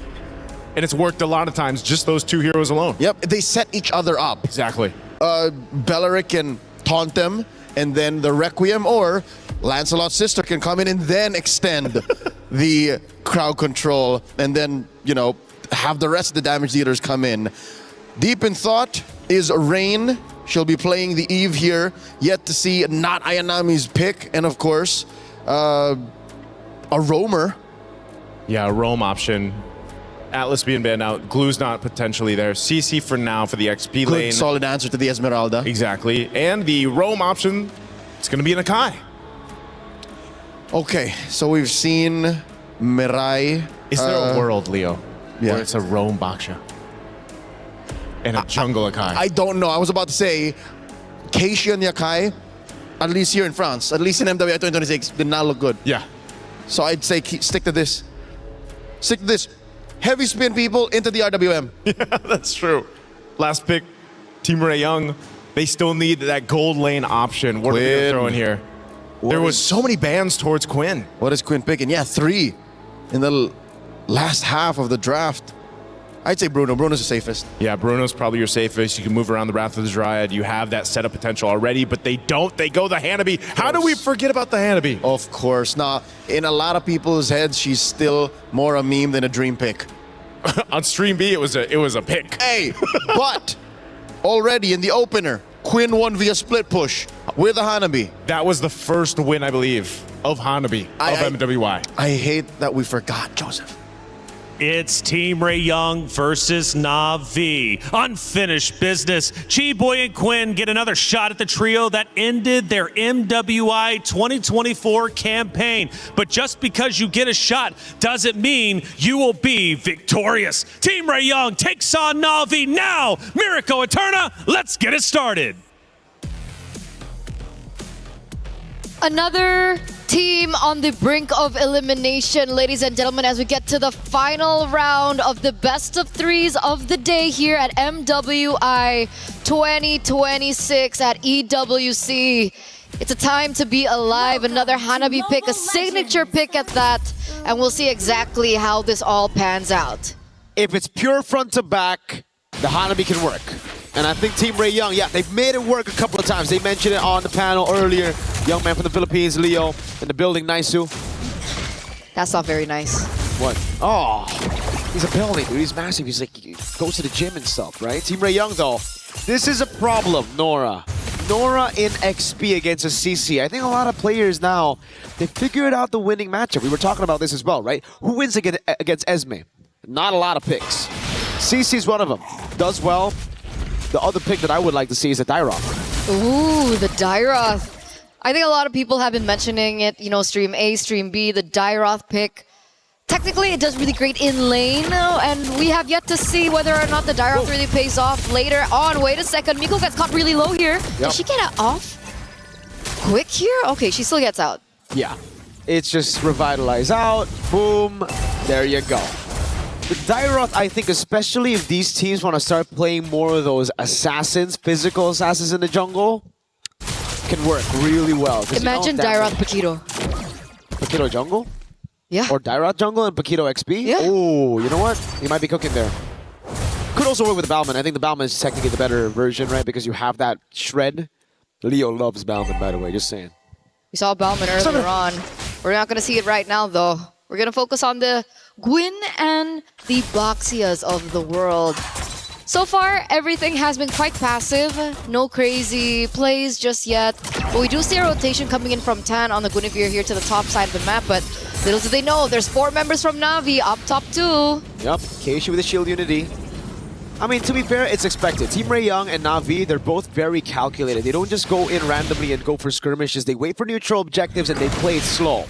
I got to talk to Frost, and that's exactly what he said to the team. Just play it slow. As long as you win, Takani bursts it down by not Ayanami. Ben just procced as well. She's able to survive the RBM. Heals for Ayanami now with the yo-yos. Gets away just barely. Oh my goodness! Ayanami! With 1 HP, gets away. Now V on the turtle. It's free. She was there, and then she wasn't. Tan early exit even before the objective, really allowing Na'Vi to pick up the first neutral objective of the game. And my oh my, did we not account for the damage of not Ayanami? What is that shred? That's a shred you should expect when you got a lot of HP. And to be fair, Team Ray Young does have a lot of HP in their composition. Now, losing in the early game ain't all that bad. They can still play for that scaling game. But listen, if this composition snowballs... Oh my god, Nora? Hanabi won't have a front line to rely on. That's the problem. Yeah, Nora, not gonna have a good time. Not Ayanami. I'll be surprised if she doesn't go see a Halberd first item. And it feels like if we, go back to the discussion of the gold lane, Hanabi requires a little bit more time to get rolling, to get online. She needs a lot more farm. She needs to scale. She needs to get to her items maybe a lot later than compared to the Claude. So Team Ray Young right now are in a peculiar position where there's a window that they lost early and they need to rely later on, and hopefully they can withstand the storm coming through from Na'Vi PH, because if we know them for anything, Na'Vi PH are great at looking for opportunities and looking for weaknesses in the enemy composition, and they're doing just that. Uh-oh. Headbutt baiting on the Purify, the RBM as well. Chiboy's gonna get thrown back by the heavy spin. Now Mirai with a pin down on Miku. The current call on both of them. Oh, they gotta run together. Synchronize Ayanami. Almost takes Miku out of the skirmish. Kin, all she can do is clear bot. Right now, that's the case. This is the weak side gold laner effect. Absolutely. Now things are shaping up to still be in favor of Na'Vi. We do see that the turtle is going to spawn in under 7 seconds. Keishi's already in the area, just picking out her own jungle, looking to farm a bit more. And something important to note is Keishi's actually a level ahead of the enemy jungle right now. Tan, does she really want to go for that 50-50 on that neutral objective, or does she want to get a pick before she goes for that 50-50 retry take? I don't know. It's going to be very, very tough, man. I don't even think it's 50-50 with all the poke that Na'Vi have and the heavy spin. That's an all-in over on Chiboy. Wrath of the Triad is going to be used up, but look at the heavy spin again. Able to pin her down for Keishi to get a free retribution as Rayan walks up with the Blazing Duet. Rain gets away as well. Now Riyadh goes back to the BMI onto Nora with the anti-regen honor for the passive. Ayanami just tearing her apart. Nora goes down. Rian's on. Quinn, she has CC immunity. She's going for a little bit more damage. Keishi's going to walk up, slam onto the minions. 5-0. Na'Vi are just clean. Brutal, brutal, brutal, brutal. They made a decision there, Team Ray Young, and it really didn't pay off. Maybe they'll understand that they need to play for Hanabi more. It looks like there are rotations coming in from Miku and Chiboy to the bottom side of the map, maybe looking for a punish on not Ayanami, who's sitting at 2-0-2. Let's see if they can make it happen. Ikebana lands, the taunt doesn't. The Wrath of the Triad though lands, but Ayanami is still able to survive for a bit. Gets 1 kill before she dies, but it's now going to be 2 on the board, and Miku might just follow next. Rain is going to go for the chase right now, and Mirai is looking for the cut. RWM dropped on her, and the Panda gets a big body slam to take her down. Rihanna instantly with the Blazing Duet. Headbutt and the heavy spins. Hands just pinned down. 8-1. This is a stomp and a half for Na'Vi. Whoa. Nora with a walk up. Huh? Yeah, she just purifies out. This is very unlike Team Ray Young. Okay, I think they're really playing into the tempo and the momentum that has shaped from Na'Vi PH. And you would think as an experienced roster from Team Ray Young, they even have a gold medalist in the midst, that they wouldn't, fall into that kind of momentum. But Navi, again, taking so much control over what's going on right now here in the 7th minute of the game. That was a 1-for-4 trade, by the way. They only took not Ayanami for the price of everything. But luckily enough, Team Rayong, they do get something in return. They get a structure. Keishi just really wants to go with the fights, man. This is Spatial Migration and the Valo Requiem landing, but Keishi with the Poissons is unkillable. Quinn, though, is very vulnerable. Mirai with a pin down of the heavy spin. Tan and G-Boy isolated from the rest of the team, and it's just pickups here and there. Nora gets a trade in the end with Ayanami falling, but Mirai is practically soloing Miku with the help of the Blazing Duet. Now Rian's going to take the kill on Miku, and it'll be all good as Rain flickers out to safety against Nora. 13-3. That's a 10-kill gap in the span of 7 minutes. We were talking about them being two teams that really love the objective plays. Yeah. Two teams that really play slow, and yet this is what we're getting here, as it seems like Navi PH are playing like they have something to prove. But here it is, the replay. You can see the collapse coming in from Mirai as well with the heavy spin and the follow-up damage coming through.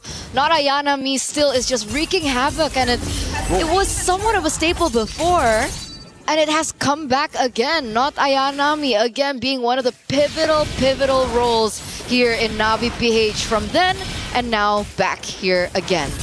And you can see it already, perfect turtle, that impact showing right in the Land of Dawn, man.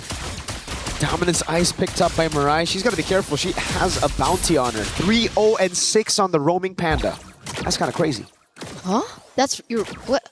She got more kills than right. Rian. If you cover the names, you'd expect Rian to have that KDA. Maybe she's like, Rian, it's okay. Just chill. I can do it for a bit. I thought that was going to be like an inspirational message. Just, okay, Rian, it's okay. Do I want to bring up stoicism now? You know stoicism? That's how I deal with it. Yo, Winter Crown picked up by Tan. RWM straight onto Quinn. Blazing Duet is... Whoa. Maybe they need a bit of stoicism. This is a bit too crazy, a bit too bonkers. Rian gets punished for it, and now Keishi as well. Spatial Migration and the Violet Requiem. Right when you bring up stoicism, they start going a bit too bombastic here, Eterna. Okay, maybe it was stoicism for Team Rayong. See? You know, despite being behind for the first 9 minutes of the game, they finally see a loophole in Navi's gameplay and they completely punish and take advantage over it. They come back here. That 3,000 plus K gold lead that Navi were building has now shrunk to only half. So Team Rayong are definitely still in. And it's scary because, again, Navi is a gold laner that scales so well into the late game, and it's definitely going to be a problem when she gets to her power spike. Spike. It's very close for Quinn to get to that power spike. Ayanami. Curtain call, but it's only on Chi-Boy again to go for a fight, but now it's going to be all the damage placed out. Oh, Quinn gets pincered all over with a flicker. Ayanami survives again, getting chased out by Nora. Miku has to flicker out of the way. Ayanami is going back to sustain, and it's Nora who got baited by Ayanami. Now the rest of the team falling through, and it's Nora that pops in to Purify, gets out with the help of Chi-Boy's Revitalize. That's the second time. That's the second time not Ayanami has done something like that and still is able to get out alive. She's so good at baiting, and Team Rayong always fall into that. Look at the space now Navi instantly has. Team Rayong was able to find a moment of capitalization, and yet Navi adapting again on the fly, and they have all it takes. They have the tools, but they don't have the ults just yet, so they do have to buy a little bit more time for those resources to come back up if they want to go for the 5v5 contest on the Lord. The goal lead's gone, though. Despite that crazy fight again, it's 14-5, but the goal lead is only at 1,600. Team Rayong, they gotta understand the winning condition now. They need to kite back. They need to be the ones to play around Quinn and Miku. They can't be the one chasing. Navi losing out of that mid-prio. Team Rayong wanna gamble. Tan's level 12. Keisha's level 13. Now it's Rian with the Blazing Duet and the pin down as well. Wrath of the Dryad locking him down again as Mirai gets shut down, but the retribution comes through from Keishi. RWM onto Chi-Boy. In the back is finally Ayanami falling to Miku, and Chi-Boy gets away in time. Lord for Navi, but everything else goes to Team Rayong. It was a really good winter crown, I believe, for Tan. She knew exactly what Na'Vi wanted to do earlier on. Sure, she misses out that retribution and, gives the neutral objective over to Na'Vi. But at the very end of it, she wastes a lot of resources and allows the other members of Team Rayoung to actually find more value in that particular team fight. So now they're going to have to push with not Ayanami. I know she's spawning in 6 seconds. So hopefully Na'Vi can still utilize the wave control and allow them to collapse together so they can get something out of that Lord take. Because it looks like Team Rayoung are in position to look for that clear before the structure. Seems like they've also figured out the fact that they need to kite back against Na'Vi. Na'Vi, crazy engage. They got that zoning as well. If Team Rayoung chase though, however, they don't really have the right resources to get the Hanabi and the Lilia in place. So it's all about kiting back with your carries. Sure, you can have some few members doing their own thing. I'd say Nora can just try to split this front to back of Na'Vi, but everybody else gotta peel for Quinn and Miku. I agree. Lilia's starting to hurt. Miku's starting to hurt. She has 2 items under her belt right now, the glowing one as well as the lightning truncheon, and that burst damage is not seen, but it definitely will be felt, especially when it gets to the team fights where they group up a lot, and I think Na'Vi are definitely starting to feel it now. I wonder what items Quinn is on now, right? Has she gotten every one of those Swift Trinity items? Yes. All right. She has the Golden Staff, Corrosion, and the DHS. So does she have the Melfic Gun now is the question. There you go. Melfic Gun on the way. The Fine Glaive just picked up by Rain. That'll certainly help with shredding down some of these frontliners who already have the Chastised Pauldron, and that is interesting. Ayanami, Sea Halberd only now picked up. Like, earlier on, I expected it to be the early pickup, maybe second item because of the lane, but I'm guessing it's just because they're thinking, all right, we got a Baksha, we don't need the anti-regen. But it's hurt her quite a bit in the later stage of the game right there, because Keishi a lot of times is playing a different game entirely, playing for Rain, for Rian, and Ayanami just doing her own thing without the Sea Halberd. Now with the Sea Halberd, that'll certainly help. Quinn actually goes and prioritizes the Rose Gold Meteor first instead of the Melfic Gun.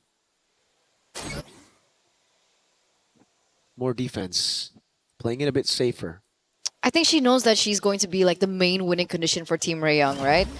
There's 2 options in that scenario. Do you want to go big or go home? Do you want to go for... Go big. Go big. Go big. Okay, so they don't go home. Hope not, right? We don't want anyone to go home, but kind of have to if they leave. Yeah, that's how competition works. But keys get crushed.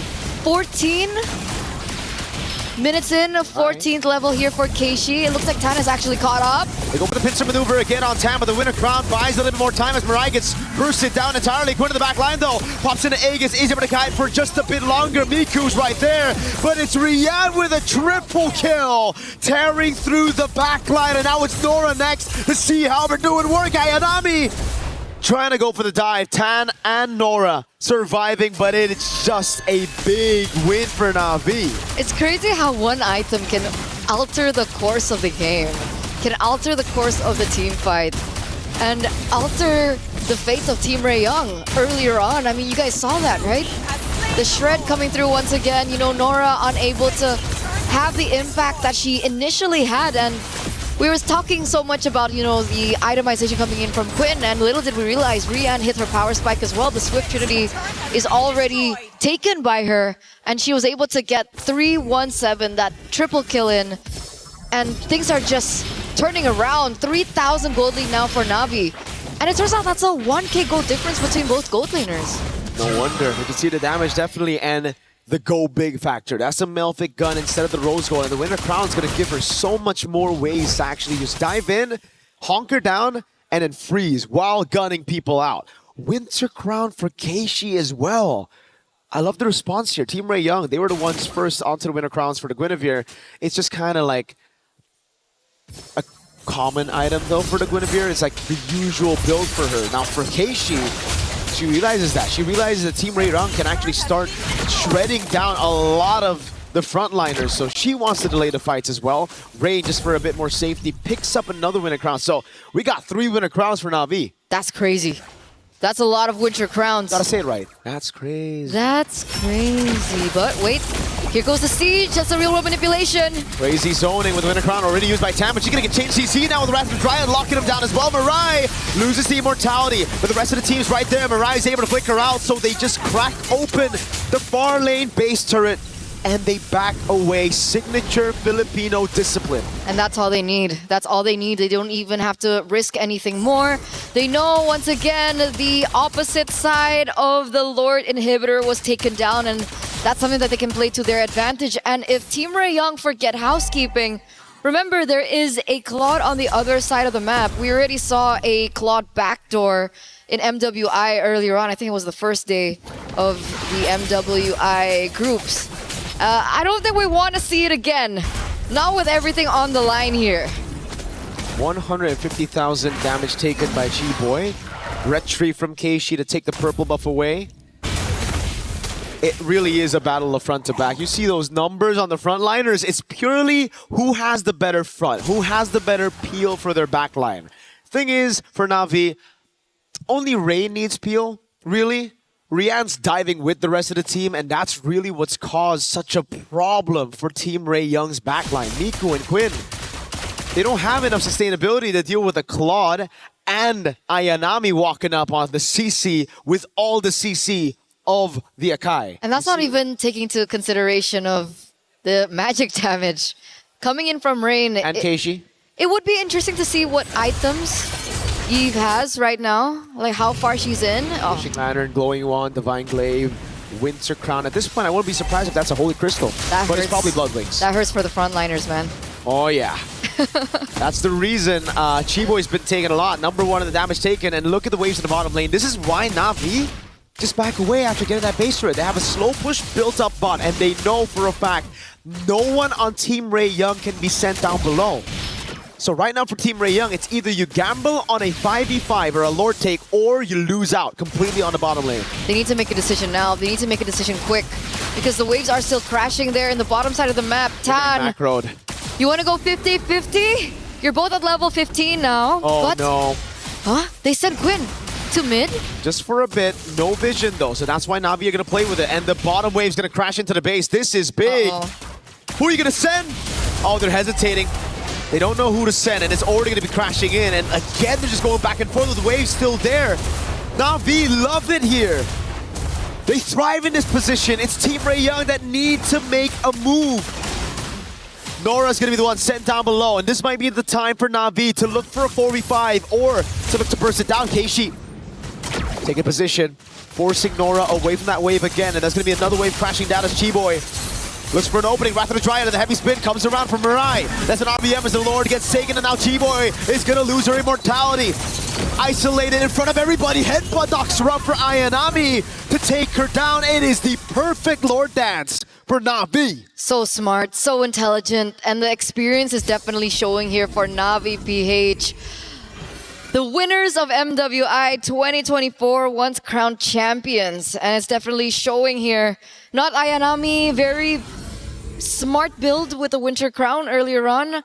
She had it just before the Lord, and she utilized it in that Lord take, understanding the amount of resources that would be wasted to take her down, and the amount of time that she was able to buy for the rest of her team to do the work for her. 7,300 gold lead now for Na'Vi PH. 20 minutes already has elapsed, and that enhanced Lord is marching in the bottom side. They're relying on Miku and Quinn to be able to clear this as fast as possible. Whoa, Quinn's doing so much damage. Ayanami down very low. Blazing away in the ground. Mirai's gonna be caught by the Wrath of the Dryad earlier. Keishi with the Poissance. And look at that.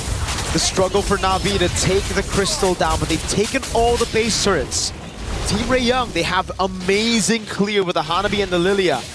What's been the problem has been the frontliners not really being able to peel for the backline, but when they're under that crystal, makes it a heck of a lot easier. Yeah, it's all good. It's all G in their own base. It's so much easier as well to go for the targeting. They don't necessarily have to go to that much of an effort. There's no possibility of like a backdoor play as well, a flanking play. And we can already see that Quinn, full items. Swift Trinity, she has the Malefic gun, and she also has the Immortal, just in case things go south for her. There's also another layer of defense with the Rose Gold Meteor. So she's going double defense actually here. Love to see it. Team Ray Young just doubling down on defense. Winter Crown again. Rian swapped it out earlier after utilizing the Winter Crown, going straight to the Immortality. Now we have a slow game again before the Lord spawns. And this time around, folks, it's another evolved Lord that we're waiting for. Another Winter Crown picked up. Mirai baits out the Purify. Big resource spent. Down for 90 seconds as the Lord will spawn in the game. And the bottom wave is still in favor of Na'Vi. Hell, it's not just the bottom lane, it's mid and top as well. So Team Ray Young, they're going to have a lot to deal with. It's these small things that Na'Vi PH are able to get out. Like something as simple as a spell that can really alter the course of these particular team fights. So it looks like they do and will be able to clear in that bottom side of the map, but it's still going to be pushing in favor of Na'Vi. So again, Team Ray Young are the ones on the timer here. They have 2 waves pushing in favor of Na'Vi. This is a headache, if anything, for Team Ray Young. They really have to dig deep into this one. And Na'Vi are not giving them any chance. Constantly resetting the Lord, not giving Team Ray Young any space. Ayanami will shove in mid to force these rotations and to force Team Ray Young to reveal themselves. Quinn and Miku both visible on the map. That means Na'Vi are going to go straight for the Lord again. They know Team Ray Young have no hold. Even in their own jungle, Na'Vi, a free Lord. This time it's evolved. They're going to have that damage reduction as they look to close this one out. They don't go for it. They don't go for the gamble. And I guess it makes sense. Their only hope now is to wait for maybe an overstep or an oversight from Na'Vi as they push in with the Lord. But like you mentioned, an evolved Lord is not a Lord to underestimate as well. So we'll find out whether we're underestimating the Lord or we're underestimating the clear potential of a Hanabi Lilia combo. Because if there's a composition that can clear an evolved Lord at 23 minutes, it should be one with a Lilia and Hanabi. That is true. That is true. Game 1 on the line here for Team Ray Young. Na'Vi Philippines looking to close this, but will they be able to? Chiboy jumps very low. Look at the zone already. Mirai in the back line now going to go for the zone, and Pincer down with the RWM as well. Hanabi and Lilia not able to go for the hits. The base just gets wide open, and Na'Vi close it out with beautiful macro. Match point now for Na'Vi PH. As they were able to get that very decisively, very clean, very macro-centric. And Na'Vi PH show you just how the small things in the game can lead to something big, can lead to mountains as well in the particular game. But of course, Team Ray Young, once again, like we mentioned in the previous game, they do have time to go for the reset. We did see a reverse sweep in our previous match, so let's see if we're going to game number 3 and see how they reset come game 2. We're throwing it over back to our hosts.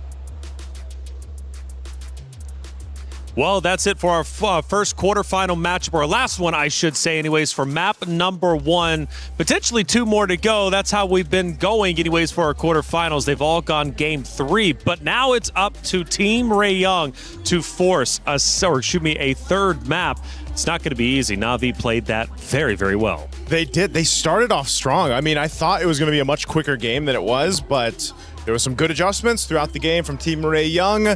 They did challenge Navi Philippines, kept them guessing, but I mean, this is a long game, 24 plus minutes, but they can bounce back. Who knows if they do that starting in the draft. After the first few engagements, I could have sworn it was going to be a quick one. Yeah. Maybe like a 13, 14-minute banger, but Team Ray Young, partially the reason why I think they took this past a 20-minute mark was the fact that their draft was solid. Even the Hanami, I'm not even going to laugh at the Hanami anymore. I've watched enough of Stream B, called enough of the matches to say Hanami is a legit threat. So going into game number 2, in the effort to force a game number 3, take us all the way, finish the 3-3-3-3 streak, I'd say change nothing in the draft. Change nothing.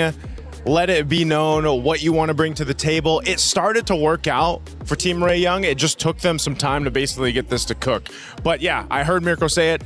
If any composition can defend at this 20-plus minute, it's this kind of composition with a Lily and a Hanabi. Lilianabi. Lilianabi. Ooh, that's why. Yeah, see, so that's why I'm okay with it. If there was something to change, right? Yeah. Coach Frost, take heed.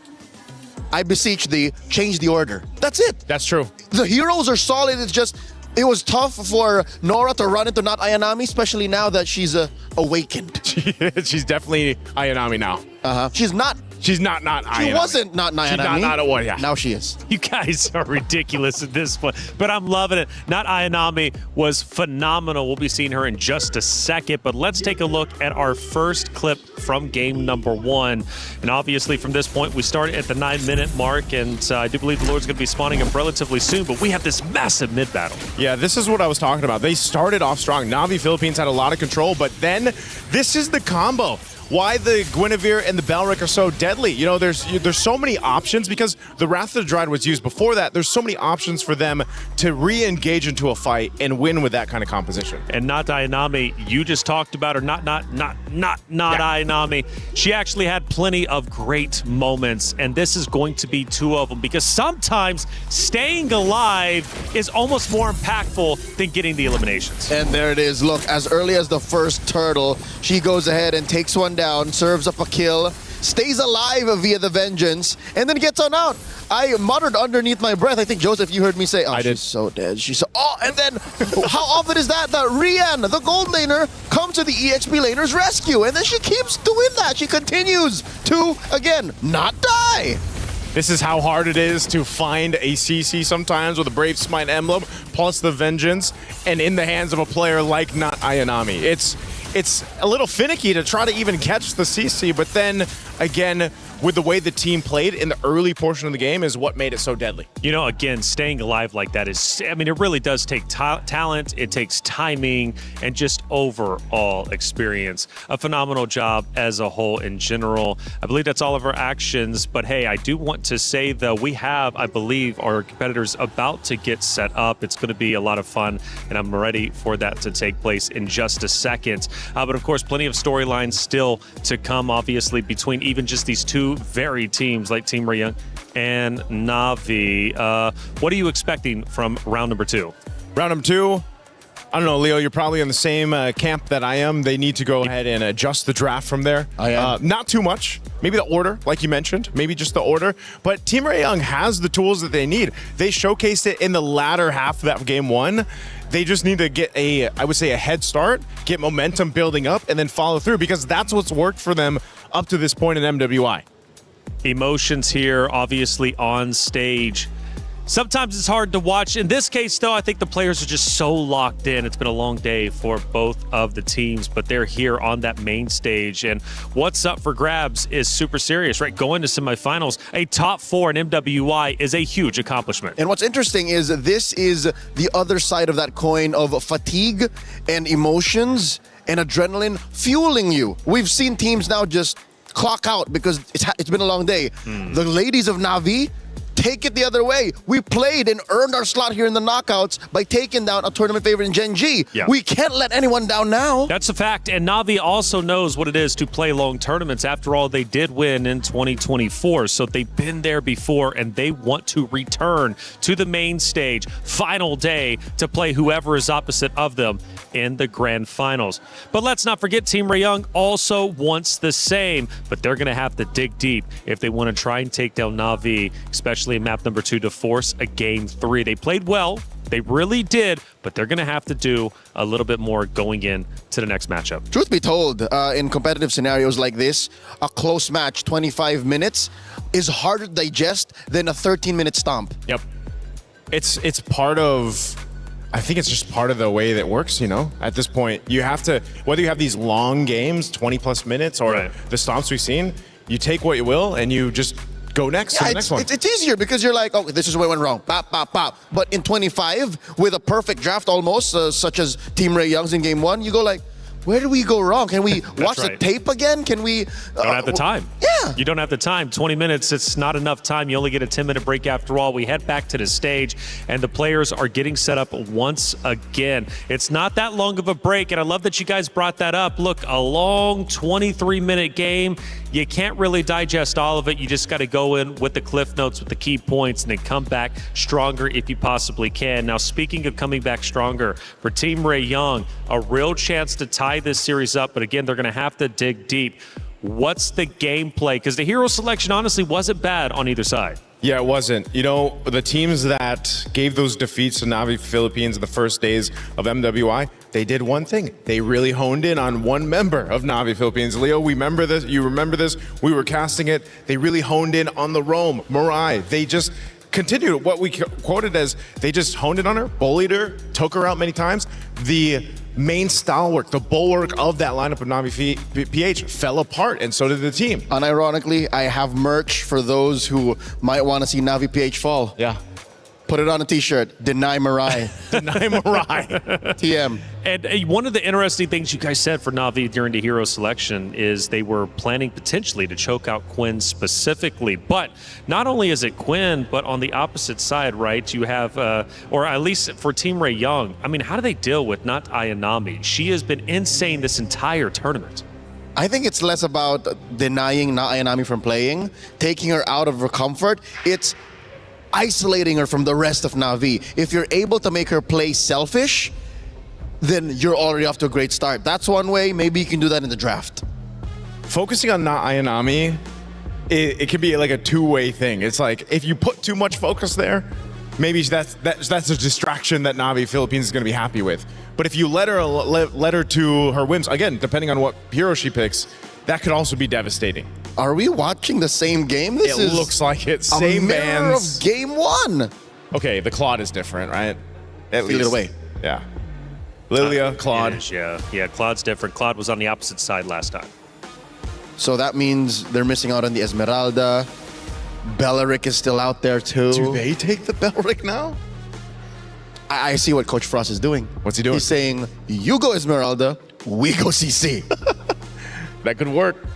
Either way. Yeah, in the current metagame, even if we are all in agreement that Esmeralda is the currently overtuned queen of EXP, yep, she has one foil. What's that foil? A Sea Halberd equipped CC. Yep. And it happens so quickly too in the early game because usually Esmeralda dominates, right? But there's Eric against the CC. Yep, I knew the Eric. Whoa! Harith. Welcome back. I mean, he's seen play. What is he, a Leonian? 6 times. He's a little baby Leonin. Little baby Leonin. Welcome back. With time magic. Doesn't show up as often. So Harith, I mean, obviously getting your attention the most. How does that shake things up specifically on Na'Vi side? Since they are ending up with the Harith and not the Claude, their box is going to be slightly smaller. They're going to fight in the short to mid-range, which is something Team Ray can start to attack now since their re-engage is so good. You have the black shoes, you have the BMI, and you still have the Esmeralda. I'd say ban the CC now. Ban the CC because when they saw that Harith picked up, Team Ray Young this is a green light to take the Esmeralda. Yep. She takes the shields that are there from Harith when he's bouncing around his Dom and force that ultimate. So this is a good counterplay into the Harith pickup. Wait, let me just put on my tinfoil hat here. There's a world where possibly this is not a roam Belleric, nor is this a roam Baxia or a jungle Baxia. What if, hear me out, Taylor, hear me out, Joseph. Here now. What if roam Baxia, XP lane Belleric, Bammond? What if it's Valmond, right? Has it been that long of a day? That's one of the few answers to an Esmeralda. It came from the horse's mouth. That's Navi. true. Navi explained it, right? That's how you dealt with that durability that Esmeralda has. Shred it out. And then But you might be overshooting. You might overcook because you're all the more accepting the stereotype of we're playing in the mid to short. And it came from the horse's mouth, aka Leo. Daniel. Well, yeah. don't paint this as Balman propaganda, all right? I'm just saying. No, he loves the Balman. If you want shred and you want to work on the Esmeralda, then that's how you do it. Hey, you know what? I know you missed the Bane. Balman could be the next successor of that. But yeah, it makes sense. I think you're right though too. It's a little bit overcooked. It's too in your face. It's too much, yeah. This is interesting though. The Expo ban comes through. This is possibly telegraphing the fact that Navi want to play in that short to mid range. Yeah. And imagine how difficult would it be for this front line to survive and to succeed when you're getting scorched, getting barbecued. I was gonna say, you know what else is counter into the tree? Fire. That's it's right. either the Valier or the X-Borg. So no room for the Valier though. No room for the Valier. Might as well take out the X-Borg. This was actually played earlier today as well, if I recall. As a jungler. And which is exactly what Team Ray Young still needs. They're going to pick up the Gatakacha. This also has been kind of slept on throughout MWI. It looks like Team Ray Young, whatever conversation they had with Coach Frost, there was one keyword, re-engage. Yep. They have all the tools to re-engage, man. The only thing that would be better is Matilda, but... That's true. What are they? So jungle-wise, if they want to lean into that re-engagement against a Baksha, because the Kai's gone, we don't see the likes of Fredrin. Are you ready for this? I'm ready. Harley. That's the double shadow jutsu duo, right? That's true. PMI and Space Escape. Yep. Even if they nerfed his Space Escape a little bit, he's still deadly. There it is. Yu Zhang, Valentina. Last picks here for Navi. This is good. I mean, the Valentina, you have... What do you mainly take here, though? Avatar of the Guardian or maybe the Black Shoes? Avatar of the Guardian is your main choice. Black Shoes we've seen do very well in recent memory. That's a weird ult that's usually used defensively but can win you fights. But you're right, what's in the jungle? Harley, by the way, just came to mind because it looks like what they need. It looks like, yeah. But is that enough of a front line? Esmeralda Gatot, I think it is. It could be. I mean, those two heroes alone built up the front line. You can use the thing I'm worried about is, again, the Gatakacha being picked up. If you're not able to actually jump in offensively with the Avatar of the Guardian and you have to defensively use it, then that's the thing. There's the Suyo, though. That's going in the jungle. Last pick for Team Ray Young. How could I forget? Ooh, it comes down potentially to this. Na'Vi is one map away from moving forward in the tournament and getting that much closer to reclaiming what they lost in 2025. Can they make it theirs? Well, they're going to have to get through Chiboy as well as Quinn, who are still on that unfinished business because they want a shot at taking down the trio that ended their run in 2024 MWI. But time might be running short. They need to get to work. It's Team Ray Young versus Na'Vi, map number 2, Miracle Eterna. Let's get it started. Potentially the final game that we are going to be seeing here at MWI 2026 if Na'Vi PH get their way. But of course, there is still potential for Team Ray Young to come back here in game number 2 in this best of 3 series. Let's head over into the land of Dawn. It's not potentially the final game. It is the final game if you're Na'Vi. You gotta look at it that way. 2-0. But Team Ray Young, they've got a solid composition, and it relies on, I think, what we've seen more of from Team Ray Young towards this tournament, right? It's a lot more aggressive. It's a lot more, all right, in your face with the Suyo. Thing is, though, they picked it up against a Baksha, Harith, Valentina, and a Yu Zhang. There's going to be so much punishment for Tan with the slightest of mistakes.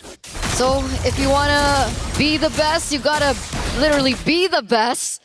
And you gotta beat the best, all right? Suyo, definitely not the easiest of matchups here, but hey, if they're able to make it work, then that shows the level of potential and the level of skill that they have here and the mastery of it in game number 2. But so far with the Lilia, you know, being in the mid lane, she is going to be able to clear a lot quicker.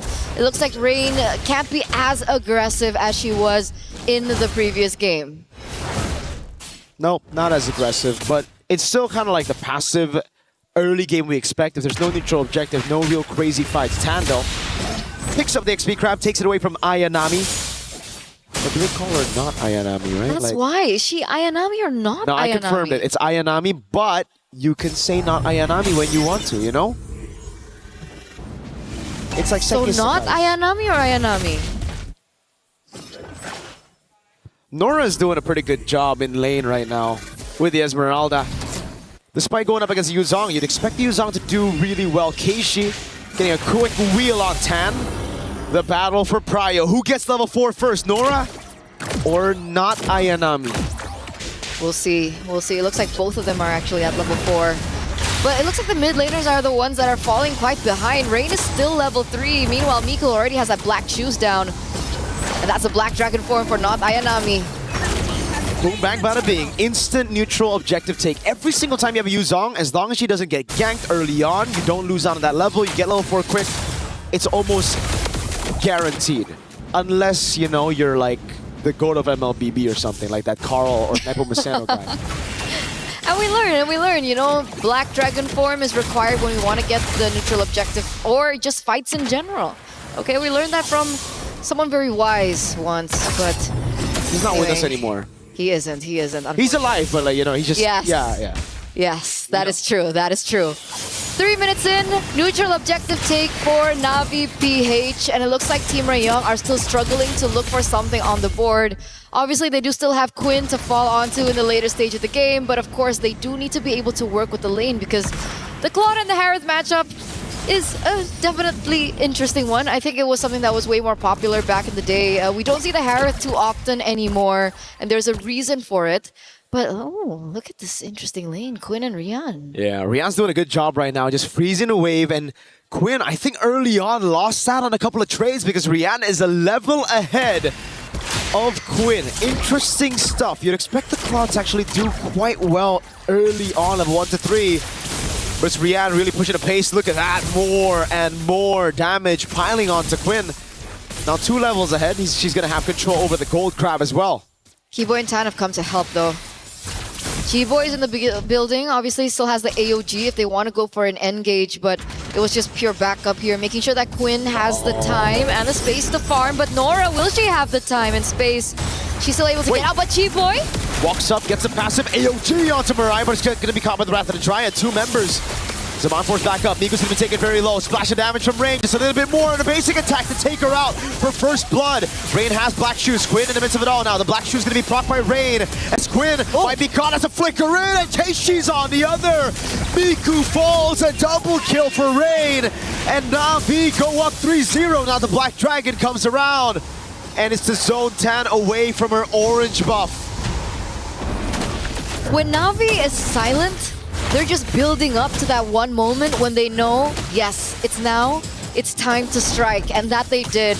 Rain and Keishi on separate occasions were able to find great picks over Team Rayong, and that's left them on the back foot. They pick up the neutral objective, and they get way more pressure on the map. What a play once again from Na'Vi. 3-0. You'd know a thing or two about that, right? I don't recall what you were saying. In a month. Na'Vi up top, gonna try to go for the clear and the siege. Rain down below, gets caught by the taunt, no flicker here. BM and a Blazy Duet. Whoa, AOG forward, gets a knock up, but gets quelled down. Now it's Ayanami with the Furious Dive. Lands onto Quinn. It's a 2v4 with Rain dead already, but they still get the favorable trade on the gold lane. So worth. Rain for Quinn, a really, really good moment there from not Ayanami as well with the Petrify, just really locking Quinn down. She was definitely unable to escape, and the damage output after that was really the nail in the coffin. You can see Tan here trying to do something, but she can't. Goes in for a recall. Mirai as well, doing really good at zoning. Keishi's going to be able to get her hands on the enemy jungle, and that's going to put Tan in a bit of an awkward position. Already a level below of Keishi there on the Baxia. Leads across the board, 1,600 for Rian. Damn. Damn indeed. It's looking tough, and this is what happens when the Harith wins out in the lane early level 1 to 3, and then you get all the control over the gold crab. Such a good lane for Rian so far. It's been fantastic, and you can already see how desperate Quinn is getting. Trying to get farm in the mid lane as Rian just zones up top. Look, doesn't shove. Gets the gold crab, rotates straight into the mid lane, now catches the wave up top, and it never shoves over so that Quinn can get free farm. That's why I told you from game number 1, right? It's these little small things that Na'Vi have been able to do that really amounts to a lot. Like something as simple as a small rotation, a small move, a trigger of a single battle spell, and so on and so forth. But it's led us to this moment that Na'Vi are now leading with a 3,000 gold lead. Quinn now has absolutely no choice but to try and push in that top lane, but Flicker? Yeah, Flicker's out of the way, has the chrono dashes, oh god! Chibo's gonna be caught in the backline, Ayanami assassinates Miku, the AOG cancelled, and she's taken out before she can even fly. Quinn gets a trade up top, and look at Keishi. Can she cancel in time? Does she know where Quinn is at? No, unfortunately not. A taunt comes down, Nora in the mid lane, a Terrify from Rain, and that'll be it. Another 2 men down there for Team Raeyang. Nora might be the third. Oh my god, the chrono dash is synchro vision. Rain with a splash of damage. Black shoes away. Now Keishi trying to go for the cut. Mirai zoning them. The taunt lands on Chiboy. 7-1. 5,000 gold lead at 7 minutes with a Suyo down in levels. 2 whole levels. It's uncanny. It's uncanny, the aggression and the dominance that we're seeing here from Na'Vi PH. And I would say that they're coming into this match with a lot of weight on their shoulders, right? They were knocked out 2024 by Team Raeyang, by Chiboy, as well as by Quinn. So definitely vengeance is on their plate right now. And man, they're cooking and they want dinner. You have to take a look at the run again to get to this point. Na'Vi losing early on, then almost getting knocked out by Falcon Daisies, a game down in that best of 3. Coming back from that, turning things around, reverse sweeping Falcon Daisies, and then having to meet the team that literally threw them out of the tournament to make it here. And now, a 1-0 lead. Match point, 7-1. These ladies know how it's been while being behind. And they're so close. And they're so close. They're so close to coming back, making it to top 4, guaranteeing that spot, and maybe, just maybe, reclaiming that 2024 glory. That's been the whole story for them right now, and it's looking really good for them so far. Look at them now rotating back onto the Lord. Nora is in the vicinity, and it does look like Tan is near as well, but with her so far behind, Keishi's level 12, Tan level 11. There's no way for a contest. This is a free Lord over to Na'Vi PH.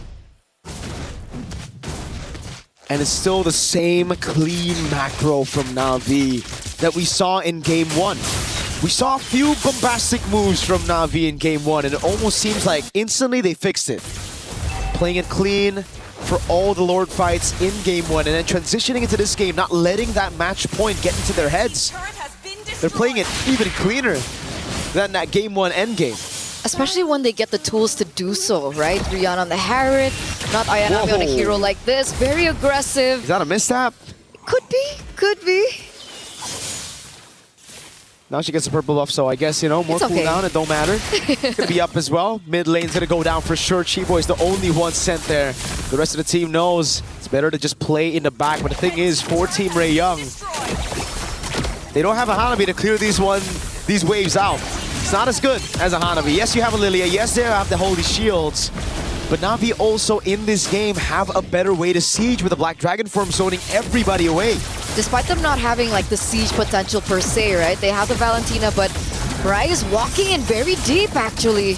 And she's receiving a ton of damage, but look at Rian go in. There we go. That's the Black Dragon form I was talking about. With the first Lord, they'll be able to get the base turret in the far lane again. And they instantly disengage. Classic Na'Vi. Surgical precision. Just like game number one. Just like game number one. They're gonna toy with the minds of Team Ray Young here with an 8,000 gold advantage. At this stage, I'm wondering what the items for Quinn are. Has she reached her power spike? Is she close to it? Turns out she's not, but wait a second, Nora. Oh, no, Purify. The AOG from T-Boy walks up again. The Wrath of the Giant gets 3 members. Mirai with a big set. Now can they follow it up? Rain with a splash of damage. That's the Black Shoes torn apart already. Rain has to go with the Black Shoes again. Ayanami deep in already. And it will be a kill back. A Sky Piercer for Tan. And Deja Vu. To a little bit of what we saw in game one. Okay, a step in the right direction there for Tan, picking up the Sky Piercer. So the stacks are there, and if she's able to get more onto it, that just might be the way for them to turn things around. Keishi, though, will be able to get the orange buff away from Team Ray Young, so that is another resource that they have eliminated away. And it would be nice to take a look at the items once again. We see that Rian already has the Divine Glaive alongside the Holy Crystal, so we can definitely say that the damage is there, alongside, of course, the 2 integral other items coming in from the Harith. But Quinn is still 1 item away. She should be able to get it really, really soon, but will she be able to get in time before the Lord spawns in under 10 seconds is the case and the problem. If you look at the equipment, man, that's a big Harith. Divine Glaive at 12 minutes. Yes, it's with the Bargain Hunter, but look, Quinn has only now finished the Swift Trinity. That's almost a 3,000 gold lead, 2,800 between the gold laners. Rian can start popping these players. She has purple buff too. Oh God, wave down below is great. Team Ray Young, they have to go for the gamble. That's the only way. They have a Soul Sever, they have a Retribution, but Navi's got a Black Dragon flying across. No way for Tan to look for the opening. Another free objective to Na'Vi. Yeah, they don't want to gamble. They try to go for scouting, maybe look for a precise moment where they could grasp on an opportunity to maybe take 1 member down from Na'Vi, but they don't find it. Considering that Tan is a level below of Keishi still, going for the 50-50 might have been too much for them to handle. Again, the inmates from Na'Vi, they're taking everything away from Team Ray Young. It's looking personal now in 13 minutes. This is the form we were expecting coming into this tournament. A shaky start to the tournament, but they found their way back into that form. Rain up top. Has the Black Shoes, doing a good job zoning. Mirai zoning everybody from that mid lane for the minions to take the turret. And now is the Black Dragon form used up by not Ayanami. Slashing down, zoning Tan away. Rian's already used as a Bond Force. Lord gonna be cleared up again. Team Ray Young stripped down to just the Crystal. The Wrath of the Giant catches them. Miku has the Black Shoes, but now it's going to be Chi-Boy jumping in with the AOG, finding everybody. Tan getting against Sky Piercer stack, but it's Rian with the retaliation already. Rain, just a bit more damage. The Rose Gold Meteors right there. Tan, Soul Sever. Nora still able to stay alive as Rian goes in for the Synchro Fission. Bloodwing spawn in time. Saman Force coming out as Rian goes for the palm, and Keishi takes Tan out. A big mega kill for Keishi. The Synchro Fission again. Rian's going to go for the kill under the base. Not quite enough as Quinn gets the healing from the fountain, but they have more waves. It's a 2-for-3. It's a 2v3, and they still want to go for it. Nora. Oh, mega kill for Rihanna to double. Nora's going to be next to the chopping block. Rihanna has no mana, and it saves Nora. Just in time. Chi-Boy back up. Waves, they need to handle it now for Team Ray Young to survive. Rian has no mana. Nora's dealing with the wave in the bottom lane, but she gets caught in the shield unity. That was the AOG to try to help her out, but it's the AOG from Rain. Stolen away. Now it's Chi-Boys. Tan walks up with a Queller. Tries to clear it up with a Soul Sever, but Na'Vi, stay objective. Welcome to the top 4, Na'Vi. After placing so low last time around at MWI 2025, Na'Vi PH, the 2024 champions, come back. And they come back with a vengeance. They woke up today and chose violence up against the former rivals Team Ray Young, as they will be the ones to crush their keys later on. They did it. They found their revenge here. What a time to be alive. They must be so excited as they move forward here at MWI. The dream for the PH former champions are still alive. We're gonna talk to them real soon as we throw it over to the stage.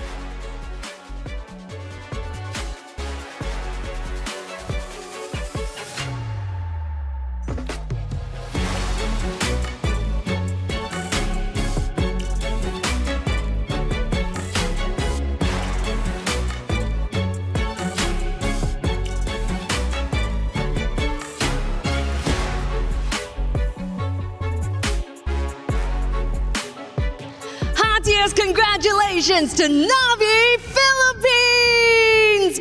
And here I have Mariah with me. Congratulations. Now, the thing is, this exact thing happened in 2024. And you remember what happened in 2024? You remember the ending? Do you think it gives you a good feeling? Yeah, I think it's just a deja vu for me. Deja vu moment. We really hope you keep that momentum. Now what's coming would be what you earned here in this matchup. Team Ray Young, please hand on over your keys to Navi Philippines. Respect, you guys did amazing. As a Singapore representatives, you guys did MYSG really proud. Your journey ends here. Amazing showing from Malaysia. Thank you, Team Ray Young. And now, Mariah, next question, all right? It was a little bit shaky, at the start, but with this matchup, you guys looked flawless. So now you guys are heading over to the semis. Is there anything you would love to say to all the Filipino fans out there who are literally sitting on the edge of their seats? You can say in Tagalog. I just want to say that thank you to everyone who is believing in us, especially we had a rocky start at first in group stage, and yeah, thank you and keep supporting us up until the playoffs. So can we say, Pinas lang malakas? Pinas lang malakas. Take your walk of victory! It's Navi Philippines! An ecstatic win for Navi Philippines, staying alive in this tournament, and we mentioned it, their start was extremely difficult. They've been through the trenches, but is there anything better than an early loss to just get that confidence back? It is time to go through the grueling process. That is the key crusher. This is the 8th key that's about to be crushed today. 8 dreams that went completely out in shambles, and this is the final one of the day, to the delight of Team Navi and all the Filipino fans out there. Ooh, a good old loud key broken to finish the day. Another dream is shattered, another dream is up in the air, but Navi's dream is still alive. Team Navi will move forward to the top 4 tomorrow. The playoffs are going to happen tomorrow, and Navi has an evening to celebrate and to get ready for tomorrow. Now today, we have seen 8 keys crushed. 8 teams that we have said goodbye. But throughout this long day today, it has unveiled 4 teams who are gonna make it over to the semis, and us being one step closer to crowning a MWI champion. So this is us, our final key crush for the day. And this is Cheryl and Damascus signing out. Back to the studio.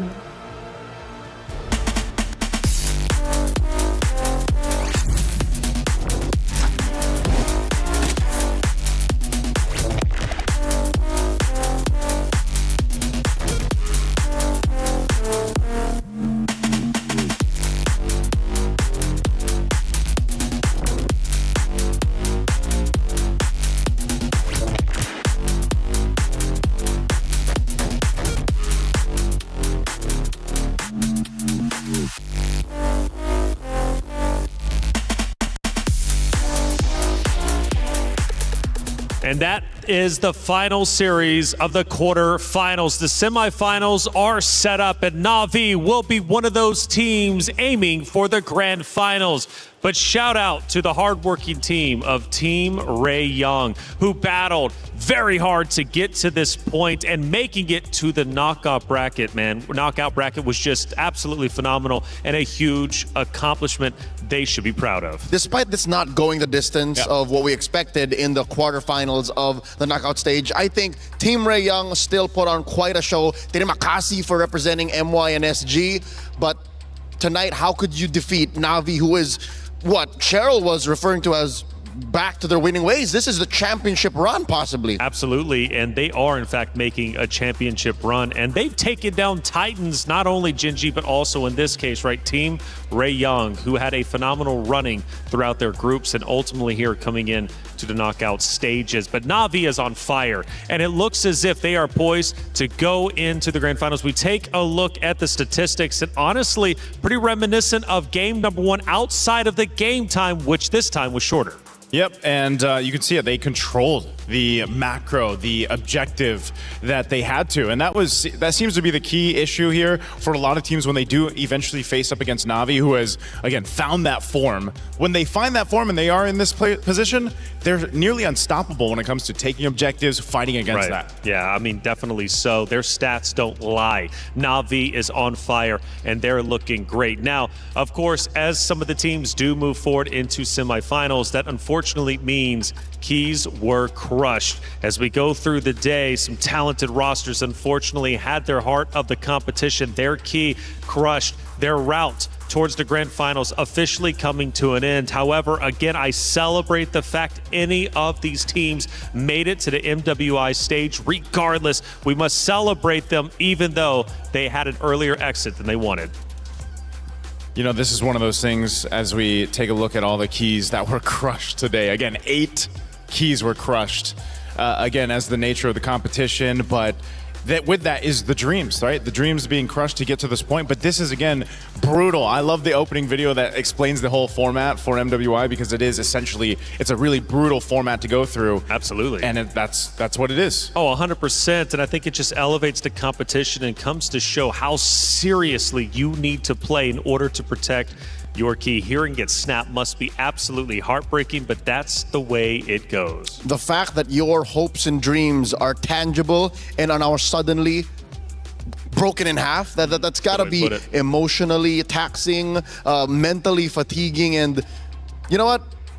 What happens on the stage is in history forever. Your key is not gone. It's just part of the trophy now. That's right. And Na'Vi, this was the moment where they ended up crushing Genji's hopes of going back into grand finals. Ashley handed over the key, and it ends up getting eliminated. Foot Esports as well, also eliminated a little bit earlier on. This time, though, obviously making a show of it. Yeah, we saw that over on the B stream as I missed it, so I'm glad to see that now. There was a lot of, this is one of the things, right? It's great to see the personalities behind, again, these female athletes that are competing here for MWI. And there's so many stories to tell. I know this is one of the quotes from Kiyoway earlier on today, where all these ladies have such deep stories on how they eventually got into competing in MLBB and then how now they're competing in the biggest tournament for them to compete against the biggest prize pool as well. Vitality also crushing keys. However, there was almost a world in our bracket where Vitality was eliminated 5th through 8th.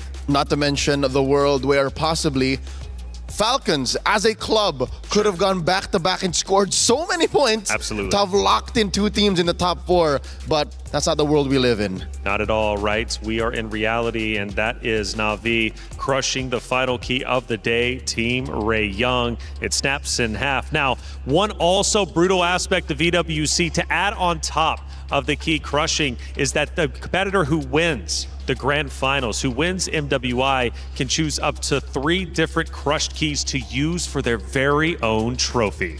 Yeah, we talked about that earlier today, man. You know, just exactly whoever ends up being the champion here for MWI 2026, who do you choose, you know, to add to that trophy case? And for us to have just talked about it, there are 2 teams in the top 4 now who have actually done it.